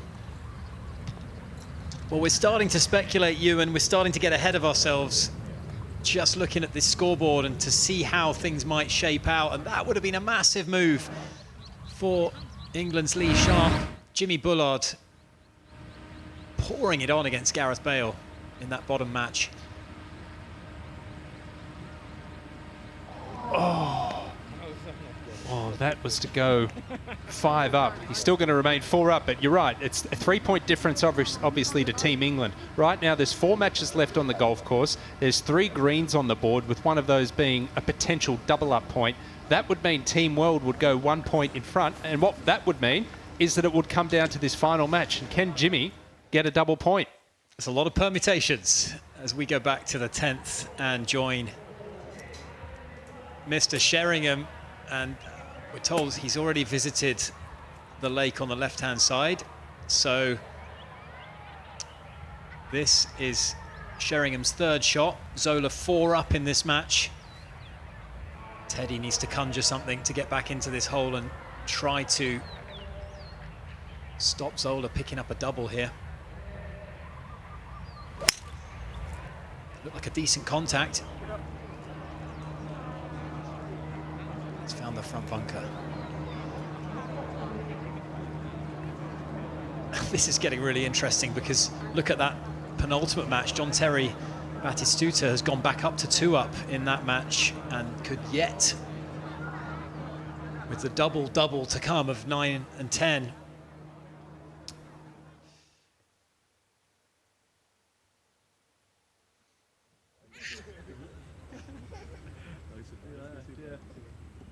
let's go. Well, Suan, our heads are spinning. I don't know about yours.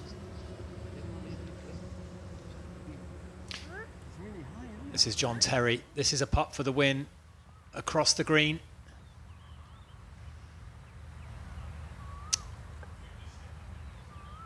And Terry leaving that one a good 4 or 5 feet short. That will not be conceded.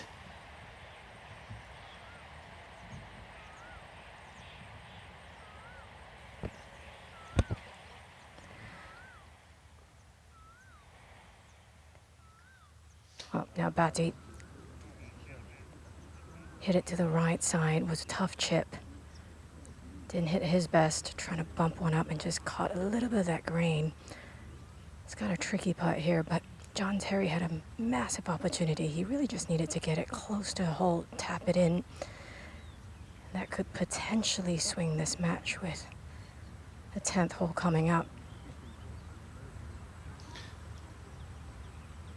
But to answer your question, my head is spinning. It's hot out here. Well, what's coming up, Robbie, is a putt for John Terry to ensure that Team World don't claim a double point. But more importantly, Team England could still earn a point if this goes in because of the double up on offer on the final hole. I think this is the biggest putt we're going to see so far this weekend. Jimmy Bullard back on the tee, watching with interest, as is Gareth Bale.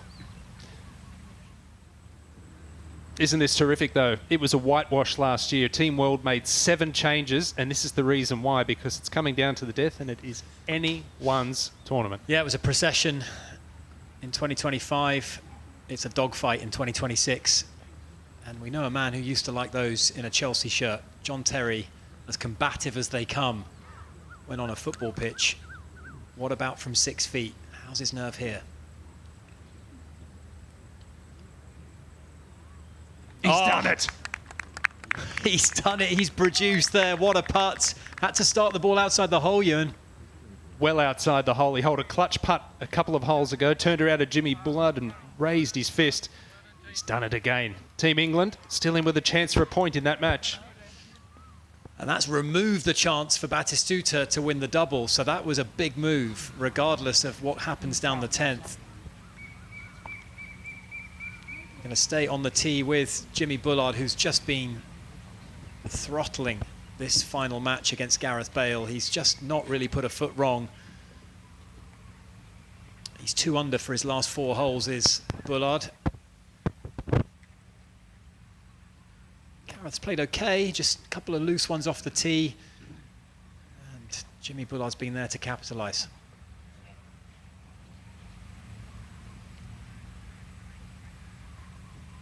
Playing 160 yards today. It'll just be an A-time. Shot, Jim. Wow. Oh, well, this iron play has been so good, and that is easily his worst shot of the week. And it's not going to be very good when he gets up here. It's in a sprinkler cover, but that's all right. He's going to have to drop it, but he has nothing over a bunker, especially with that funny old grip he possesses. I'd like to see a flop shot with a claw grip. Well, let's remember, Gareth Bale can still halve this match if he wins both these next holes. Amazingly.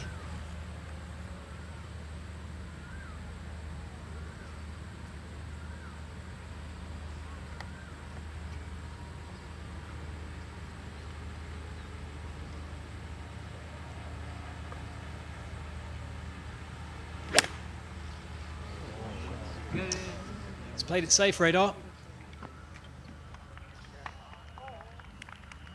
It's exactly what he needed to do.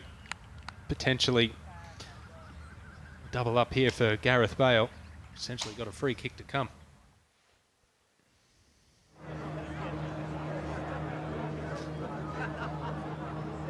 We saw Teddy visit the water. This from the sand. What a shot from Teddy Sheringham. It might go in. Oh, that would have been a grandstand finish. He enjoys those. We remember his Champions League equaliser back in 1999. That was very close to really sending the crowd wild with that splash shot there. So much speed through the ball, did not decelerate, came out with a lot of spin, and it was a cracking shot.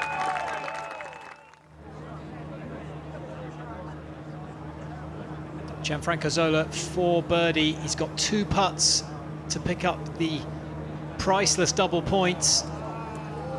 Ooh. But I think he's still got work to do.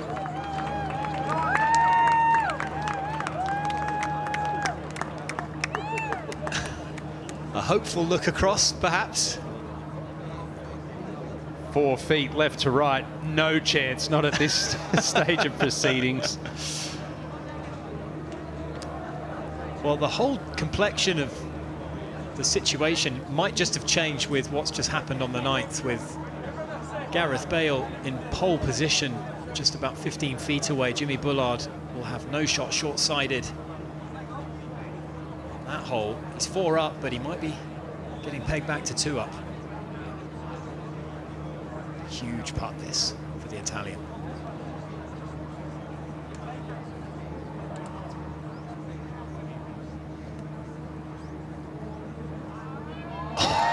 He's dribbled it in. Nerves of steel for Gianfranco Zola. Those two had so many great battles in the Premier League. That was another good one today, Ewan. And just a 1-point difference now with 3 matches left on the golf course, and it's getting to that stage where you know you're playing for your teammates, you're playing for your country and the rest of the world. This is more than just an individual game right now. And look at that, the world up in 2. England up in 1. England 1 point ahead. Could not be closer. Yes, Jimmy Bullard currently 4 up against Gareth Bale, but that might change.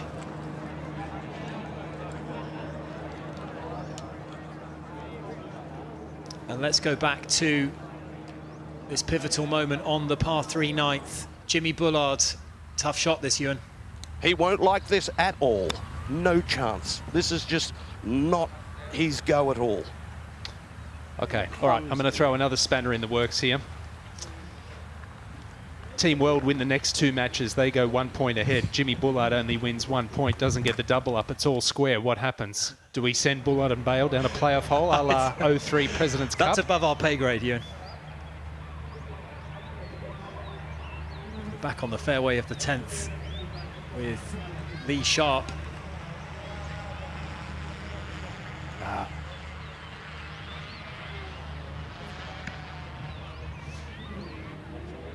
He's up against Andrei Shevchenko.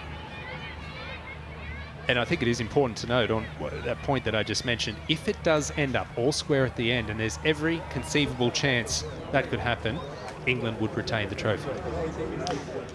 I think there'd be some disgruntled Team World players having to put the jackets on in the case of a tie, but it's definitely going to be tense. It's going to be great viewing. Don't forget, this par 5 is worth double holes. The final hole, Lee Sharp, one down. That's not a bad miss. Plenty of green to work with. A win here would mean a point for Team England. Wouldn't it be valuable? It would almost ensure victory.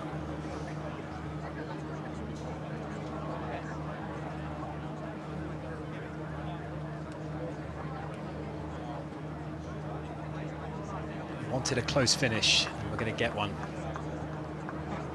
I think the great thing is with the Sharp and Terry matches, it's either going to be a Team World win or a Team England win. There's not going to be a tie with the double up on offer.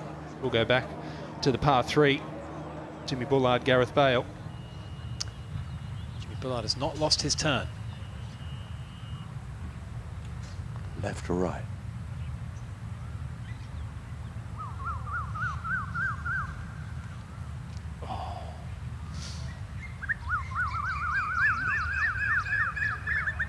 He's just serving it up on a platter to Gareth Bale here. As you said, Gareth Bale could square this match with a couple of wins. The crowds are gathering in the beautiful hospitality unit surrounding this 10th green. And there is an air of expectation, of excitement, as this Reignwood Icons of Football reaches this furthish conclusion. Here's Gareth Bale.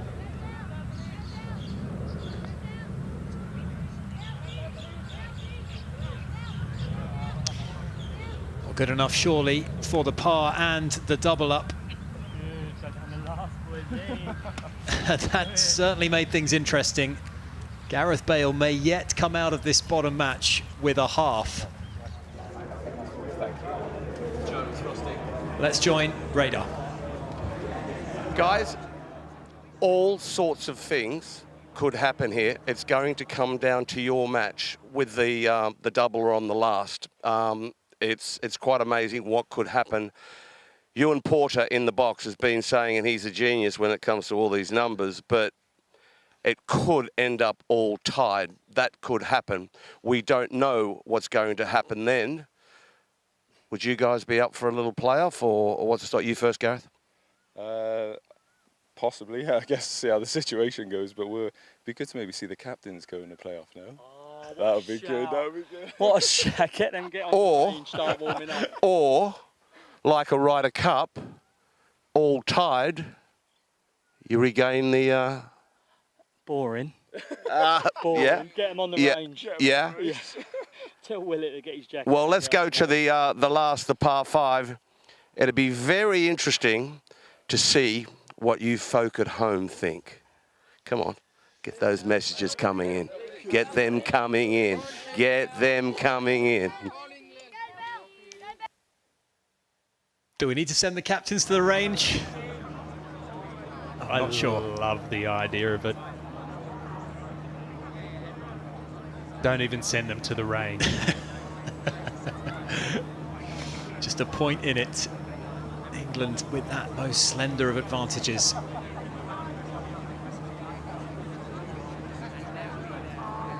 Imagine doing that at the Ryder Cup. Hey, Rory, Scotty, it's coming down to your match on the final hole. Yeah. Stop the mid-flow. This is brilliant. Brilliant theatre. And things could change. Lee Sharp and John Terry could yet still earn a point for Team England on this final hole.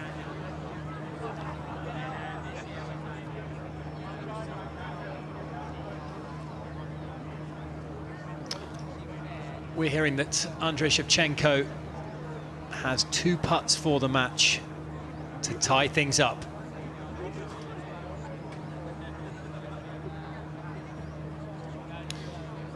2 putts. Needs to be careful. We've seen a few go by, Ewan. And don't forget, he holed a 60-footer on the first day, and oh my goodness, has he de-greened this? He has. Oh, it's good for the putting statistics, but terrible for the state of affairs.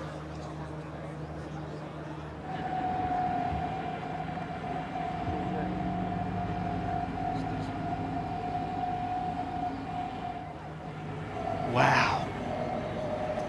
Well, a victory for Lee Sharp and Team England here. That could potentially put it beyond reach for Team World. Shevchenko up the hill.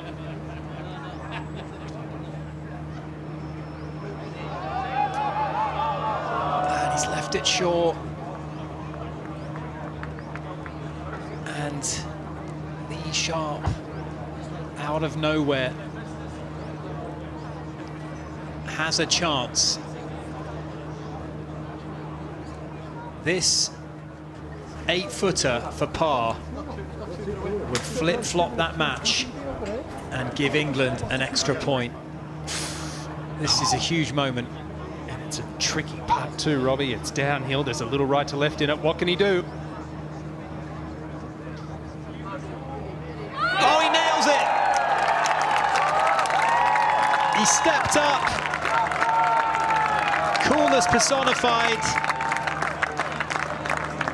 Shevchenko blinked under the glare, but Lee Sharp remained ice cool. And that might be decisive.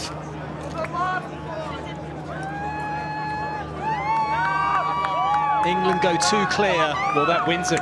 That's the series for Team England.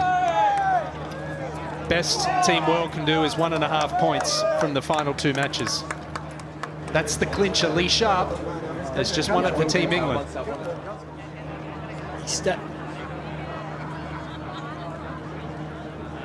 He stepped up when the moment demanded. He had his opportunity. It was given to him by Andrei Shevchenko. Gabriel Batistuta all over the flagstick on this final hole, but that putt from Lee Sharp has returned the Reignwood Icons of Football trophy into the hands of the defending champions. What a moment. The man, Lee Sharp, in front of a gallery, in front of hundreds of fans. How did that feel? That's probably one of the best moments of my life, that, I think. I'm useless out of green-sized bunkers. So to pull that out, I think I've thinned a couple today out of bunkers, over bunkers. I've not holed a putt today after this afternoon, after this morning. I've hit a great drive down 18, hit the tree, sent me into the bunker.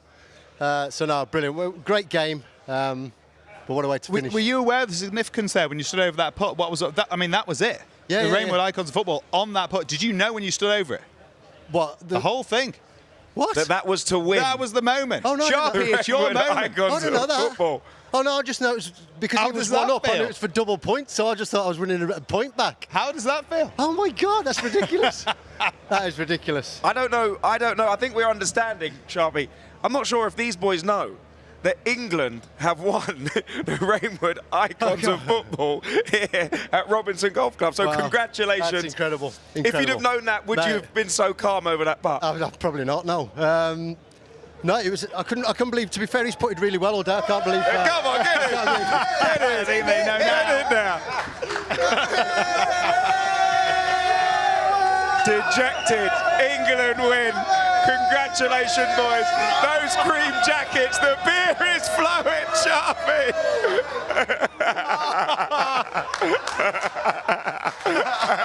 Big round of applause for England there.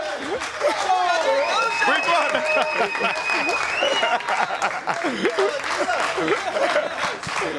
I was wondering why Sharpie was so I had no idea. No, I had no idea. I just knew it was for a point because I was 1 down. So yeah, that's even devastation for Team World because it was all in the balance. We were talking about a playoff between the Bulldog and Bale, but instead it came down. You flipped the match on his head, 1 down to 1 up. And even, I mean, oh, no, well, I don't know what to say. Sharpie, incredible. Those sorts of celebrations we've just witnessed there, they're synonymous with what you did in your career across the clubs you played for, and particularly Manchester United.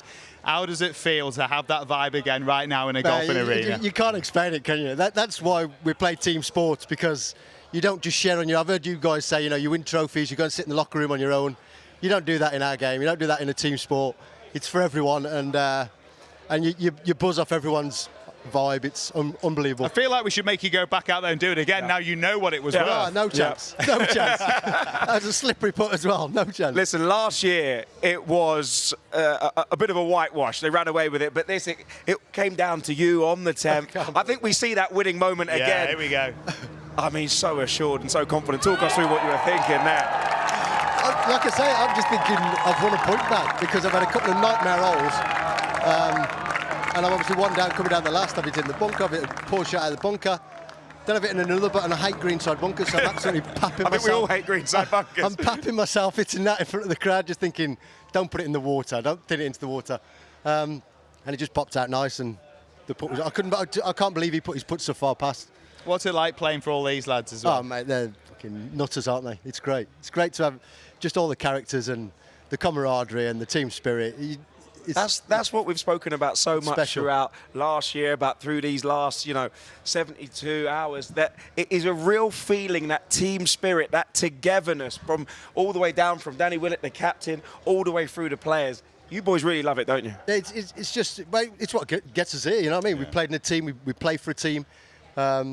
Yeah, and I think the biggest pressure when you're playing the pairs is not to let your partner down. You know, you're trying to pick shots where they can hit better shots and better iron shots, and you know, that's the pressure. You just don't want to let people down, and it's been an unbelievable weekend. I mean, what a weekend again. Absolutely phenomenal. And to get the winning putt, let's go to the party. Lee, we're going to let you celebrate with them in just a second, but you're going to get the job done again. It's going to be a successful defence for England. They're getting closer though, mate, aren't they? They are getting closer. They're getting closer. Some really good players, some really good golf played this weekend. They put us under some pressure. So bring on the next one. Let's have it. There we go, Sharpie. Congratulations. Thank you very much. Well done, mate. Congrats. Thank you. More golf after the break.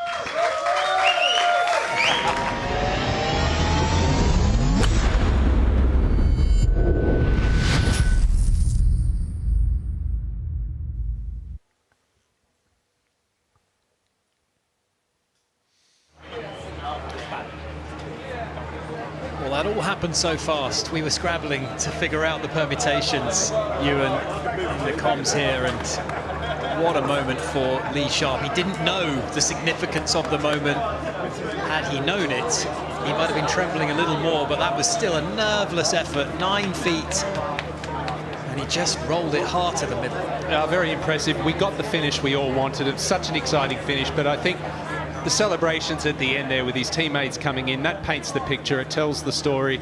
These players haven't had that since they retired on the football field. They've got it back here this week, and kudos to everyone at the Icon Series and both teams, Team World especially, for the fight they've put up. Yeah, these two teams have really made it a real tussle this year, and it left us having no idea which way this was headed, right to the very few last groups. John Terry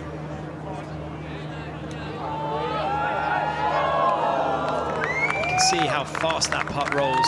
Looked like a perfect weight, but it's gone 4 feet by. But he will be a mightily relieved man that there's no significance on that match.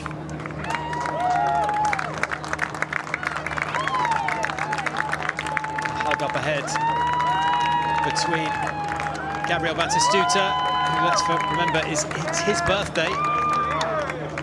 John Terry, all smiles. He's 3 down, he's lost the match, but England have regained the trophy.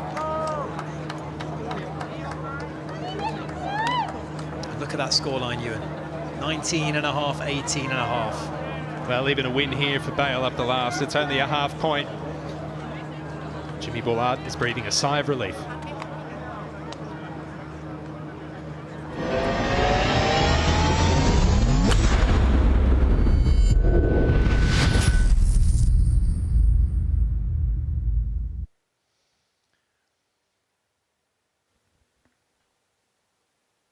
Just one match remaining, but the result decided. England 19.5, World 18.5. That is how close it was in the end.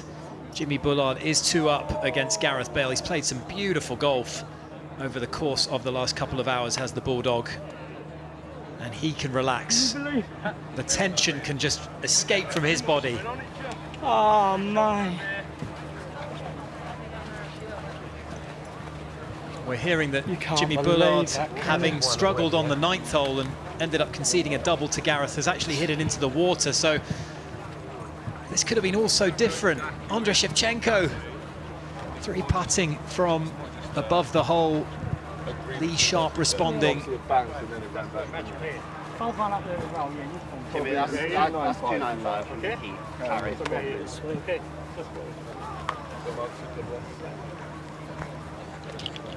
it gone there?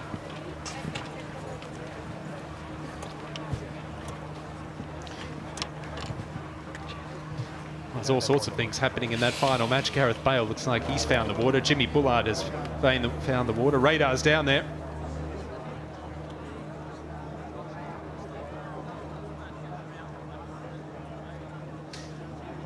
Well, looks like Gareth also taking a drop.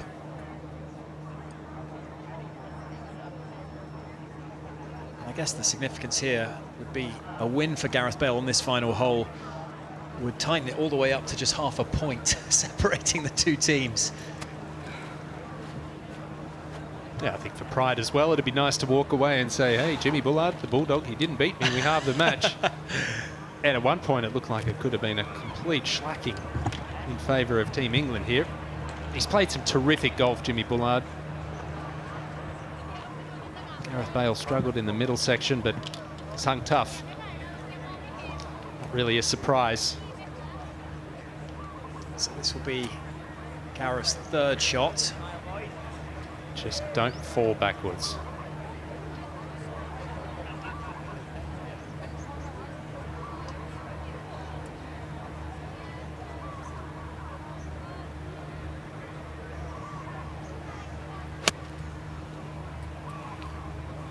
Seemed to be a good contact. That's a decent effort.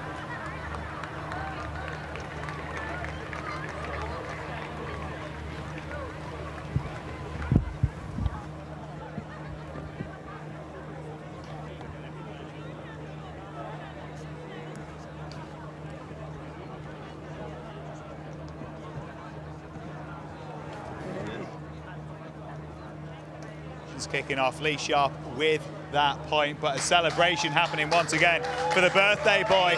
Team World fighting all the way to the end. Batting goal. There he is. He did do it. I did it. Come on. And of course it is the birthday boys. Come on, I think full song for Batty.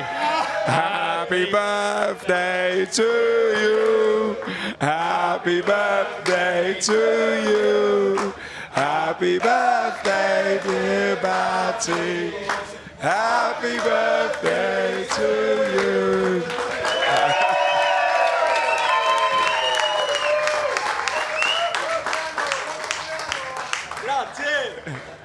Batty, you got half a birthday present today. You know, you got your win against JT. That must have felt nice. I got the cake. I got a gift from JT. I spent a lovely day, beautiful day. I here with my wife. She's happy. Everyone treat me as a special man, which I'm not. I'm not, but you're a very special man. I feel so happy today. So, and then I play against JT, and he's an unbelievable fighter, and we got fun. And that's it. And then I'm tired. I'm so tired. I start feeling my 57 years old. Team World, so close, but not quite this time. How proud are you of the fight within Team World this time? No, I'm very happy with the team. Yeah. So proud because last year they killed us. The first days the tournament was gone, and in this occasion we fight till the end. So I'm proud of my team, and I hope to have revenge as soon as it's possible. Listen, you've closed the gap as Team World on Team England. It is really a razor thin. We thought it might come down to the last group out there. But it must feel good knowing that you brought in the right players. And, of course, it wasn't your time this time. But next year, it's looking very good for you guys. I hope. We depend on Tom. If Tom do a good team, we will fight again. Yes. We fight a lot, and I'm happy. We are so close, just 1 or 2 points. Win is important, but most important is to fight and try to do your best and reach your goal. Trying, always trying. Well That's said. the best way to do the things. Well said, birthday boy. Enjoy the celebrations. Thank you. See you pleasure. tonight, in the bar. Of course. We'll celebrate your birthday the correct way. Let's get back out to these very closing stages. Well, the England players watching can enjoy this final hole, safe in the knowledge that they're going to be wearing cream jackets in a few moments' time, Ewan. I think there'll be some celebrations this evening. I think there'll be celebrations all around. That was an emotional moment there for Gabby Batistuta. Just being back in that team environment amongst his teammates. They might have been rivals on the football pitch, a lot of these players, but friends for life. Now Bale, 4th shot.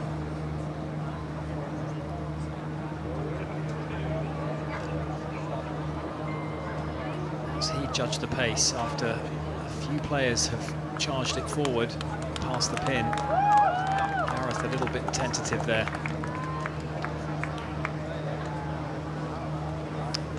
And not ideal prep for the Welshman. Got to remember that he arrived in Thailand with a back injury which he's been nursing throughout the course of the weekend. Didn't play in the Pro-Am, wasn't able to get the reps in prior to this tournament getting underway. And when you're up against a man that's playing golf every single day, the shape of Jimmy Bullard. Exactly. Now he's found the water here with his 2nd shot, so this is his 4th. He gets this close.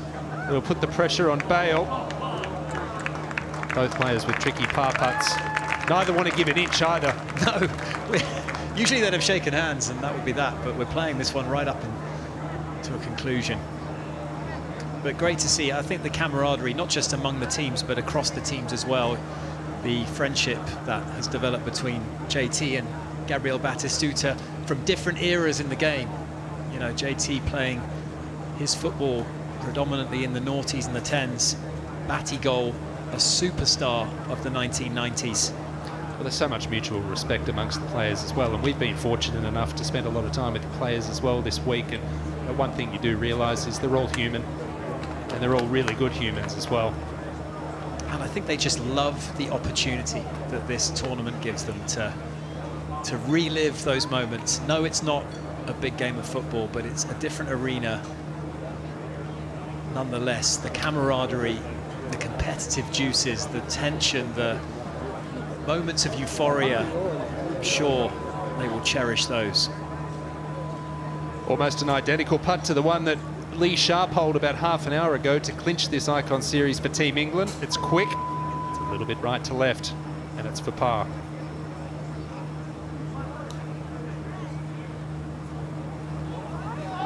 He does mistake. Does he?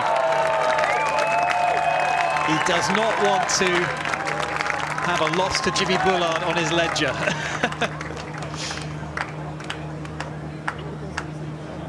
He's going to ask the Bulldog to putt this one out and claim the win.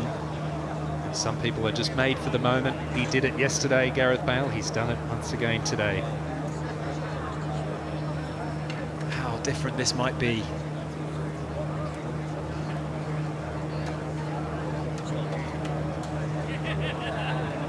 Jimmy Bullard will be basing an entire YouTube series over this moment if he can pop this putt in.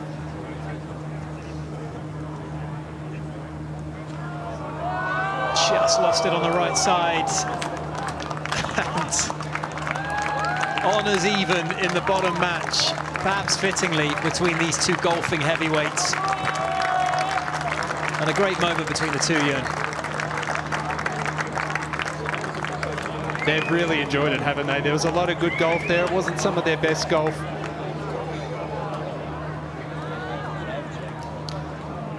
Jimmy was in such charge of it, and yes, okay, there was some manufacturing going on with the double points available. He was 4 up, was Jimmy. In a regulation game, that would have been game over. But with those 2 double point options for Gareth Bale, he took both of them on the par 3, 9th, and on the 10th hole there with that wonderful 10-foot putt. And to think, if Lee Sharp's putt doesn't go in, it's a team world victory. Thanks for this week. Lee Sharp's putt misses. If Andrei Shevchenko just coasts it up to a foot, we'll remind the great Ukrainian of that. But that was the moment where it all swung. And Jimmy Bullard is going to have Gareth Bale putting the jacket on him and not the other way around. Quite the reputation this trophy is building, though, Ewan. But I'm already excited for next year. Well, it's only getting better and better, isn't it? And even better that it was a close affair. Just like the Ryder Cup, where there was a period of American dominance at the right at the start of the competition, can Team World channel Team Europe? And can they finally get the win to really send this competition to the next level? That will be, I think, the intriguing prospect for next year. But for now, Team England remain the dominant force in the Reignwood Icons of Football.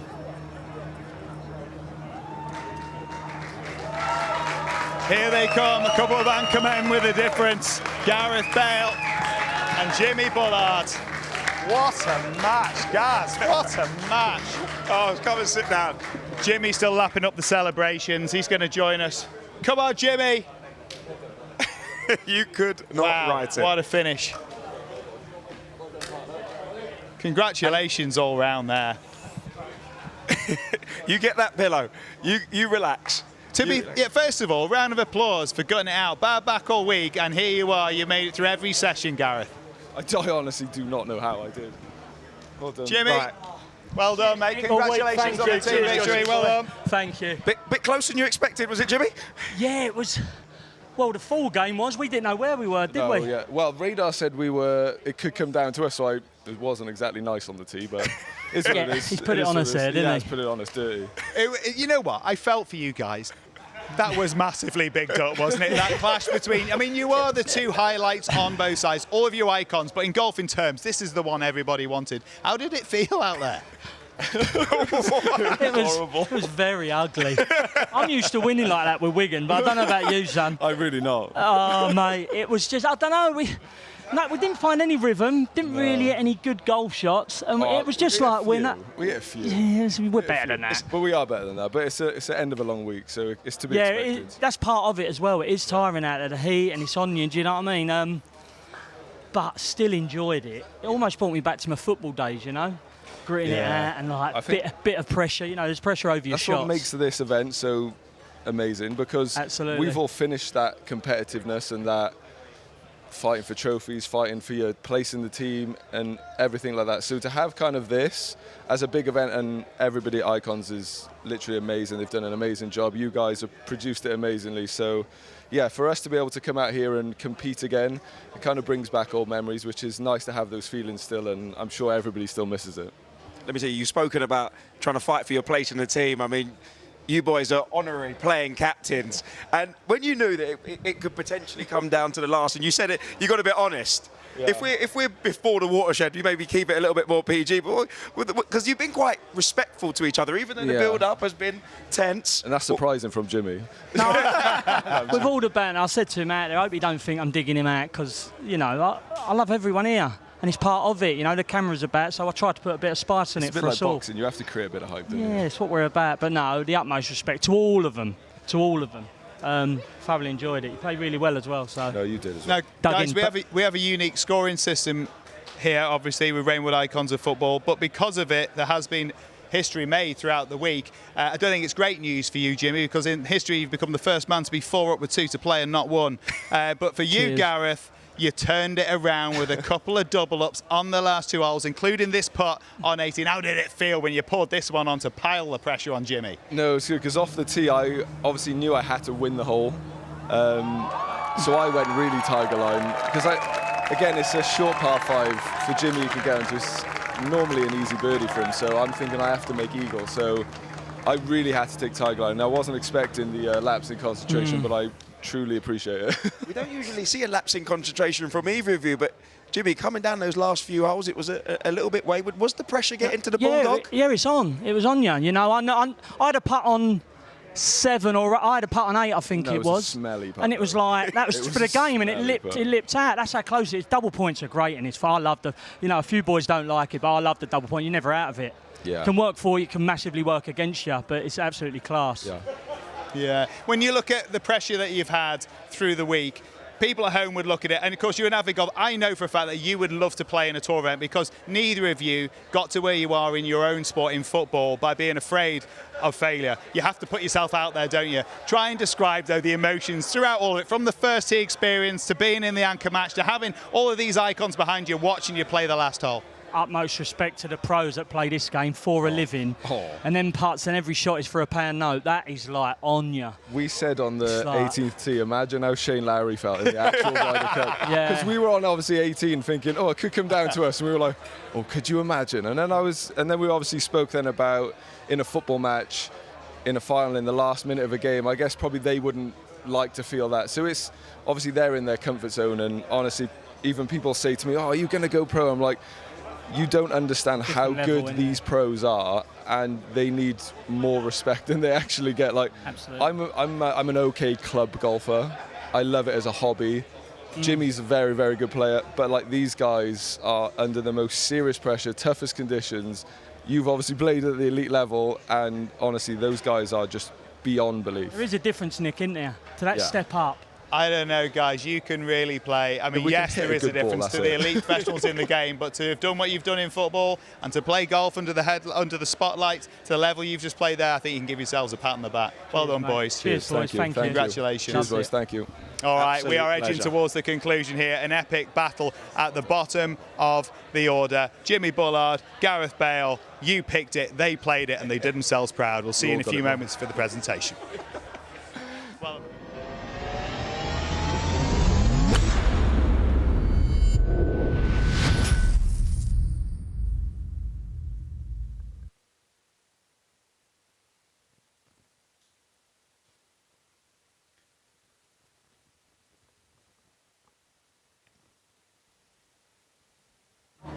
Well, the stage is set for the prize-giving presentation.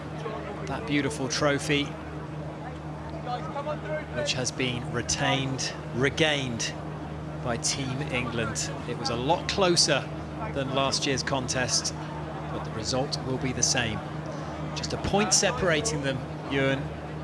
Amazing when you go back and look at all those moments in hindsight, what they meant at the time. We were still scrambling to figure out all the permutations, but that putt from Lee Sharp is the one that's going to stick in the memory. Yeah, for sure. And you heard Gareth Bale talk about there how Shane Lowry must have felt at Bethpage Black for the Ryder Cup. They've got some sort of understanding now of what goes on in the world of professional golf, but there's that mutual understanding, the mutual respect between these sports stars. But what I mean, I don't know what the perfect script to have written would have been. Maybe a Bale-Bullard playoff. I'm not sure, but that was pretty close. It was very close to happening. That was close to as good as it gets. That was thrilling. It was entertainment personified. Anyone who loves their golf will know that the Masters involves a green jacket. The Reignwood Icons of Football involves a cream jacket, and it's not one man that puts the jacket on, it's 12. And it's one instance where you want to be on the receiving end of it. You do. You want to be offering your arms to the man who's holding the fabric. Going to walk in front of you, sit on the stool, you put on their jackets, have some banter with them whatever you want to do. Then they will walk off over there. You guys can walk off towards the presentation over there.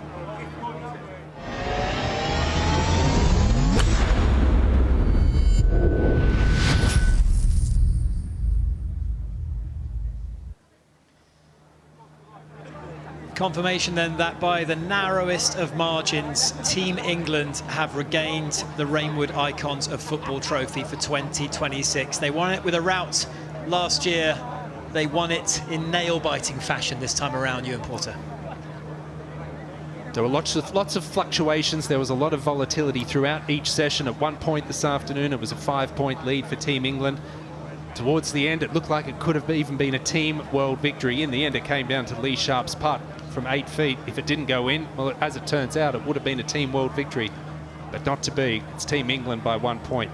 Thankfully for Lee, he didn't know that at the time. I think had he known it, it would have just made the putt even tougher, but he was nerveless. He stepped up to the plate when it mattered most. That putter went back on a straight line and he saw the ball drop to spark wild celebrations. You can see Theo Walcott at the head of the line of England players there. Team World are waiting in their positions. I hope they've all been measured up. What's the rule? Do you get to keep the jacket for a year? Do you get it to replica? I don't think Does they it need want to be stay at the clubhouse? No, they're not giving it back, are they?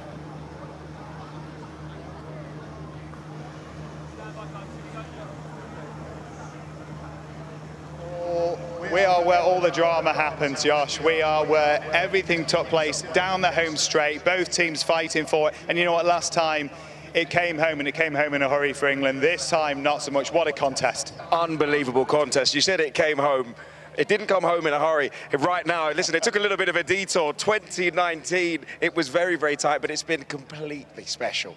Yeah, it really has. But we're going to move for our prize-giving presentation, but as always, we are Reignwood Icons of Football, so we do it with a difference. Because yes, there is, of course, our trophy, but before that, greatness recognises greatness, and it's where rivalries are born and continue to live as well. So the cream jacket being put on the shoulders of our winners by, dare I say it, the losers. It's going to happen, and we're going to invite our players out now to take their positions. Please put your hands together for Team England, our winners.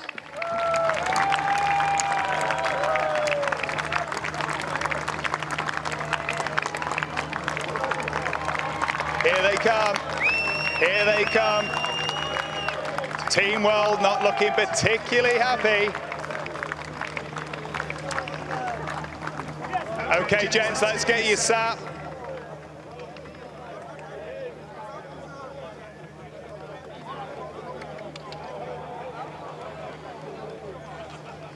So the players are in position, and we've got the lineups here, Ewan. A couple of rivalries that have developed over the week, especially that bottom match. We heard from Gareth Bale and Jimmy Bullard at the head of affairs that they would love to put the jacket or to receive the jacket from the other, and it's Gareth Bale with the task of putting that jacket on Jimmy Bullard. He won't enjoy that. No, he won't, but it's a special moment for Team England. Well, Danny Willett's helped him in there. Gareth Bale might have refused. Thomas Bjorn, I think, was supposed to put his jacket on Danny Willett as the two captains just on the left-hand side of your screen there, the two icons of golf.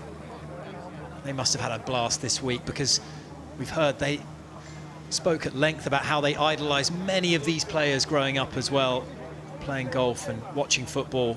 So much synergy between the sports, but great to see the camaraderie, Ewan. Absolutely, and we heard it several times throughout the week, the respect that the players had for their captains as well. Danny Willett now a green jacket and a cream jacket.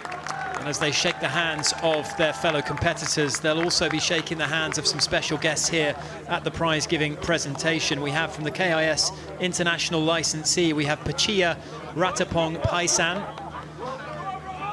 We also have Parit Ratapong Paisan, also from KIS International Licensee. Permanent Secretary, the Ministry of Tourism of Sports, Nataria Pangkun. The Governor of the Tourism Authority of Thailand, Tapani Kitpaiboon. And the CEO of Reignwood Group, Warapanit Roy Rengreng, in attendance, and delighted to have them with us.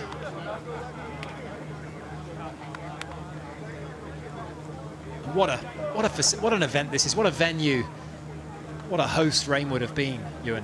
Last year on debut they were brilliant, and they've upped their level by 2 or 3 this year. It has set a pretty high benchmark. I mean, it was phenomenal. Everyone has absolutely loved being here. There's not a blade of grass out of place on the facility. Behind the scenes, everyone has done a phenomenal job, and hopefully we're coming back for a long time to come. I'll be researching flights, I think. I'm sure these players, not one of them, if they're available, would turn down the opportunity to come back. And we saw so many changes to the Team World side.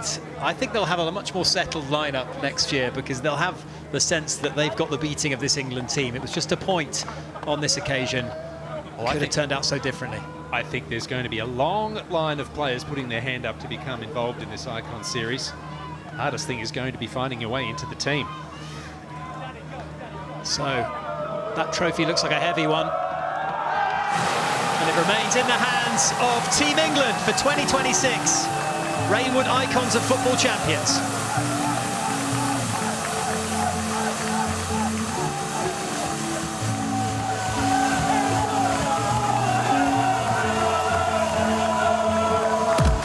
And looking at the face of Danny Willett, one of the best moments of his career as well.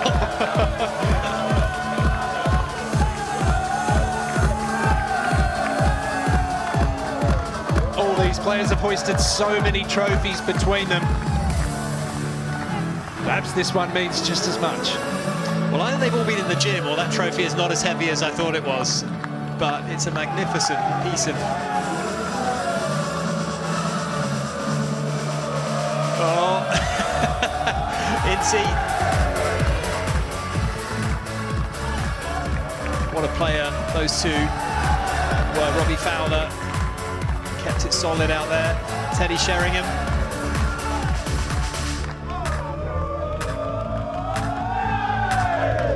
JT didn't have his best stuff this week, but he'll be back. Big Joe Hart, what an improvement he's made to his game. And what a character. And the heartbeat of this England team, it is the Bulldog, Jimmy Bullard. Couldn't quite get the win over Gareth Bale today, but led his team with the kind of passion that you'd expect. Lee Sharp to the right of your screen there. And Andy Cole. Icons of football, each and every one of them.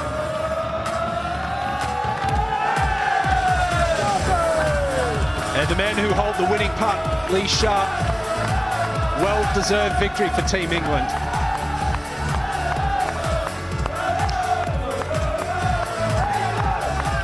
Well, as the boys celebrate, we'll be back after the break with some highlights from a dramatic day of golf.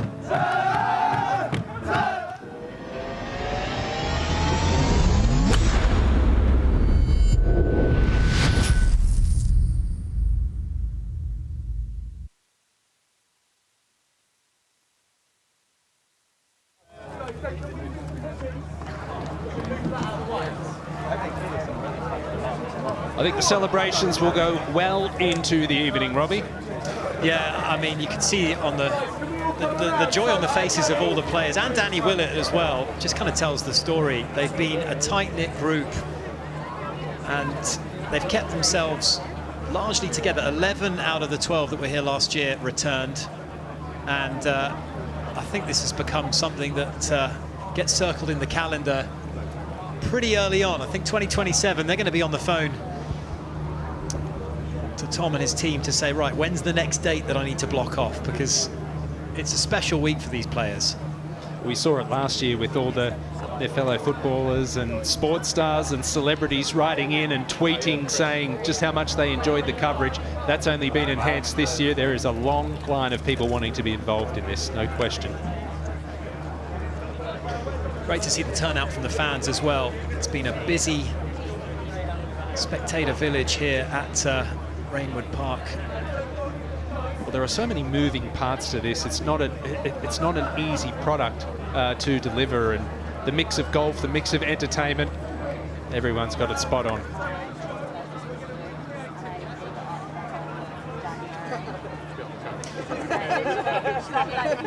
Team World look a little dejected there. It's going to sting for them. They're going to be back on the driving range, I would imagine, in the next couple of days, trying to figure things out.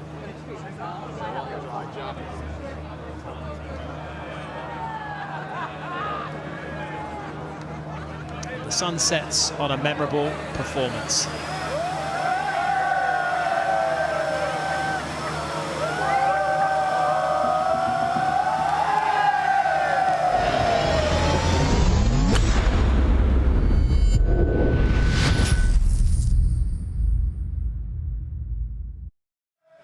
Scenes, absolute scenes behind us. Well, look at the green. I mean, they are going for it. Why wouldn't they? We did tell you it was a tournament unlike any other. So whilst we lap this up a little more, you're going to drift off and take in the best of the week here at Reignwood Icons of Football.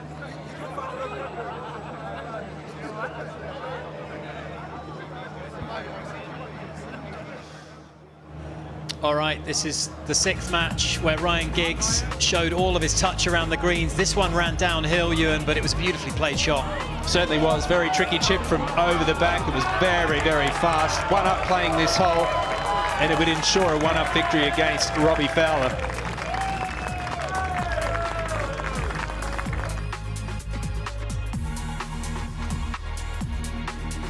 This was the home hole for Paul Ince. He played beautiful golf.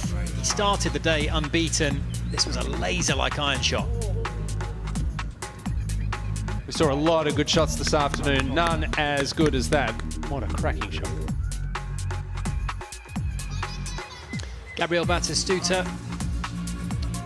Gianfranco Zola, I beg your pardon, snaking one in. This one left to right, arm aloft. Cool as you like. And in match number 10, turned out to be the decisive moment. This one, Lee Sharp for Team England to win the match against Andrei Shevchenko. In it goes. That ensured a Team England victory. Said he didn't know the significance, but it didn't change the difficulty of the putt, and he showed nerves of steel there.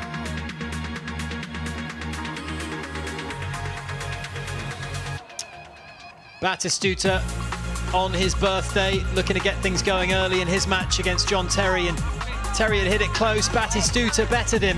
What a shot that was. The final match, it's the one we all wanted to see. Gareth Bale, Jimmy Bullard. This for par on the last hole. Gareth Bale, in it goes to square the match.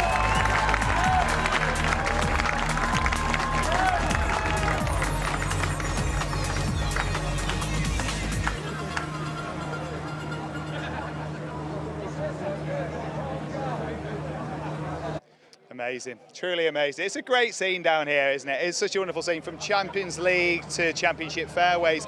The icons have proved that class really can travel. What a week, Josh. I've thoroughly enjoyed myself, but not as much as these boys are icons. Well, less so these ones. Bless them, they're having to come in now. The guys on the receiving end, team well, but didn't they put up a good fight? They put up an incredible fight. Last year, we saw England run away with it. I think it was 77-33. This year, it went absolutely down to the wire. I mean, without Lee Sharp's, 8-foot putt, I mean, Team Rock would have won it. What's your biggest takeaway from what these guys have told you? We know that you can't mimic Gareth Bale, an overhead kick in the Champions League final. You can't mimic that in golf for them because they can't play to that level. But what do you take from what they've said that makes you believe that it captured something for them this week? Everyone who's come into the studio, or we've seen them around the place, has said it's that brotherhood, that camaraderie, that dressing room feel that they haven't had since they retired. And I know for iconic footballers, for elite sportsmen and athletes, that's what they miss, that's what they desire, and this has brought it, and that sense of competition. How bad did these boys not want to lose? The uplift in the world's team, you talk about Dwight York obviously in there, talk about Shevchenko, and obviously Gareth Bale. How much of a difference do they make, and will they be the difference next time we're back?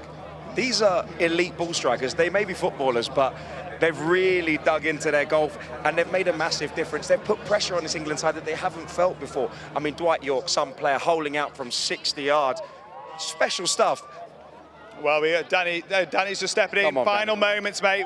We're going very shortly. Just capture. Congratulations. In a few words, what this means. Oh, it was amazing. It's been a while since I've won something with the team. No, it's been brilliant. The lads have been awesome. I mean, to actually come down to the last couple of groups is immense. Everyone here, I think they've had a great time. So, yeah. You should be very proud. Of course, you've won the Masters. We know how important that was to you in your individual career. But having icons around you, different colour jacket, but it suits you. I've got to say, you are a winner. Thomas Bjorn won't like that you are, but you've done it for Team England. And here we go. We're about to say goodbye to everyone. Thanks, mate. Winning captain of Reignwood Icons of Football. It's a goodbye from Josh, goodbye from me. They have been immense. It's coming home again. We'll see you next time.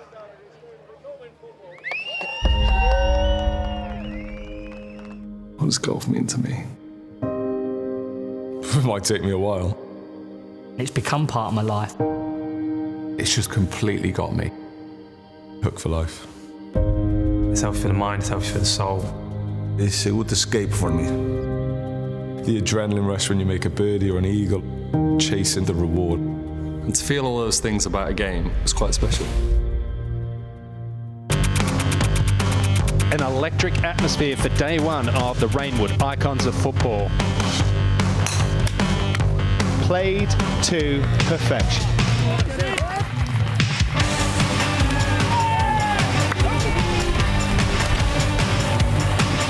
I'm tiptoeing in the bunker, like this. Day 2. Get in!